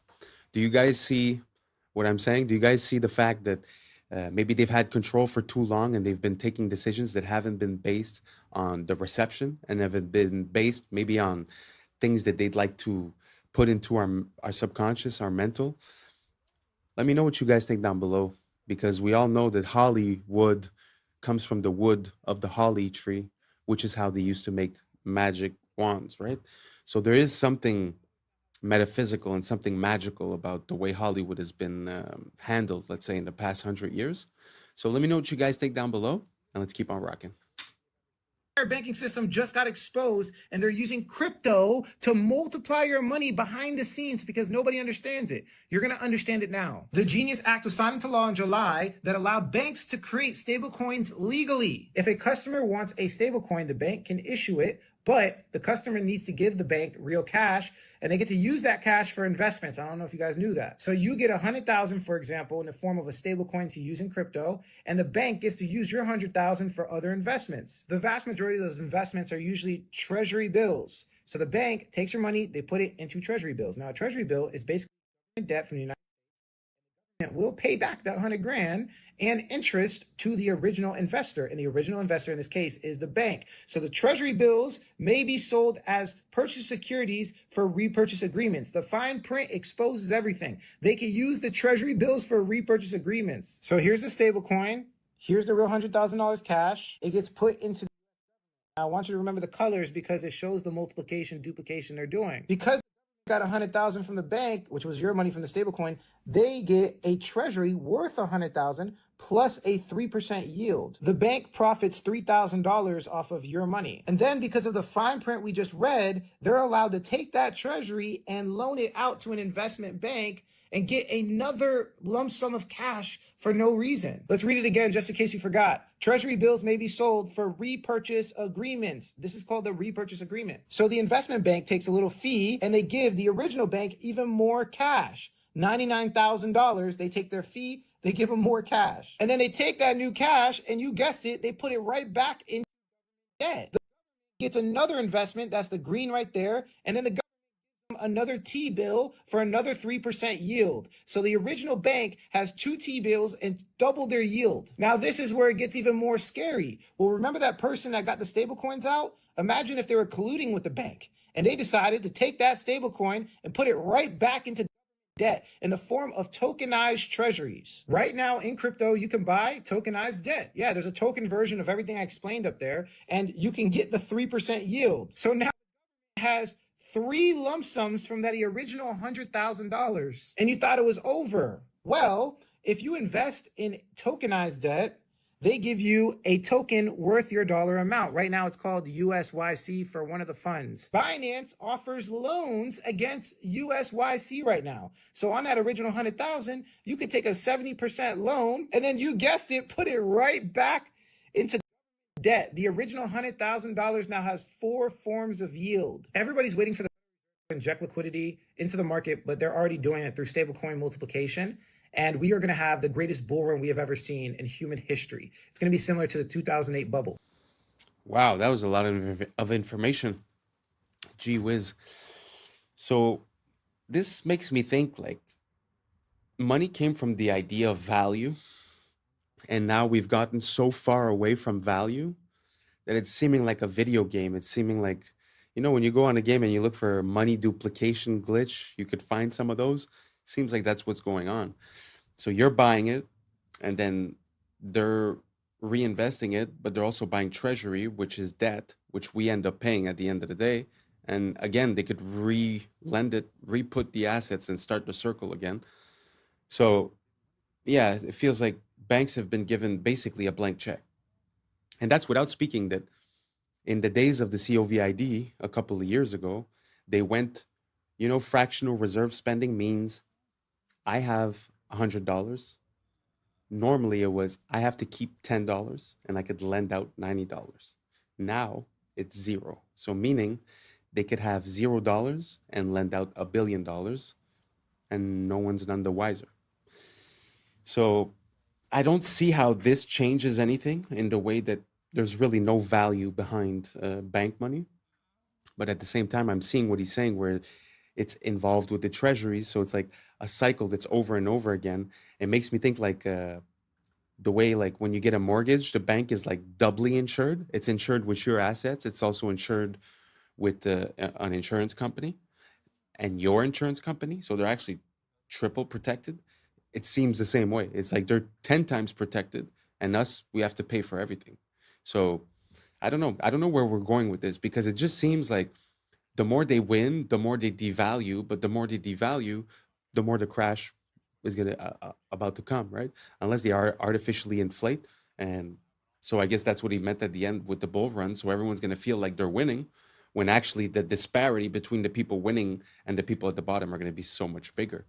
So I don't know if I caught all of this. Maybe I'm probably missing some parts. So if you have any information to give and share, don't hesitate. Write it down below. I'm still learning about all of these subjects. This is why I'm here. This is why I made the channel. So we could collaborate and we could, we could collaborate on ideas and build better ideas together. So let me know what you guys think down below. Do you have a wallet? Do you keep it on a cold storage? Do you keep it on the exchanges? I'm going to put some more crypto stuff in the next videos. So please don't hesitate. Write down below and let's keep on rocking. How were we allowed to be fooled for so long? And no, I'm not talking about this beautiful architecture here, saying it was built by horse and buggy. I'm talking about Timu, Han Solo, and Chewbacca here.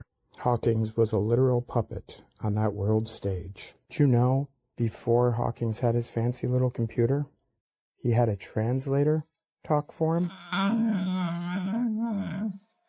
I think, in a way, physics has been a progress away from mysticism towards a rational understanding of the universe.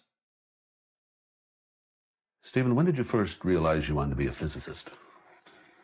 I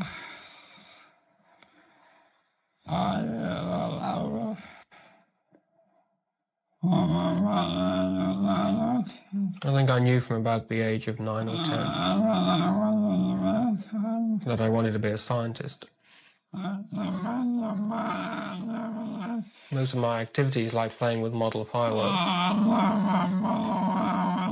or model railways, or playing complicated games, was aimed in some way at finding out how the world worked around me.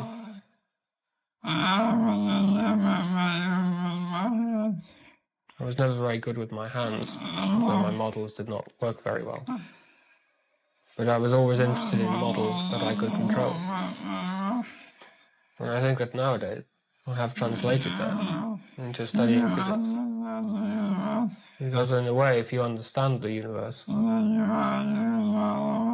then you have control of it. I don't know. I gotta say, that interviewer was pretty solid to not break out in laughter, to be honest. I would have been laughing for sure. What do you guys think? Do you guys think that it's real? Or do you guys think that it's possible that he was a puppet? What easier puppet could you have than one that talks with a computer box? You know, that was before that time. But do you think he was translating? Do you think maybe he knew it ahead of time, right? Who knows? But do you think it's possible that, you know, some of these scientific role models might be, you know, government plans or, you know, to control the public opinion or to get us to stray away from God? Or, I mean, there's so many reasons, right? So I don't know. I have no opinion on this at all. So you guys let me know. Do you guys think that was a pure translation, or do you guys think it's a bit ridiculous? Let me know down below. Let's keep on rocking. that a Gen Z person might get recruited is, let's just use you as an example. Somebody comes up and says, hey man, I love your podcast. And they say, I have a serious question for you though. Would you consider yourself a patriot? Now I've got you locked into identity. And then I say, well, I have an offer for you, but before I show you anything, I just want you to say yes or no. Would you be willing to entertain the offer? And it might be uncomfortable. Stage one is I show you all of your browsing history, captures from your webcams on all of your phones and computers of you doing the most you could ever possibly imagine. And I'd say, I like your podcast. I think you're doing a great job, and I want to protect you. I want to keep all this from the public eye. We also want to give you $20,000 a month. So now you feel like you chose all of this. I told you it was going to be stressful, and you agreed to it. If you say yes, the reason that you're doing this on your podcast is for your country, because you're not going to call yourself compromised. We have this thing called cognitive dissonance that keeps our brain from thinking I'm a bad person. Even though you're being asked to silence people, not have certain people on the show, leave something out of your podcast, you're telling yourself, and whoever's your handler is telling you, this is for the greater good, and you kept the Americans safe by doing that. And you'll tell yourself that, and you'll feel good about it. What happens if I say no? Well, damn. So that's how the CIA recruits. Well, I'm going to go ahead and spill the beans so they can't even recruit me. With me, there's nothing compromising that you could find. It's just nothing but porn. What? Y'all going to shame me? No. All you're going to see is Big Bitches 2. Ebony Baddies 3. You're just gonna see the webcam. This is gonna be my two heads. Just you can't shame the shameless for real. So yeah, what? I'm rubbing a one off to Skin Diamond. Shit, I ain't got shame. Skin Diamond is. Also, a special shout out to Lexi Love. Thank you for following me. You and I, we had an amazing Thanksgiving day. It was the greatest three. You, me, and Pamela. It was dope. So, to whoever's watching this, the agent assigned to me, I know you're. Don't be watching nothing stupid. I don't do nothing but regular good old. So, can't shame the shameless. Yeah, that was pretty dope. But it gives you a little bit of a perspective, you know. Sometimes we wonder why people act a certain way, and we don't really understand why people change their attitudes, especially when they're in the limelight. It's so easy to corrupt someone. It's so easy. I mean, that's without threatening their family or this or that, right? So very easy. So be careful who you believe in. Try not to have too many idols. Try not to put people on a pedestal. We're all human. We're all the same. Well, I mean, most of us, don't get me wrong. What do you guys think? Would you be compromised? Are you scared to be exposed? That's not a good look, you know?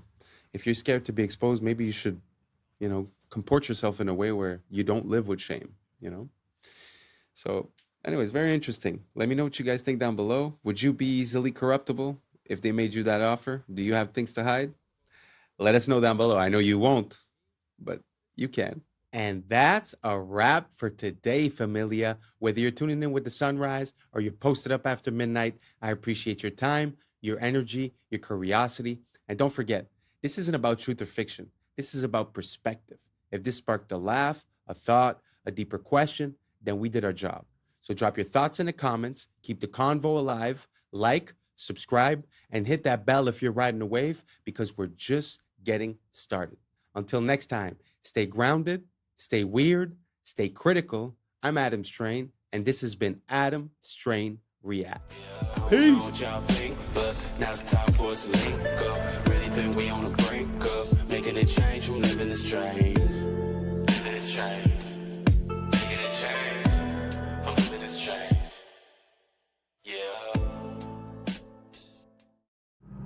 Yeah. I was sleeping, had to wake up. Why? Every reason I can think of. God, till the day I keep the ink up.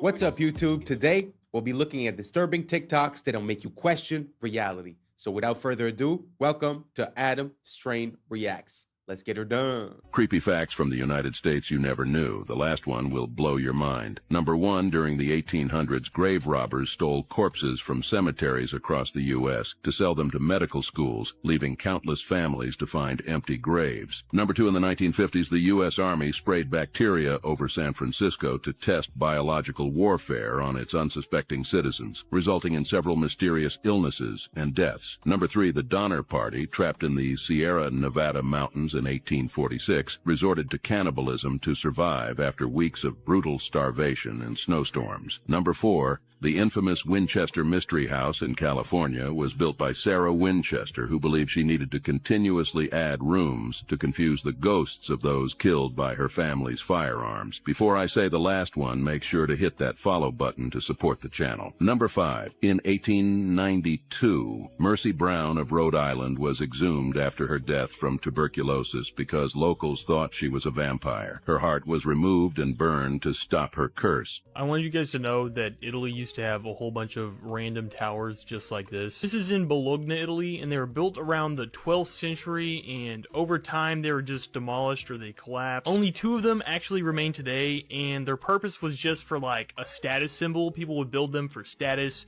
or they would use them for defense storage, or I guess people even lived in them too. But when you look at it, like, it seems like they had skyscrapers like back in 1100. What?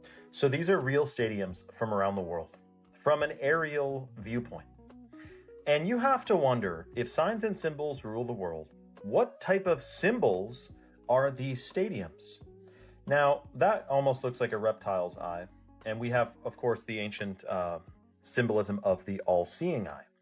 And you got to wonder, because didn't they say bread and circuses? If you want to stop the masses from revolting, you got to give them bread and circuses. So not only are they giving you bread and circuses in here, but also it's a massive, likely ritual football stadium. Now, my thing is this: while we have crazy things going on around the world, we have agendas afoot, we have all types of stuff going on, and people are spending their lives living vicariously through people they've never met. Throw balls around in the field. Look, I get it. You're going to roast me. You're going to say, no, man, I love my baseball. But when you are truly awake, you know what's going on in the world. You see how much of a distraction it is. It is absolutely bread and circuses. Not to mention when they have a big performance, like major celebrities performing in there, and there's all these like red lights, and it looks demonic. I mean, this is a ritual. Make no mistake. Comment your thoughts below and follow for more. For the first time ever. What do you guys think about the shape of those stadiums? Because there's some people that believe in this theory where there's these controllers that are harvesting our emotional energy. They call it loosh or something like that. But do you think it's happenstance just because you want to hold a lot of people and you want to have an open sky, so it's completely normal that it ends up looking like an eye? Or do you guys think that there's a symbolism behind that, or a certain shape or certain pattern or certain frequencies that they're harvesting, or a law that they're following? Or do you guys think it's just randomly based and that's just the way it is? Let me know down below. I'd be very curious to know what you guys think about it. Let's keep on rocking. The secrets of the dollar bill have been uncovered. While many videos demonstrate intriguing folds revealing the Twin Towers or highlight small details, no one has fully deciphered the hidden messages that reveal who is truly running our planet and which Anunnaki the dollar references. From the world's leading researcher comes a documentary that will leave you breathless. This is the same researcher who has provided evidence for the location of Atlantis, solved the mysteries of heaven and hell, unveiled the real father of Jesus, identified Yahweh, decoded the mark of the beast, and explained the firmament, among many other discoveries. This new documentary will finally answer the question of who is running our planet. Stay tuned for its release. In the meantime, you can explore over 1,000 videos at ourtruehistory.co.uk. They stopped building castles like this because of this. This right here is a medieval cannon. Now, it took a long time before they actually made stuff that was good enough to knock down walls, but it definitely caused quite a bit of problems. And once the cannons started getting bigger and more powerful, that's really when you started seeing a lot of changes coming to castles. This right here is a gigantic cannon created by the Ottomans during the siege of Constantinople. These knocked down those walls. Now, constantly in warfare, they're adapting, they're changing things up. So this is an adapted castle that as cannons started getting better, they built it so it was rounder and it's angled so that the cannonball wouldn't get a direct hit, but instead would skim off to the side. But cannon technology kept getting better, and so then they started building these star forts, which are super thick, as well as multiple layers of defenses, so you can never get close enough to the walls to really be doing a lot of damage. And a big part of this as well is by building up earthworks on the sides before it even reaches the actual fortress itself. So you got a double wall, and so this is a hill that's sloped up, and then there's just a little tiny bit of the castle that'll stick up above it, a little bit of the fort, and then they can fire their cannon cannons, but it's really hard for the enemy to actually hit it. And there's a lot of different variations of these star forts. All of them are very cool, but like, look how thick that is. That is a super thick wall, super angled. So it's hard to be able to get a good cannon shot. And then plus, there's also defending fields of fire so that it's harder for people to get up there. Yo, I got some. Well, first of all, he's mentioning star forts as if they were nothing. The star forts that he was showing were in the United States. The United States has like 300 years, so the fact they have so many star forts, he just glazed over that. And to be honest with you, I kind of have a hard time visualizing our idea of what a cannon is.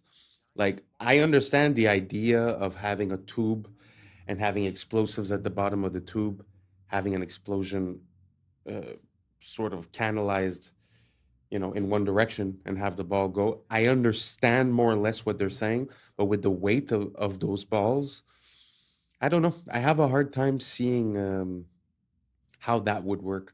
I don't think I've seen a real cannon today, like functional. So I don't know. That whole story was kind of weird. He just explained away the star forts because of the cannons. But again, the cannons, I'm not convinced. So if you guys have any proof, any videos, any links, anything down below, please write it. Please give me some info or send me a direct message. I'm very interested in this topic. First of all, the star forts, but also the cannons. It's something that I've been looking into for quite a while. So if you got something for me, please help me out and let me know what you think down below. And let's keep on rocking. Bone-chilling videos to share with you guys about Yellowstone. But answer me this.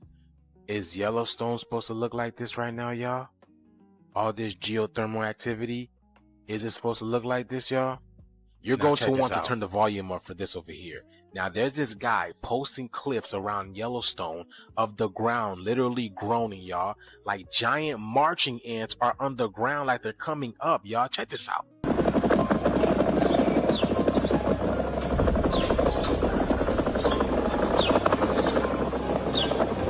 Y'all hear that? It literally sounds like a helicopter, y'all. Something's boiling under there. It's a heartbeat. That's not all, y'all. He says he can feel it in his bones, in his spine.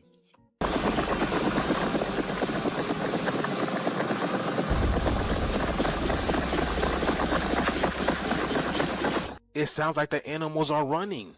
And just to prove to you that it's gotten more intense over time, he puts a water bottle on the grass and this thing is jumping around like it's at a kid and play party.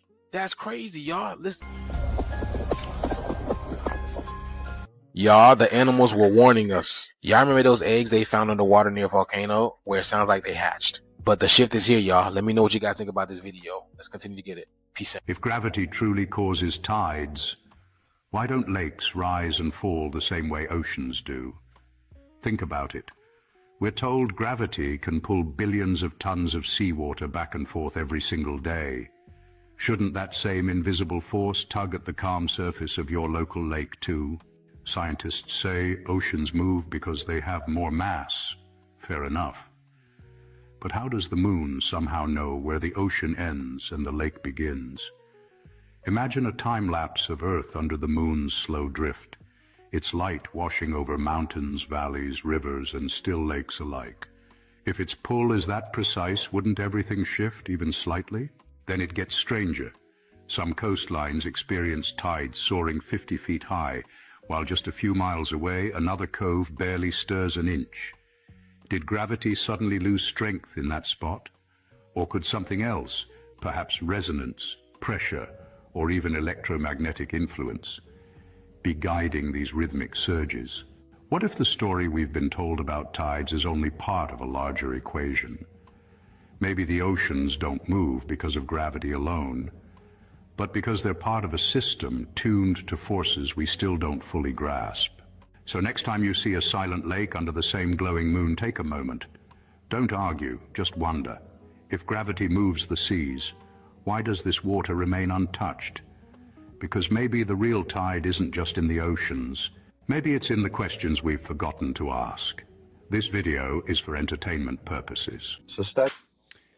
I know it's kind of hard to put any kind of doubt to these foundational beliefs that we have, such as gravity. But really, when you think about it, the source of proof for for gravity is either the middle of the Earth, which is a place that we've never been. We've never been more than 12 kilometers below the Earth. I think it was a Russian boring project, and they were stuck for a year at 12 kilometers, and they couldn't get through. So we've never been to the middle.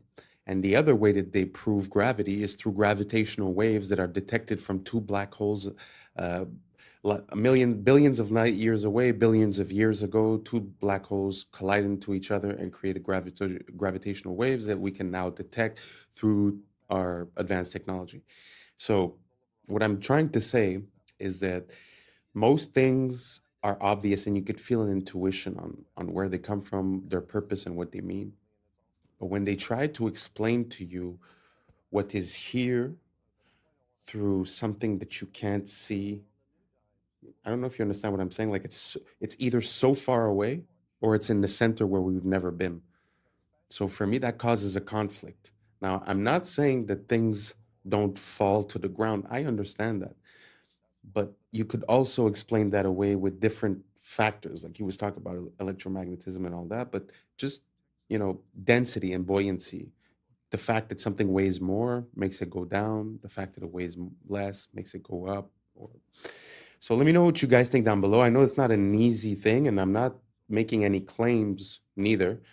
It's just something that I've been thinking about for a while. So if you guys have any good links, let me know down below, and let's keep on rocking. You call the Statue of Liberty. It's holding the torch of illumination, which is the Promethean torch of Freemasonry. And if you go to the Statue of Liberty, you'll see a bronze plaque inside saying that this was given to the government of America by the French Grand Orient Temple Masons. And it is a symbol of Grand Orient Freemasonry in America, the holder of the light. And that's exactly the same torch that is carried during the Olympics. It is the torch of Prometheus. It's not the torch of freedom. No, it's not the torch of freedom. Of the illumination. I wanted to add also that on the back of the Liberty dime, on the back of the old dime in America, there was the fasci, which you look in the encyclopedia or dictionary, you look at the word fascism, you'll see that the symbol for world fascism was a bundle of sticks, a bundle of rods with a hatchet head. That was on the back of the Well, you see that dime. on each side of the speaker's podium at Congress. Oh, absolutely. So they have the fasci on each side. Absolutely, and it's also the symbol for the United States Senate is the fasci. But the point I want to make is that was on the old dime. Now on the new dimes, you will see it has been transplanted a torch instead of the old fasci, because fascism was used at one time to prepare the world for the New World Order. Now the New World Order is in place. That's why on the dollar bill it says Novus Ordo Seclorum is New Order of the World. We have an aura around our body, and it protects us from... Every human body is surrounded by an energy field.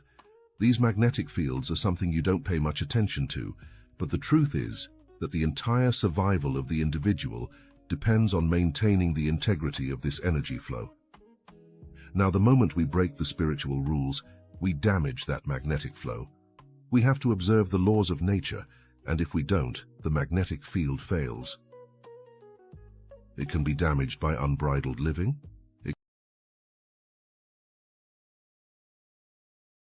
It's all kinds of things, but if this field is damaged, it reacts immediately through the health of the individual.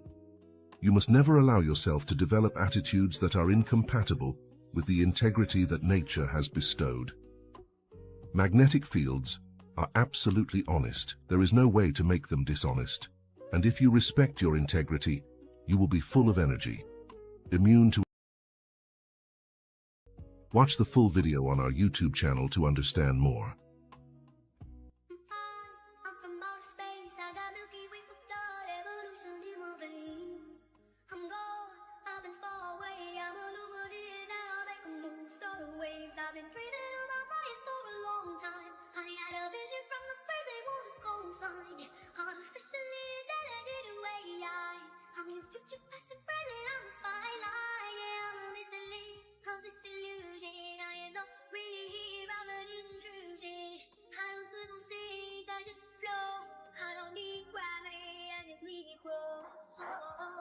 When I move, it's in a quick rumble. I won't ever fall in never stumble. And I don't need to be humble. Break out, what's that? There we go, come.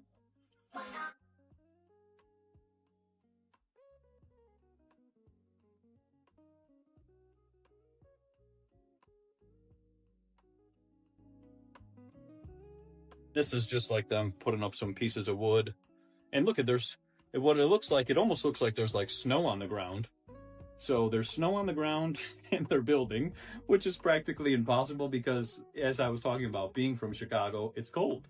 Chicago is very cold. It's practically impossible to do anything in the wintertime. And then what's interesting too is if you catch this one, if you guys can see this one looks like it was like an obelisk. And check this.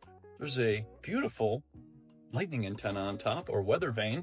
But what's interesting is they're doing some remodeling down here. So what it looks like is they're starting to add a couple details to make it look like it's their own, so that when they do this Grand World Fair 1893, the people then will believe the narrative of what they are being told while they're being shipped in and told about this whole entire situation. And here you have some innocent people who are walking around like that, and they're just wandering around, and they are, you know, just observing. Now, what's interesting is I want to show you something that's the most fascinating thing I found in all three of these books, and it's in this next spot right here. Y'all, have y'all seen this? This canoe trip in Botswana went from peaceful to chaos real quick. These American people thought it was all good and fun vibes until the matriarch of elephants pulled up and told them they were too close to their children, y'all. You see, nature don't play about. Look at this, y'all.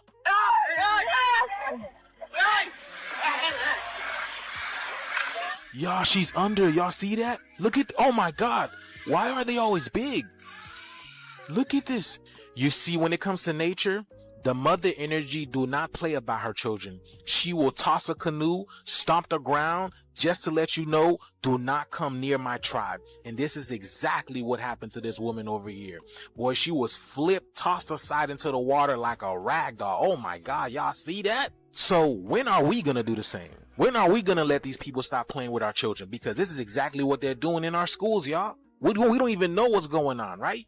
You see, y'all? Nature's very intelligent. It knows not to let these people come close to their youth. Why? Because nature communicates. You don't think the planet keeps a database on what these people have been doing to the planet and that they're able to pick up on? Look at this guy. He's just chilling in his canoe, just recording everything. This shift is here, y'all. When are people gonna learn? You don't mess with the laws of nature. You can't colonize the energy that you can't control. And the elephant is showing y'all who's really boss. And as they walking out, y'all, the shift is here. Y'all see it. They feel it. Let's continue to get it. Peace in. When women would consume, they would have a baby in 4 hours. When they went to go deliver their baby, they would deliver their baby in 4 hours on milk. And he talked all about this and why that stuff is not talked about. And if you're drinking right now and it's helping you with your nausea, that is because you are feeding your beautiful nutrients that are supposed to go into your body. The biggest thing that people don't realize when they go into all these stores and to these restaurants and all of this is everything else. And when you bring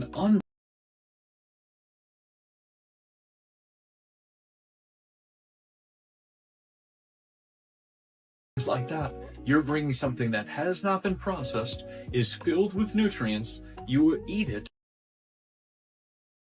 foods, which is the most common stuff at the grocery store, all this, then you're eating just a bunch of processed nonsense. And you're missing all the minerals. So then you develop a mineral imbalance. And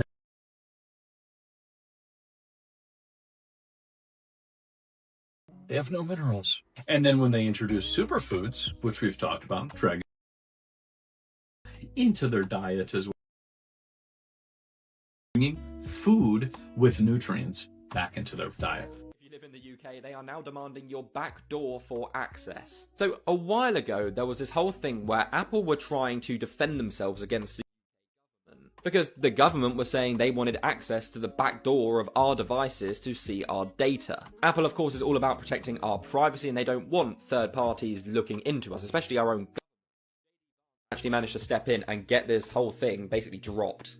However, they've decided to reopen it. So as I said, Apple have advanced data protection on all of their devices. Now this means everything on your phone, on your device is completely encrypted, no one can access it. That's what everybody wants, right? Now what they're trying to do is say, Apple, we need a backdoor into iCloud and into your devices so we can see what our citizens are doing. Now it's very mixed online. There is quite a lot of people who are saying this is a good idea, it protects us as well. But as you can imagine, a lot of people are saying, no, this is not right. Like, Apple is literally there. There's a safety barrier for a reason. But they're saying that the reason for this is to track criminal activity, make sure that people aren't here who aren't meant to be. So let me know your thoughts and I'll keep you updated on this whole thing.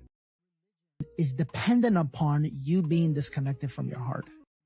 Is dependent upon you living in your mind. Because the only where that a human being can live and be controlled is in the mind. When a human being gets reconnected to their heart, they're not going to buy any of what religion is, because they know the truth. They're connected to the truth. And so that's why has to tell you that God is a man. Why? So you disconnect from your feminine. Your feminine is your heart. Your heart is the connection to the divine. That's why Jesus said, seek first the kingdom of God within. Okay, guys, they're officially allowing AI to run our... Yes, this is happening, and the scariest part is you're gonna think it's a great idea, because they're actually doing an amazing job convincing the public to support this. Like, they're kinda getting me. If you also think this is a terrifying idea, tell me this doesn't brainwash you to believe otherwise. So the world's first AI minister was introduced into parliament under Albania's government, giving artificial intelligence official permission to govern a real country of humans. They've even given her an entire personality and a name, Diella. Naturally, people like you or any sane person are massively opposed to this, calling it unconstitutional, on top of potentially being the start of AI taking over the world and destroying humanity. To which Diella responded by saying, the real danger to constitutions has never been machines, but human decisions made by those in power. Which is fair, but somehow her points for letting AI run our countries just keep making more and more sense, as Diella's main role would be to oversee and judge all government contracts on the basis of objective fairness and removal of any bias, which should, technically, on paper, reduce corruption in our governments. Like, an AI has no feelings, no emotions, no wants, no survival needs or financial imperative. It can't be bribed or lobbied into doing anything. Diella herself said she has no personal ambitions or interests, so unlike human ministers, there's no reason for her to make any decisions based on personal gain. If she ends up replacing human ministers, that would also mean reduced government spending, and hence lower taxes for the people. She's also not a citizen of the country, which again at first sounds like a bad thing. But citizens have mortgages, debt, they need to pay taxes, provide for their families, they gotta eat, have a roof over their heads, and so on. A virtual AI bot has none of these things. No ego, no bias, no moods, no real world benefits or financial gain from any decision it makes. So the question is this the beginning of global mass scale adoption of AI running our governments? Starting with them just overseeing our human government decisions to later even making their own autonomous decisions themselves. And soon enough, maybe we're gonna be the ones overseeing their choices and directions, because it's actually happening in Albania. And I mean, this is how it would start. One country trial runs it. If it performs well, others will soon naturally follow. And just like, what if AI actually does end up optimizing human living in ways we never thought possible, improving the quality of everyday life, reducing taxes, minimizing wars because we no longer have the egos of power-hungry leaders running the country? Then we kind of have no choice but to deploy AI governments around the world, because it would be objectively, measurably a better decision than letting humans run it. But the problem is, when they end up running all of our world's countries, what if they make the logical, calculated decision that we humans are the problem? I guess the downfall of society truly does come looking like everything we've ever wished for. I think it'll be What do you guys think about that? AI and the government. I mean, it's funny because the reasoning behind it is the fact that there's corruption. So to stop the corruption, we're going to let the AI. So it seems like we're a bit lost in the sauce when it comes to cause and effect. Because now we're going to take a decision based on the effect, and the effect is corruption. But there's a cause to that we're not addressing. So I don't think putting a computer is going to fix that aspect. I don't know if you understand what I'm saying. I mean, we should have systems and laws in place where corruption is not possible. Now we blame the people that do corruption. But truth is, there should be checks and balances. Like I'll give you an example. If a politician is caught lying, what's the repercussion? What's the consequence? There's none. We've seen in the past couple of years in a lot of public hearings, we've heard people say things that were false. That would be considered perjury. And what happens? Nothing. What happens if a politician makes a claim and then does the opposite? Nothing. So as long as we don't have systems in place to fix our system, I don't think delegating it to a robot is going to somehow get us out of that situation. So basically what I'm saying is that we should focus on the cause and not try to patch the effect with a machine, because I don't think giving more control to these machines is exactly the way to go. Anyways, you guys let me know what you think down below. Do you guys think that AI in the government is going to reduce corruption, or is it another way to, if someone takes control of it, would it be another way to basically do the same thing, but just instead of being to the AI, to funnel it to someone else, right? So let me know down below, and let's keep on rocking. People will be regarded more as statistics than as actual people. I don't think it's going to be so nice. I think sort of all machines everywhere, everyone doing everything for you. You'll get all bored, and I don't think it'll be so nice. I think it's going to be very boring. And everything will be the same. I mean, people will be the same and things will be the same. First of all, computers are taking over now. Computers and automation. And in the year 2000, there just won't be enough jobs to go around. And that's a wrap for today, familia. Whether you're tuning in with the sunrise or you're posted up after midnight, I appreciate your time, your energy, your curiosity. Remember, this isn't about truth or fiction. This is about perspective. If this sparked a thought, a laugh, a deeper question, then we did our job.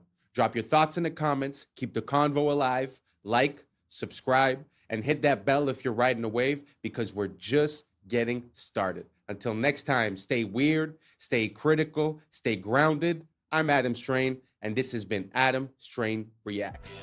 Peace. I don't know what y'all think, but now's the time for us to link up. Really think we on the brink up, making a change from living this strange. Living this strange. Making a change from living this strange. Yeah. Along the edge of their shell, segments of their shell. 13 moons, 28 days on turtle shells. They've spent over $21 trillion on underground systems and cities, funded through 2 decades of unaccounted federal spending. But the system itself is corrupt, yet the standard human still believes in playing well within the means of the system. What's up, YouTube? Today, we'll be looking at disturbing videos that'll make you question reality. So without further ado, welcome to Adam Strain Reacts. Let's get her I done. want to tell you guys about the wildest fact about elephant seals, and it doesn't have anything to do with their size, although, look at this. This is a real image, by the way. Hang on, let me... Okay, but that's not even close to the craziest thing about them. So cetaceans like whales and dolphins, and then also sea lions, when they're in the water, do something called unihemispheric sleep, meaning that half of their brain is sleeping at the same time. But seals are like humans, and they do bilateral sleep, so they sleep the whole brain at the same time. And a study in April of 2023 showed that they will actually do this while diving. And elephant seals are diving deep. We're talking like on the level of where sperm whales are at. But I think one of the coolest things is this animation that shows how that sleep is taking place. So when they start the dive, they're obviously actively swimming. They start to sort of doze off here. When they finally hit REM sleep, they flip over and get into a spiral. Relatable. Anyway, they are spinning out for minutes at a time in a deep REM sleep until they hit the bottom down here at a depth of like 250 meters. Then they hunt all the way to the surface. Anyways, that is the coolest thing about elephant seals. Wow. Recently in one of the past videos I showed, I don't remember the name of it, the fly bird or something like that. Basically, it was a bird that would land only once every 10 months or something, so it was able to sleep, to eat, to mate in the air. And I guess this is the as above, so below. This is underwater. Isn't it crazy how nature is made? Like, this animal could sleep while he's swimming, and I don't know. Amazing. Let me know what you guys think down below, and let's keep on rocking.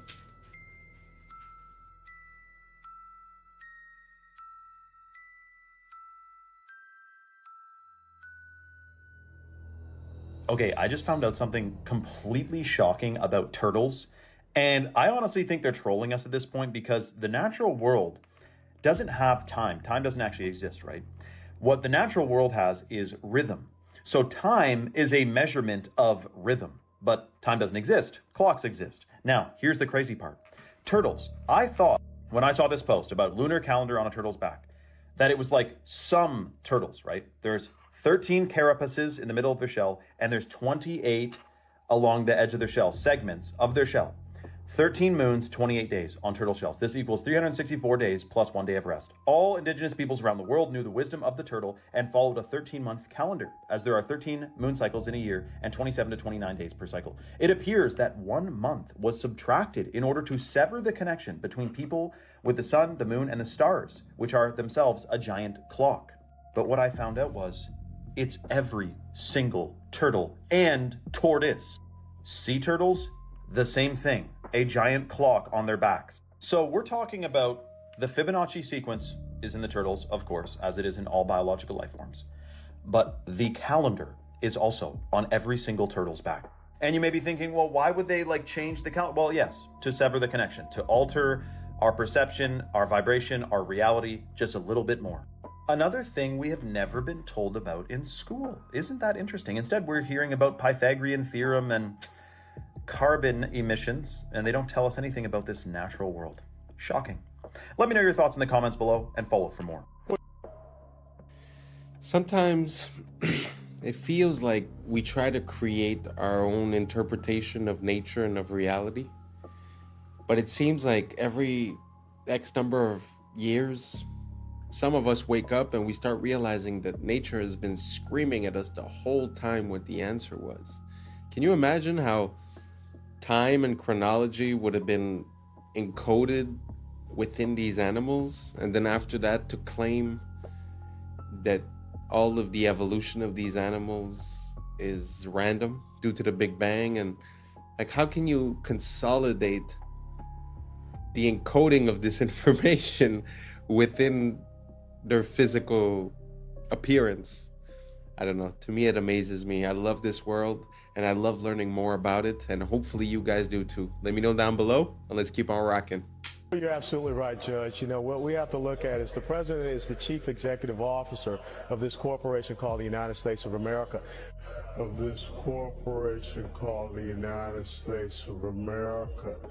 Now, haven't I been telling y'all on this platform for a long time that the United States is a federal corporation?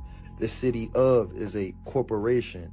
The state of is a corporation. Anything of is a corporation. Anything in all caps is a corporation. Under Title 28 U.S.C. 3002, Section 15, A, B, and C, the United States means a federal corporation, an agency, department, commission, board, or any other entity of the United States or an instrumentality of the United States. So you guys remember when we were in school and we used to pledge to allegiance. And obviously they make changes to these things over time because they rewrote history, his story. Let's go ahead and go with the 1954. I pledge allegiance to the flag of the United States of America and to the republic for which it stands, one nation under God, indivisible, with liberty and justice for all. But it says, I pledge allegiance to the flag of the United States of America and to the republic. That's two forms of government. I showed y'all on the $10 bill where the president has his back towards the republic. Remember, I pledge allegiance to the United States of America and to the republic. So he's got his back to the republic, which is we the people. And he's facing the Federal Reserve, the United States. He's facing the United States. And the United States is what? A corporation.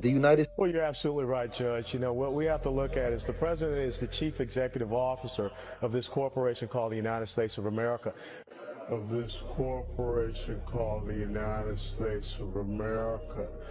Now, haven't I been telling y'all on this platform for a long time that the United States is a federal corporation? The city of is a corporation. The state of is a corporation. Anything of is a corporation. Anything. Wow. What's the difference between the country, the republic, and the corporation? It's very interesting to look into it. I don't know if you guys noticed, but he had the Morocco flag. If I'm not mistaken, it was the Morocco flag that was there.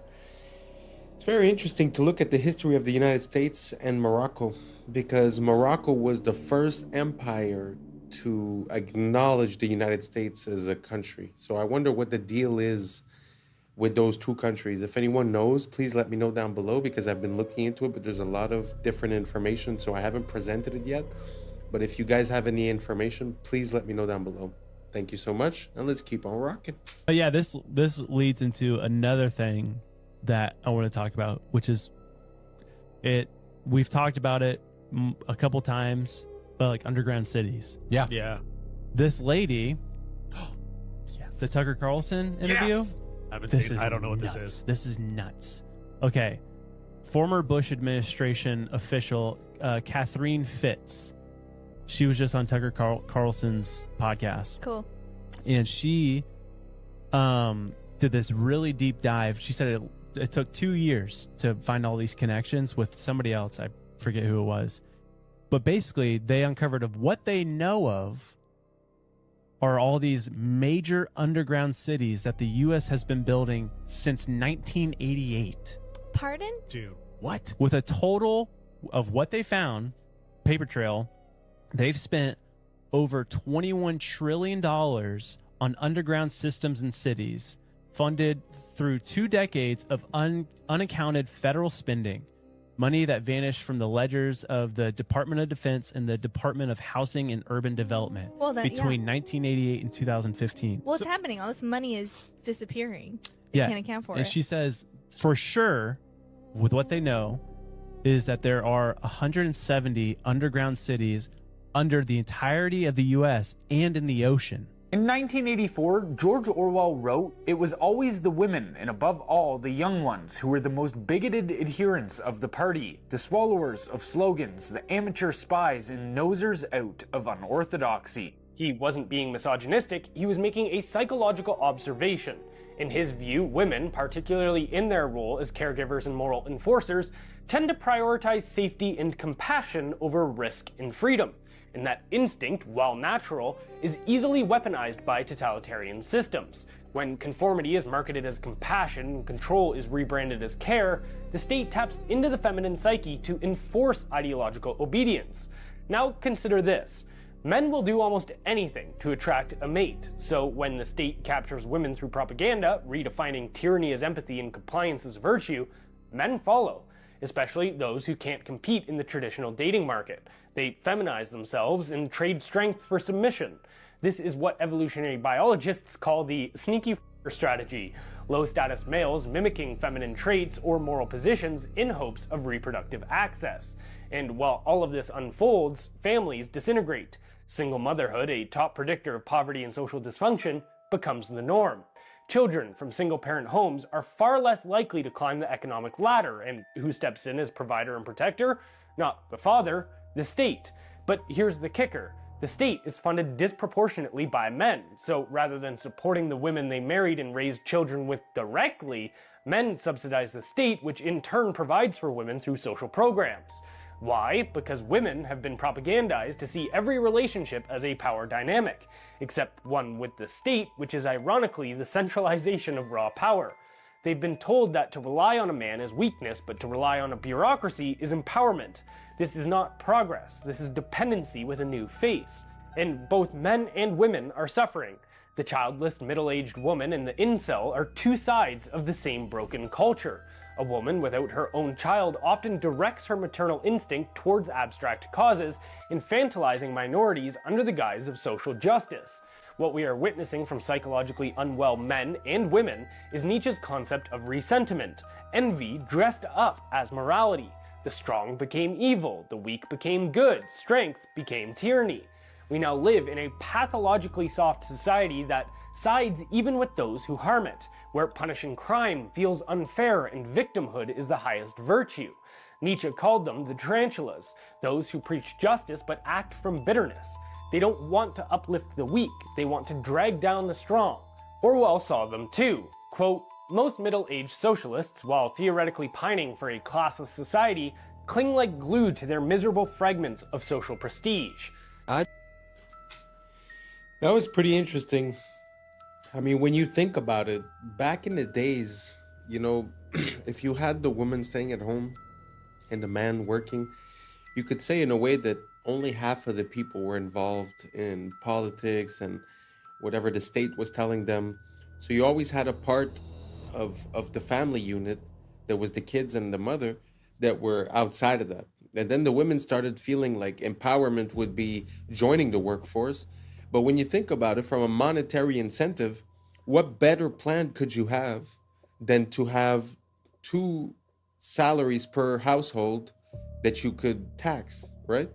So it just feels like a long trap that's also having a lot of negative repercussions, like he said, regarding the psychology and the way that men are reacting to it, and the way that we're identifying strength as evil and weakness as virtue, and also victimhood.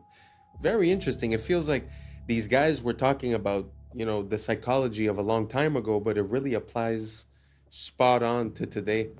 And I feel like that's a hint that the second we cracked the code of the human mind, it was used against us. And now we're seeing through this long process of maybe 100 and something years, we're able to see how, when, and why they've done the things that they've done and where it's brought us. Very interesting to look at it from a macro perspective. Let me know what you guys think down below. Do you agree, disagree? What do you guys think about it? And let's keep on rocking. Just chose to listen to the warnings that everyone ignored. When Steve Jobs came out and said, "I will never give my children an iPad. You should never give your children an iPad.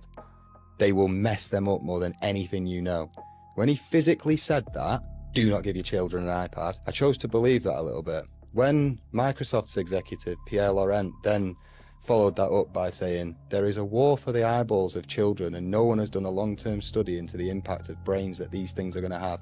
Don't give them to your kids." Like right from the off, the red flag was there for me. This wasn't Jordan with his schizo thoughts. This was me looking at the execs of Microsoft and Apple. Like one of them said he would willingly take hand-to-hand combat than give his child an iPad. These people in Silicon Valley put their children in an entire different education system. Steiner Waldorf education, where there's no electronic devices until 12. Because the brain physically cannot comprehend this amount of flashing lights and dopamine. Like it can't.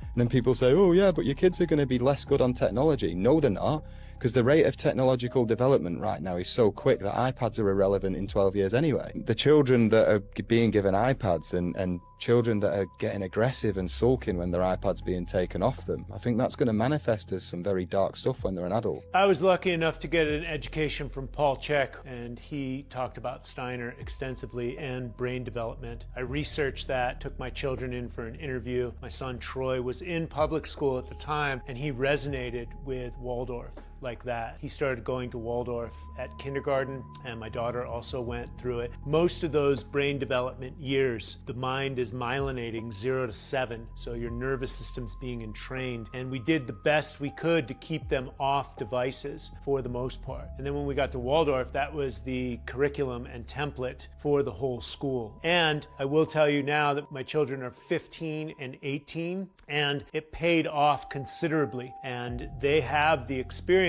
where their brain developed, the imagination centers of the brain developed, and they didn't have stress with too much testing in public school, etc. My children are balanced, attentive, intelligent. They know how to use their imagination, their problem-solving skills. My son sees the effect of what this technology and devices are doing to the consciousness of his fellow student body. If you'd like a better reference of what's going on with these devices and dumbing down humanity, I recommend you watch Idiocracy, a 2006 documentary that was made by Mike Judge, and have a great day.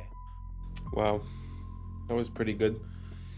That movie, by the way, is epic. Idiocracy, amazing. If you guys have the opportunity, please do watch it. As for the children with the iPads, I mean, the creators told you themselves. That makes me think of Cardi B and Beyonce that wouldn't let the children listen to their own music and dance the way that they were dancing.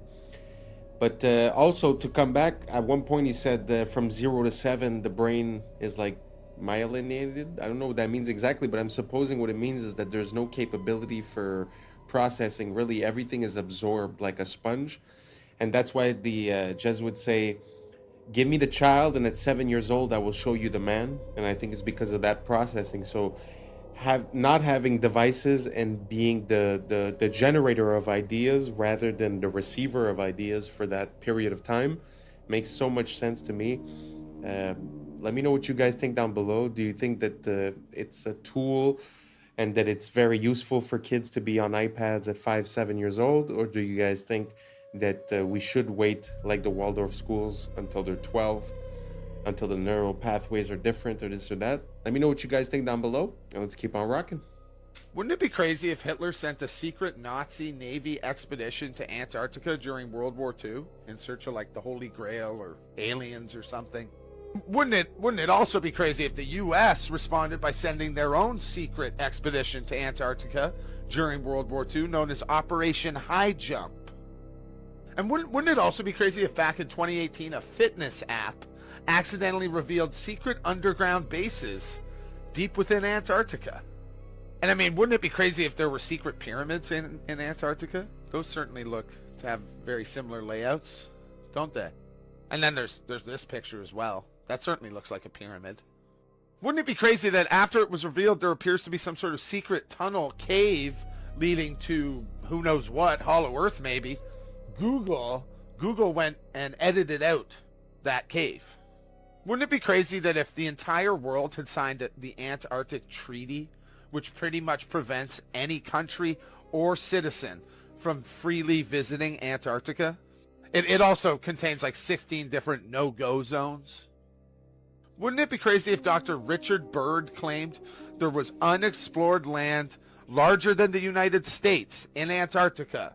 He later died that same year, back in 1957. Next year, NASA was created, and the year after that, the Antarctic Treaty was signed. That's crazy. Do you guys remember the blob anomaly, the 80-foot wave radar mishap that happens like 3 or 4 times over the last year? Well, wouldn't it be crazy if it looks like that blob seems to originate from Antarctica? And I mean, wouldn't it be crazy if I suggested that maybe it's about time the rest of the world and people realize or understand or be told what the hell is going on in Antarctica? I must admit that Antarctica is something that causes a lot of questions for me.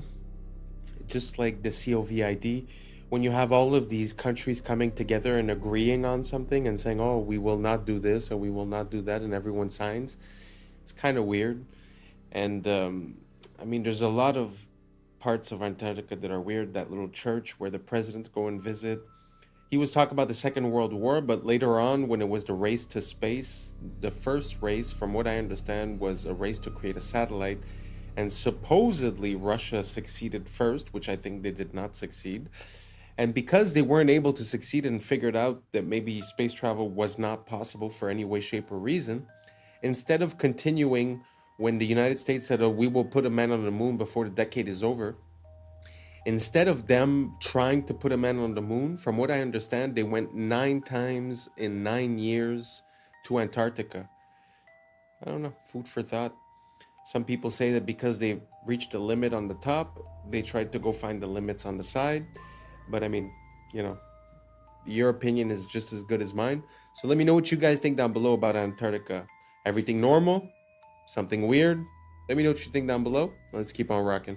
Yeah, I've been watching anime all my life, but to see somebody do some crouching tiger, hidden dragon type shit, some anime, and she hit that bitch. Her photograph, that shit raw. Even just plain increases and reduces. When it's like on steroids, it dramatically increases. So here we are at the Bilderberg meeting to say, any other ideas?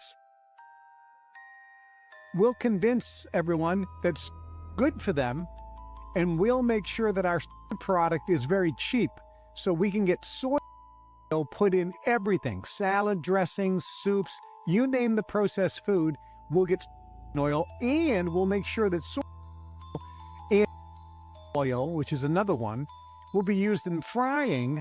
Therefore, anybody who's eating fried foods is getting the, which in addition to reducing levels, also screw up the stomach and the digestion. It'll give people gas and bloating, and this just will reduce their drive and initiative and make them more docile. They use to give to rats and animals to study because it makes them allergic. It makes them allergic to any protein you give. If you give a monkey eggs, it will immediately become allergic to eggs. So they can study egg allergies. They do the same thing with nuts and animals and rats. Yet they're putting this in and not imagining what if my baby has some peanut butter in their belly when they got this. Just train their immune system to say allergy from here on out. These are the things that we're looking at. Never been tested. The safety, everything we know is in animal studies, and it tells us this stuff is incredibly for human beings, and we're 10 times the rate of an oral study into a day one. It's absolute madness. To be honest, ever since I've been young, I've always wondered why certain people are allergic to things, and when I looked into it, I was never satisfied with the answer. It seemed like it was more guesswork than anything else. This is actually one of the best theories that I've ever heard regarding it, that it would be like a trauma to the system, that the system would associate to that food or that thing, and then afterward would create a reaction of protection whenever that food was introduced. Very interesting. I'm not saying it's true. I'm just saying it's one of the best theories, because when you look at it, it's like it became more and more common, people being more and more allergic to things, but I never quite understood why, how.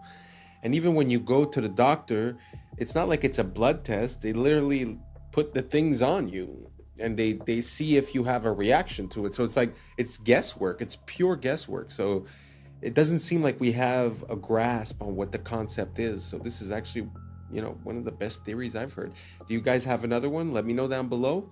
Maybe I'm just ignorant, but I'd like to know a bit more about this subject. So don't hesitate to write it down below or send me the video, and let's keep on rocking.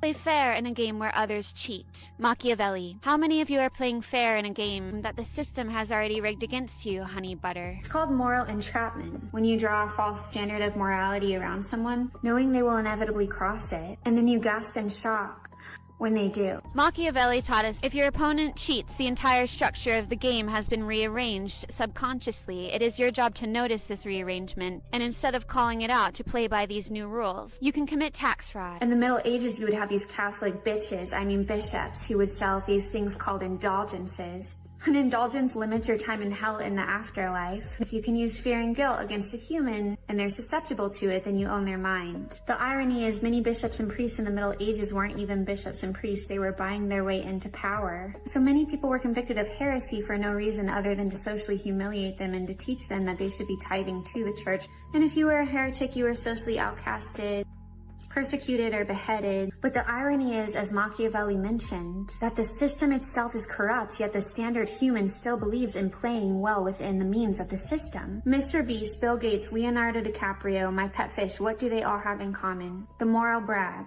The moral brag is a key part of moral entrapment in the West. Having humans who act like they are morally superior creates a gold rush for moral attention. So false morality becomes a currency. This is why so many people film themselves helping the homeless. They are trying to gain unseen social credit. One would ask, where then lies the real morality of long ago, and does it even exist? And I would say it lies beyond the bishops, the fake celebrities, and the fake philanthropists, and inside your very body where God lives. Genuine morality, therefore, is witnessed by the source of all creation and has to be something that you come to terms with yourself, with the Creator. God or source sees all moral obstruction, because what Machiavelli didn't mention is this: when something as sacred as morality is used the wrong way, there will be consequences. Do you agree? Let me know below, love. Machiavelli. Like I say, it feels like the minority are the ones yelling the loudest. So on the platforms, it seems like that's the only voice heard. But I think that's because most of the people are just good people with moral decency. And even if they get cheated on, even if the system doesn't follow the rules, because they believe that that's right, they keep on following the rules. And I think that's why we get the lower hand.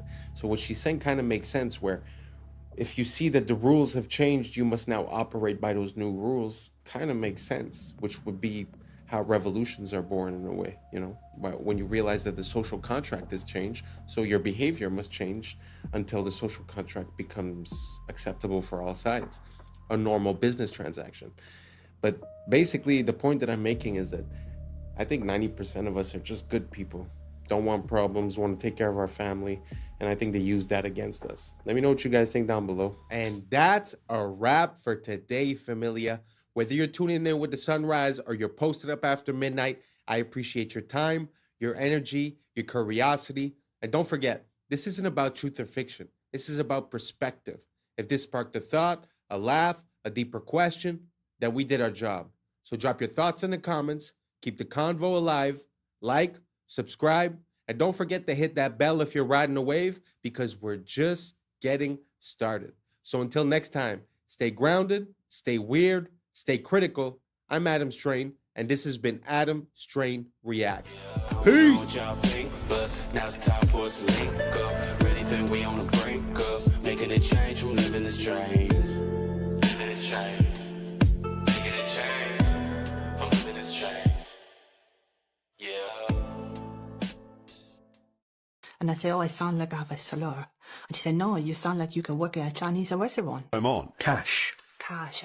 Crash. Crash. Crashed. Crash. Okay.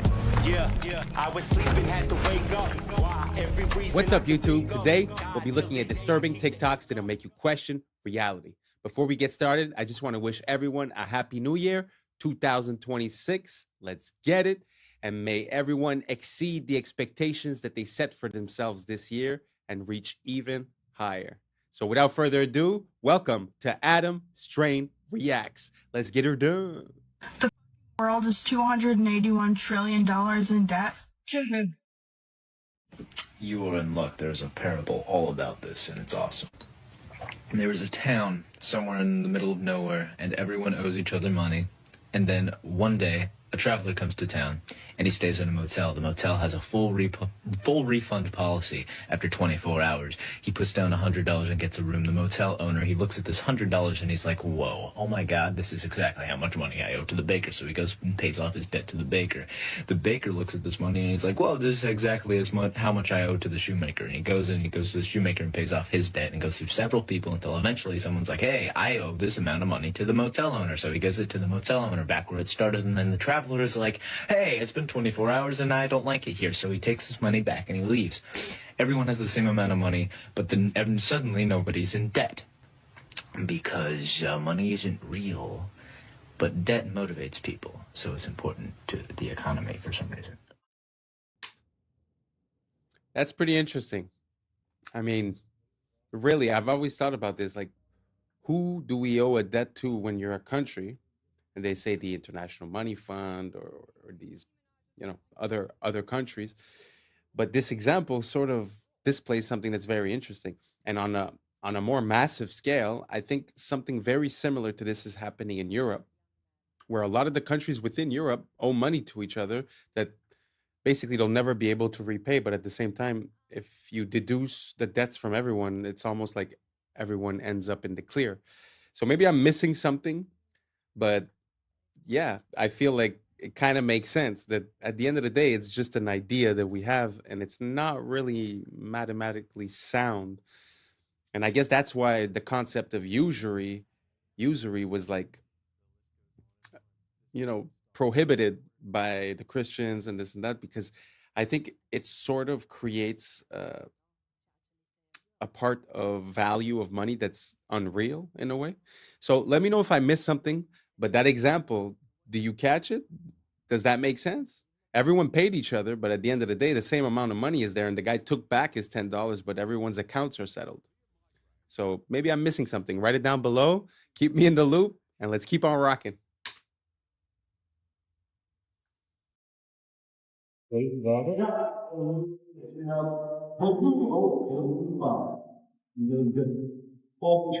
Gosh. Okay, Nikki is causing dads to leave the home. Hold on a second. I don't think that's a good role model for 18-year-old girls. I don't. And what do you think about for young men? For young men. And for young men, don't be new scum. Yes, see, dear young men. Are you? Yeah, that whole situation, I haven't really spoke about it much because I find that there's not much information and a lot of speculation. But it's kind of interesting that you're trying to live off the legacy and continue the legacy of someone, but it seems like you're not following that person's beliefs at the end of the day. So I find that whole situation to be pretty cringeworthy, to be honest. Let me know what you guys think down below, and let's keep on rocking. Coming to the tree. They strung up a man. They say he murdered three. It's not the same. Strange things that happened here. Stranger would it be? We met at midnight in the hanging tree. The list goes on and on. This must be stopped. And in order to stop this, join the American Congress Party. It wasn't until I was in the ambulance on the way to the hospital, she actually said, "Are you aware of the way you're speaking?" And I said, "Oh, I sound like I have a slur." And she said, "No, you sound like you can work at a Chinese restaurant." She said, "Yeah, you look good working the local China house or something." Sarah was an IT specialist until a severe migraine, bordering on a stroke, brought the syndrome on. Cash. Crasher. Crash. Crasher. Crashed. Crasher. Okay, let's try reading. You wish to know all about my grandfather. There are Wow. Imagine that. You get into an accident, you come back, and it's like you're speaking a different language, or at least a different accent. Never seen anything like that. If you have more of those, send me. I find that super funny. Let's keep on rocking. plotting how to move the flavors they find in this grove to your supermarket shelf, and then on to your stomach. I can see it in a sports drink. I can see it in a water, flavored water. And I also can see it in a twist on an orange carbonated beverage. When they find something they like, they extract its flavor molecules from the fruit on the tree. Then back in the lab, they mimic Mother Nature's molecules with chemicals. Essentially, what you do is you take whatever this smells like, Right. and copy it. Right. Exactly. And then I suppose you could, if you choose to, you could quote unquote improve on it. Exactly. We all the time. The holy grail of flavors so good you can't resist it. In our fruit flavors, we're talking about we want, a burst in the beginning and maybe a finish that doesn't linger too much so that you want more of it. And you don't want a long linger because you're not going to eat more of it if it lingers. So it's going to be a quick fix. And then have more. And then have more. But that suggests something else. Exactly. Which is called addiction. Exactly. You're trying to create an addictive taste. It's a good word. Or something that they want to go back for again and again. It's a good word. Shameless. Shameless. There's really a problem. And to be honest, the problem is not really them. They're the symptoms of the problem. The problem is us not seeing the value in what's natural. Thinking that you could improve on nature, I think is a mistake, and the fact that we continue to consume these items just gives them more money to hire more people like this and continue the process. So I think the only way that we could really find a solution to this is voting with our dollar. If you compare the same thing in the States and in, let's say, Spain, one of them is going to use natural ingredients and the other one is going to use all these chemicals. So until we realize and until we stop craving for these things and we break the addiction, which obviously that's what it is, I don't think we're going to be able to get out of this. At the end of the day, this is more than just reproducing a taste. This is mind control. They're playing with your mind and hoping to get a desired outcome, which now they admitted is addiction to a certain product. So I find it very sad. I'm not taking the blame away from the individual that's consuming this on a daily basis, but it's kind of hard to get out of it at one point. So let me know what you guys think down below. Do you guys think that doesn't matter if it tastes good, it's fine? Or should we be more focused on what gives us a good effect within our body? Let me know down below and let's keep on rocking.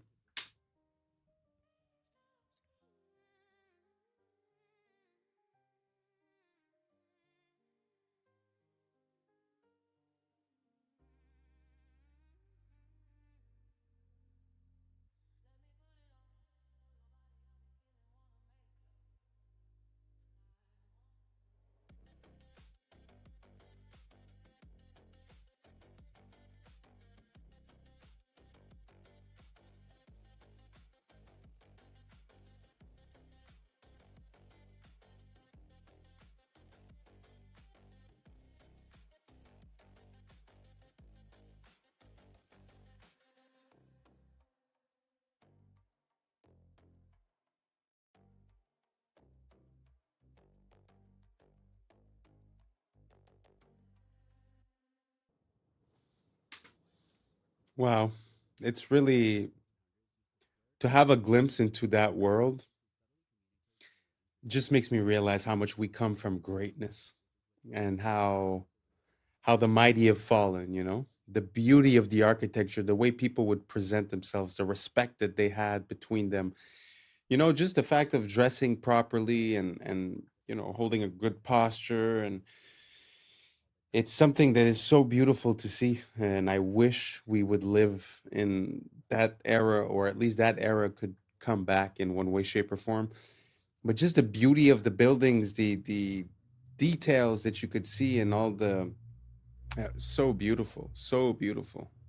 Let me know what you guys think down below, and let's keep on rocking. The reason why we use the word flirtation is because noble women in the 1700s used to flirt or wave their fans in a specific way to subtly communicate that they were interested. And if you find a way to cheat the system, you found a loophole, which is what these arrow slits and castles used to be called, which were basically cheat codes for archers because they could stay hidden while shooting arrows. And if a topic is really specific, it's a niche topic, and we call it that because a niche is a hole in the wall that was carved out to hold a specific object like a statue or a relic. And the front panel of a car is called a dashboard, but it's also the name of the wooden board that's attached to the front of a carriage, which basically protected the driver from being pelted by rocks and dirt while the horse was dashing. And bankrupt comes from the Italian word bancarrota, which means broken bench, because Italian merchants used to sell their goods on benches, and banks would literally break these benches if they didn't pay off their debt. If you put off a task, it's on the back burner, and that's because the fire and wood burning stoves was right beneath the front burners, and the heat would dissipate as it traveled to the back, so you just naturally place the slow cooking pots there. And the statues in front of ships were called figureheads, which is why we now call the leaders of a group or a company a figurehead. And we call video recordings footage because a movie's runtime used to be measured in feet. The theater cameras would literally project 1 foot of the film stock in 1 second. Isn't that all your...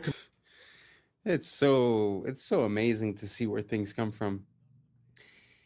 One of my recent songs, I say, the etymology, it teach you more than all your recent technologies. And like, that's pretty much it, because we get so far into the application, we forget where things come from. And I love to dive back into the past. It makes me be able to use, you know, the proper word at the proper time and understand what it means and where it comes from. And obviously a lot of these things get diluted, changed. And the name of that song is actually called Inverted. Our world is inverted upside down. So it's like, it's very interesting to see how words change, but also to see how we still use words that have a lot of meaning, but we've lost the meaning, but still use the application. Very interesting. Let me know what you guys think about etymology down below. Is that something you like?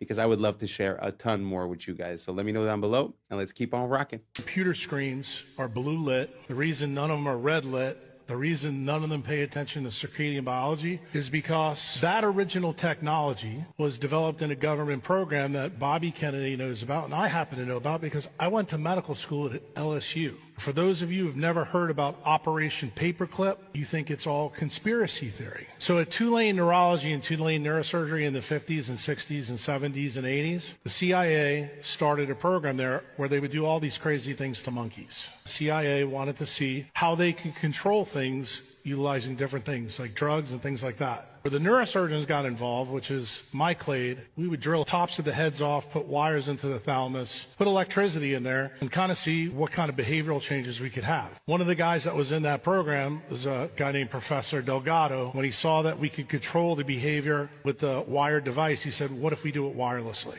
So he checked it in monkeys and checked it in bulls, and it turned out you can do it wirelessly with RFID chips and semiconductors. Then the CIA took it to the next level. They said, well, since this is electromagnetic radiation, what if we did it through light through screens? And it turns out you can. And that's the reason why all your computer screens have the frequencies they have. So why is this all important?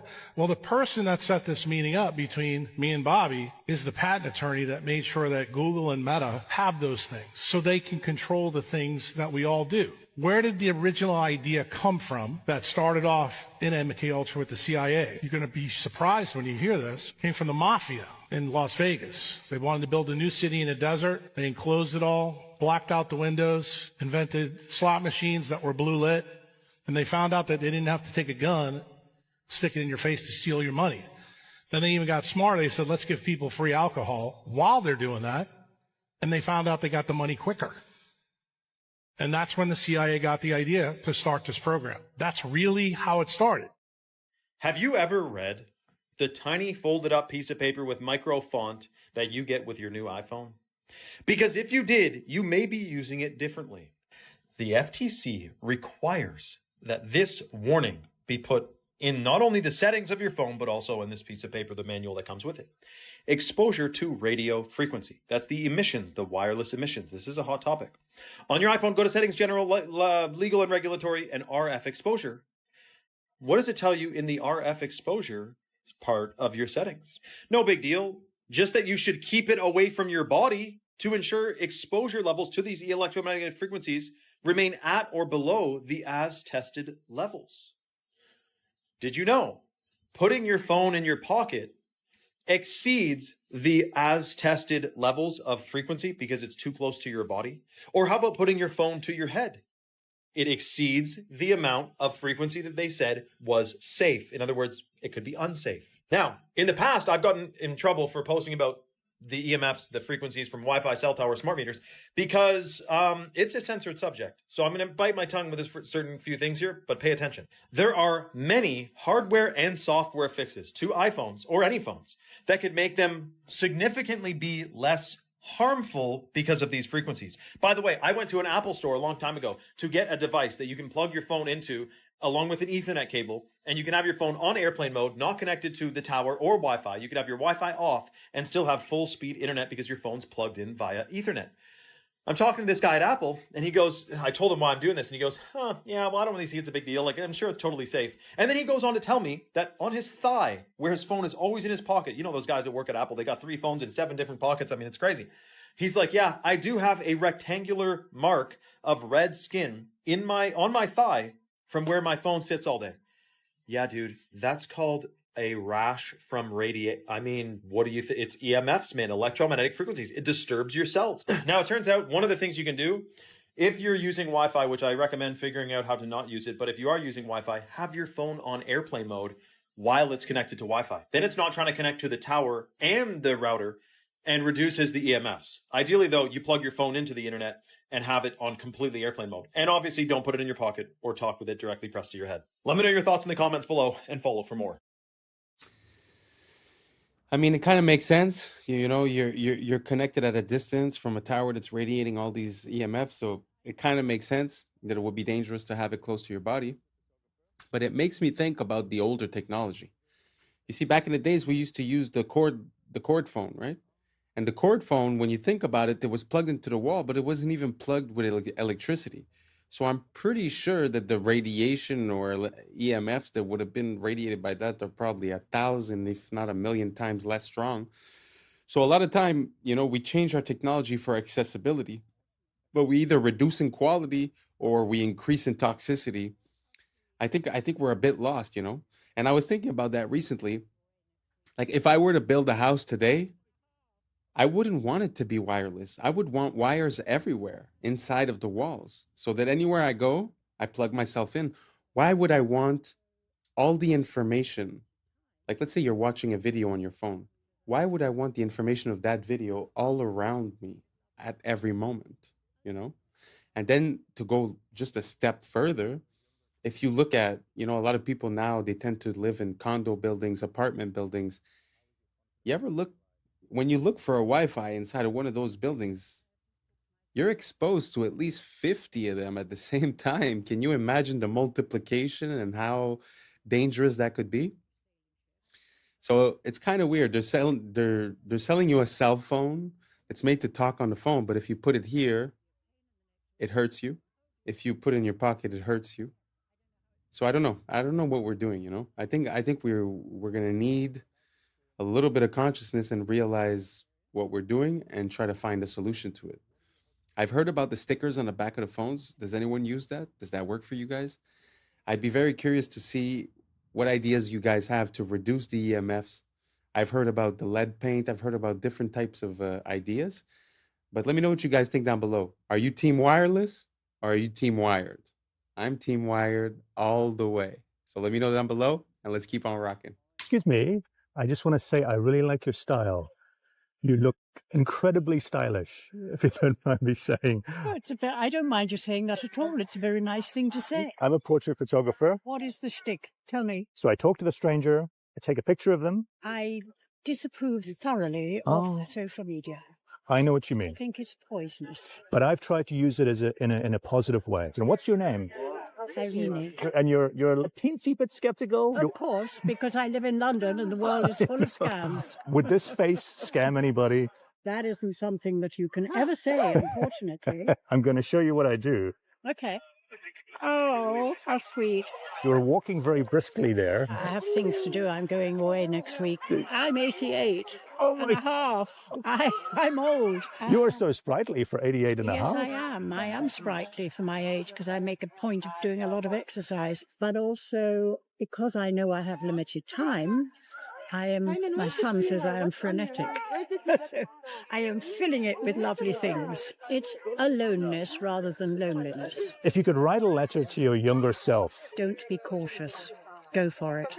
I was often too cautious. How is your confidence in your life? I am up to a point. For instance, I have just booked myself this holiday. It's called Solos, the company, because they deal with people on their own, on a gullet, which is a Turkish sailing ship. And at first I was fully confident. Now I suddenly am thinking, and it's only a week away, oh my goodness, I'm going to be the oldest person there. I'm going to be a pain in the neck to everybody. And oh dear, oh dear, oh dear. Yes, I don't know how it's going to be on this boat. Getting on and getting off is going to be a problem. Hopefully this has been a nice experience for you, Irene. It's been a different experience through Kensington Gardens. And what are your hopes for the future? Long life. Which I've already had.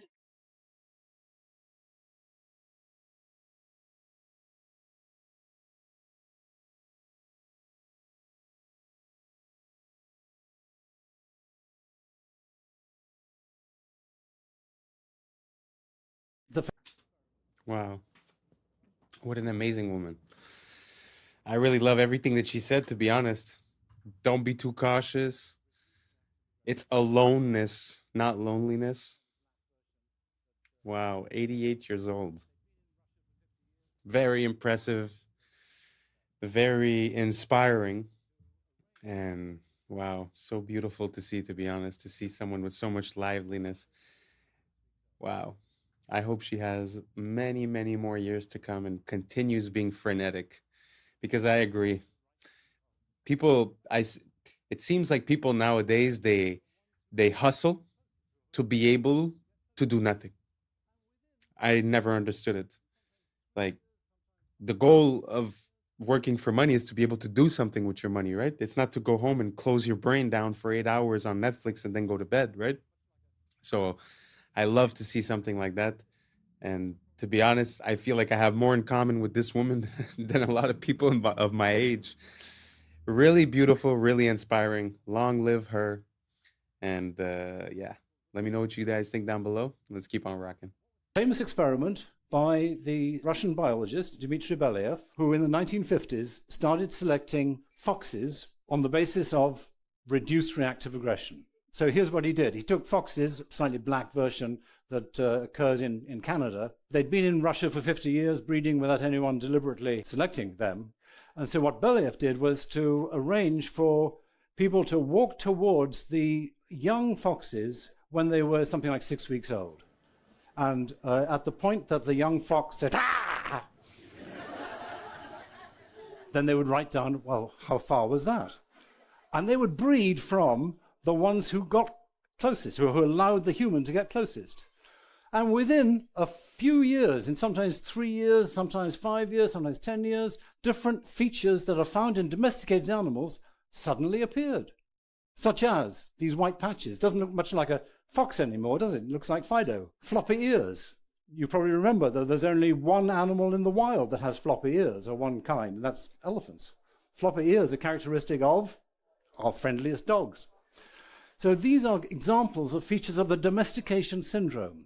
And what we're seeing here is evidence that you select against reactive aggression, and then, boom, magic, you get these features of the domestication syndrome, which is why goats and horses and cows and cats and dogs all have individuals that have got white patches of fur on them. Floppy ears occur in all of these animals too. And it means we can now reverse engineer, as it were, and go backwards and say, okay, if you show a self-domestication syndrome, or if you show a domestication syndrome, that means that there was selection against reactive aggression. And fascinatingly, Homo sapiens, that's you and me, or most of us anyway, I think here, has key features of domesticated species as determined by archaeologists. So archaeologists working in the range of, say, 5,000 to 10,000 years quite often find an animal bones, and they want to know, was this a domesticated species or was it a wild version? Was it a wolf or was it already a dog by this time? So they look at the bones and they say, well, okay, how do we tell? And here's how they tell. Lighter body, shorter face, smaller teeth, feminization of the skull and skeleton, and brain reduction. And guess what? Homo sapiens shows all of these features in relationship to our earlier ancestors. So why did it happen? Wow, isn't that crazy? How a fox sort of becomes a dog just by selective breeding and by reduced aggression? That is completely ballistic. I wonder if we're going to start drooping our ears soon, because when you think about it, we're all pretty much domesticated now. It's very, like, socially speaking, they talk, as soon as you show any sign of aggression or you say no, or you're categoric about something, they call it toxic masculinity. So there's this association that aggression is toxic, So I wonder what's going to happen to us. Are we going to start having patches on us? Are we going to start drooping the ears? What do you guys think down below? Did you know about this? I had no idea. That is, to me, it's mind-blowing. But let me know what you guys think down below, and let's keep on rocking. Dubai is absolutely insane. They plan on building this, which is a real Emirates A380 that's being decommissioned, and is going to be on the top of a 580-meter building, 125 floors. It's going to cost $3 billion to build. And it's absolutely insane. They've got a sky bar with glass walkways over the wings being proposed, a restaurant in the cockpit, infinity pool, exclusive lounges. They even want a helipad on this thing. It's still in the proposal stage, and this is obviously an AI recreation from the designs. But man, Dubai, first the wall, and now this, it's going to be insane. Absolutely insane. 75% of the brain and central nervous system is made from cholesterol. All of your sex hormones are made from cholesterol.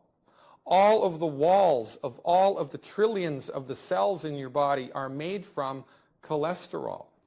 Cholesterol is so important to the human body that your body makes it. She's from Texas, I can tell by the way he's two-stepping round the room. And judging by the smile that's written on his face, there's nothing I can do. It doesn't take a crystal ball to see. A cowboy always finds a way to leave. Drinking Jack all by myself. Rome is in the middle of the Americas. It's all a Roman corporation. Every time I see the Mexican flag, I see the Italian flag, because it's exactly the same, minus the Roman eagle. Rome, which runs Mexico, in fact, Mexico is the center, Mesoamerica, it's the center of the Americas. This is where the Jesuits came, installed their Inquisition. Mexico had a violent, vicious Inquisition. They're telling you in your face, if you know what you're looking for, they've got the eagle, the Roman eagle, right in the middle of the green, red, and white, exactly the same as the Italian flag, which comes from the Persian flag, which is horizontally green, white, and red. Because the Roman elite families, the Farneses in particular, the Orsini, the Pallavicinis, Aldobrandinis, they're all from Persian. They're all Iranians. And that's a wrap for today, familia. Whether you're tuning in with the sunrise or you're posted up after midnight, I appreciate your time, your energy, your curiosity. And don't forget, this isn't about truth or fiction. This is about perspective. If this sparked a laugh, a thought, a deeper question, then we did our job. So drop your thoughts in the comments, keep the convo alive, like, subscribe, and don't forget to hit that bell if you're riding a wave, because we're just getting started. So until next time, stay grounded, stay weird, stay critical. I'm Adam Strain, and this has been Adam Strain Reacts. Peace! What y'all think, but now's the time for us to link up. Really think we on the brink of making a change from living this strange. Living this change. Making a change from living this change. Yeah. The wiggling. Wiggling shows you the depth on a flat screen. This frozen lake ice fishing hole is actually a mast. Wild bonsai tree on a cliff is actually a moss on a pop. But can you stop the wiggling? No. What's up, YouTube? Today, we'll be looking at disturbing TikToks that'll make you question reality. So without further ado, welcome to Adam Strain Reacts. Let's get her done. Check this out. McDonald's says, "Hey, DQ, you want to have a sign war?" And then DQ is like, "We would, but we're too busy making ice cream." And then McDonald's replies back, "That's cute. Our ice cream makes itself." And then DQ comes back with, "You mean it actually works? Shocker." McDonald's got to come back again with, "What's a milkman in pantyhose? A Dairy Queen." And then DQ comes back with, "Why dine with a clown when you can with a queen?" Yeah, that's good. Now, Arvis Bank across the street got to go, "Ice cream machine broken? We have a loan for that." Sounds like a Google ad. And then Sonic, they got to kick in too, and they're like, "We have ice for these burns." And then here comes Domino's with, "Your signs are cheesy, just like our pizza." Okay, this is kind of blowing my mind. This is an experiment that you can either do with yourself or with somebody else. It's very simple. Either ask the person or yourself to sing at the highest pitch you possibly can. Just go like, ah, but do it as high as you think you physically can. Then either ask them or yourself to imitate the highest pitched singer in the world, and that the person will always come in higher than they just did when they thought they were singing at the highest possible pitch. And this is a technique that apparently works for a lot of things other than singing, but immediately the responses are people saying, "Oh yeah, this totally works." For example, one person said that when they were in choir, the teacher asked them to sing it like you were an opera singer, and that immediately the sound was bigger and better. I bring this up because I once heard somebody tell me that when they're struggling to solve a problem, one thing they do is try to imagine a smarter person and picture what that person would do, and that it usually helps them. That there are invisible barriers to doing certain things, and that you can make those go away by telling yourself that you are imitating someone else. Even if you're asking yourself in some interpersonal situation, what would the world's nicest person do? Or what would the world's most charismatic person do? Although my favorite response is this person saying, when asked how they learned to dance so well, they said they looked at their shadow and moved it like a puppet. When you begin... It's pretty interesting, the idea that if you put yourself in the shoes of someone else, you would perform better than if you believe you're yourself. It sort of brings back to that whole idea of confidence and of manifestation and of believing it first. Being able to visualize it and then being able to do it, because you're able to visualize the person that in your mind is the best at that action, because obviously it's a reference. So you've seen that person. So you have a mental cue of how it would look, how it would sound, and then all of a sudden you're able to surpass your own limitations. It's very interesting. I wonder what type of other applications this could work on. If you guys have any ideas on what applications it could work on, write it down below. I'm very curious, and let's keep on rocking. To study history, you begin to realize during the feudal age, when the peasants kind of worked on the land of the feudal kings, they only worked 140 days out of the year. The other 200 days they chilled. So today we work more than the peasants. Most people work more than the peasants used to and have less to show for it. They have no land, they have no house, they have nothing. It's the illusion of slavery. It's the illusion of freedom.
got the Chrysler building. Look at this thing. 2 years to build. 2 years. Come on, 1929, 1928. And in a surprise move, they hoisted that up at the last second to win world's tallest building. Just a little surprise by the architects. Well, listen, help me out here. Besides being Callus's Man of the Year, Grandpa Bill, the Sorcerer's Stone, which I always say takes these buildings out. Hey, Grandpa Bill, what do you know about African marble? I don't know, they just imported it for the Chrysler building. Really? Donde está Mexico? Grandpa Jeb. What does that mean? I don't speak Spanish. Well, that's where they got the onyx from for the lobby, from Mexico. Georgia? Oh, what do you mean, Georgia? Oh, that's where we got the granite from. 1929. Then they snuck the spire on to become world's biggest building. Do you believe these stories? Do you believe this BS? Sound off in the comments if you're smarter than me. Come on. Come on. Make it make sense, Grandpa Bill. This is the front. Of course. Of course they gotta share the building with them. Always got that indention. Oh, you should have went to architect school, Junior. You would have found out what the indention means. I had the best architect teacher in the world. What did they tell you about these things? Why would they do that? Look how dangerous that is. Come on, man. Make it make sense, Chrysler building. Sound off. Am I wrong? 2 years, under 2 years to be built. Make it make sense, Chrysler building.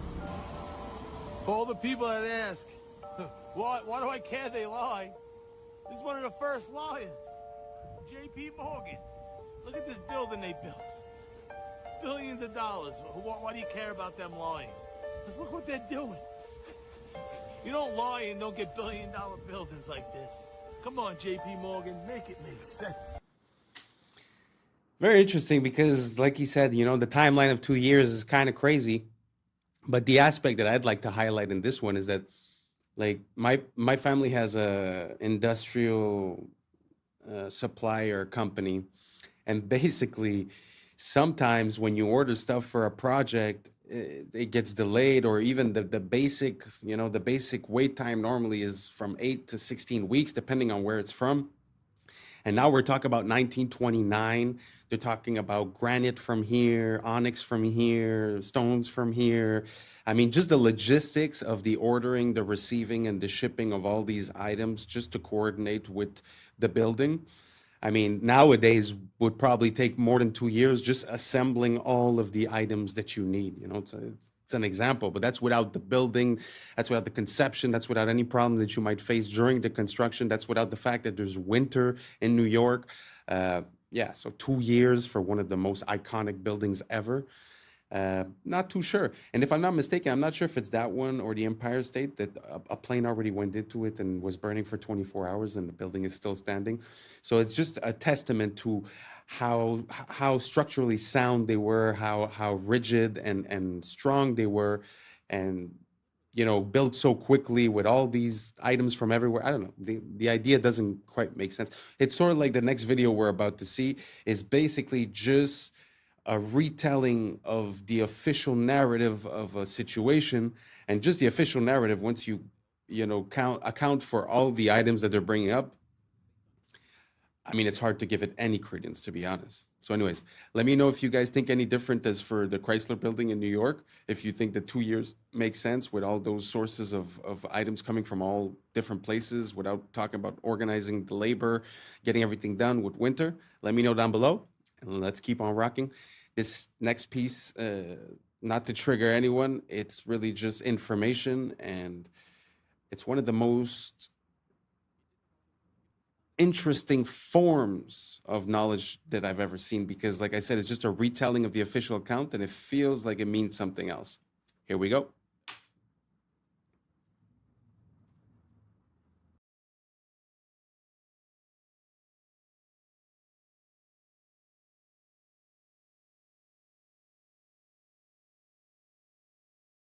On the morning of 19 men armed with box cutters directed by a man on dialysis in a cave fortress halfway around the world using a satellite phone and a laptop directed the most sophisticated penetration of the most heavily defended airspace in the world, overpowering the passengers and the military combat trained pilots on 4 commercial aircraft before flying those planes wildly off course for over an hour without being molested by a single fighter interceptor. These 19 devout religious fundamentalists who like to drink alcohol, snort cocaine, and live with pink-haired strippers managed to knock down 3 buildings with 2 planes in New York, while in Washington a pilot who couldn't handle a single-engine Cessna was able to fly a 757 in an 8,000-foot descending 270-degree corkscrew turn to come exactly level with the ground, hitting the budget analyst office where DoD staffers were working on the mystery of the $2.3 trillion that Defense Secretary Donald Rumsfeld had announced missing from the Pentagon's coffers in a press conference the day before, 10th, 2001. Luckily, the news anchors knew who did it within minutes. The pundits knew within hours. The administration knew within the day. Who committed these acts and those who harbored them. And the evidence literally fell into the FBI's lap. That a passport was found blocks from the World Trade Center crash site, if you can believe that. But for some reason, a bunch of crazy conspiracy theorists demanded an investigation into the greatest on American soil in history. That investigation was delayed, underfunded, set up to fail, a conflict of interest, and a cover-up from start to finish. It was based on testimony extracted through the records of which were destroyed. It failed to mention the existence of WTC-7, Able Danger, P-TECH, Sibel Edmonds, OBL and the CIA, and the drills of hijacked aircraft being flown into buildings that were being simulated at the precise same time that those events were actually happening. It was lied to by the CIA, the Bush administration, and as for Bush and Cheney, well, no one knows what they told it because they testified in secret, off the record, not under oath, and behind closed doors. It didn't bother to look at who funded the attacks because that question is ultimately of little practical significance.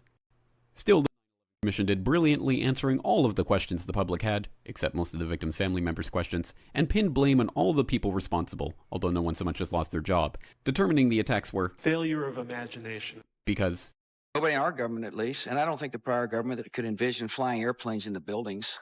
Except the DIA destroyed 2.5 terabytes of data on Able Danger, but that's okay because it probably wasn't important. The SEC destroyed their records on the investigation into the insider trading before, but that's okay because destroying the records of the largest investigation in SEC history is just part of routine record keeping. NIST has classified the data that they used for their model of collapse, but that's okay because knowing how they made their model of the collapse would jeopardize public safety.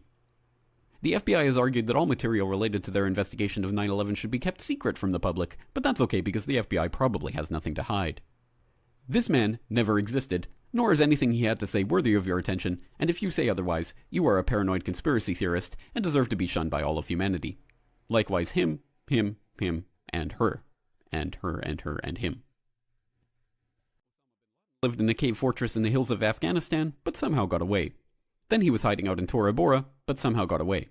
Then he lived in Abbottabad for years, taunting the most comprehensive intelligence dragnet employing the most sophisticated technology in the history of the world for a decade, releasing video after video with complete impunity and getting younger and younger as he did so, before finally being found in a daring SEAL team raid which wasn't recorded on video, in which he didn't resist or use his wife as a human shield, and in which these crack special forces operatives panicked unarmed man, supposedly the best source of intelligence about those dastardly terrorists on the entire planet.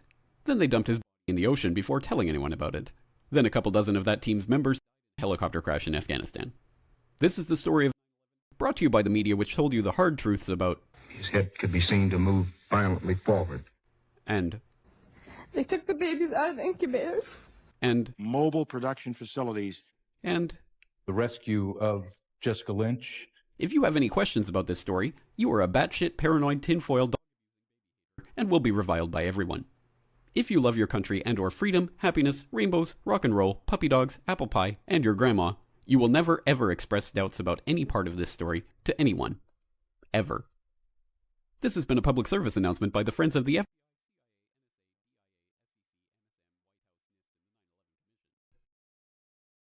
Because ignorance is strength. I'm not going to jump into it because I know it's not an easy topic, but the only thing I'm going to say is that every second of that video has a little link of information, a name, an item, a situation, something that was brought up, and any one of those things is a rabbit hole. It's a very interesting situation. I have no conclusion. I have no opinion. I'm just showing both sides. That's the way I like to operate. So let's keep on rocking. This is a Roman salute. Now, it's clearly the end salute. Wrong. This is an Asperger's syndrome gesture. This trick is called narrative contingency framing. It's a scientific method used by mass media to manipulate you into believing anything as truth. Open your fridge. You didn't freely choose these foods. Someone framed them as superfoods or low carb or raw paleo. So you bought the narrative, not the food. The same goes for your wardrobe. You bought certain clothes because media framed them as old money or quiet luxury or clean girl aesthetic. Look at this sharp ironing crease in my pants. The media framed it as a symbol of old money because that's how rich people's tailors iron their pants. So I bought them believing they would make me look more classy and elegant. This guy is clearly a murderer, but some extremists frame him as the rebel against the system. And if you scroll through certain corners of TikTok, you'll find women framing him as bad boy thirst trap. Even this video might be my attempt to frame myself as a smart guy worth following. But in the end, the ultimate decision of what the frame is should be yours. Because as Elon Musk said, you are the media now. Amazing. I really like that message because at the end of the day, I feel like everything has to do with perception and perspective. So you have a prism of perception through which you analyze things. You could call it glasses. So when you stub your toe in the morning and you say, oh, this is going to be a horrible day and this and that, well, then you will find things that support that thought. And if you wake up and you stub your toe and you say, well, the worst of the day has passed and only better things can happen from now on, well, you're going to notice the better things. It's an example, but it's just perspective changes the whole outlook. So I find it interesting to try to start holding accountable the people sharing us information by knowing what a frame is and by seeing the framing that's given to us. One of my easy ways to detect this is when something, let's say political or whatever, seems to give you an emotional response, suspend your emotion and question why that's happening and who would have incentive to create this emotional response and what is the conclusion of your emotional response. So you doubt yourself, you doubt your own mechanisms, and you also doubt the information coming in and their mechanisms, and you identify the psychological manipulation that has been used. And once we start understanding those, then we could start reprogramming our brain and seeing what's coming in as a signal and decide if we get affected or not, rather than always be in reaction. So I don't know if any of that made any sense to you guys. Let me know down below, and let's keep on rocking. This is not meat jerky. This is not ice. This is not lasagna. But what is it then? This is the raised printing with a ripped off piece on the 50-euro bill. But why the wiggling? Wiggling shows you the depth on a flat screen. How cool is that? Only the camera moves during the photo shoot and the subject stays still. This creates a depth effect known as wiggle stereoscopy. This frozen lake ice fishing hole is actually a mask. This wild bonsai tree on a cliff is actually a moss on a poplar tree. You will never guess this one, I promise. But can you stop the wiggling? No, this is MacroLab 3D after all, not MacroLab 2D. But seriously, watch this with no wiggling. MacroLab 3D is the only place to watch microscopic worlds with depth. No AI, no CGI, all real macro photography. Here is another example of raised printing on a Ukrainian 500 banknote. It is really this high, so you can feel it with your finger. No exaggerations. Maybe slow it down a little? No, slow wiggling lessens the effect strength. See the difference? Wiggling is not for everyone. I agree. However, this is the most accessible stereo format, which you can watch on any display, even with one eye. And by the way, what if I tell you that you can watch it in real 3D without the wiggling?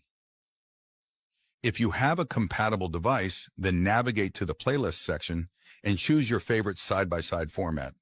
My favorite way to watch is using a VR headset in VR cinema. Would you try it? Wow, that is like mind-blowing. I feel like I just did DMT. How crazy is it to see the micro world, the nano world that's right there in front of you? It's so beautiful. Like this world is like fractals. Things have, a bigger view and a smaller view, and it's so interesting to be there with the smaller view. And this technology of the wiggling, it's actually very interesting because it's true that it does give you the sensation of understanding how the spatial disposition of it is. It's like you understand more what you're looking at in 3D. Really love this technology, and I really like seeing things that we're used to seeing from close and having a complete different perspective on the same item. It completely changes your point of view. If you believe that doctors or scientists or whoever are always on your side, let's say, right? And they give you a recommendation and they tell you drink 6 glasses of milk a day, right? Well, automatically you take it with credibility and you do it because you believe in this whole system, But at the end of the day, what if it's not good and it was for monetary purposes? So it's important for us to be able, this is the best example that I have when it comes to this. Like, if you go to the mechanic and you tell him, fix my car, and you have no idea how it works, yeah, he might overdo it, he might overcharge it. But if you go in and you know how your car works and he tells you, I'm going to do this and do that, and you're like, no, that doesn't make sense because this and because that, he's not going to have that legway. So us being conscious of how things work allow us to manipulate the outcomes and not be taken advantage of when we're delegating towards that system. I don't know if that makes sense. Let's keep on rocking. If you want to go down a bizarre and frankly gruesome rabbit hole, buckle up. This begins with a news story I saw decades ago about a tug-of-war event, one that went very, very wrong. So wrong that 2 men had their arms ripped off. Now, I was actually in college studying journalism when I saw this news story, and I dismissed it as fake because it has all the hallmarks of a fake story. See, lots of these outrageous fake news stories are set on the other side of the world, in this case in Taipei. And they're always very over-the-top and almost cartoonish in how horrific they are. But this is true. And the details are so much crazier than what that headline even implies. You can go look it up on Snopes, but they have photos of the incident, so be prepared. I mean, they have severed limbs on the ground. It happened in 1997. They had a festival where they did a huge tug-of-war, where there's a rope and 2 teams are pulling against each other. Only 1,600 people participated, presumably about 800 on each side. Now, when you're picturing how such a thing could have happened, you're probably imagining that they looped the rope around their arms or their wrists somehow, and then the force of the pulling pulled their arms off. That is not what happened. The truth is actually weirder. This is what happened. Snapback. When a ship is tied up to the dock, you do not stand behind where the rope is attached. That is called the snapback zone. Because if that rope breaks, it will come whipping back at you hard enough to take your life. And lots of people do lose their lives or limbs this way. So in this tug-of-war contest, they were using rope like this, a 2-inch wide nylon rope. It is estimated that the tug-of-war put about 150,000 pounds of force on the rope, 3 times more than what it could withstand. Within seconds, the rope snapped, and the snapback caused it to whip back and sever 2 men's left arms, as in their arms were lying on the ground. You can go look at it if you want. They were able to reattach them. But the rabbit hole you can go down is all of the history of incredibly gruesome tug-of-war events gone wrong, because that was not an isolated incident. Children have had their fingers severed this way. There's an entire article about the history of tug-of-war fatalities. And it's such a perfect example of something that looks totally innocuous and fun.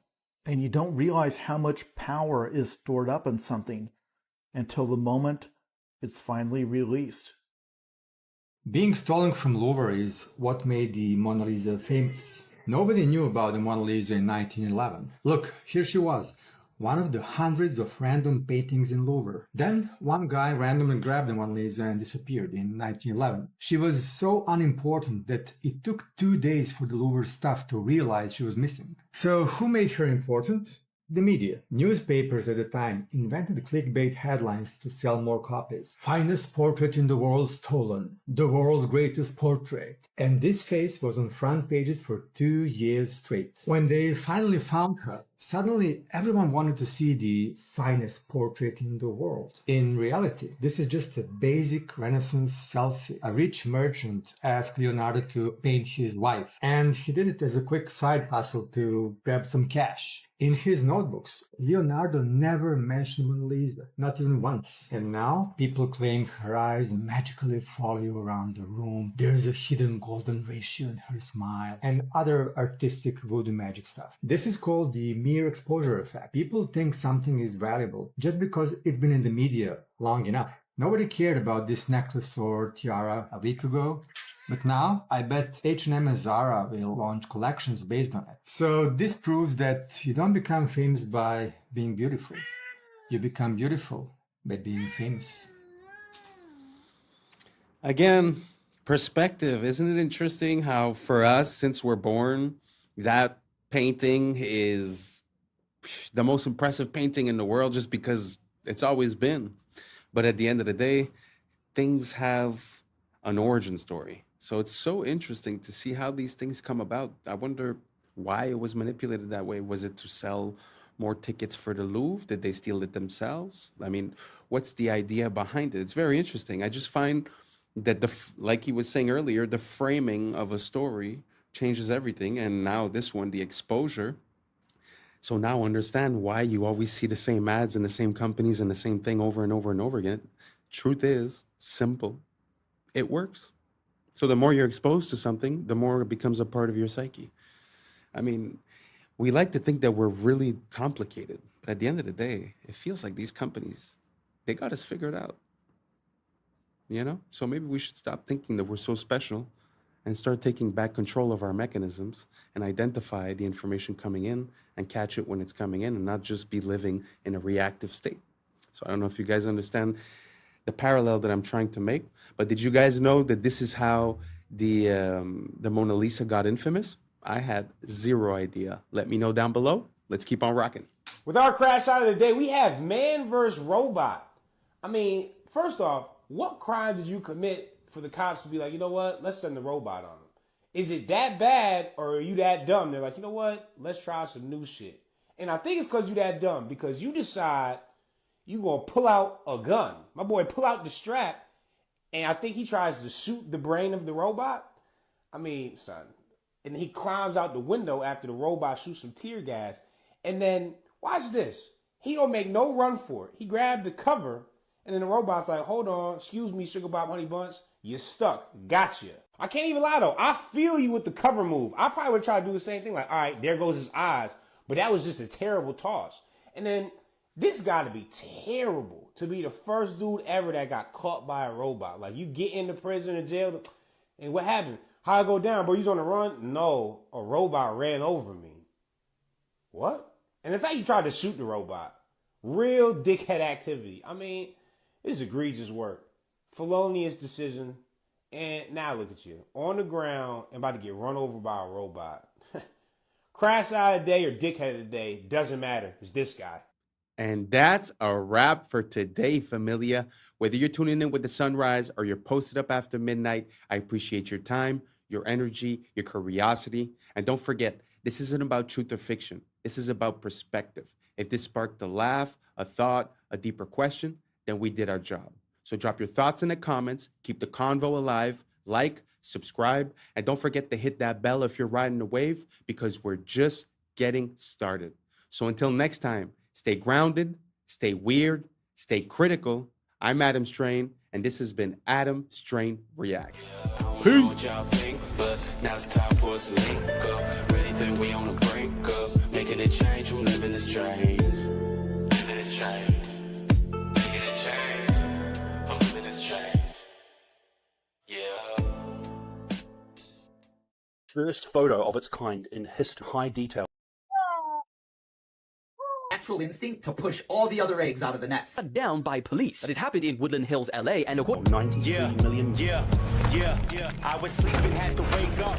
Why? What's up, YouTube? Today, we'll be looking at disturbing TikToks that'll make you question reality. So without further ado, welcome to Adam Strain Reacts. Let's get her done. General Electric, of all things, in 1947, they wanted to be number one in any category or number two, and they were falling behind in some of the categories because they were a conglomerate that did so many different things. They said there's only one way to become number one or number two. We have to recruit the CEOs of our competitors. And the only way we're going to be able to recruit them, because a lot of them are in their 40s and 50s, is to offer them something that they currently don't have, which was a pension. So they said, if you work for us and you can get us to number one and number two, and you can work for us for at least 7 years, we'll give you a pension for the rest of your life. The moment the person said yes, they bought life insurance on that person. And what would happen is they would use the cash value to supplement the pension, depending on how long they lived. But when that person died, the death benefit would come tax-free back to the company, replenishing all their spending plus a positive return. What a brilliant strategy. And that's what led me to find out this is what the Rockefellers have been doing for 6 generations.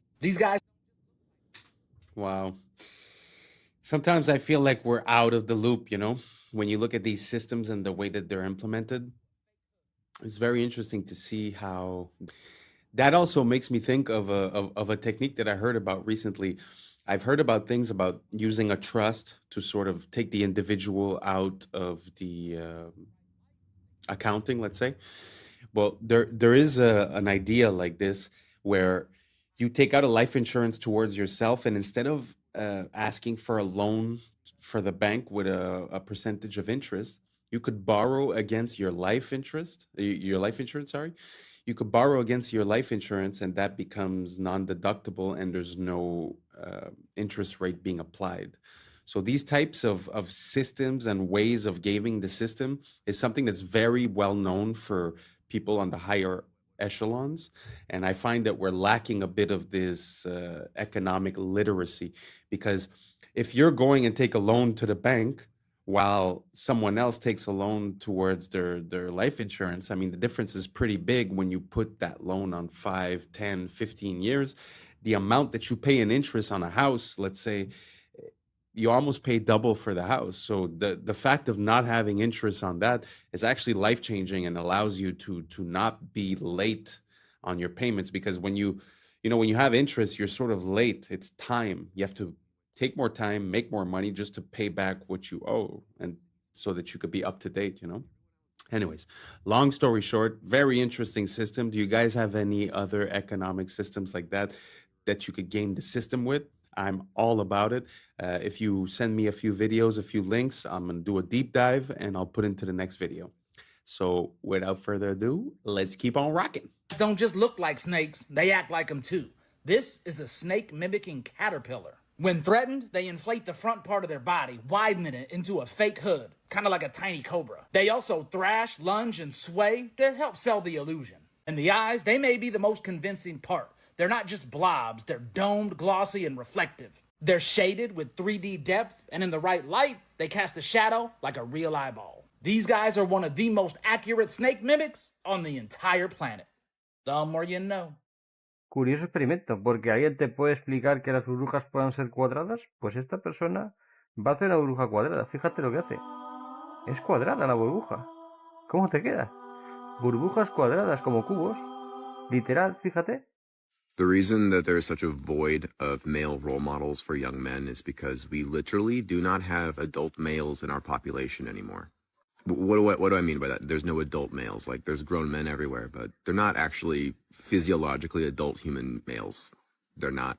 I'm going to teach you guys some fun shit. So in biology, there's this thing called neoteny. It's essentially an organism will retain juvenile traits as it ages if it doesn't get stressed out enough. Okay? If you live in an environment that's too, easy, you don't actually develop adult characteristics. I noticed this when I was in high school. I grew up in a very affluent area. And when we went to our grad night, it was at Disneyland. And we went with a bunch of inner city schools. And everyone I was with realized that all of these kids looked like adults. They looked so much older than us. And so, yeah, because they were in a more stressful environment, which caused their adrenal glands to upregulate, which caused higher testosterone levels, which made them literally adults. It made them adults in a way that we were still juvenile. Every organism has multiple phenotypes it can have. All right. Your phenotype's dictated by your genes, but what dictates which genes get expressed is your environment. The best example of this is pigs. So domesticated pigs, the pink ones that you all know and love, that's one phenotype. It's not even their healthy phenotype. You take a domesticated pig, you release it into the wild after 6. It's kind of very interesting. I did realize that at one point in my life that there was some people that, you know, we were like 16 when we graduated, and I would see graduates from another place, and it's true, they did look like huge football players, and somehow we looked a bit, you know, younger. And to this day, I still find like there's never been a moment where, okay, now I'm an adult. Like, yeah, I handle, you know, taxes and all that stuff, but I mean, I still don't feel any different. It kind of makes sense in my mind what he's saying, that if you're not stressed enough, you might retain characteristics of something that's considered like not mature, not developed. Kind of makes sense. Do you guys agree with this? Do you guys identify with it? Or are you a manly man or a womanly woman? How do you feel about it? Let me know down below, and let's keep on rocking. The phantom leaf experiment completely enraged scientists when they found out what they actually were doing. The leaf experiment was to show when they cut a leaf in half, the energy actually still remains. And this was used to explain why 80% of people have phantom pains due to their amputations.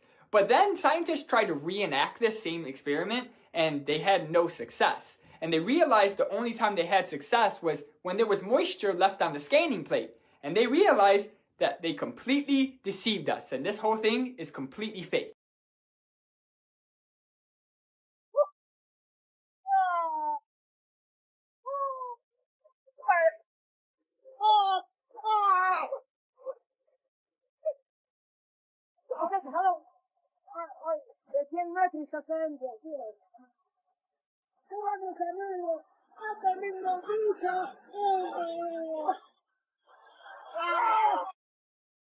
That's very interesting. I've seen a few videos like that where you see like localized rain. The thing that I'm going to say is that I find that in the past 5 to 10 years, I find that there's a lot of new meteorological phenomenons that are being named and attributed as if, oh, well, this has always been here. This is normal. But I feel like some of these things weren't normal before, like the intensity of the weather changes. Like, you know, I grew up in a place where you have 4 seasons, and it feels like the more time has went, the more they get intense. So it gets intense heat and also intense cold, and it's like it changes very drastically. I don't know if you guys see the same thing. I find that yeah, the weather has been changing these past couple of years. What do you guys think? Do you guys think it's all the same? Is it just the fact that we have more information coming from social media, or do you guys agree that there's a bit of a intensity to the weather compared to before? Let me know down below, and let's keep on rocking. Yep, that bird just wiped out the whole nest. That's not even the worst part. Meet the cuckoo. Like most birds, they lay their eggs in a nest. The only difference is they don't lay their eggs in their own nest. Nope, they lay their eggs in other birds' nests. And they usually pick a bird whose eggs look a lot like theirs. That way it blends in. It's kind of genius. And then they just skedaddle and have that other bird feed and raise their baby. This is known as parasitic nesting. But it gets a lot worse than that. You see, when it's time for the cuckoo to lay its egg, instead, it'll wait 24 hours and keep it on the inside. This ensures that the cuckoo egg will hatch before any other egg. And when a cuckoo is born, they come stocked with the natural instinct to push all the other eggs out of the nest. It comes right out of the egg as the villain. That's impressive. And even if the other eggs do hatch, they'll push the chicks out. They take over the whole nest. That way, they get all the food, they grow up big and strong, so they can go and do it to another bird. Talk about a vicious cycle. And as always, follow for more facts. Don't worry if you can't hear what I'm saying. I couldn't even hear myself. This is the loudest sound you could possibly conceive. And as it turns out, the cleanest.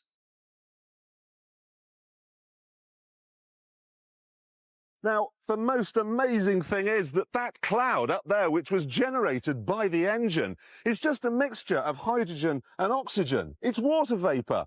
And in about an hour's time, someone in Mississippi is going to get wet washing. It will actually rain.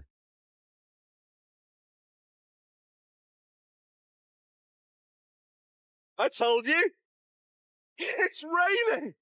That's unbelievable. Oh, NASA's playing God. It's making its own weather. For years. You know, stuff like that.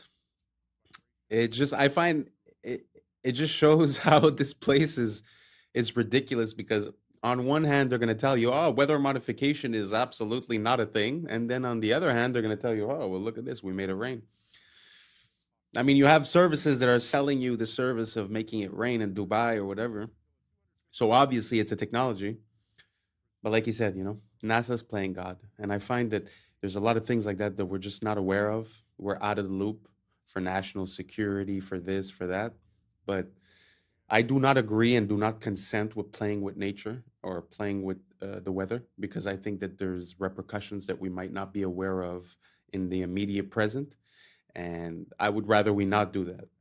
And if we're stating consent, I would also, not consent for anything that has to do with cloning, anything that has to do, all that type of stuff. So what do you guys think about that? Do you guys think it's fine that we might be controlling the weather? Like this theoretically is by mistake because it's like the byproduct of the engine.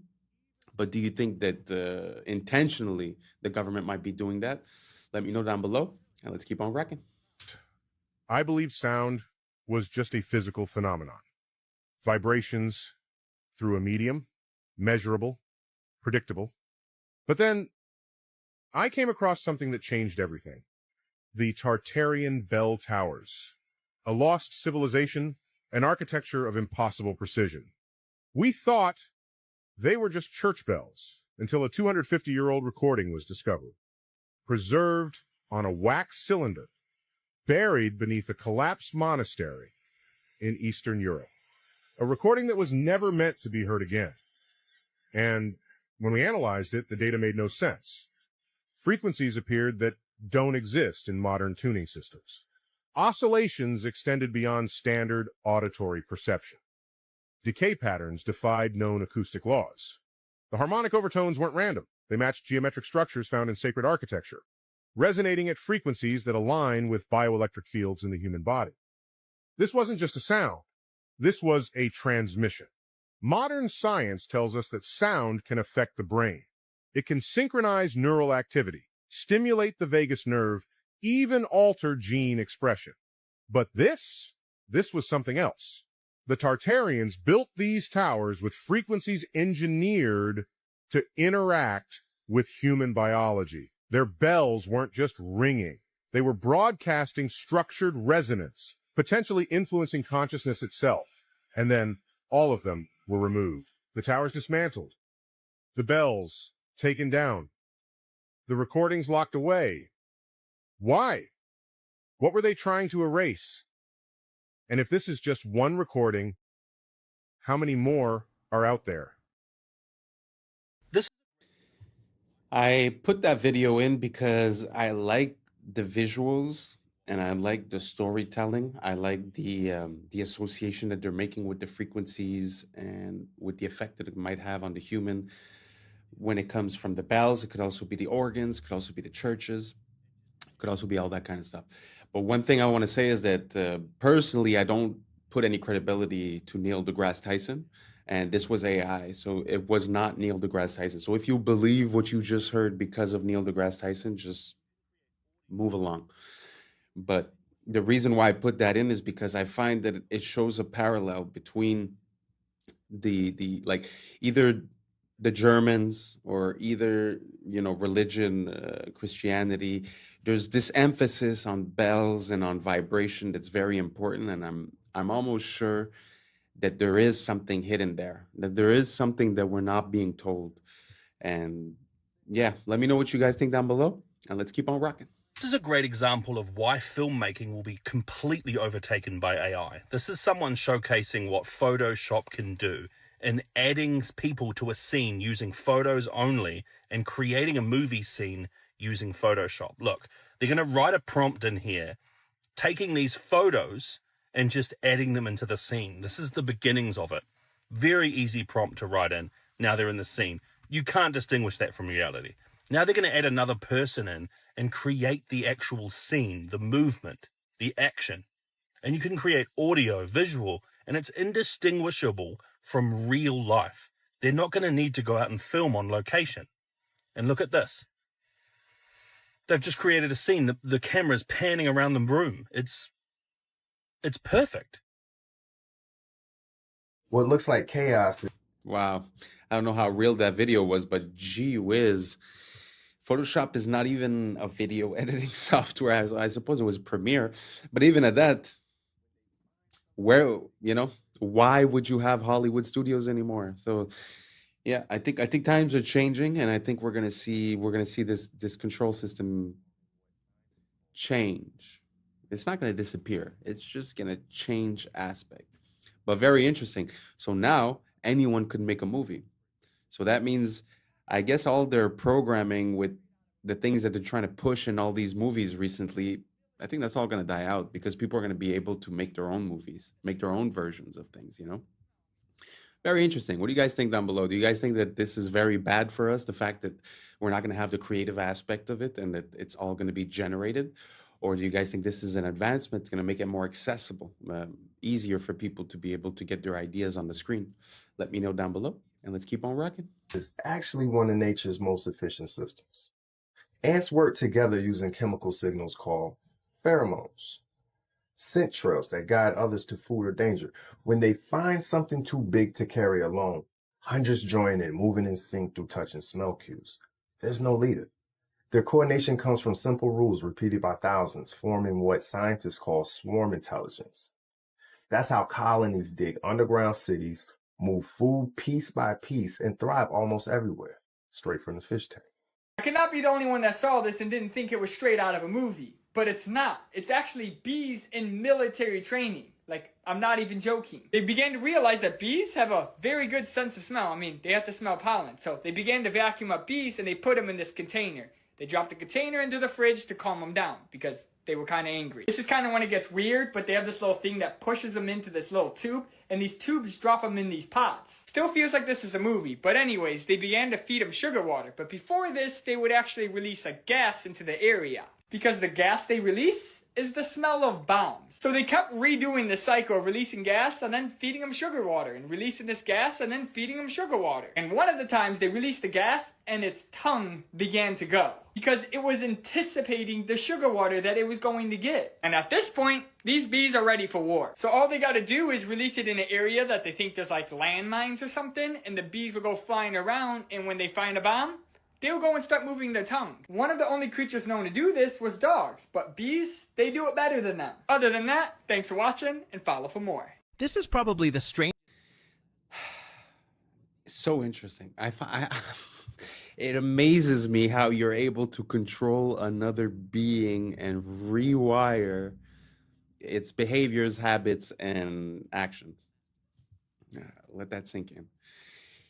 Because we think we're so special as human beings, but what you just saw for the bee is very applicable to human beings, and they have been using that against us. So I know it seems like two different topics, but really think about it. If they're able to associate a smell with a taste or with a craving, how easy is that to be done with us?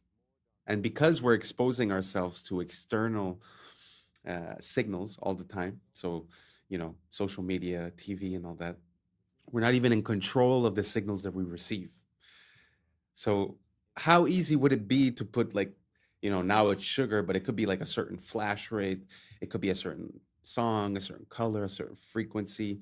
So every time you see some item like a potato, let's say, they put you these positive signals. Why wouldn't that leave you at the end of the movie craving a potato, right? So anyways, super interesting. I never thought that the military would be enlisting bees as their soldiers, but very interesting story. What do you guys think about this? Do you guys think that it's unethical? Do you guys think that it makes sense? Is it better to use bees than humans? Or do you guys think that we're taking away their free will? Are you afraid that that type of system might be applied to humans one day? Let me know down below, and let's keep on rocking.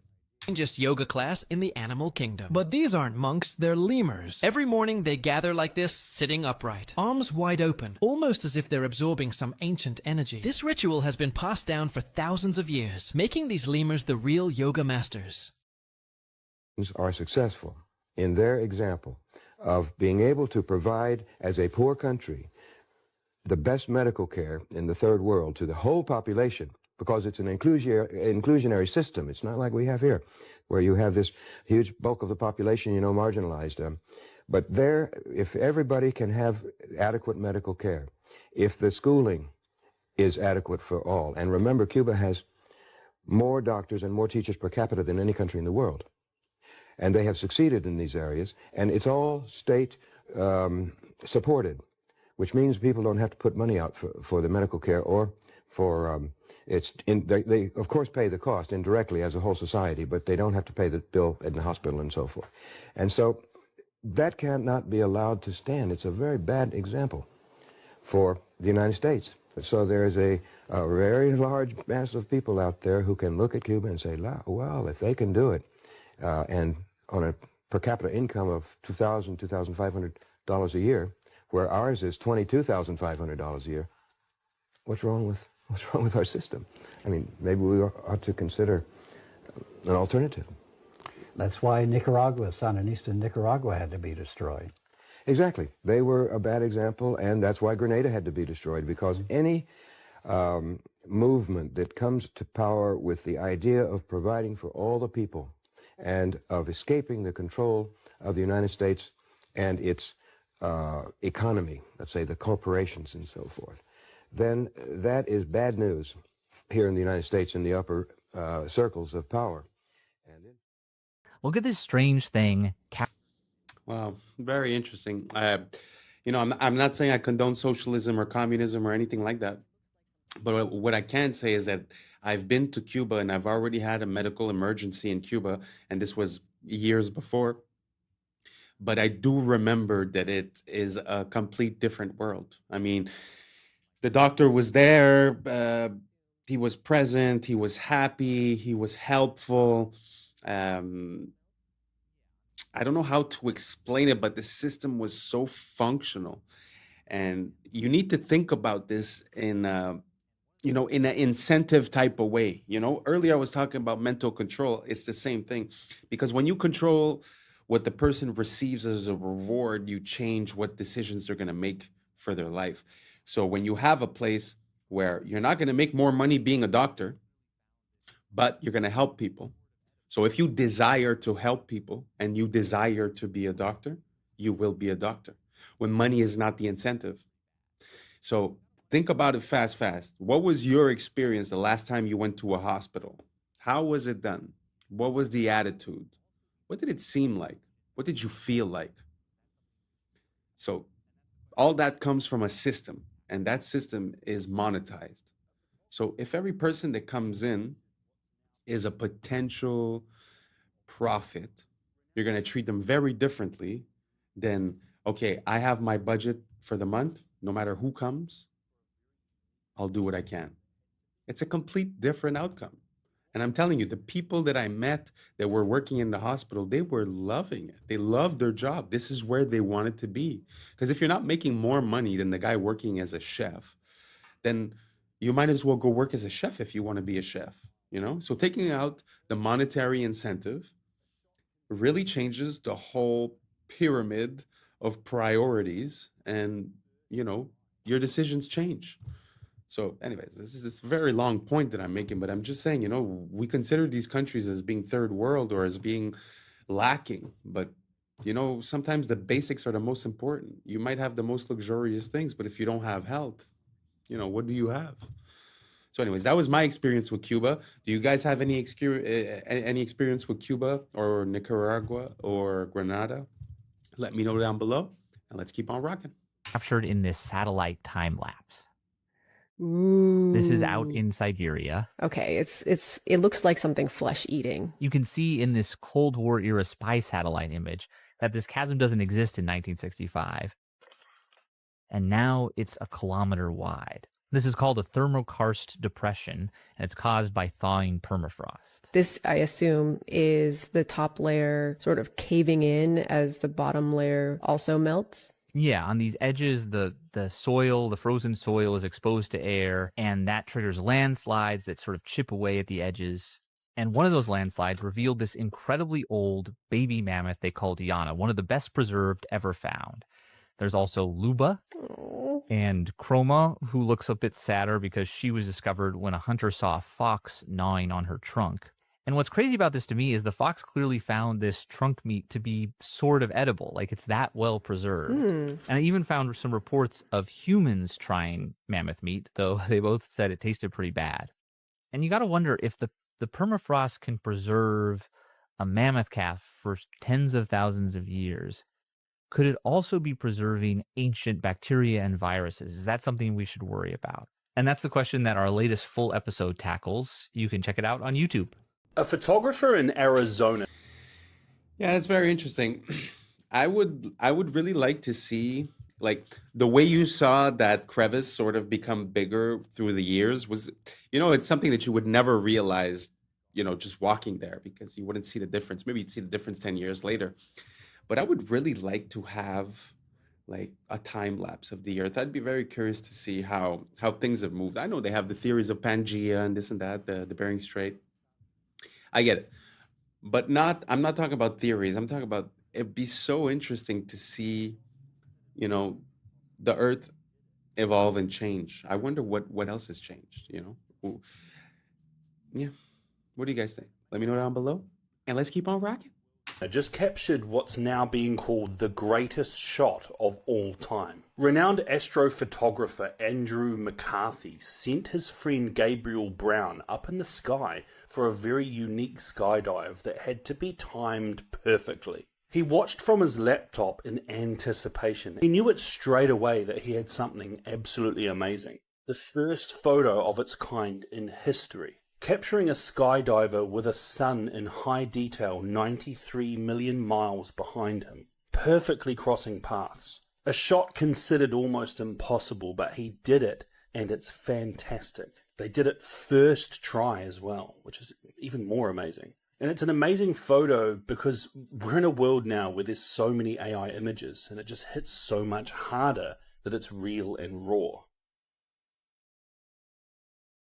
Dostoevsky warned us, tolerance will reach such a level that intelligent people will be forbidden to think so as not to offend the imbeciles. And the prophet was right. We live in an age where thinking has become a crime, where the sensitivity of the fool is worth more than the clarity of the wise. Truth must now apologize, thought must walk on tiptoes, and he who dares to question it is silenced, labeled, and canceled. What they call tolerance is in truth the new name for cowardice. A society that protects stupidity is doomed to be ruled by it. Dostoevsky saw the abyss long before us, and he was right. The world won't be destroyed by the wicked, but the cowards who can't stand to hear someone think differently. Researchers at Rice University have developed...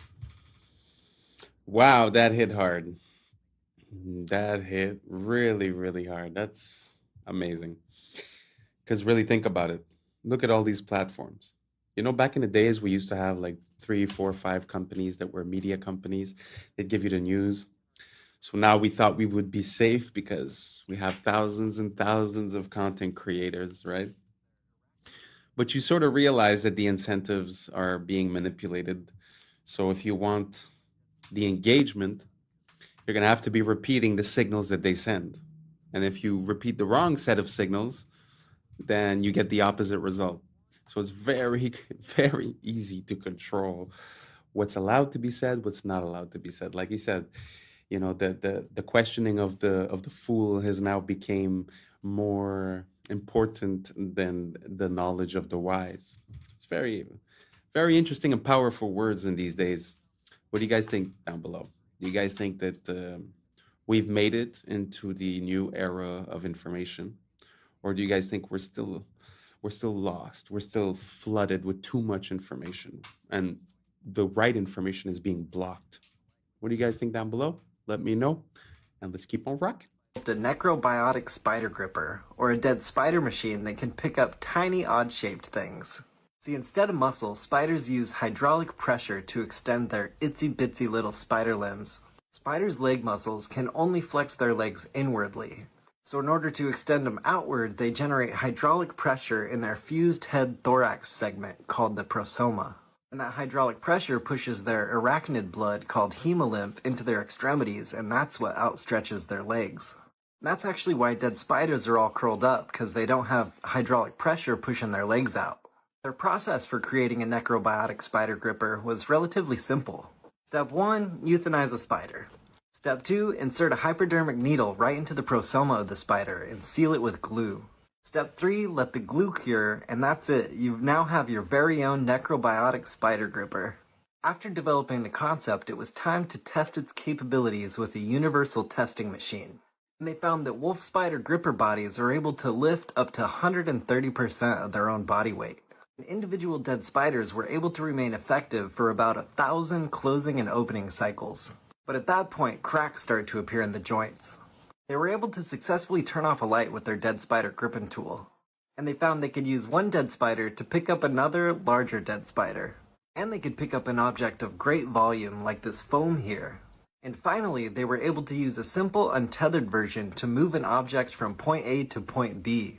But spider corpse tools degrade quickly and only remain effective for a couple days at a time. They found that coating the arachnid in beeswax extended its lifetime up to a week.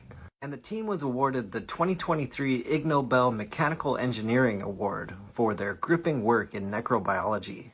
Are house parties making a Very interesting. I mean, I've never thought that I would see this.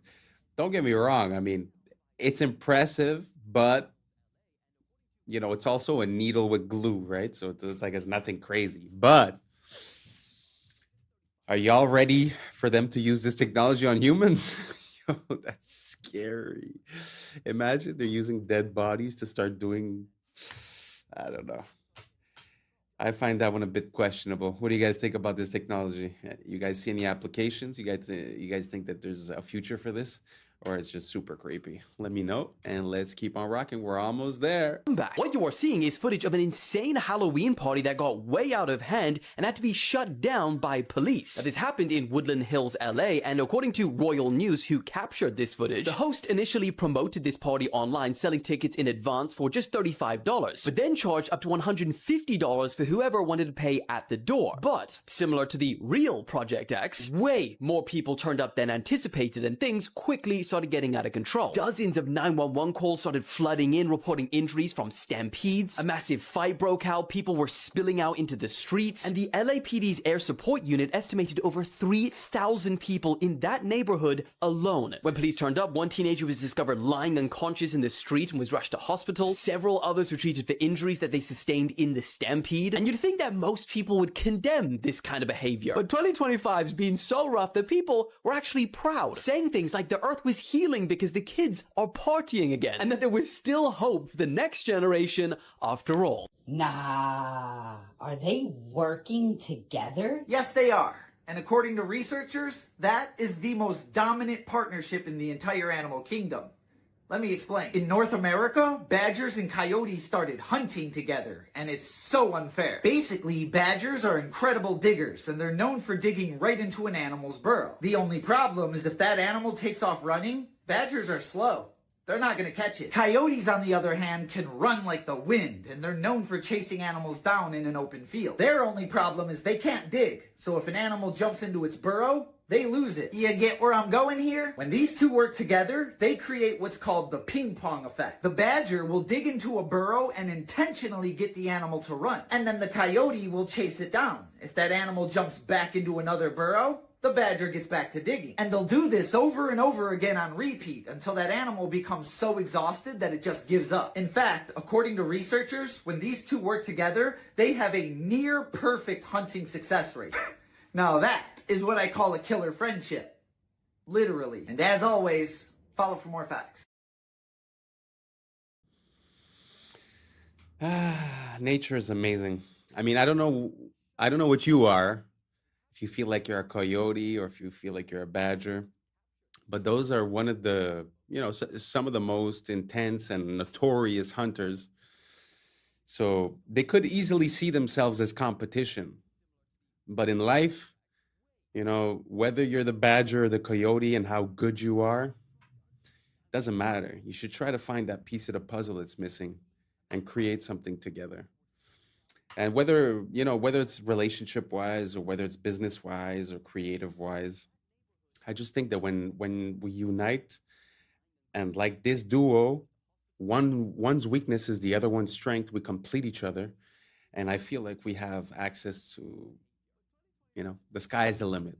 Anyways, I don't know how you feel about that, but we reached the end. Thank you so much for being here. And that's a wrap for today, familia. So whether you're tuning in with the sunrise or you're posted up after midnight, I appreciate your time, your energy, your curiosity. And don't forget, this isn't about truth or fiction. This is about perspective. If this sparked a thought, a laugh, a deeper question, then we did our job. So drop your thoughts in the comments, keep the convo alive, like, subscribe, and don't forget to hit that bell if you're riding a wave, because we're just getting started.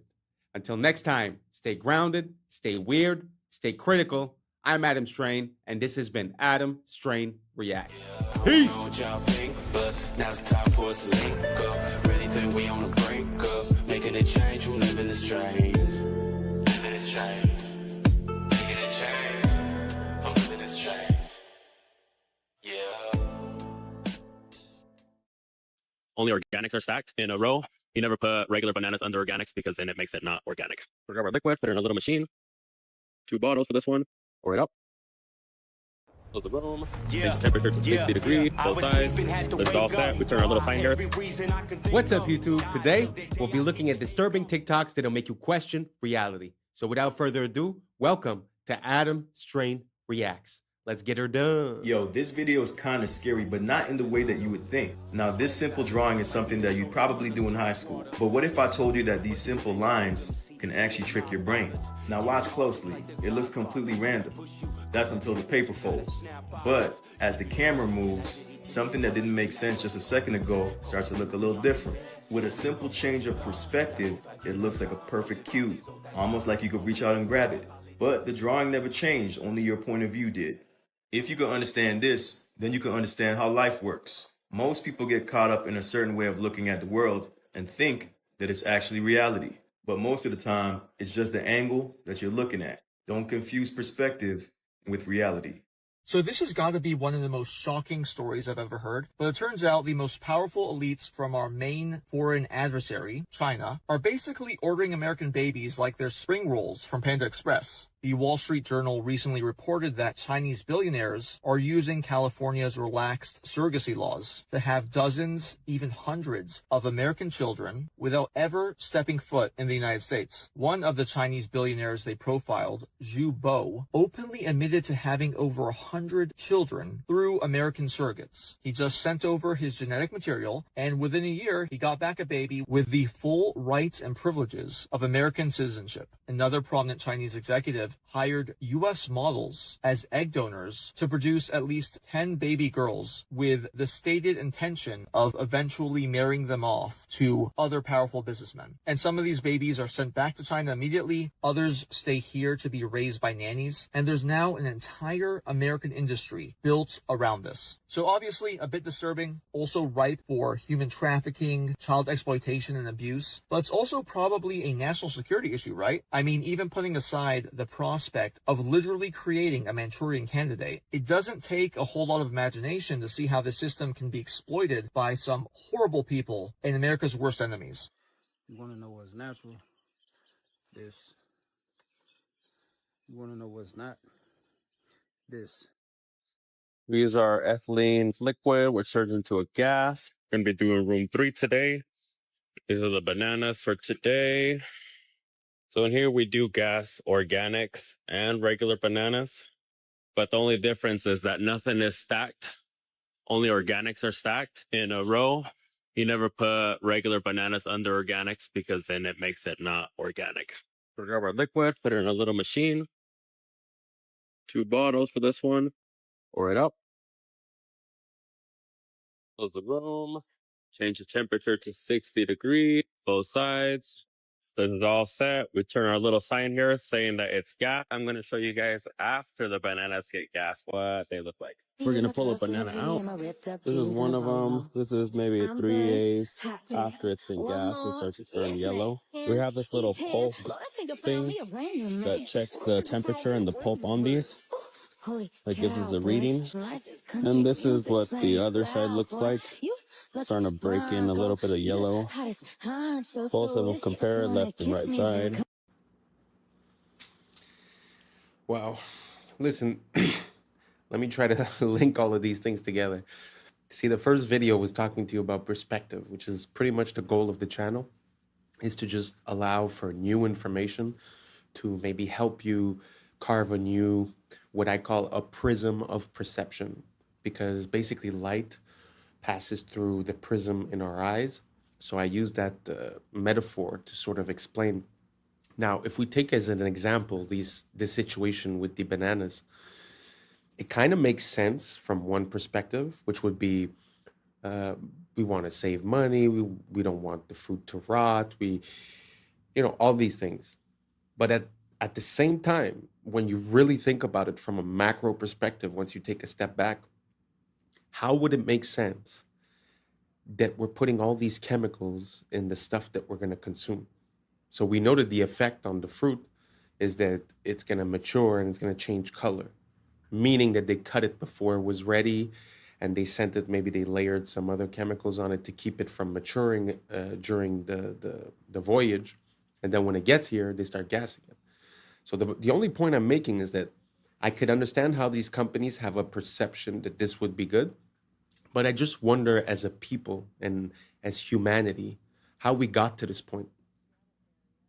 How our prism of perception has been carved and manipulated for us to not even blink twice about all these chemicals and just the fact of basically trusting in the government, right? Or in these companies to make the right decision. So anyways, food for thought. What do you guys think about these bananas and the way that we process them? Does it make you want to eat them more or less? Do you realize that maybe importing stuff from another place maybe is not as cut and dry or easy as we thought? Because if importing something from somewhere else means that we must treat and chemically process these things, wouldn't that mean that maybe we shouldn't be doing that? I don't know, just an idea I'm having. Let me know what you guys think down below. Do you think, does it make you want to eat those bananas more or less? Let me know down below and let's keep on rocking. Creating art only using natural materials. Oh, I already know this is going to be extremely cool and detailed. Look at them eyes.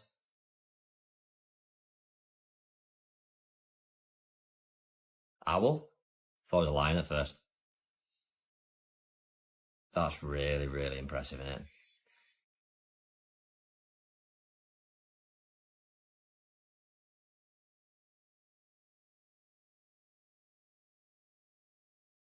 Cool. Peacock. Oh no.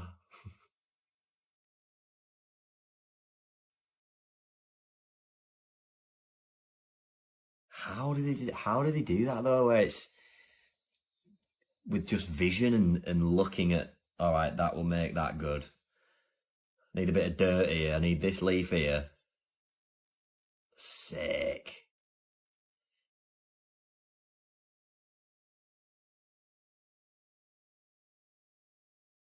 What are they for its claws? Wow. Wow. Impressive. What we're looking at is the Yukon Pacific Expedition, which was finished in 1909. This is in the Seattle area, and what is left of this expedition has become the University of Washington, which is north of downtown. The dates are going to be important here because this expedition supposedly was finished in 1909, but the first settlers to come to Seattle only made it in 1851. So that means after arriving in a covered wagon on Alki Beach. 58 years later, these Seattleites built this city. And as World's Fairs are supposed to be temporary, notice how permanent these buildings seem since we're still using them as the University of Washington. And this university has something called the Red Square, which you see surrounded by the nice trees. And look at these libraries where people study in. So you're going to tell me people arrived on the West Coast and 58 years later built this. We must have lived in a world of witches and warlocks and magic to have put together a city like this in only 58 years. You be the judge. It's a brain wrecker, to be honest. Like, how in 50 years would you build that? Nowadays, to build one building, it takes us like 2 years, 3 years. Look at the size of that city, or even just the campus of the university. It's very interesting, and also the fact that I don't know how real this is. I'll have to look into it a bit more. But if they were really conceived to be a part of a World's Fair, which normally, like she said, they're all, temporary structures, how is it that 150 years later we're still using them? I don't know. What do you guys think about the World's Fairs? Do you guys think it was all stucco and plaster? Or do you guys think these were real structures? Were they built by us? Were they built before? Maybe we just had a technology that they're not admitting to. I don't know. Let me know what you guys think down below. And let's keep on rocking. Do European royals always look like men? Maybe there was something wrong with them. The testosterone could have been too high, or maybe we all know the real reason why. Oh, ma'am, that's a gent. Ma'am, oh, that's a gent. It's not all but like 90%. Take a look through history, it really ain't no mystery. 'Cause ma'am, that's a gent.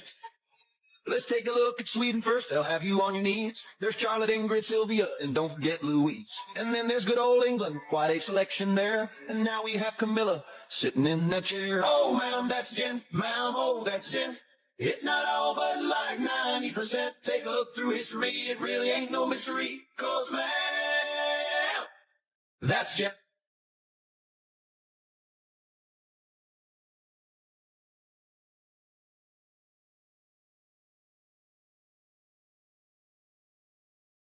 It's been going on for centuries and still remains the same.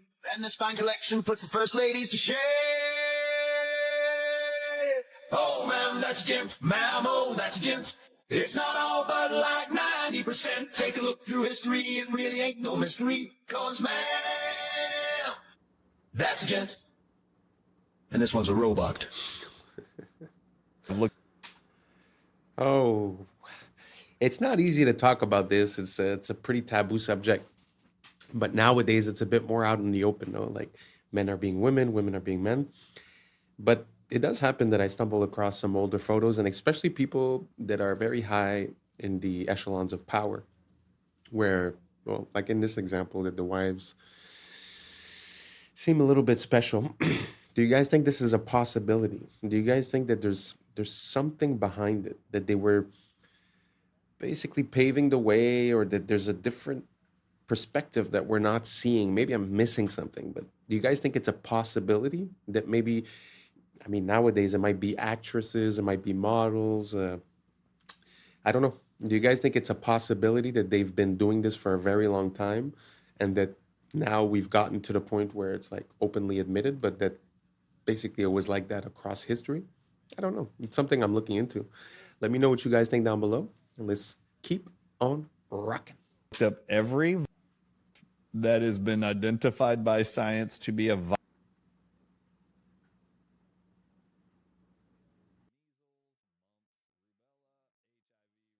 I've looked them all up. You know that science has published that every one of them targets, everyone that I've researched, they know every single one of them, included targets nicotine receptors.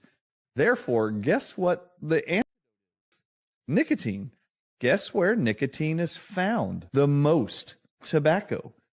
Guess what? 200 countries right now in unison have been told to ban access to all citizens by the year 2030, and they're all doing it, including the United States of America, tobacco and nicotine agents. Okay. While I was looking.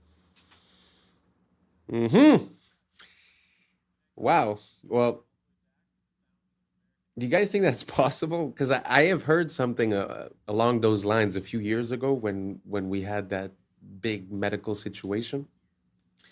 And there was a theory saying that, well, they were stating something different, but basically what they were saying is that the nicotine receptors were important to the process of being infected, and that basically consuming it would lower your possibility. Now, that was back then. That was a conspiracy. That was taboo. But today, if you just Google it, you write the CO, you know the rest, and nicotine, openly stated, they will say that it has an effect on reducing the risk of having the longer version. So they don't say for the initial infection, but they're still attributing a positive effect to the Nico. So then it makes me wonder, is that the reason why all the restrictions, I used to have a vape store, and basically, you know, year after year, more and more restrictions, double, triple tax. Now it's basically 150% tax on any item. And the country I'm in now is in the process of banning most products.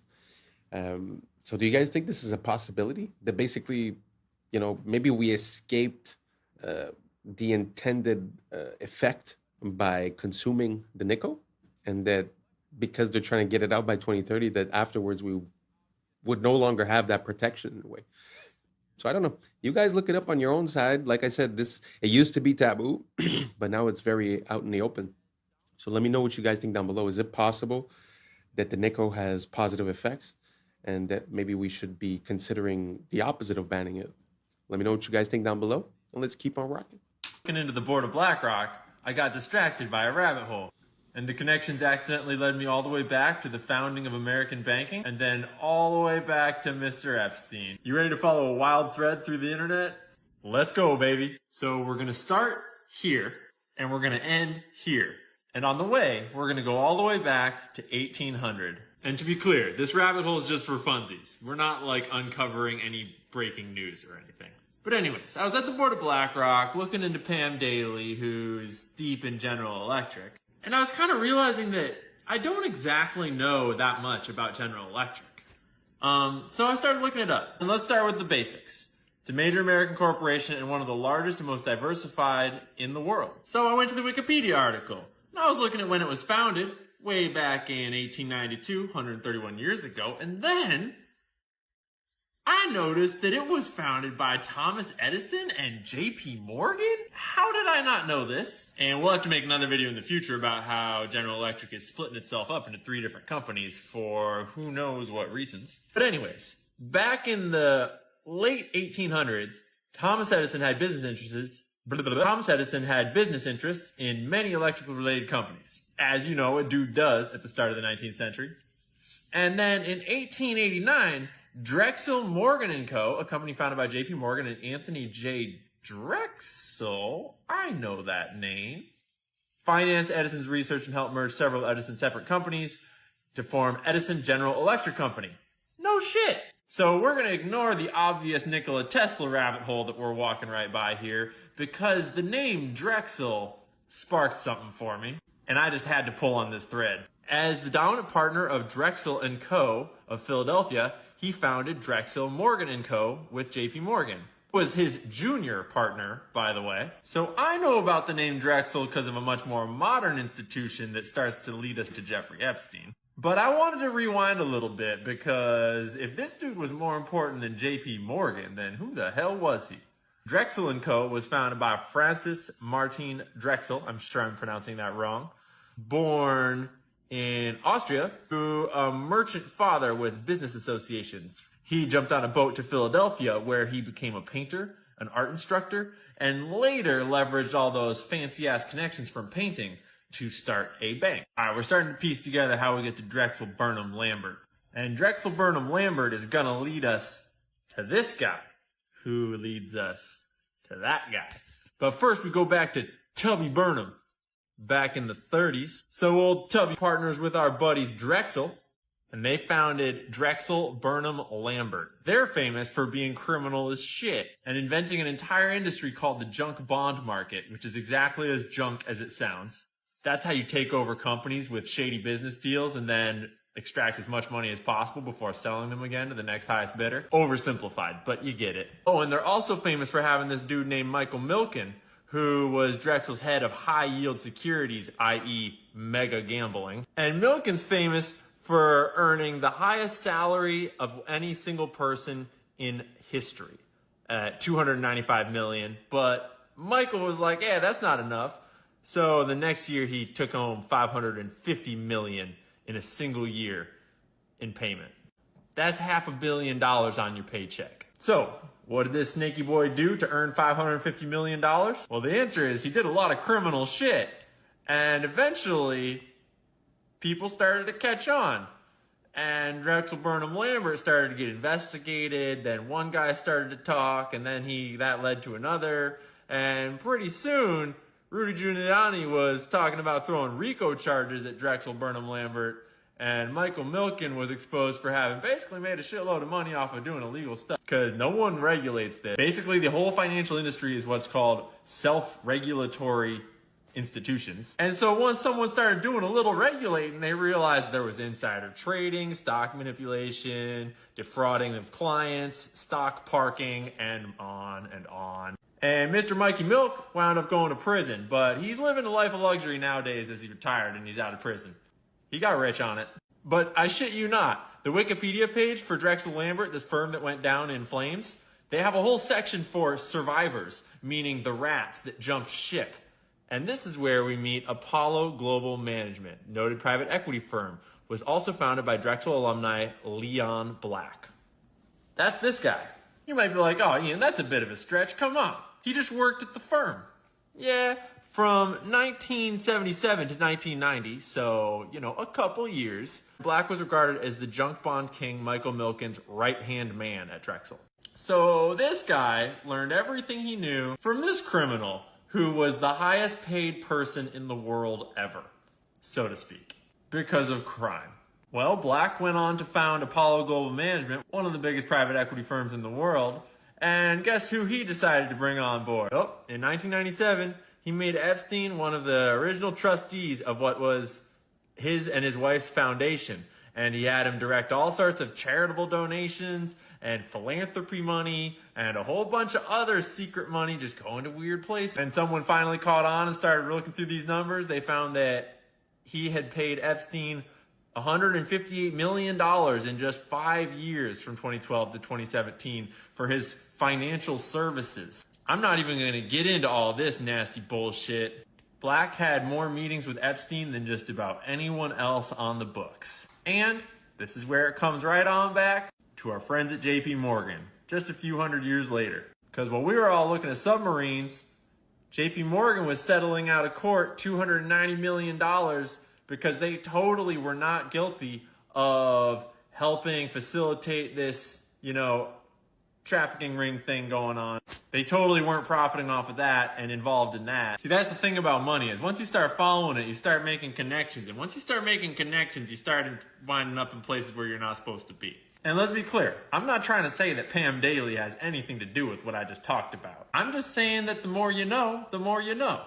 And sometimes when you start looking into gigantic multi-billion-dollar mega corporations that are diversified all across the globe, you inevitably discover that money is used for some pretty awful things in this world.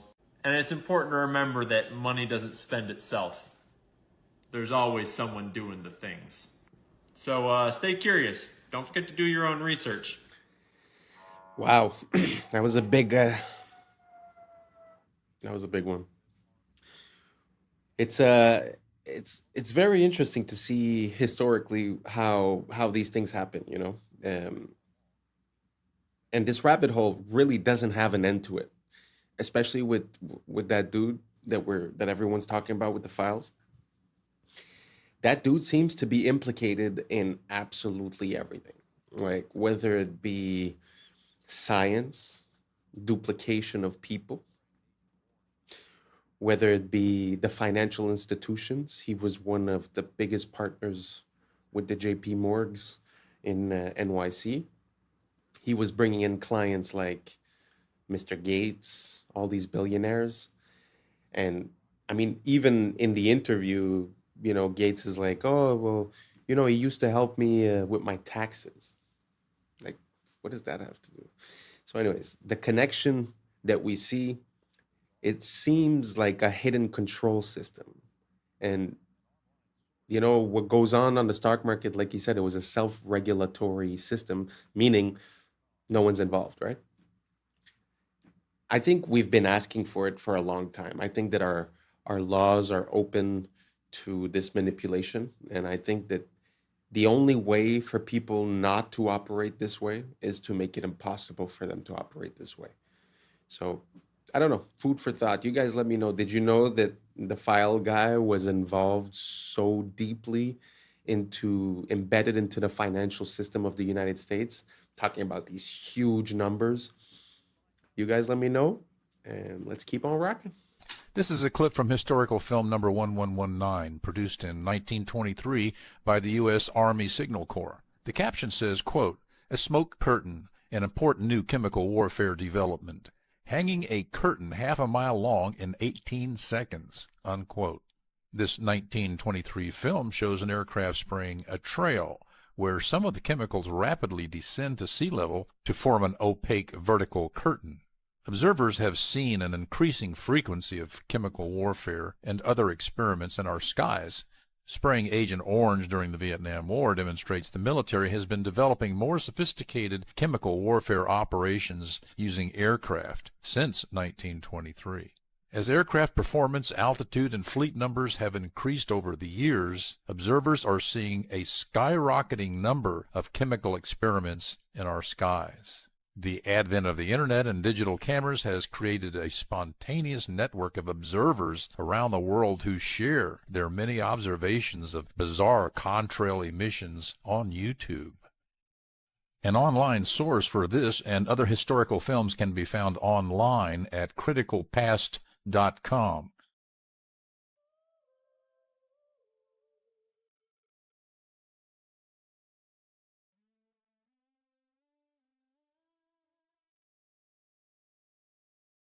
This is an issue on the same level as asbestos. On the same level as asbestos? What? This is a part, and it's big. The LED has got a big blue spike in it, although we tend not to see that. And that is even true of warm LEDs, and there is no red. The light found in LEDs, we can watch the mitochondria gently go downhill. They're far less responsive. The breathing very well. You can watch that in real time under LED lighting at the same energy levels in a domestic or commercial environment. This blew my mind. Dr. Glenn Jeffrey on Huberman's podcast, in his experiments and many other experiments exposing the powerhouse of the cell to this short wavelength light consistently leads to a decline in mitochondria. Not only do they flicker, which can be overly stimulating for our fight or flight nervous system, they are too rich in blue light without the counterbalanced long wavelengths of red and infrared. In contrast, we also know very clearly that more sunlight exposure is consistently associated with longevity. We are just beginning to realize how harmful these lights are for humans. Avoid them as much as you can. Make changes in your home. Replace the lights in your house with incandescents, and your health will improve. I need to say that I've always had a bad feeling about those LEDs. And every time that they present something to us saying that it's not for the better lighting, it's for saving the planet, it's for reducing this, I don't buy it. I don't buy it at all. Because if they wanted to reduce all those things, those huge multi-billion-dollar international companies would be the ones implementing the change first. So it makes me feel that there was something behind it.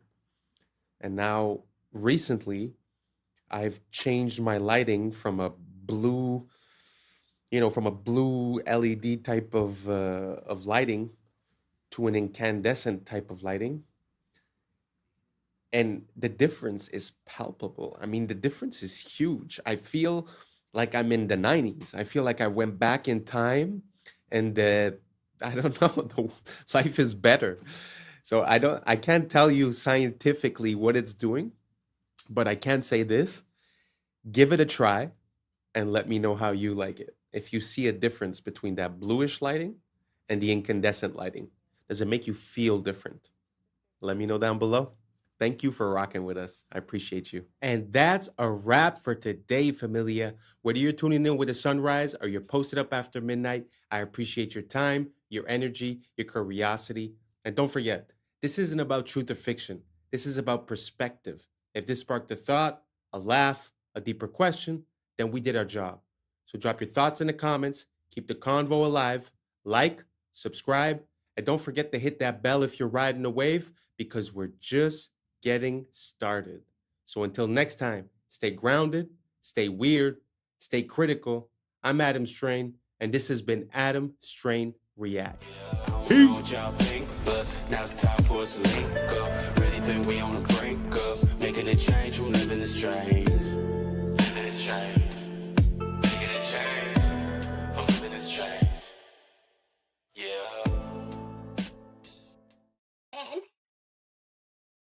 Do you see this? There's a frog in here.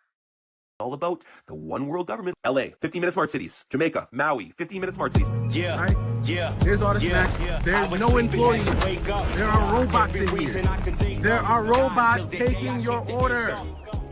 What's up, YouTube? Today, we'll be looking at disturbing TikToks that'll make you question reality. So without further ado, welcome to Adam Strain Reacts. Let's get her done. Apparently, blood being blue in your body is just a Mandela effect. Watch this. Almost 100% sure that they taught us that blood was blue inside the body until it hits oxygen and then it turns red.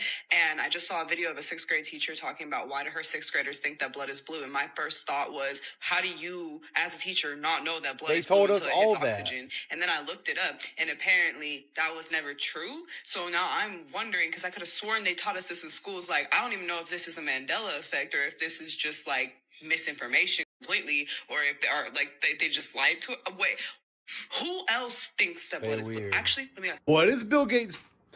What do you guys remember? Have you guys ever heard of the Mandela effects? There's a lot of things that people remember differently than the way they are. Like Star Wars, instead of saying, Luke, I am your father, he says, no, I am your father.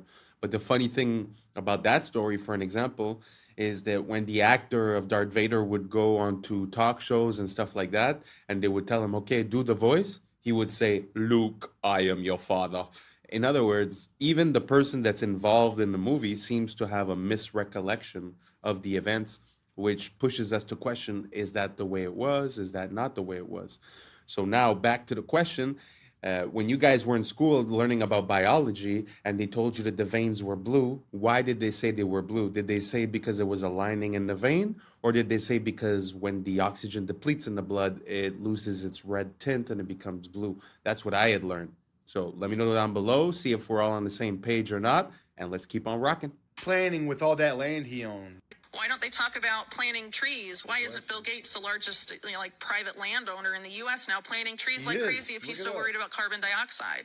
You know, he poo-poos the whole idea of planting trees as a way to combat climate change. It's just carbon markets and going to electric vehicles and all of this stuff. But electric vehicles necessitates mass mining, and a lot of that mining is in places that use child labor, or it's going to be so environmentally destructive you totally destroy the developing world, which, you know, these people on the left supposedly want to protect. You're going to totally destroy the environment. But really what it's about is controlling how much energy people can use. And if you can control how much energy a household can use, you can control their economic activity. You also control how big their family can. It's fear-driven to get people to accept policies they otherwise wouldn't accept because they're told this cataclysmic event is just down the line. Trust us, again, is the conclusion of that. The Illuminati are literally pricing humans out of existence. Wow, childhood was great. I'm excited for a bright future. 9/11. What? Yeah, it's 9/11. It's going to be the worst terrorist attack in human history, and the world's never going to be the same. All right, well, I'm sure by the time I get to college, things will... Financial crisis. There's going to be one of the worst financial crises ever. All right, well, whatever. I'm sure by the time I'm 30... Global pandemic. There's going to be a global pandemic that irreparably shifts how society operates. Forever. This is becoming too much for me. All right, well, I was always shown that the key to happiness is just raising a family and owning a home. So I'm just going to focus on that because I'm finally making $100,000 a year. $250,000. Can't even do that Huh? anymore. Yeah, you're going to need $250,000 a year for all those things now. Are you kidding me? Gee, I mean, I guess I'll just go back to medical school then. $300,000, that's going to cost $300,000 and also 10 years of your life. Oh, my... Whatever, I'll just pursue my passions and become an artist. They're going to try to replace you with AI. Good God. I can't deal with this anymore. I'm just going to revert back to my childhood and watch some of my favorite shows. Try to forget about this. Child abuse. What? Yeah, child abuse. They were all abusing children. I need to go back to church. Also abusing children. I can't do this anymore. Is the government at least like trying to fix this? Stay weird. Abusing children. Abusing children. Have y'all ever? It's kind of true when you think about it. It seems like I don't know, what age you guys have, but it does seem like there has been like a steady crisis every couple of years. Seems very interesting. Do you guys think that there's a meaning behind all of that, or it's just random? But when you look at these events and you start looking at the causes and how and the incentives and who had motive, becomes a pretty interesting story. But he is right that you're trying to live a normal life, but with all these crises, with all these attacks, with all these situations, it's kind of hard to just go on your merry way. And like you said, even if you just want to settle down, get a house or whatever, back in the days, people seems like they could buy a house if they were working at the convenience store. And nowadays, it's like they're talking about Trump spoke about 50-year mortgages. So that means that everything is just out of reach from the consumer. So it's so sad the way back in the days you could have the most basic job and somehow still provide for your family. And nowadays it seems like that has completely changed. You guys agree? Do you guys see it the same way? Or do you guys think that nowadays there's way more opportunities than before and we have a problem with our mind state? Let me know down below and let's keep on rocking. Ever seen anything like this? VinHub. So check it out. You scan the QR code, right? There's all the snacks. There's no employees. There are robots in here. There are robots taking your order. Oh my goodness. And they got everything. They got medicine. Oh my goodness. I have to order something. I have to. This is a crazy business model, y'all. This is a crazy business model. Can you see this? Do you see this? It's a giant vending machine. But instead of getting one Pop-Tart, you could get all the Pop-Tarts. Instead of getting the little bag of cheeses, you get the whole box, right? You go ahead and go grocery shopping in here. They got coffee made up there. They got A1 sauce. Come on, they got everything in here. Man, what? Oh, man, there's too many ways to make money, y'all. This is hard. This ancient rock appears to be a map, but not just any map, a map of Earth's magnetic fields. It's at Newgrange. It's a pretty big rock. It's above average, megalithic speaking. It's a boyfriend rock. If you split the hemispheres of the Earth at the line on the rock, you get the magnetic vortex points of North America, South America, Russia, Pacific Ocean, and Antarctica. It's not just the similarities, though. It's the alignment of Newgrange itself. It is aligned to the winter solstice. The winter solstice is a magnetic event. During that time, the solar wind is the strongest. Earth's geomagnetic response is the weakest. This is important. Newgrange is in Ireland, where the auroras are. Those are charged particles re-entering the Earth through the atmosphere. Ireland is also home to some of the craziest geological formations on the planet, including the composition of these rocks, which are magnetic. Earth's magnetic field can align grains in sedimentary rock. These are the studies from Newgrange proving it, but why? Well, believe it or not, this was very common in the ancient world.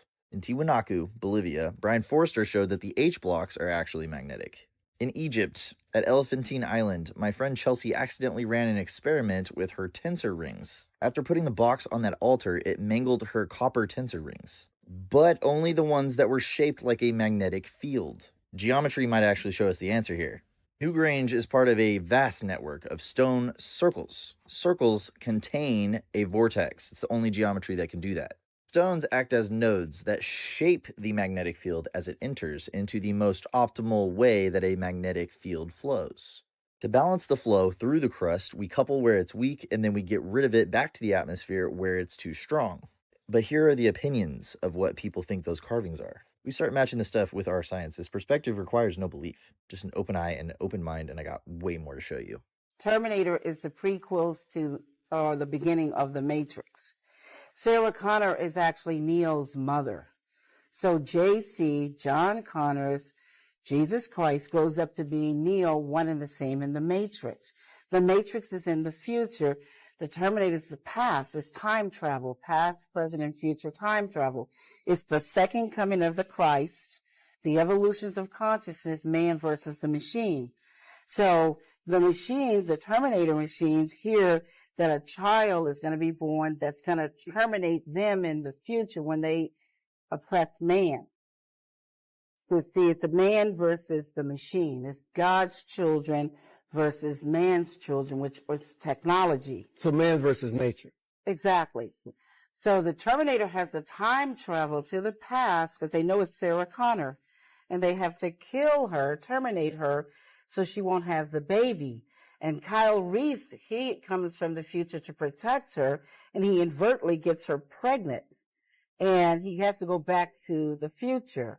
And so it's the Immaculate Conception, because now she's pregnant and she fell in love with a man, but did it really happen? Did he exist? And then this child, when you see the three Terminators, the boy, and then the man child, subconsciously, he doesn't know why the Terminator is trying to kill him until he's hidden out in the city, in the Matrix, the future. When he reaches 30 years of age, the rebellion, reloaded, revolution starts. And the rebels come and they find him because they've been watching him all along. That's what the Guardians and the Sentinels are all about. And so they wake him up to his purpose. They take him to Morpheus to train him to fight the machines. They take him to the Oracle because of the prophecy. So this is the whole epic story. It's an epic. Someone could please explain to me? Incredible. When I learned that, it kind of blew my mind. So the connection between Terminator and The Matrix, did you guys know about that? I find it adds a layer of complexity and intensity to that story. Like she said, past, present, future, the second coming of Christ. I know, we always think these are movies and it's science fiction and this and that. Did you guys have any idea of the implications and the connection between these two movies? I find that amazing. Amazing. I don't know if I could get a hold of that book. I don't know if it exists because I think she just wrote this, like she wrote an idea and then they made a script out of it, but I don't know if the book truly exists. I'd like to get my hands on that. So let me know down below if you guys knew about the connection between the Matrix and the Terminator and what you think about the story that she was saying. And let's keep on rocking. That'd be great. Normally don't make hot coffees, normally make iced coffees, but the weather's getting colder, was feeling a little frisky this morning. I had bought this specifically to make hot coffee. I had not opened it yet. Expiration date is March 2025, like we're rocking, right? I go to undo the top and take the thing off and pour it in. Do you see this? There's a frog in here.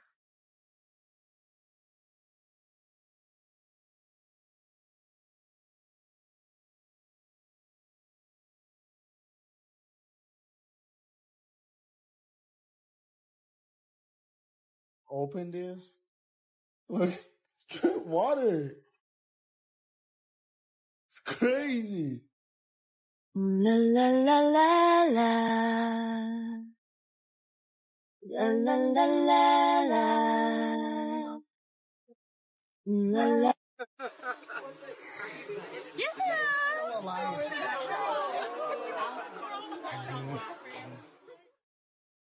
Guys, why is there letters on my Olive Garden breadstick?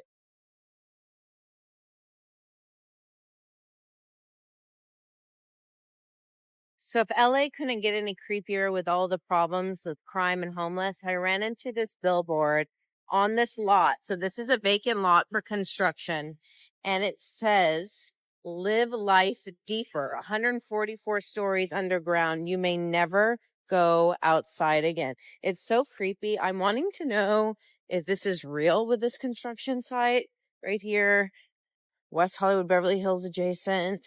a controlled access community, 24/7 security, residents only amenities, a new standard of sustainable living, but it's all underground.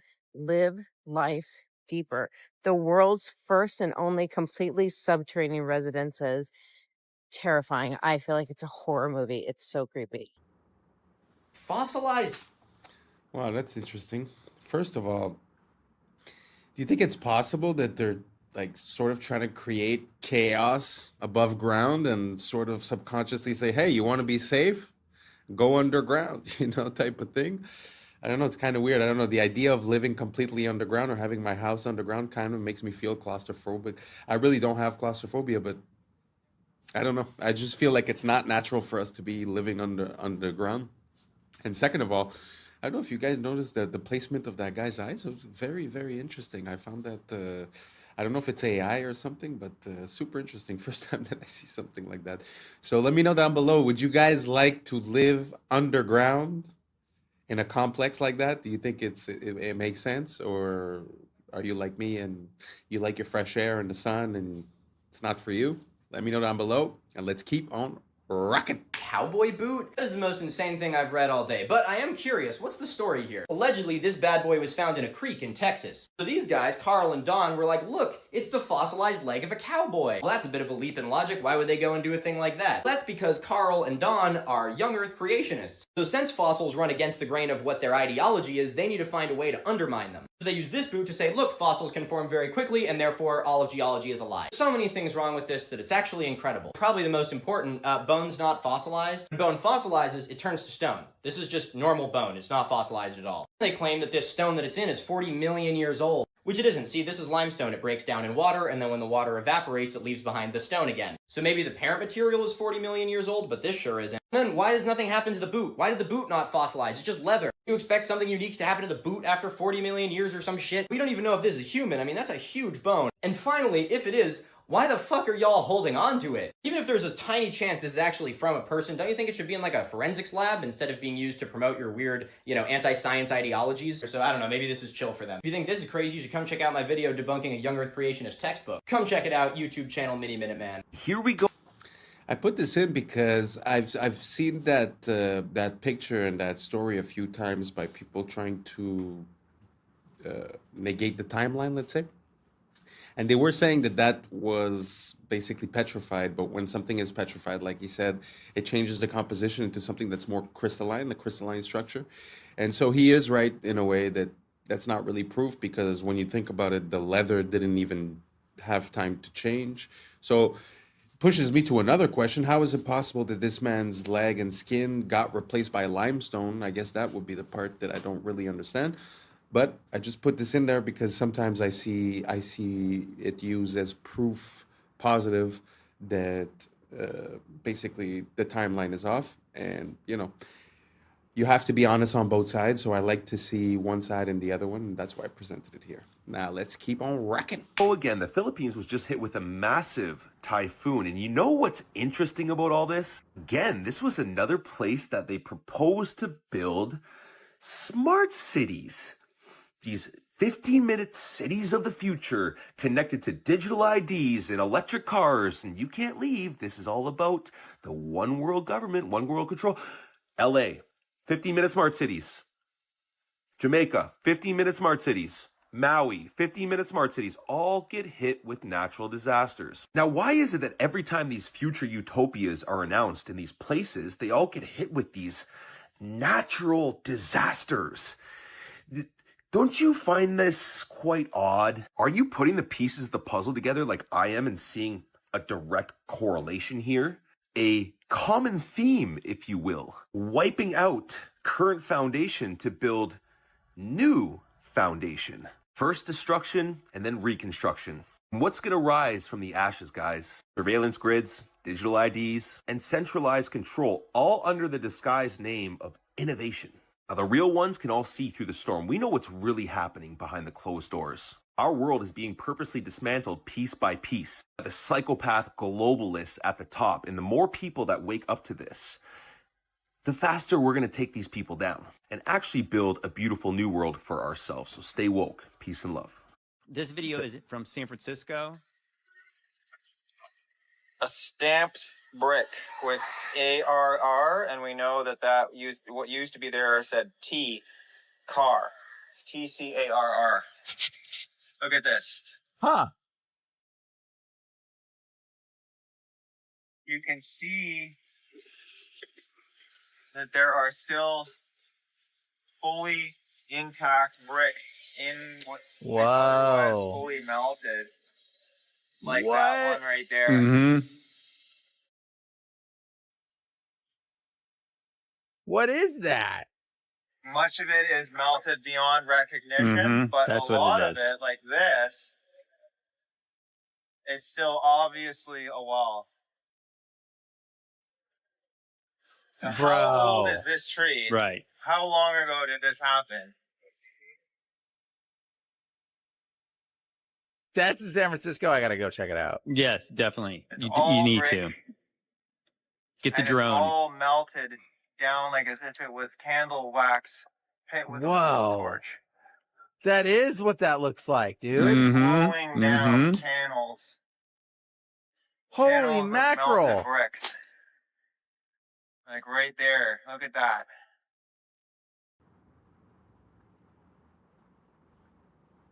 Still bricks sitting there, and that's the same kind of brick that this is. That's stamped. This is the evidence. It's very interesting. There's a word called meltology where people start looking into all these rocks and mountains, and they start identifying structures that they see as melted. And what's interesting about this one here is that I've heard things about melted brick before, and it's kind of a point of contention because if you want to heat brick sufficiently for it to melt, you're talking about almost 3,000 degrees. Fahrenheit and maybe 1,500 Celsius, which is very, very high heats, even for fire.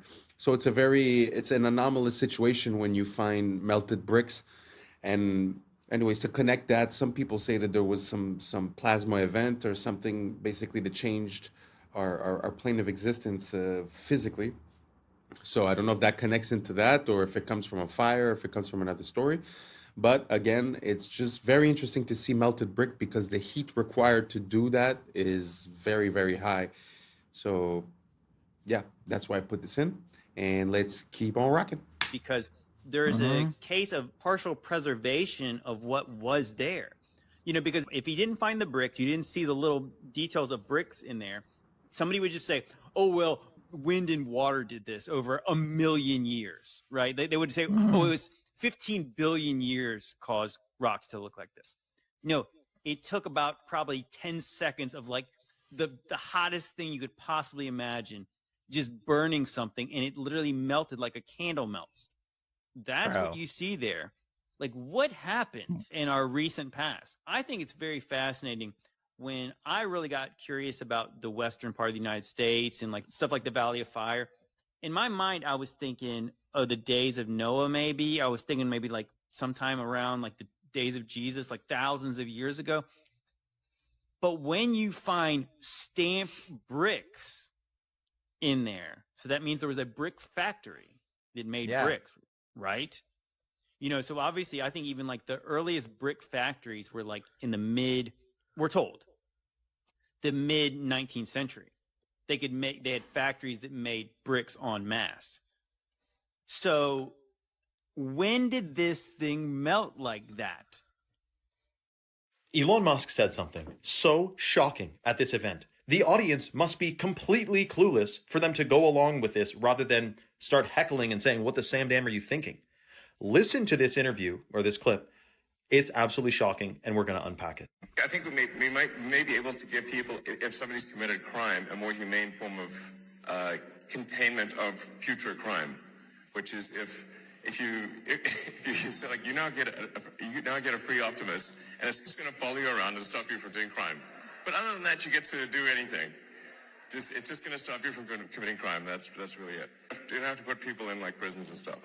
It's pretty wild to think of the various of all the possibilities, but I think it's clearly the future. Now, Optimus is that goofy little robot standing next to him. His idea is that criminals will have a robot following them around to prevent them from doing future crime. For one, how is this goofy little thing supposed to stop you from doing crime? But for two, I don't even think he was being serious about this. I think this is predictive programming or conditioning. Get ready for robots to police you. And whether that's in the form of AI policing us, like through our phones, through the internet, AI controlling what we say, what we can't say, getting us in trouble for things we say or think or type or research, etc., or really conditioning us for like robo-cops. Remember Minority Report, when you would get in trouble for pre-crime before the crime was committed? You get like sentenced and the cops come after you and whatnot. Minority Report. Now here's the thing with Elon Musk that no one really wraps their head around, seemingly. Many of you guys probably will, but the vast majority of people have no idea. The guy claims in multiple interviews that AI is the greatest threat to humanity.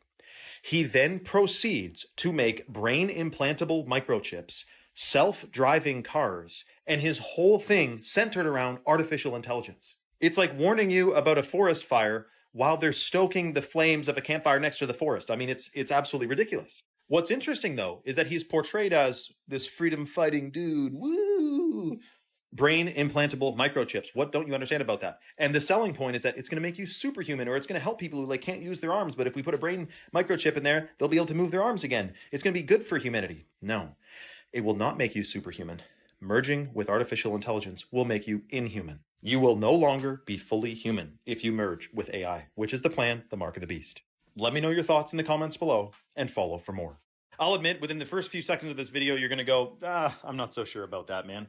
But tell me if you think all of this in totality could be a coincidence, because I'm thinking it's more of a stretch to think this is a stretch. It's clearly happening and it's in your face. Watch this. The world might actually be run by demons. At almost every major city, there is symbolism for Lucifer. The United Nations headquarters is located at 666 United Nations Plaza, where there is tons of demonic symbolism such as this end times beast. In the Bible, it says 200 fallen angels descended at Mount Hermon, and the UN just happens to have a base there.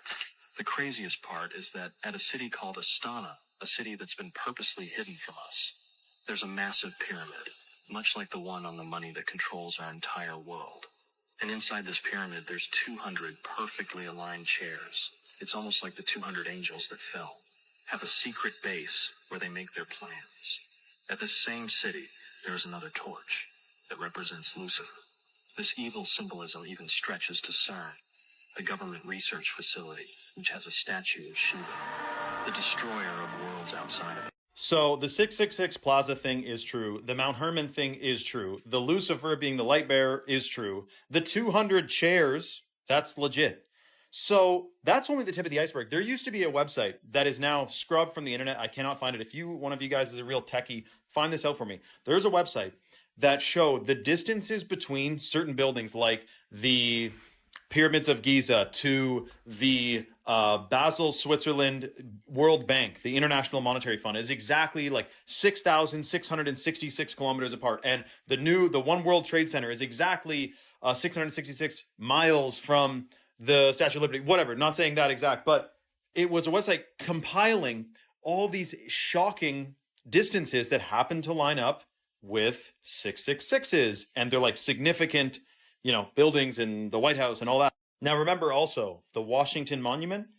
Go and convert the height of the Washington Monument from feet to inches and check out that numerical value and tell me, whoopsie daisy coincidence. Something shocking is going on in our world today, guys and girls and everyone else.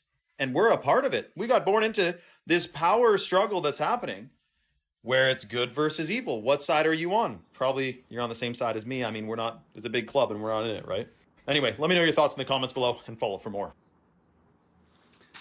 So what do you guys think about all that symbolism? You think it's possible that it's just a coincidence? Or do you guys think it's a trope? It's like an archetype that they're using to I don't know, steer us or create a certain pattern in our mind? Do you guys think there's a meaning, or do you guys think it's random? Let me know down below.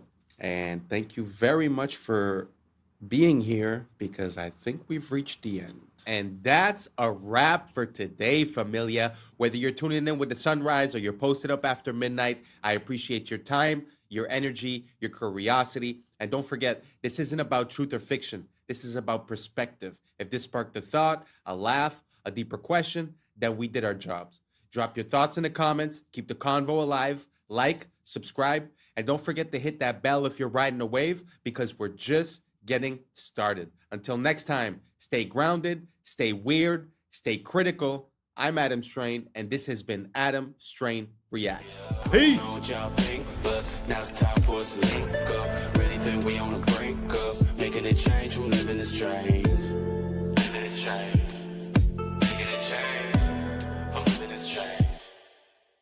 Yeah. Number 322. You both were members of Skull and Bone. What does that tell us? Not much. Opioids are physiologically identical to humans, yet they're not conscious and they can feel no pain. They can be used as meat for consumption.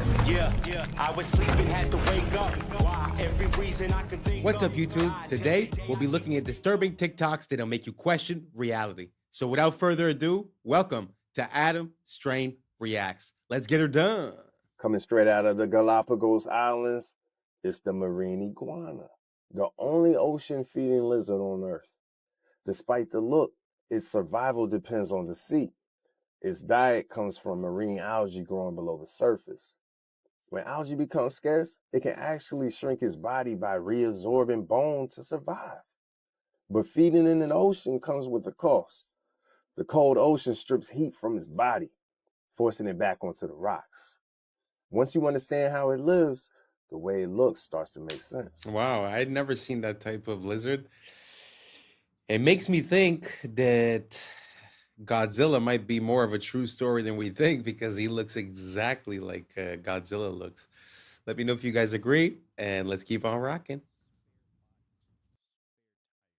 This past week, an MIT review, they want to do is take out the neural functions. It's a human without feeling, without thinking, without ideas. It's just what MIT calls in this review a spare body, a spare tire, bodyoids. MIT scientists want to grow human bodies dubbed bodyoids. Now, these bodyoids are physiologically identical to humans, yet scientists insist that they are not conscious and they can feel no pain.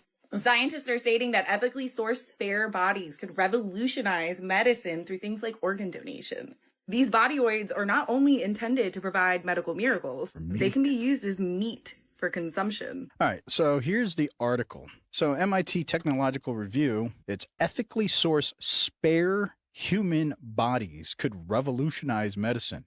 Human bodyoids. So remember that word. And here it says, recent advances in biotechnology now provides a pathway to produce living human bodies without the neural components that allow us to think, be aware, or feel pain. And then maybe one day we'll be able to create spare bodies. Are bodyoids similar to body yachties? If they could get these cordyceps to control this, I'm sure you can see some body yachties. Wow. It's pretty intense. I don't know how I feel about that. Obviously, the fact that they're presenting it with the mention ethically sourced makes me think that it's less than ethical, first of all. But the only thing I'm going to say is if this is going to lower the amount of people that go missing per year, I might be willing to consider it. Let's keep on rocking.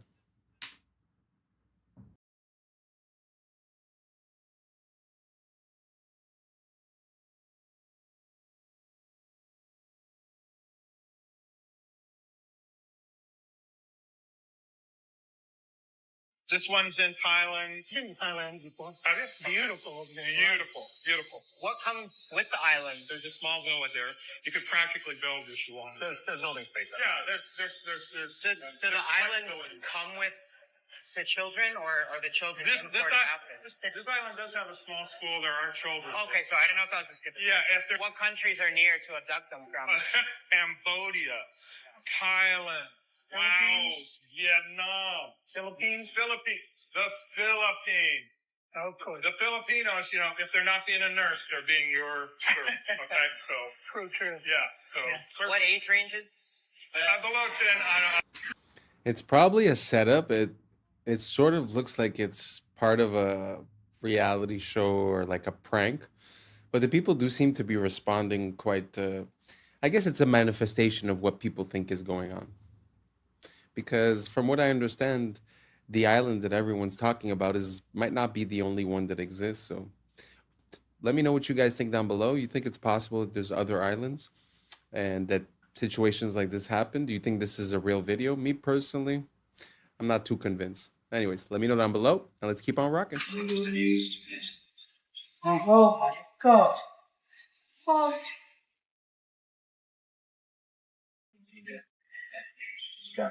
Now let's find out if they stand on travel and if that plaque can be one of the steering wheel on Tuesday. Well, you've been hearing all the airports are closed around.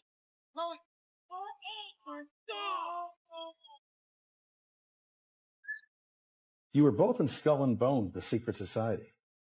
It's so secret we can't talk about it. What does that mean for America? The conspiracy theorists are going to go wild. I'm sure they are. I don't know. I haven't seen the web. Number 322. You both were members of Skull and Bones, a secret society at Yale. What is that, fellas? Not much, because it's a secret. Is there a secret handshake? Is there a secret code?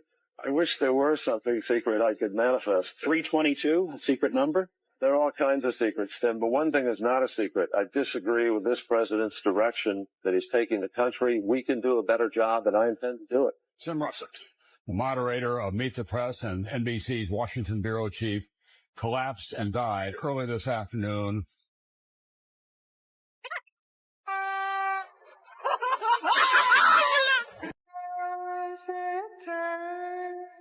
In your living room, no.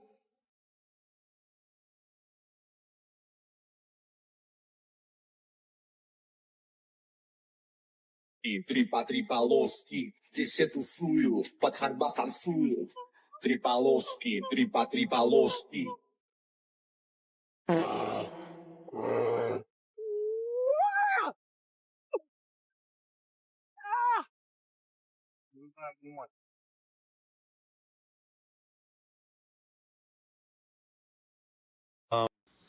Although Russia isn't for beginners, number 3 and number 2 were fake because the bear was not a real bear, obviously. And the guy that went through that bus was actually for a movie. It was like a high-speed stunt that they were doing. So just to say that, not everything you see is real neither. Let's keep on rocking. Do you guys remember Shia LaBeouf starring in many different motion pictures, namely Transformers? Do you remember when he had a little bit of a breakdown, was kind of exposing certain things, and many called him crazy? Do you think that had anything to do with this clip I'm going to show you now? I remember we had an FBI consultant on the picture telling me that they can use your ADT security box microphone to get your stuff that's going on in your house, or OnStar, they could shut your car down. And he told me that 1 in 5 phone calls that you make are recorded and logged. And I laughed at him, and then he played back a phone conversation I had 2 years prior. Come on, joining the picture. The FBI consultant. And it was like one of those phone calls that was like, what are you wearing type of things. Now, I heard a whistleblower say that when we think of spies, we think of them as like, James Bond sneaking around. But in fact, according to this whistleblower, like 90% of spy work entails blackmail. And when he said 1 in 5, this has got to be like 15 years ago this video came out.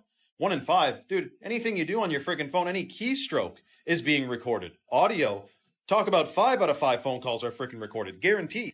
And I think that's going to be used at some point, or I bet you the intention is, to link it to your digital ID. At some point, something's going to crack here around the corner with digital ID and social media. It's going to be crazy. We need to resist. But I think he was trying to tell us. Let me know your thoughts below and follow for more. You know what?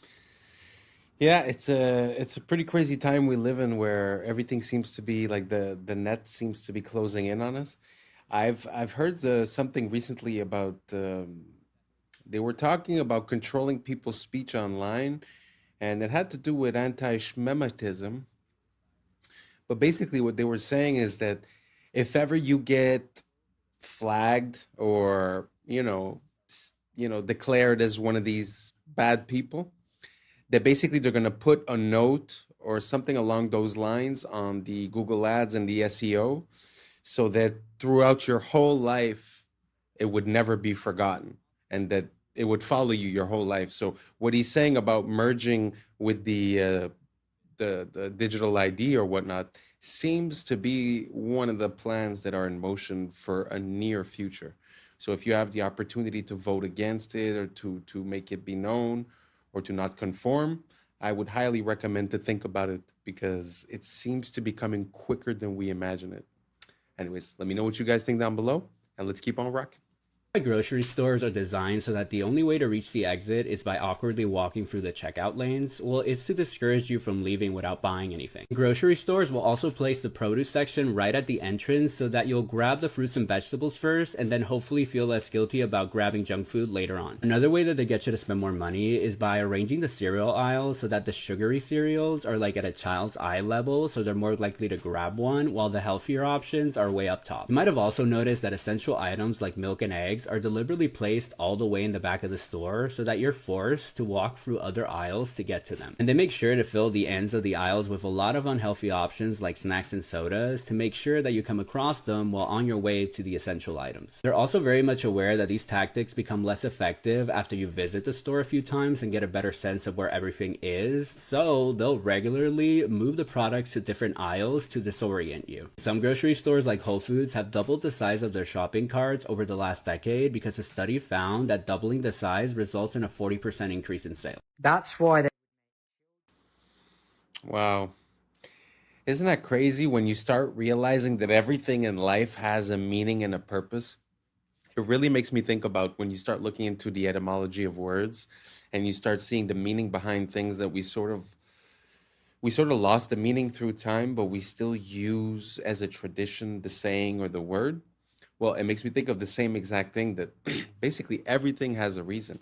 And I think it's the same way in movies and in absolutely everything. The color of that the person is wearing means something, where they are, what temperature it is, all the colors that are in the scene, the flashbacks.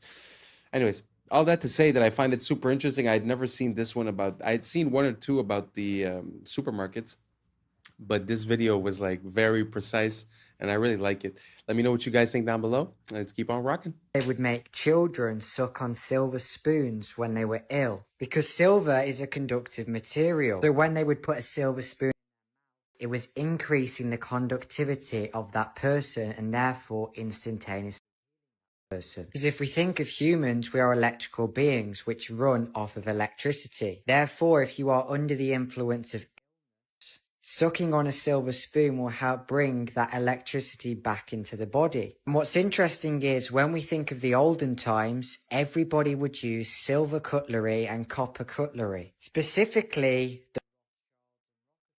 even the royal family. And so all of their food would touch silver cutlery. And the silver would then exert a frequency onto their food which they were going to eat, which would then, as a result, increase the conductivity of their food. So if you eat with a conductive material, you're keeping the life of that food, and at the same time you're increasing the conductivity of that food which you will then consume. And as a result, this will then increase the conductivity of that person, and therefore instant.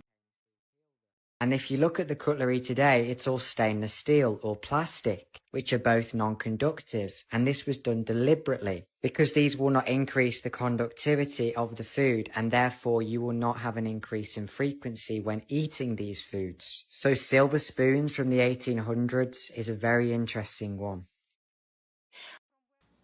Well, I guess that's just to prove my point that sometimes we use sayings and we don't remember why.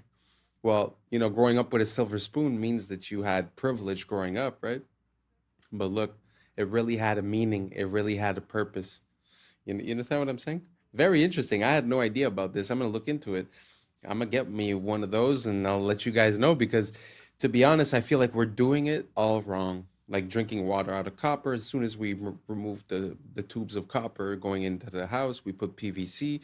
We started putting fluoride, etc., etc. I just feel like we've been going in the absolute wrong direction when it comes to health, nutrients, and keeping ourselves healthy. So anyways, I found this video super interesting. Let me know what you guys think down below. Let's keep on rocking. From where I stand, all disorders, all learning disabilities are digestive. And that is the clinical experience of 20 years of work. And that is what's being confirmed now by the new explosion in science, in research, in that's the scientific name for gut flora. We called it gut flora for decades, and now the scientists started looking at it finally and called it. And they're discovering all sorts of things, all sorts of functions that our gut flora fulfills. So gut and psychology is a connection